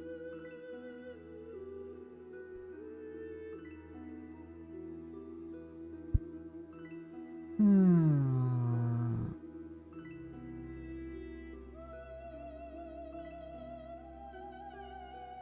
This is not a track for me right now. All just game dev music, you know, that I could use in the game if I want. And I just listen to it perpetually to decide if I want to add it or not. Typically speaking, the answer is no, but every once in a while, one of them sounds kind of neat.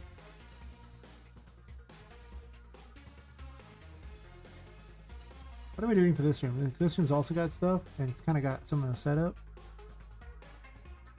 And it needs to have a pipe going into the water somehow, or even under the water.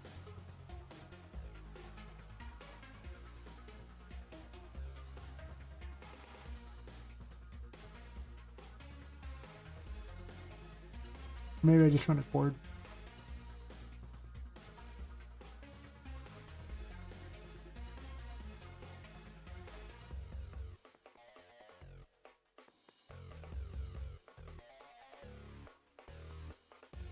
I almost don't like having this particular room as high up as it is.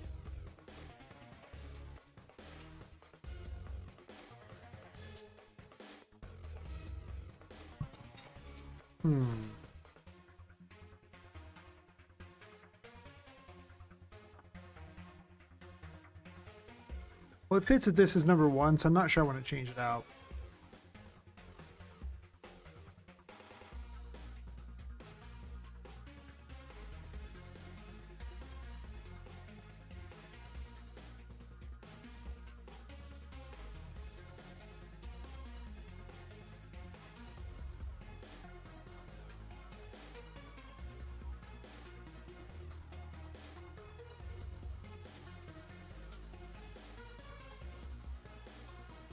We put some Tesla coils instead, though.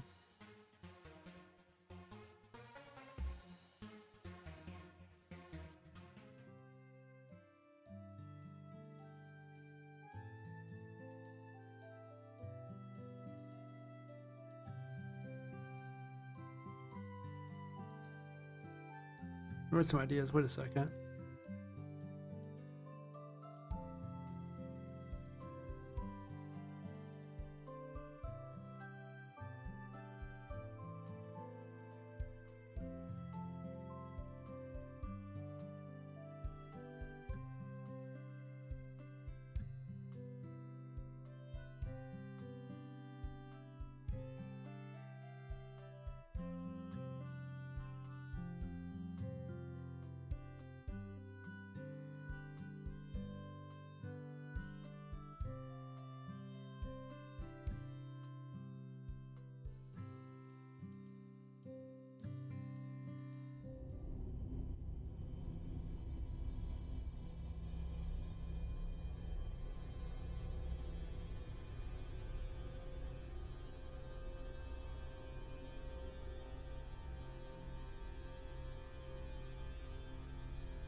And from here, I don't really have an easy way to get up, so I have to figure out a way around that.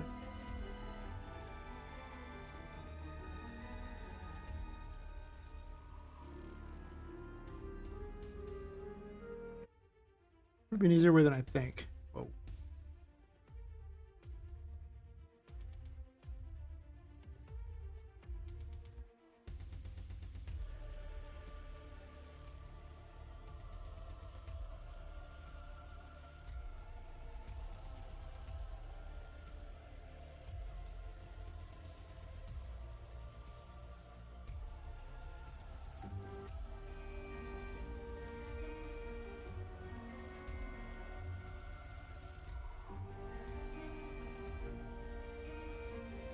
You can just jump straight onto that, I think. Actually, you sorta can. You can jump onto the edge. Sorta. Yeah, you can.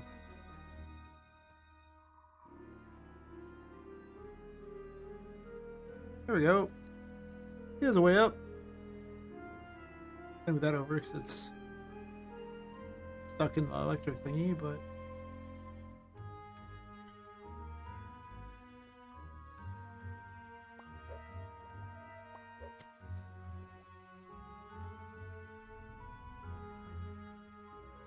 until it vanishes, I don't think you can grab it.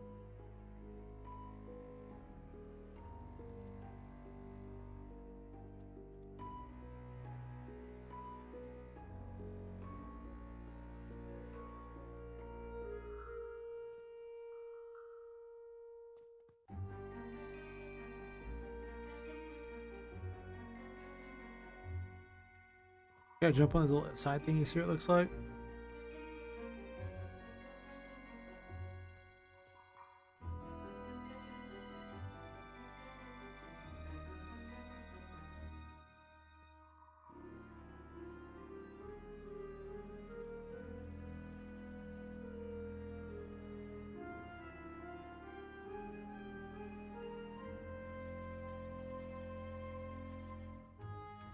You can get up.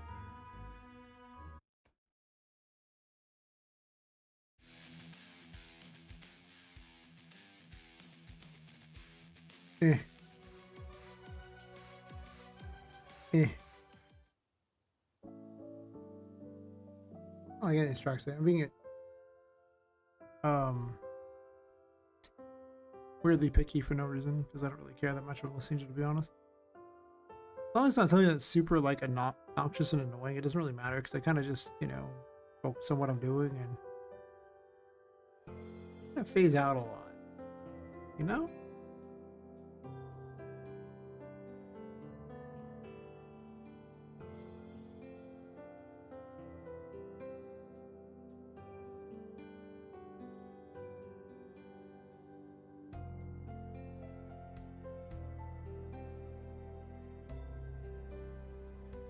Hmm.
Oh, all the cake people wandered off.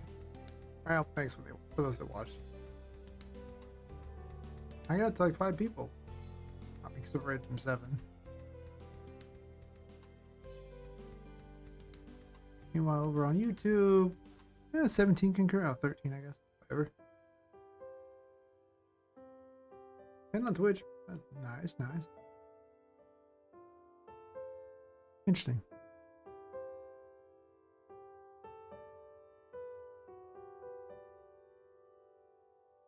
I do wonder if I should stream later in the day. The first few hours, I really don't get a lot of people.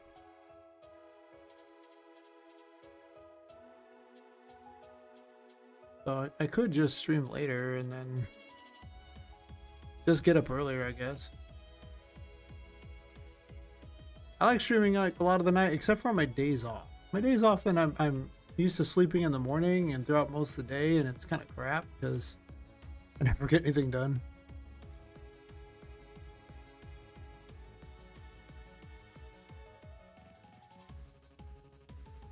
Or if I like started streaming like around 4 in the morning or something, it's like seems like when I get the most people. It just goes on from there. I wonder. That was like 3 hours ago for those people keeping track for me.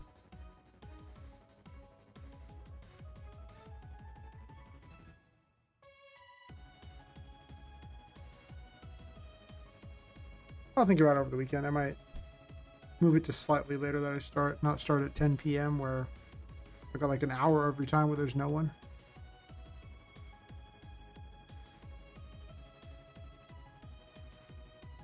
I mean, my actual official start time, at least listed on Twitch, is 11 anyway. I've just been starting earlier than that, but...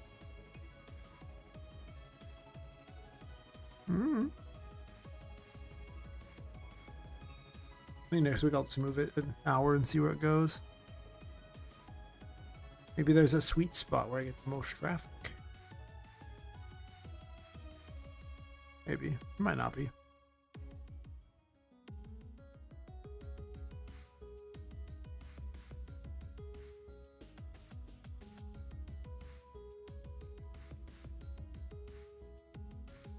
Well, this area is kind of cool over here, but this little side area is kind of unnecessary, isn't it?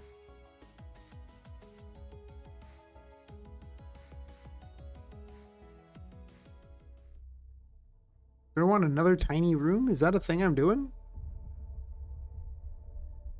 I don't know. I mean, I could do it. It's not horrible.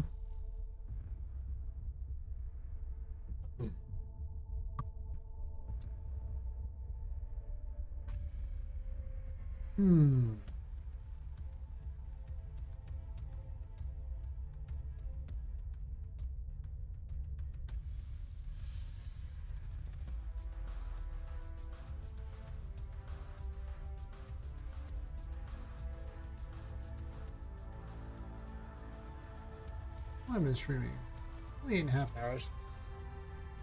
Not particularly tired at the moment, so I can not feeling terrible, so I can stream.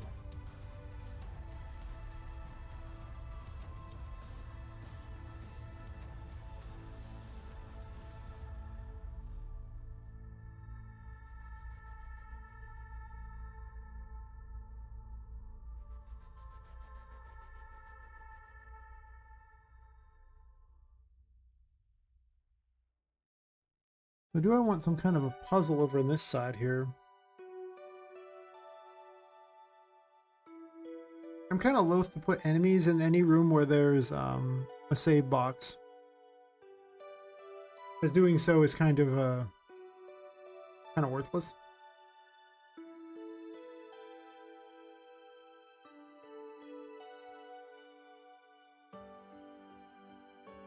What I could optionally do, I could put a wall here and then put the hole into here from in this thing, like some sort of little secret area instead. It's not connected to here. Interesting.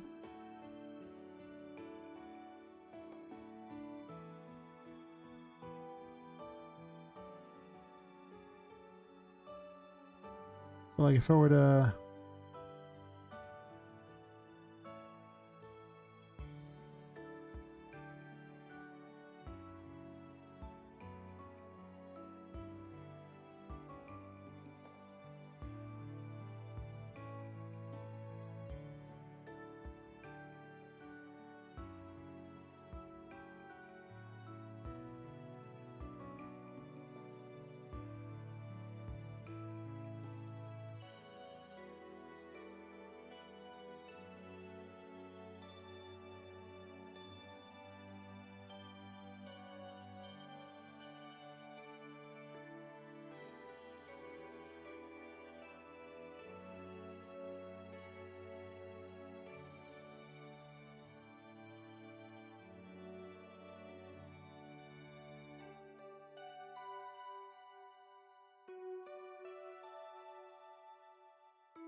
Oh, it has to be,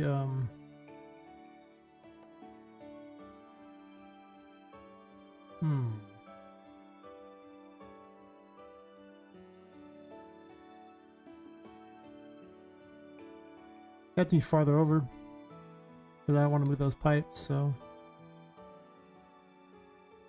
There's nothing stopping me from moving farther over, though.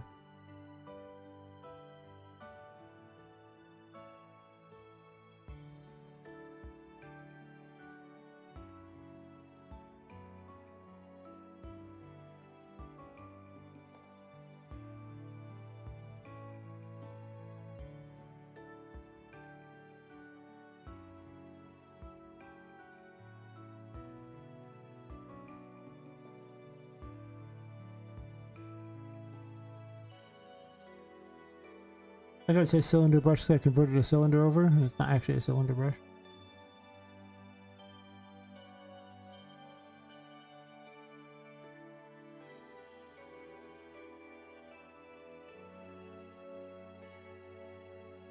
Gotta point that out.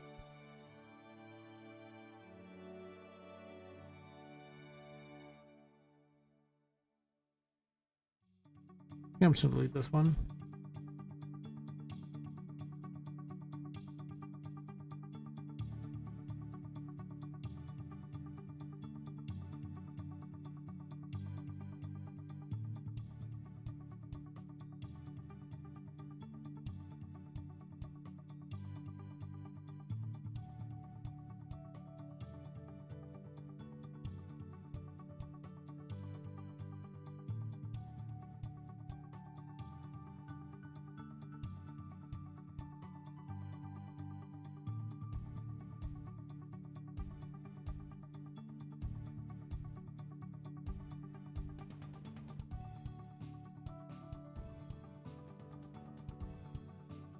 Oh, this wall is not complete. Oh, it's already completed, so I can't easily put a hole in it. Okay, I can always remake it if I have no choice. Maybe I do that. Does I want to put the door there? Probably not.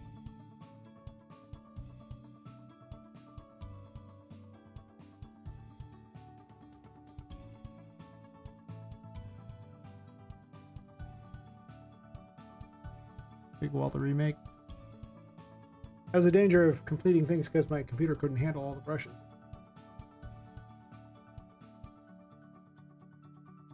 And trying to redo a lot of stuff. Okay though.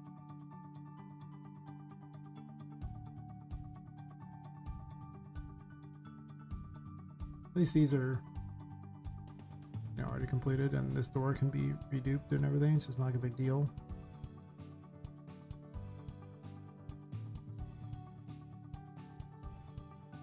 Do that.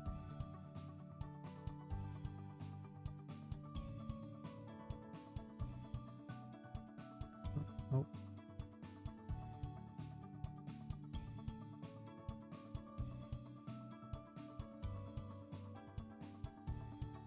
Just delete those two. Redo this wall anyway. Can we do that?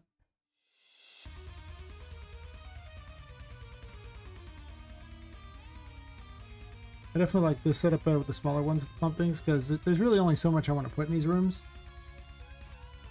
If they get too big, then they run the same danger that a lot of these ones are down here seem to run, where there's so much in them, right? And I don't know what to do with this much crap. I just don't. Like, there's not a lot of point to a lot of it, so it's like,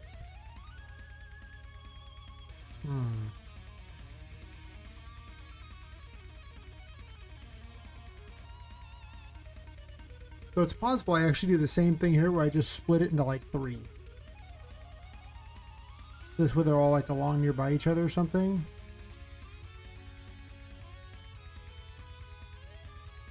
It's like, 'cause otherwise they're just so big. I don't know what I'm gonna do with them. But adorable little steampunk rooms that have like cords and things are kind of fun.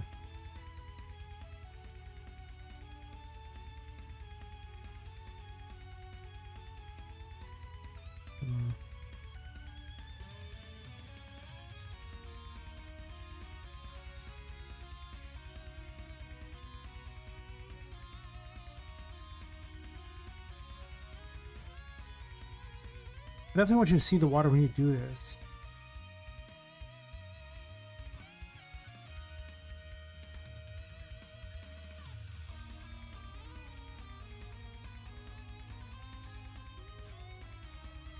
This could be like a viewing room instead.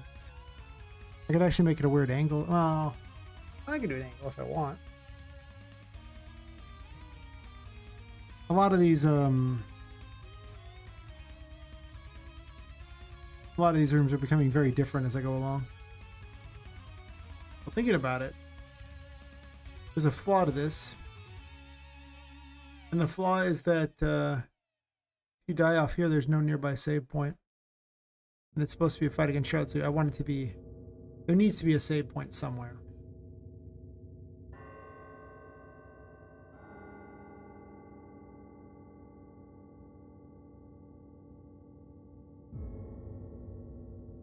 Because if there's not a save point somewhere, you're going to be real sad. I mean, there could be a painting if I want to. But this room is very full, unless I want to... Well, I can put the save point right here. This could be a little side room for something else. That's true.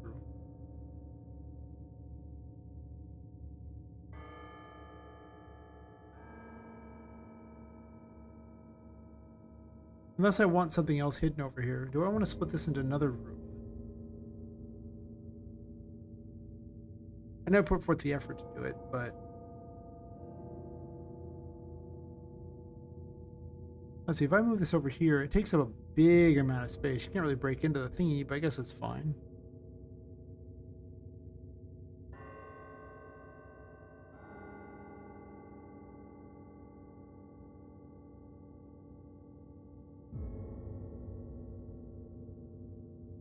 You know, I don't hate having that there. Little spawn point.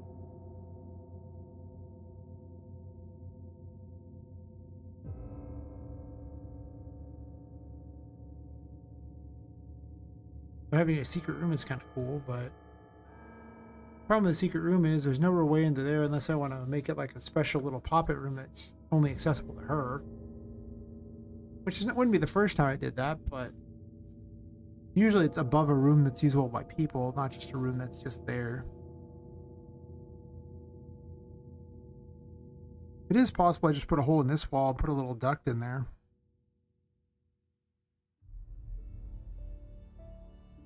Lets her save.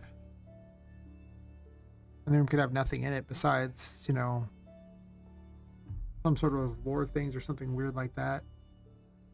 Maybe a collectible, maybe something, I don't know. I don't like dedicating entire rooms to save thingies, but I do need places for collectibles, and the more hidden, the better. This game is basically pure collectibles.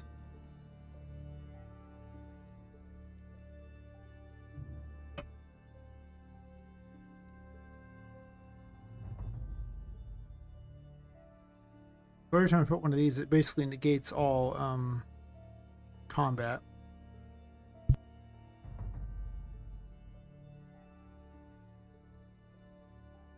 I really like these rooms. I forgot to run a cord to the machine though, or to the console.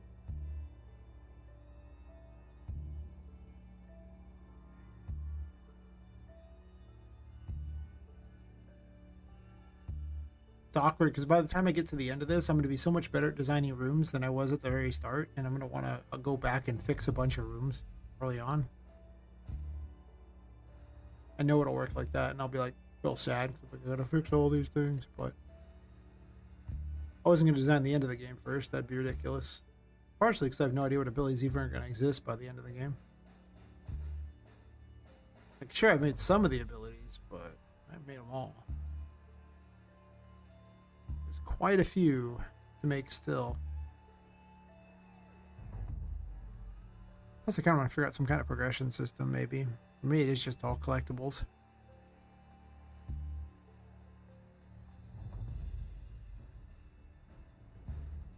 I don't know how to think about it.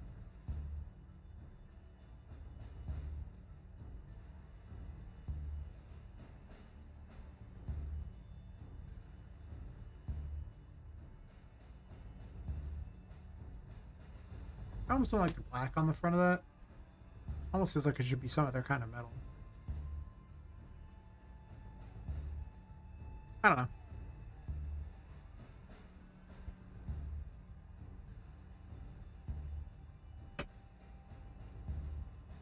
By the end of this, I'm gonna have so many cool steampunk thingies.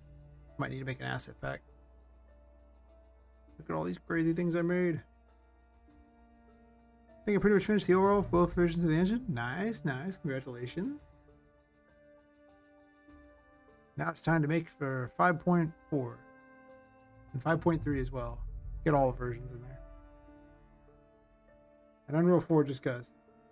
Took you all day and night? Nice. Sleep is for the weak, you know? Hopefully it makes lots and lots of money.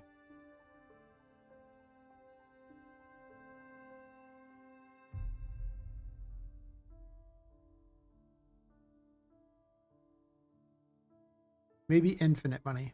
Oh my god, infinite.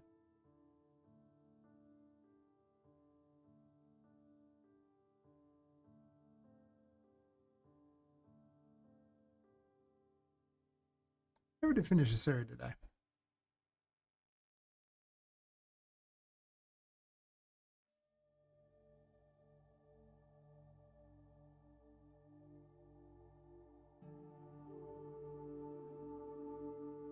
Ready to click, huh?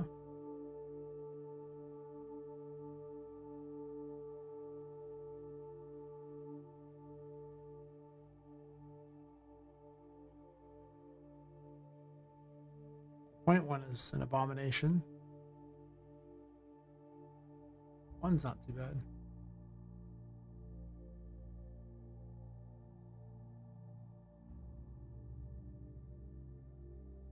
That's what I wanted. Maybe nice? Yeah. I think. Maybe. Oh.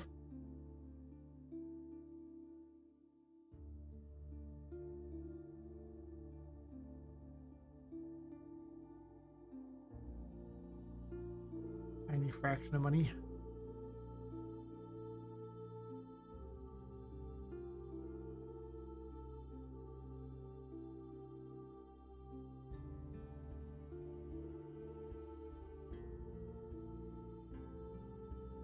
I'm gonna put the save thing in here anyway.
I don't think I need infinite money. I'd be happy with just like a reasonable amount of money.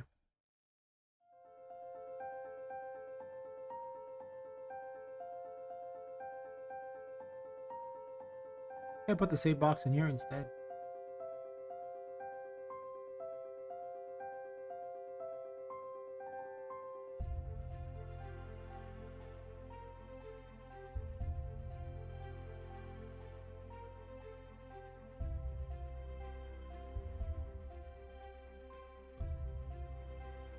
Hey, Legendary 9.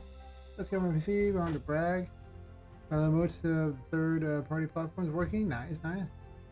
Party pain, no doubt, no doubt. I'm not sure I'm even going to attempt multi-chat support later. And Latin for punishment, right? Some people need it. They're not going to punish themselves. Actually, you're punishing yourself, so that's fair. I guess you are going to punish yourself. Yeah. Way to ruin that one, huh?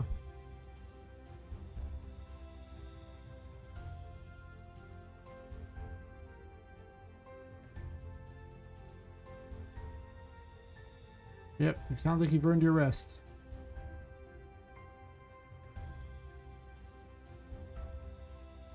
I highly recommend getting to where you can. You never know these days. Seems like there's never enough time for anything.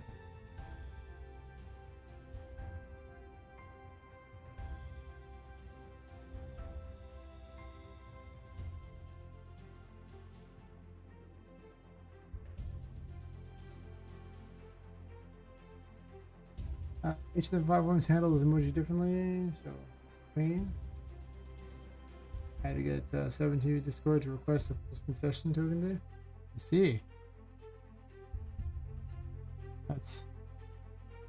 This sounds like a lot of work. I don't know. Who does lots of work? That's weird.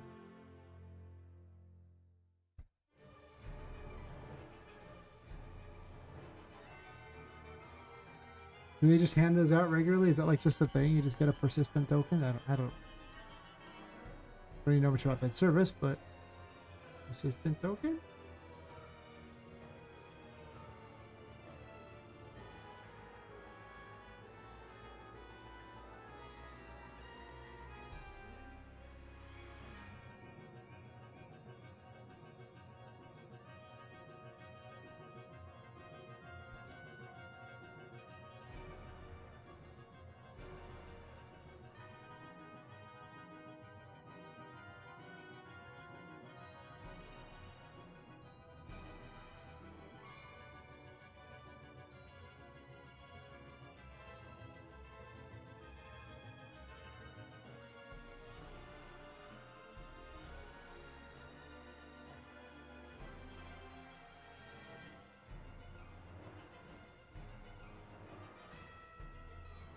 You want to rest? That's fair. Yeah, I definitely, for the stream, we're like, getting up. Yeah, and the format's different, so we have to render them differently. Okay. When you ask for 7 TV ID, I think they link it to that. And this one has a gift to me? Oh, okay. So if any shenanigans happen, you're screwed. Thought I'd point that out. Gotta be careful.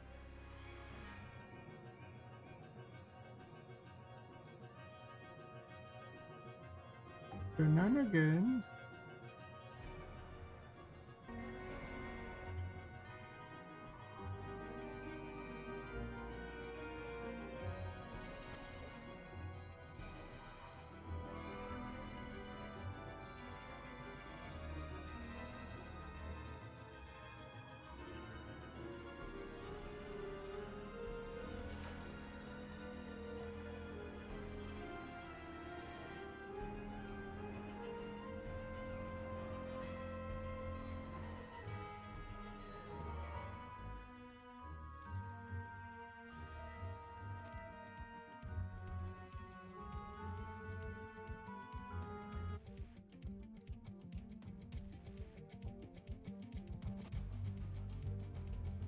I don't want them to see the save box.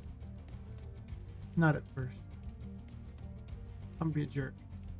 I'm gonna hide it. Pure shenanigan goodness right there.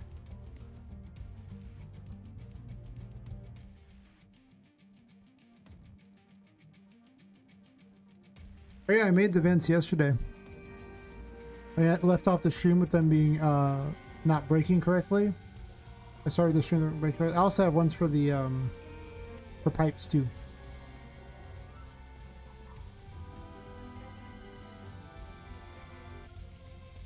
I also added them to the control panels too.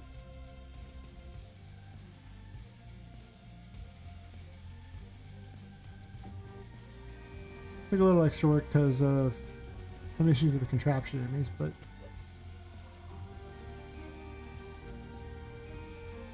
oh, don't hit those. Oh, thanks.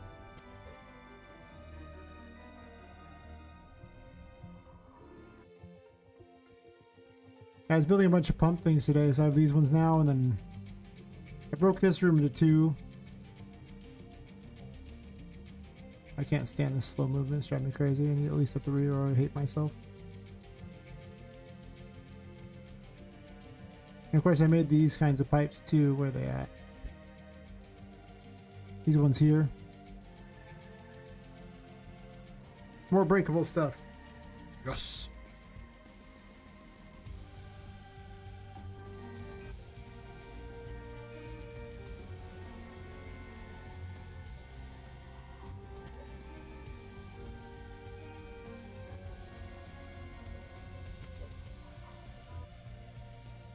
They're mostly intended for the big stuff, but I was like, you know, I could just have little filter thingies and pull them through there.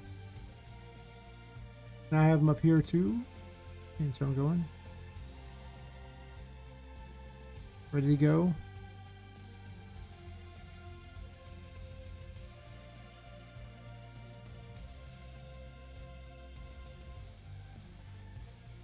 And I'm making more mazes for these things, because for some reason I need more mazes. I might link them together and create like a moon door between them, so I put a thing there to remind myself. I added a bunch of rooms too. A storage room here, which is not exciting. And I think down here is what I think. This is the medical room, so I decided to convert all this over into a medical thing. Medical storage here. The entrance to Toy City got moved to here, one of them anyway. Now this is, well, it's not even called Pirate Cove, but it's actually a link to where Sally is. The boss. So, more rooms, more secret little thingies everywhere. Pretty much infinite thingies to wander. Oh yeah, there's one other room too down here. Never mind, this is just the storage. This is so big. I don't know what I'm gonna do with this. This is such a big room. Like, those are the enemy. The freaking really long rooms that are basically a hallway. It's so hard to make a hallway interesting.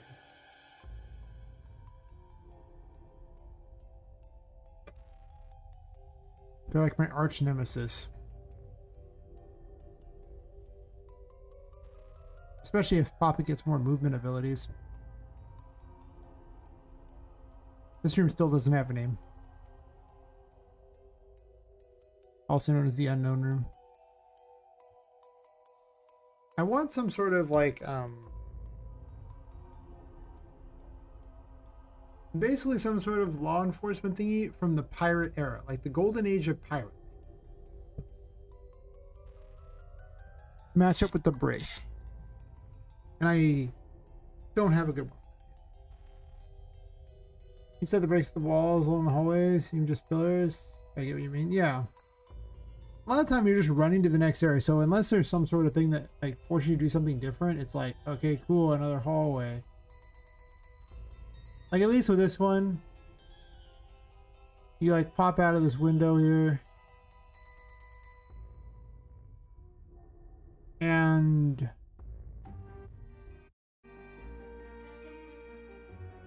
I added a light so you wouldn't hate yourself. Apparently hitting out's weird. Anyway, grab this. Sure.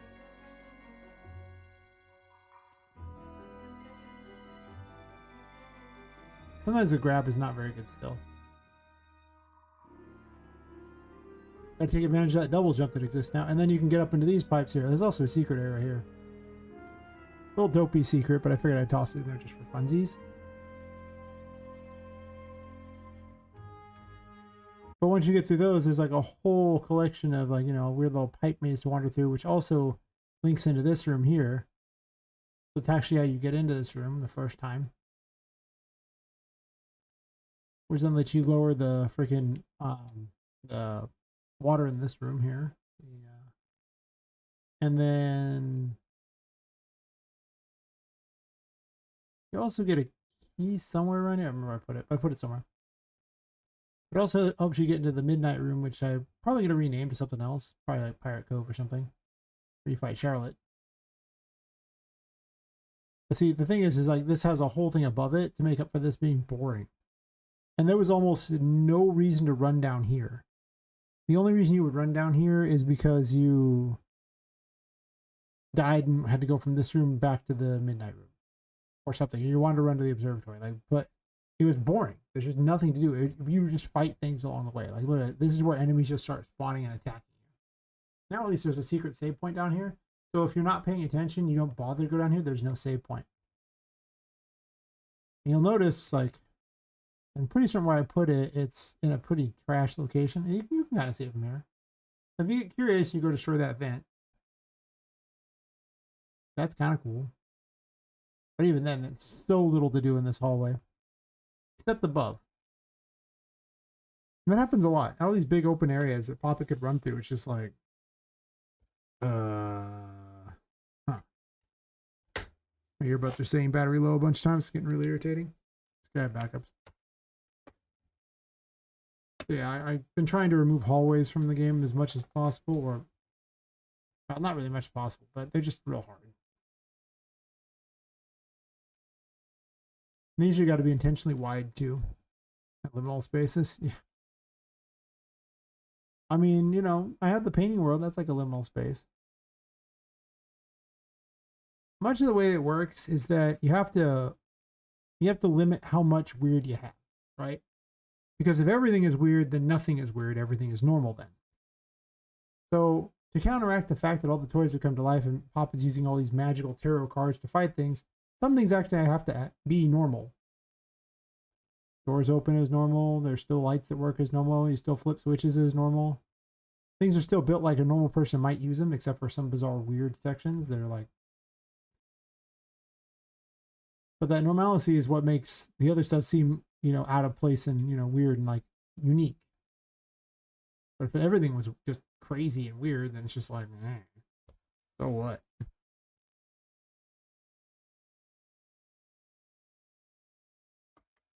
Kind of like if you're surrounded by a whole bunch of Cthulhu's, or like a whole bunch of, like, you know, extraplanar beings or whatever, then none of them are particularly special because you're just surrounded by a lot of them. If, however, I put like this giant temple with just one of them, then suddenly that one is really important. I try to keep the hallways pretty normal, but there's still some things that aren't normal. Weird things. Place my earbuds.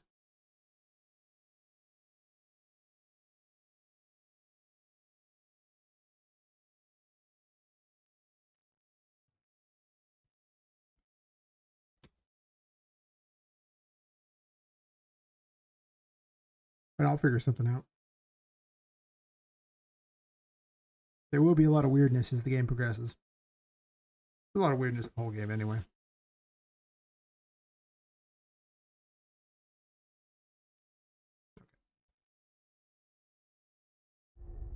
Also, Mega Man capsules. I have them everywhere now. Who doesn't like a Mega Man capsule?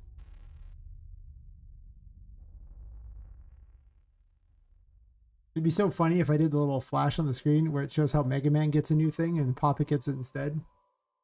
It'd be weird, but it'd be funny. I would get a laugh.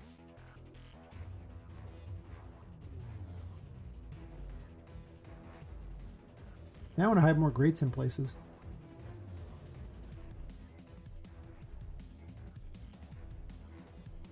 Christian doing the super cool thing, telling me to disable ad block even though Twitch ads still show, and then freezing the video of the stream. Nice.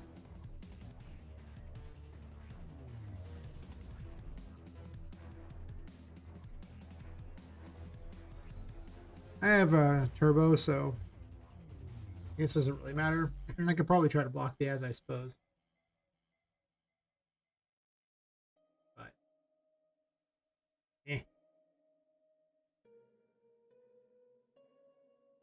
I remember Brave sometimes has problems like that. Like I have Brave browser, and every time YouTube fixes like something where it starts warning me something, Brave fixes it like the next day, and I never see a warning again.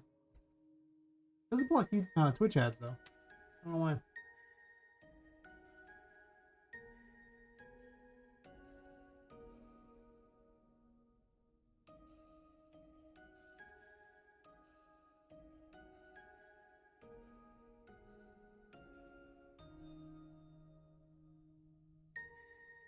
Moving too much with hallways, as long as you're not reusing them, but it's probably won't even notice.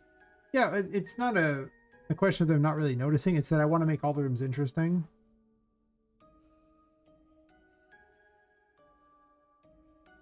Like, I want you to, you know, feel like you're wandering through this strange place and you just kind of remember all these places you visit. Like, they're not... I don't want you to just basically be going, okay, I'm just running to the next room. Okay, I'm just running to the next room. That's really boring. Nobody wants that. So I'm taking care to add all sorts of things. Like, you could just run through... Well, you can't just run through this room, but some rooms you could just run through and ignore things and... Okay. I had a lot of secrets. This game is literally a collectathon for all intents and purposes. All the abilities are collectibles. There's all the actual, like, you know, like the various lore collectibles. There's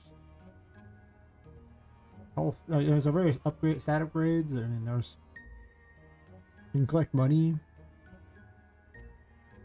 There are shops. There's probably a couple hundred plus collectibles in this game. 66 of which are tarot card abilities.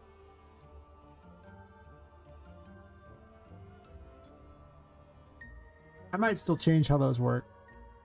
There might be an upgrade system along the way or something. I don't know. There's definitely one aspect of the game I have been very,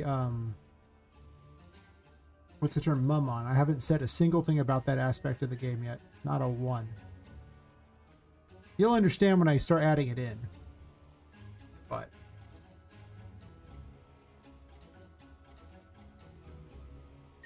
I'm just debating on how best I want to implement this particular thing.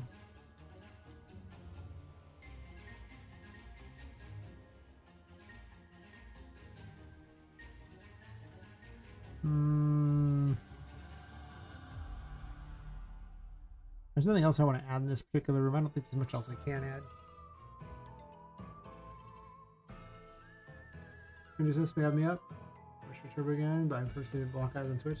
I support. I appreciate it. I appreciate the, you know, the lurk.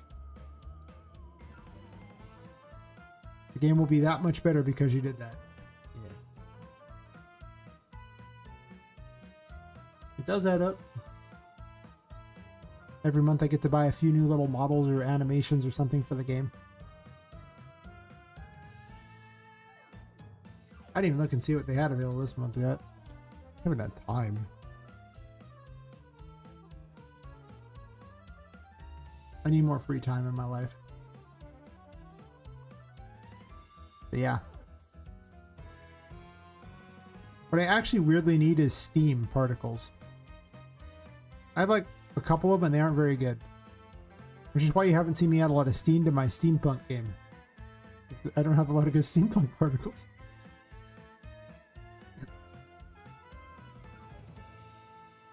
They'll get added in eventually. I mean, I can toss particles all over the place. That's not a problem. Nobody's really that worried about tossing in a couple particles. But it's just an ironic thing. It's like, oh yeah, by the way, I don't really have any steam particles. This is a solid wall. No, it's not.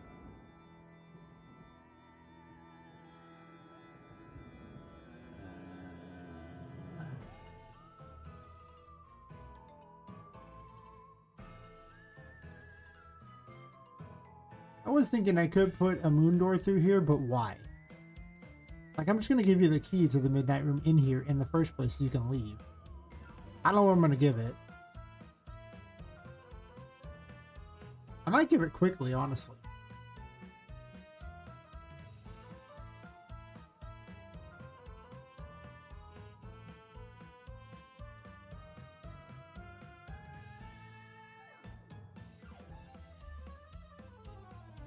I guess by giving the midnight hallway key.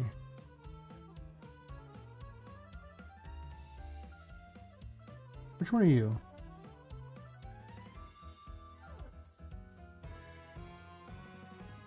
Oh, the pump room key is only if you want to be able to go in and out of here.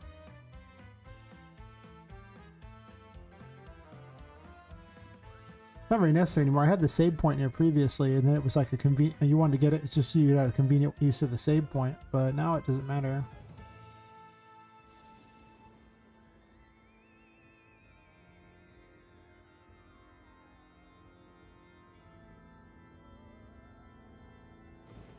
do I want to hand a key out to this, or do I need a key to this room?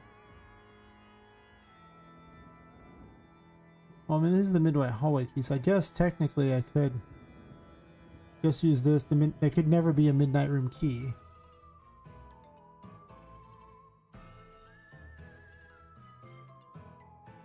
Because if I add it here, I could also put it in one of these rooms too. Like I could just put the key to the midnight hallway here. Just to be a jerk. I mean, I'm totally pro being a jerk. Like, I really am. Oh yeah, I forgot. There's keys to collect for every single door in the game too. So there's probably like 400 or 500 collectibles in this game. There's a lot of keys. There's also, you know, NPCs to collect too. Silly me. I forgot all about that. I'm gonna hide the key in here. Everyone remember the keys here, okay? You're welcome.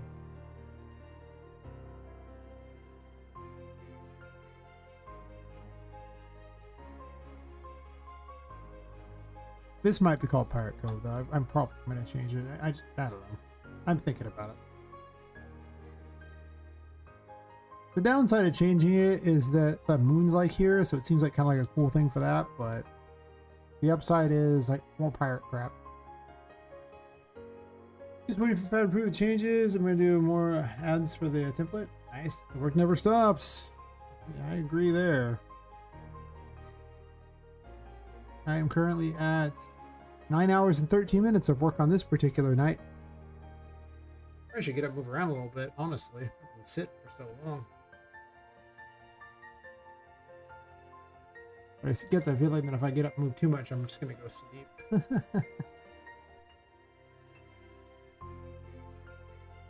I could probably make 10 hours, and then after that I'm probably going to not get much more than that, I imagine. I know about how I am today. Getting close. Much as I enjoy doing this, there is this whole, you know, there's a limit on how much I can do in any one day before I'm like,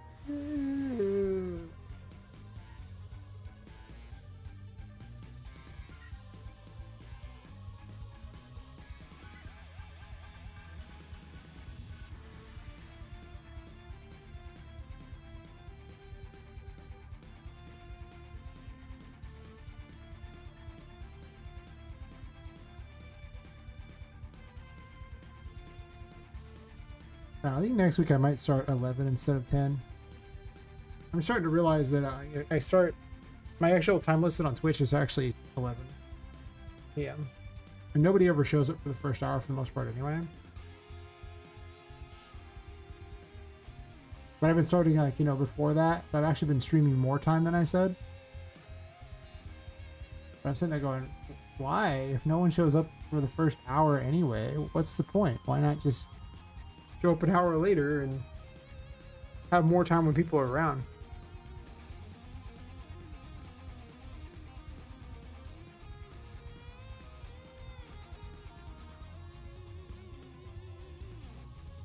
I don't know. Think about that one. Most of the night, it's pretty quiet. And YouTube was really quiet today. Like, it's gotten to 15 people now. But I mean, I think most of tonight, YouTube was like, as you could see, there was like very few people for a very long time. I started like around 10:30 or something. So, you know, you're looking at like 3.5 hours before we even broke like 5 people and stayed there. Almost like 4 hours, actually. Hey, Levi. Morning to you as well. Just talking about doing, you know, maybe starting my streaming like around 11 instead and cutting off these early, as you can see, the worthless hours. Same thing is on Twitch, and obviously Kick takes forever for anyone to watch either, too. So I'm like, maybe I don't need those hours. This is actually where you see it really pick up, though. It goes up. This is really low viewership for YouTube, though.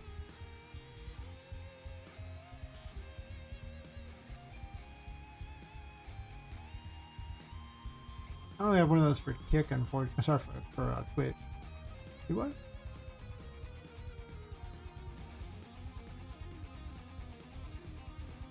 Average viewers. Yeah. Whereas over here on old Twitch here, yeah, it was like an hour in before I see it had like 2 viewers. And then it picks up from there. But you can see it definitely like, yeah. That first hour just seems like a waste of everyone's time. I could be sleeping during that hour so I could stream a little later. I have some tubes and some ducts. Like it's not like entirely one for one, you know.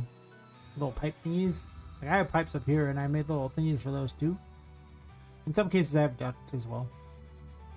Kind of mixing them up a bit. And now you can water through these and find stuff, and I have these ones up here. Ducts are better to fight in. So they don't seem as steampunky to people though, which is fair. Plus they don't really wind as much. Yeah, they're entertaining. Right now I'm making steampunky things for these. Even more in these rooms. I might put a different floor in here so that they're more machine-like instead of this wood. But I could leave the wood too. I don't know. I think over in this room I put a different floor, did I? No. Did it in this room? Nope. I guess I'm just sticking with that, huh? Fair enough.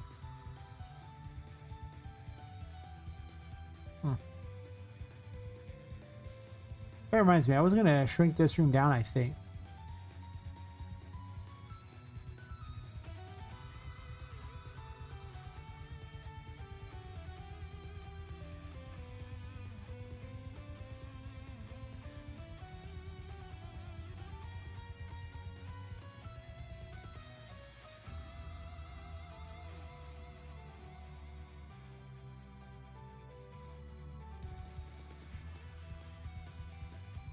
This is kind of what I figured would happen. I get an initial layout of the game, or the chapter, and then I end up subdividing the crap out of it and to make a whole bunch of additional rooms. That's what happened with the other one.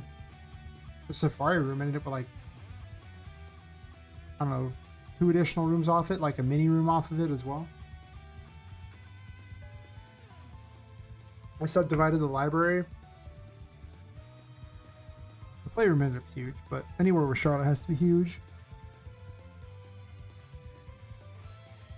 I know I added in the control room. That whole area was a new addition. Storage room off of that was a new addition. There's just a bunch of rooms that get added in. It's what's going to happen here. There's going to be so many rooms that are going to add in. It's going to be ridiculous.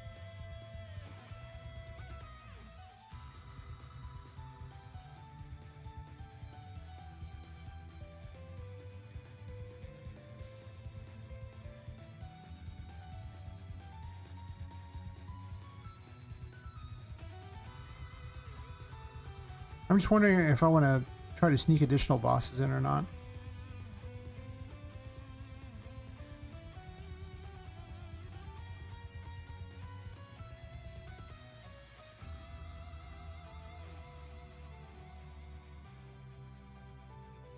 Because I am planning on merging a couple of the chapters, I think. Because of how long these are, I'm starting to realize I could easily probably sneak another boss in.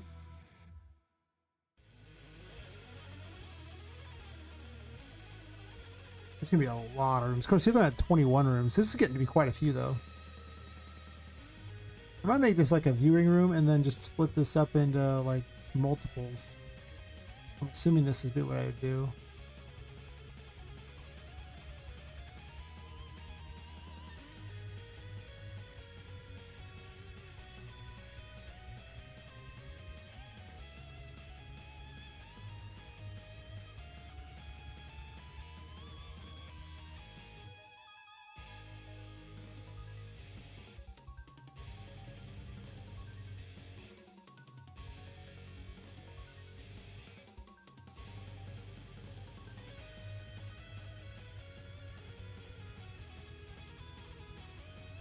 Oh, I can't combine that. Okay.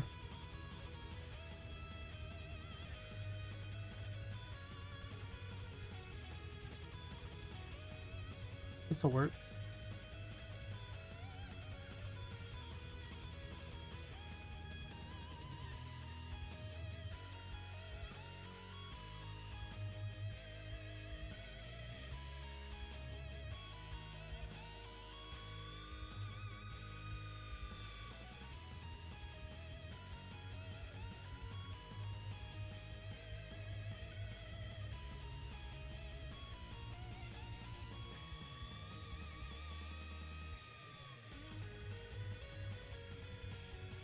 This can be like a viewing room instead, and I can move all the stuff over from here.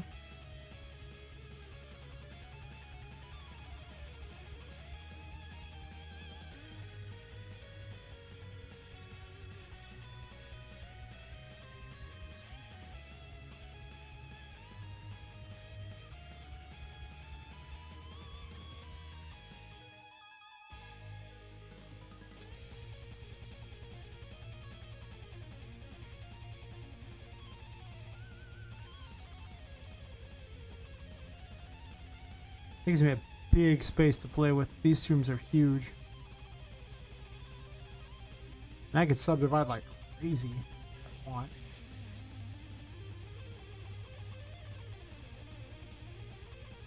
Just like this room is so big for what it is. But I can have them be like this size. The other one was just insane. I kind of want this to just be like a giant viewing room instead.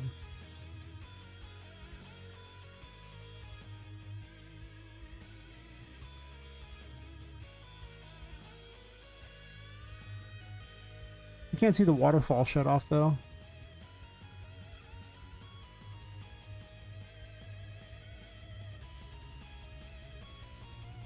Well, let's say I did this change. Let's say I move all these things around here, put an extra one there.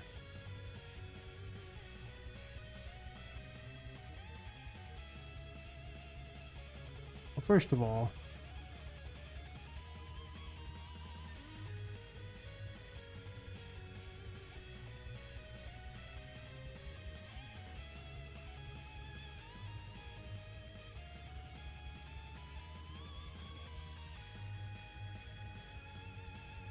oops.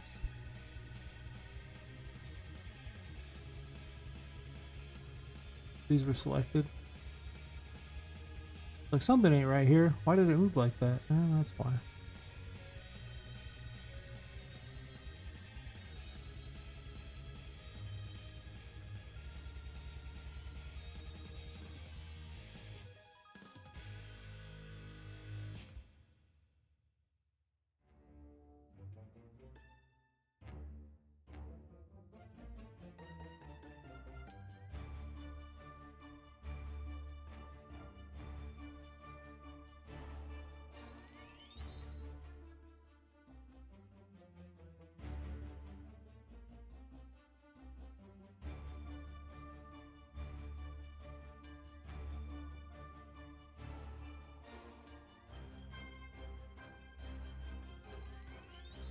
This becomes the viewing room instead.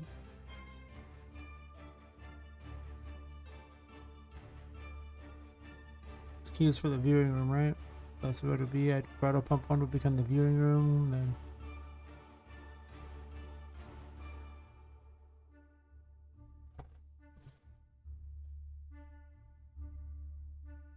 this is the door I copied, right? So that means this still says Grotto Pump 1.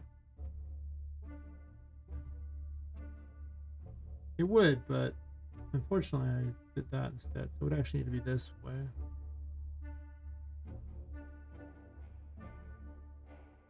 I can move the doors or I can copy paste things back and forth. Either is fine.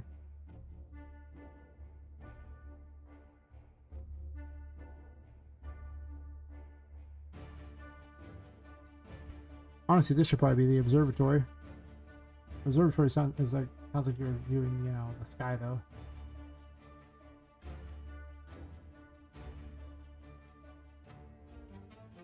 Could also eliminate this thing here and just have a giant viewing room here.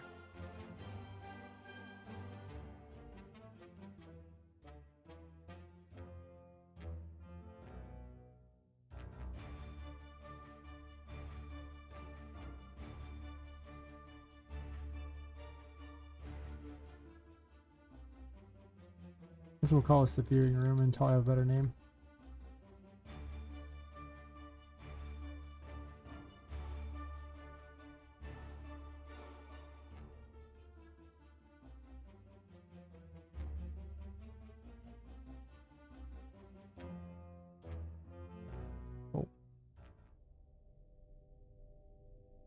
Did I do anything weird? No.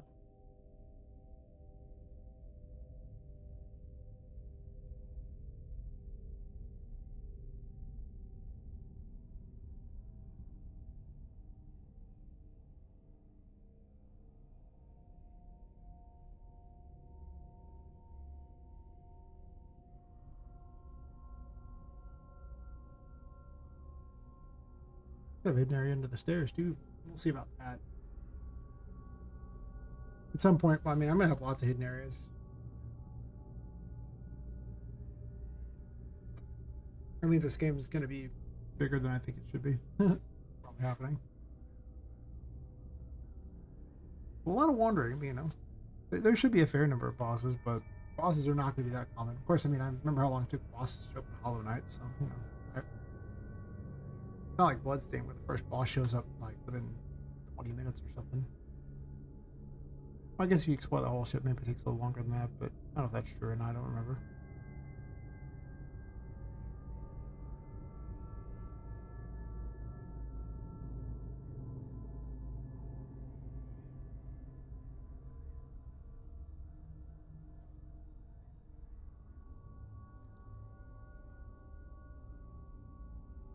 Probably some aquarium name or something like that, I don't know.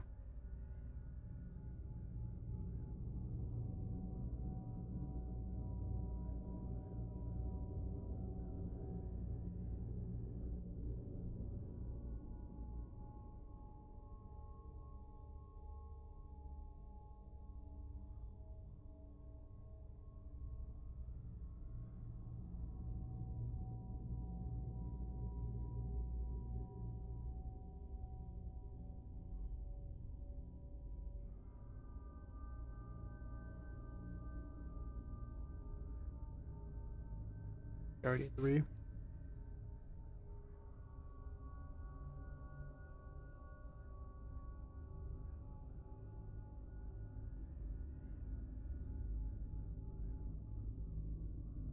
Also, this makes it seem more like people are designed to visit, or are supposed to visit it or something, as opposed to what it was. It's just like, well, they could visit it, but are they really gonna?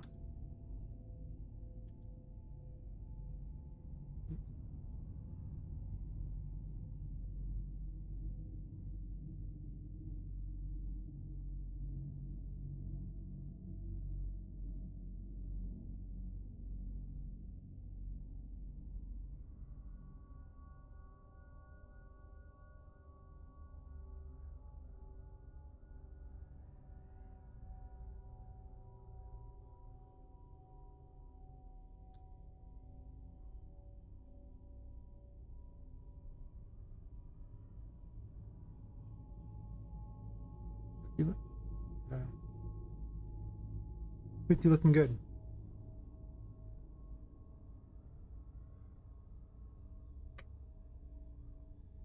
Looking good indeed. And then I copied that, so there's this one over here.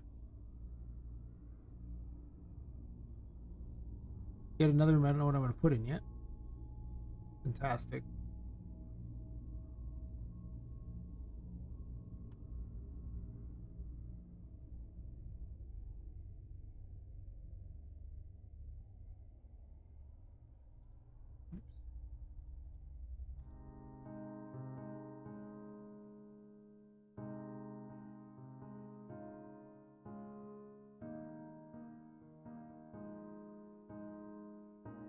I feel like chairs and everything like that, staring at the water and everything, so I assume that that's pretty much what it'd be for, is people just looking at stuff. That's true. Okay. Okay. Alright. Alright.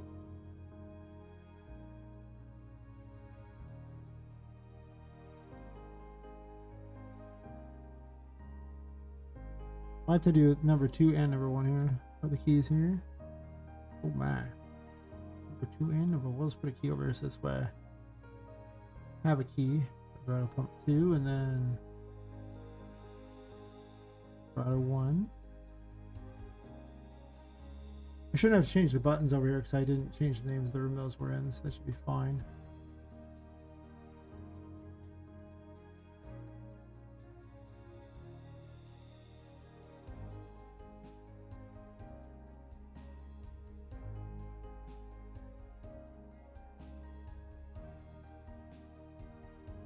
We have level instances, that's right.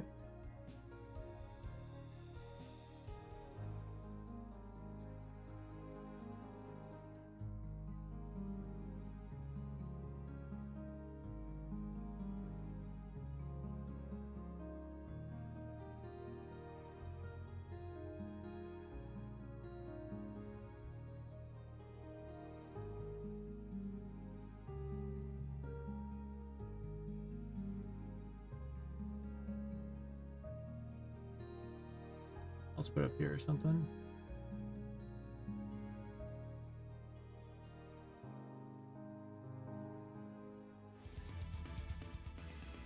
People can watch the fish or something.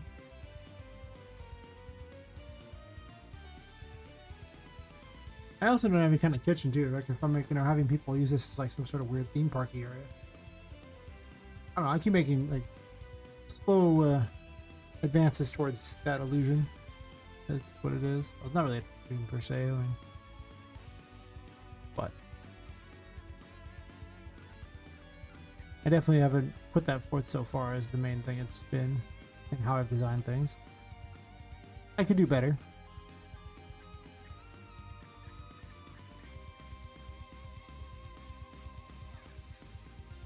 I don't think I really want that there. Maybe the benches should actually be along the back. That makes sense. People standing in the front be able to look at it. Some benches, maybe some tables.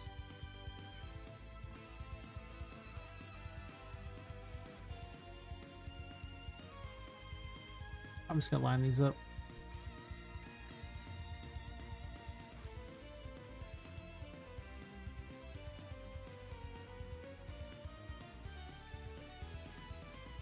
I'll have to put some other kind of things in here. Maybe I need like steampunk vending machines. I'm adding to my ideas list. Steampunk vending machine.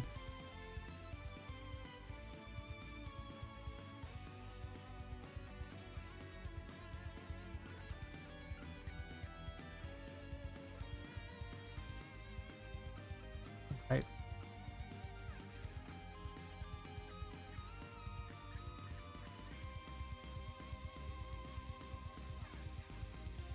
I basically need a whole lot more stuff to do really like that, just like extra stuff to kind of fill the blanks and everything.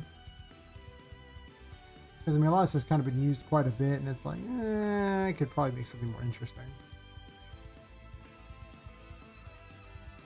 We'll have to see what I come up with. I don't really know yet.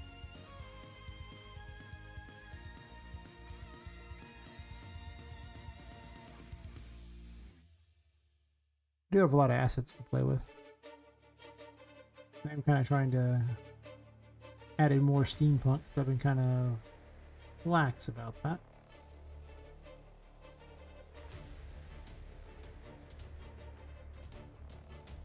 I love that they gave me these steampunk characters in here, and I don't even use them for anything. Like, they're not that useful.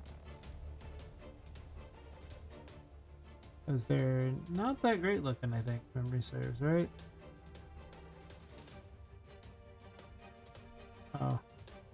Yeah, sure, whatever. Create a skeleton. Like, I mean, really?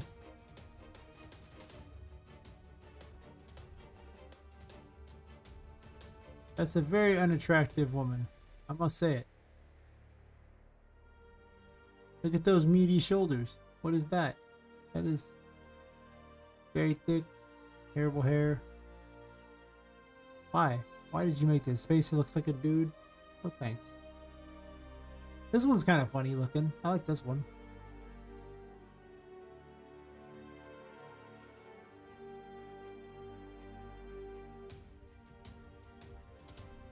I might be able to pull something off with this. That little rocket pack.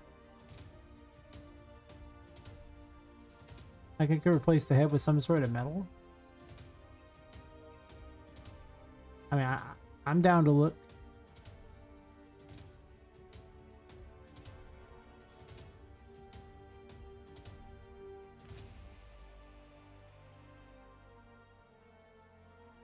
That's not what I'm looking for. Beefy Master is the one.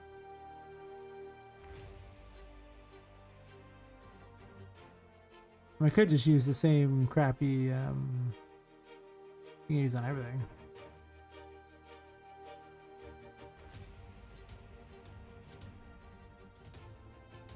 We have a metal face. And is this like his hair? Section 7? Yeah, I just make that like a... Give him a metal like thing like that. Yeah, like a champ. Section 4 maybe?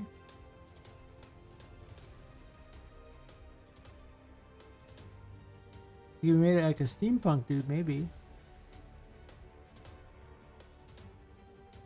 Sure. That might happen. I don't know about that, but maybe. Why not? I'll remember. They were part of the yeah,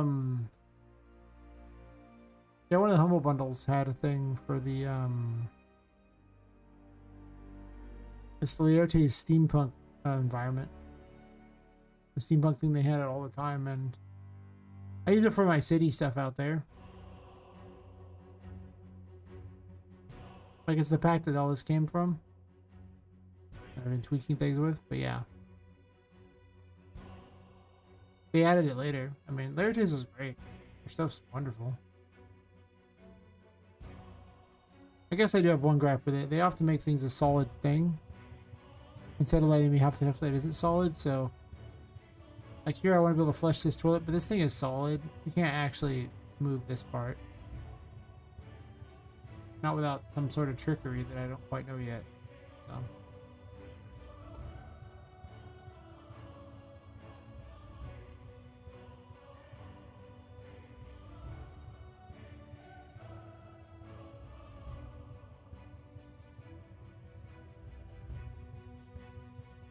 what kind of weird crap is this? There's some stuff for like sitting outside and things, which would probably fit for what I'm aiming for. Yeah, I don't know about these dumpsters. I wonder about these. These look like plastic to me. Like, they don't seem like they're steampunky at all.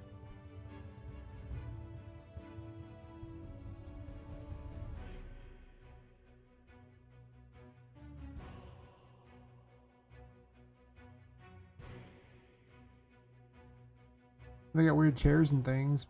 This also doesn't seem particularly steampunky to me, but what is steampunk truly, right? It's whatever I want to toss in there and say it's...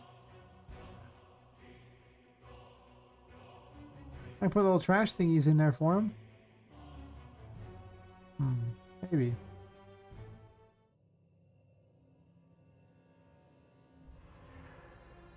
I have a phone booth.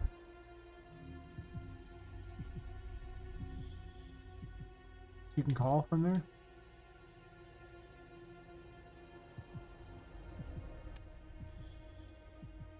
I'll make a note of that phone booth.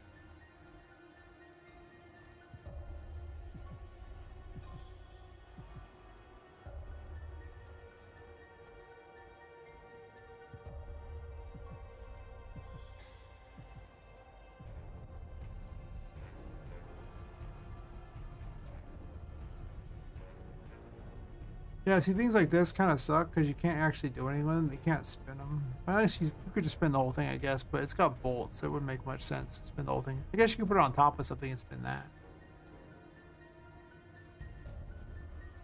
You know, speaking of Humble, I haven't actually checked the Humble bundle to see if there's something new. Maybe we can all be excited and find something new, huh?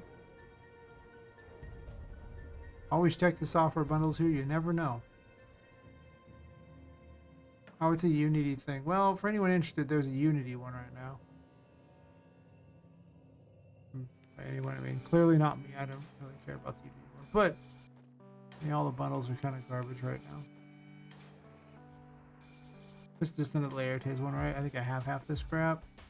Yeah, it's like... Oh, no, I already own this one. I actually bought it. Is that one of this underwater sunken ship? This carnival thing didn't turn out to be handy at all. I don't know about this one being handy, maybe. What else was handy for this one? Anything? Not really. Yeah, mostly just crap. I thought 3 would be useful, turned out 2 were useful.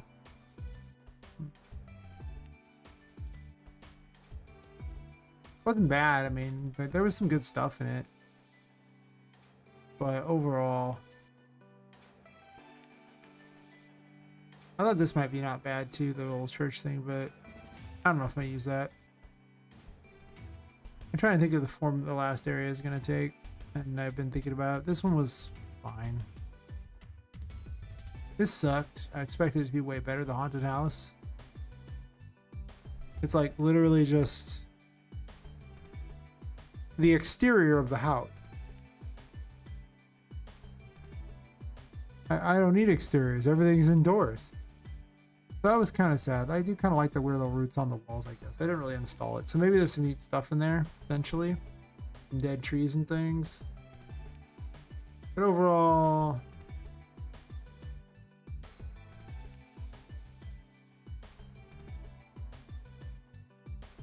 I don't really know what I would do with it. I do like the shadow people though. That's a good idea. But there is actually an interior, I guess. Didn't really show it though. So I guess they sort of do. Must not be very much. They showed like a brief moment of it. I forgot about that one. Maybe the haunted house has something cool, I guess. I don't know. Little roots on the walls are kind of neat. Like I say, some of these are kind of a disappointment. The underwater one's the one I truly used the most, so this one I haven't used much. I didn't run with the carnival theme as much as I thought I would. Especially in the first area. I think it's because I lack the assets. Like there's some of it, but it was mostly like singular rooms. It really wasn't much. I think this area is a lot more themed than the other one was. Of course, the other one wasn't really built for the public. It was mostly just a private area for, well, largely Charlotte.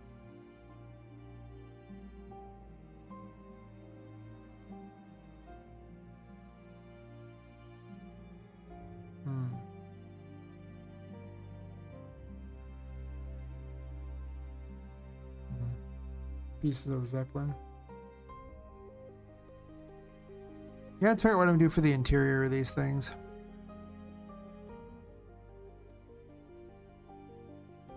But now I'm just imagining a place where a bunch of people can sit. So I'm just going to put random things to sit in that room. And build off there, like some sort of place you could like sit and watch the, you know, fish going by or something. I don't know. After all, if you have a giant aquarium, basically, you would think people would want to look at it, right? Like, am I crazy for thinking that? I don't think I am. So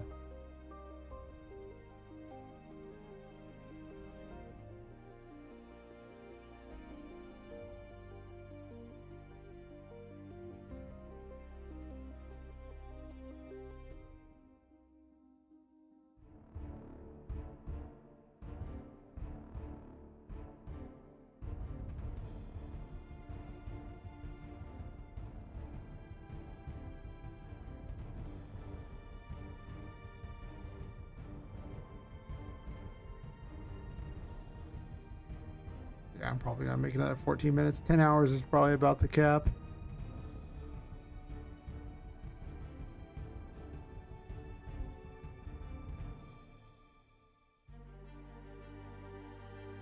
A lot of it comes down to eventually I kind of start to run out of ideas and not think all that straight, because I'm just like,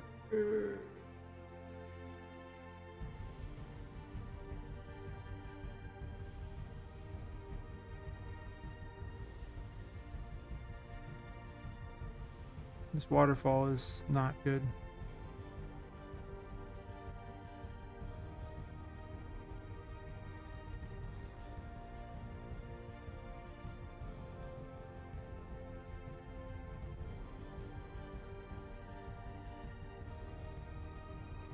What's down at the bottom, I guess?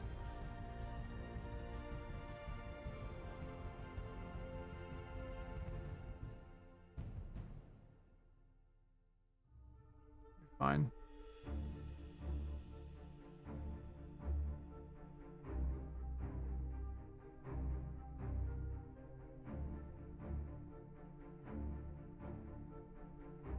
Yeah, the way I see it, it's probably just going to be lots of chairs on the various sides, and then I'll figure something out after that.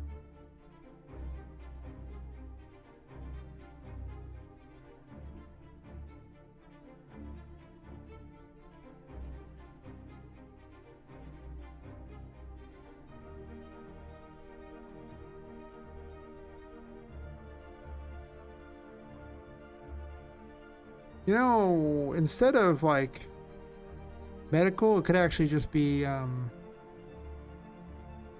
like a kitchen type of area too.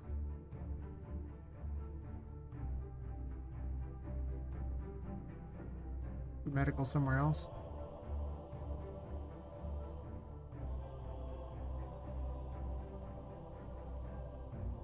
You could name things also after parts of a ship too. Let me note these things down, these ideas. I'm clearly not gonna do them tonight because I only probably gonna stream another 12 minutes at most. Game rooms after part of a ship.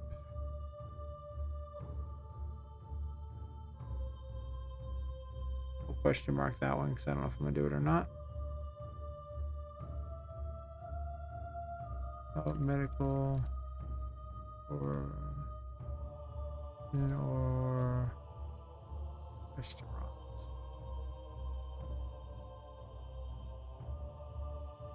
After all, if it's very like theme parking that kids are supposed to wander around and do all these and play with all the toys and things like that, then clearly I'd probably want some place for them to eat at, which would explain why they would sit somewhere and I could turn it into like a dining room.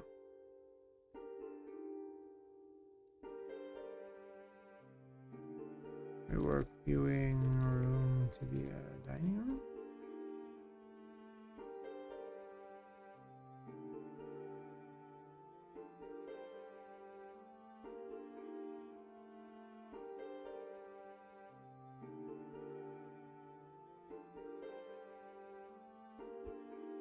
It's a yawn stream now. I just yawn a lot. I don't hate this idea. Then I could just put like tables on both sides. If that's the case, I would dump these probably. People just kind of view from the tables. Kind of copy paste the tables a million times over.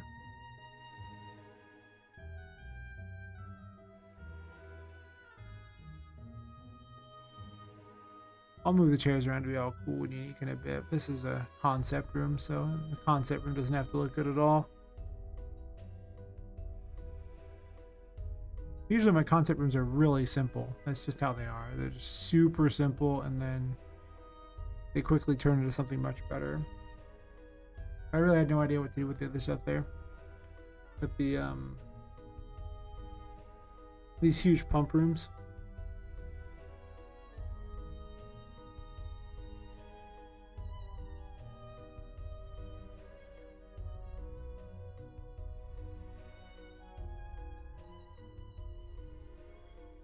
Now it just adds more space to waste your time.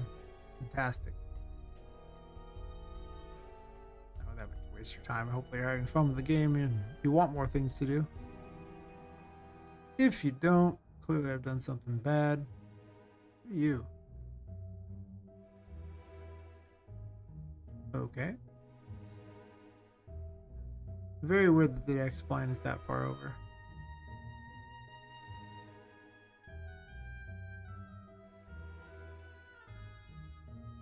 Is that even necessary, or does this just kind of match already? I think it... Yeah, maybe it doesn't match already. This kind of does, though.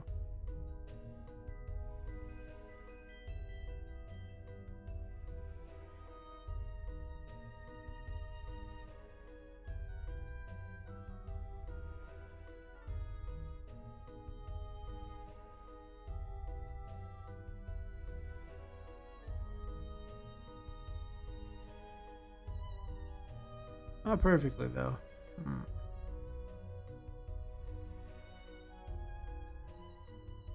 There's gotta be a better method than the other thing that I was doing, though. Where did I put the other thing at? I don't even know.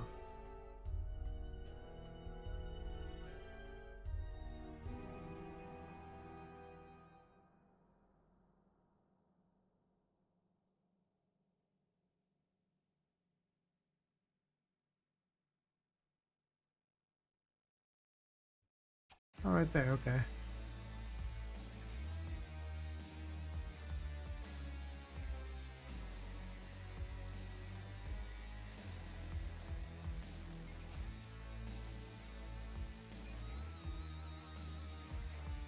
That's how tired I am. I don't remember I just played something that was like a second ago. I just deleted a spline point because of the bug.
Mouse stuck in the wall this time.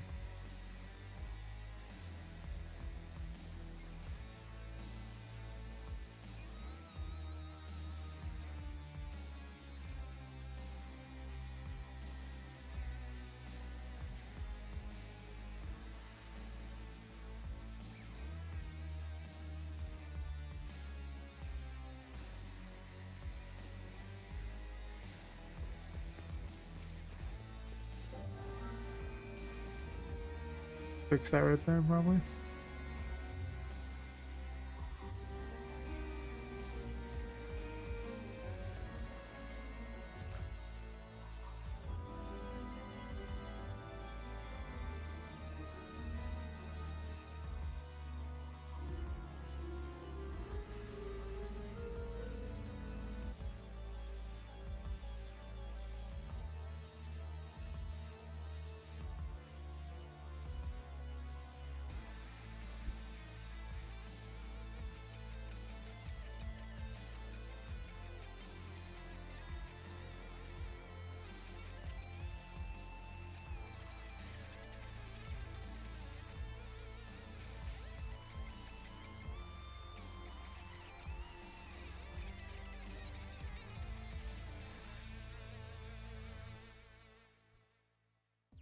Ooh.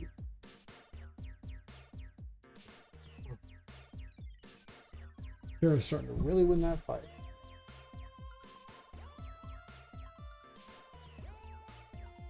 As you know, it's feels like a 6-hour chair as always. 10 hours in. Definitely feels like a 6-hour chair.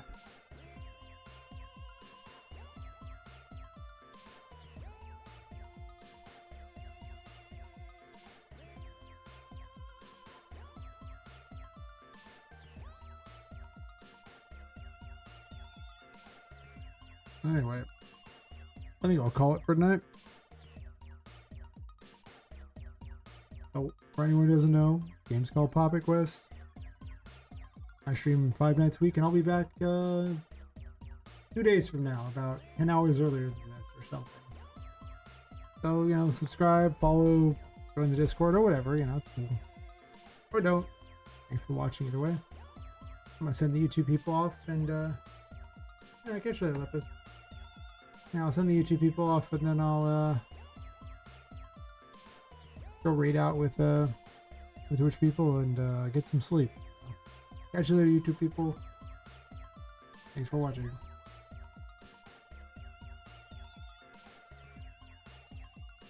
Then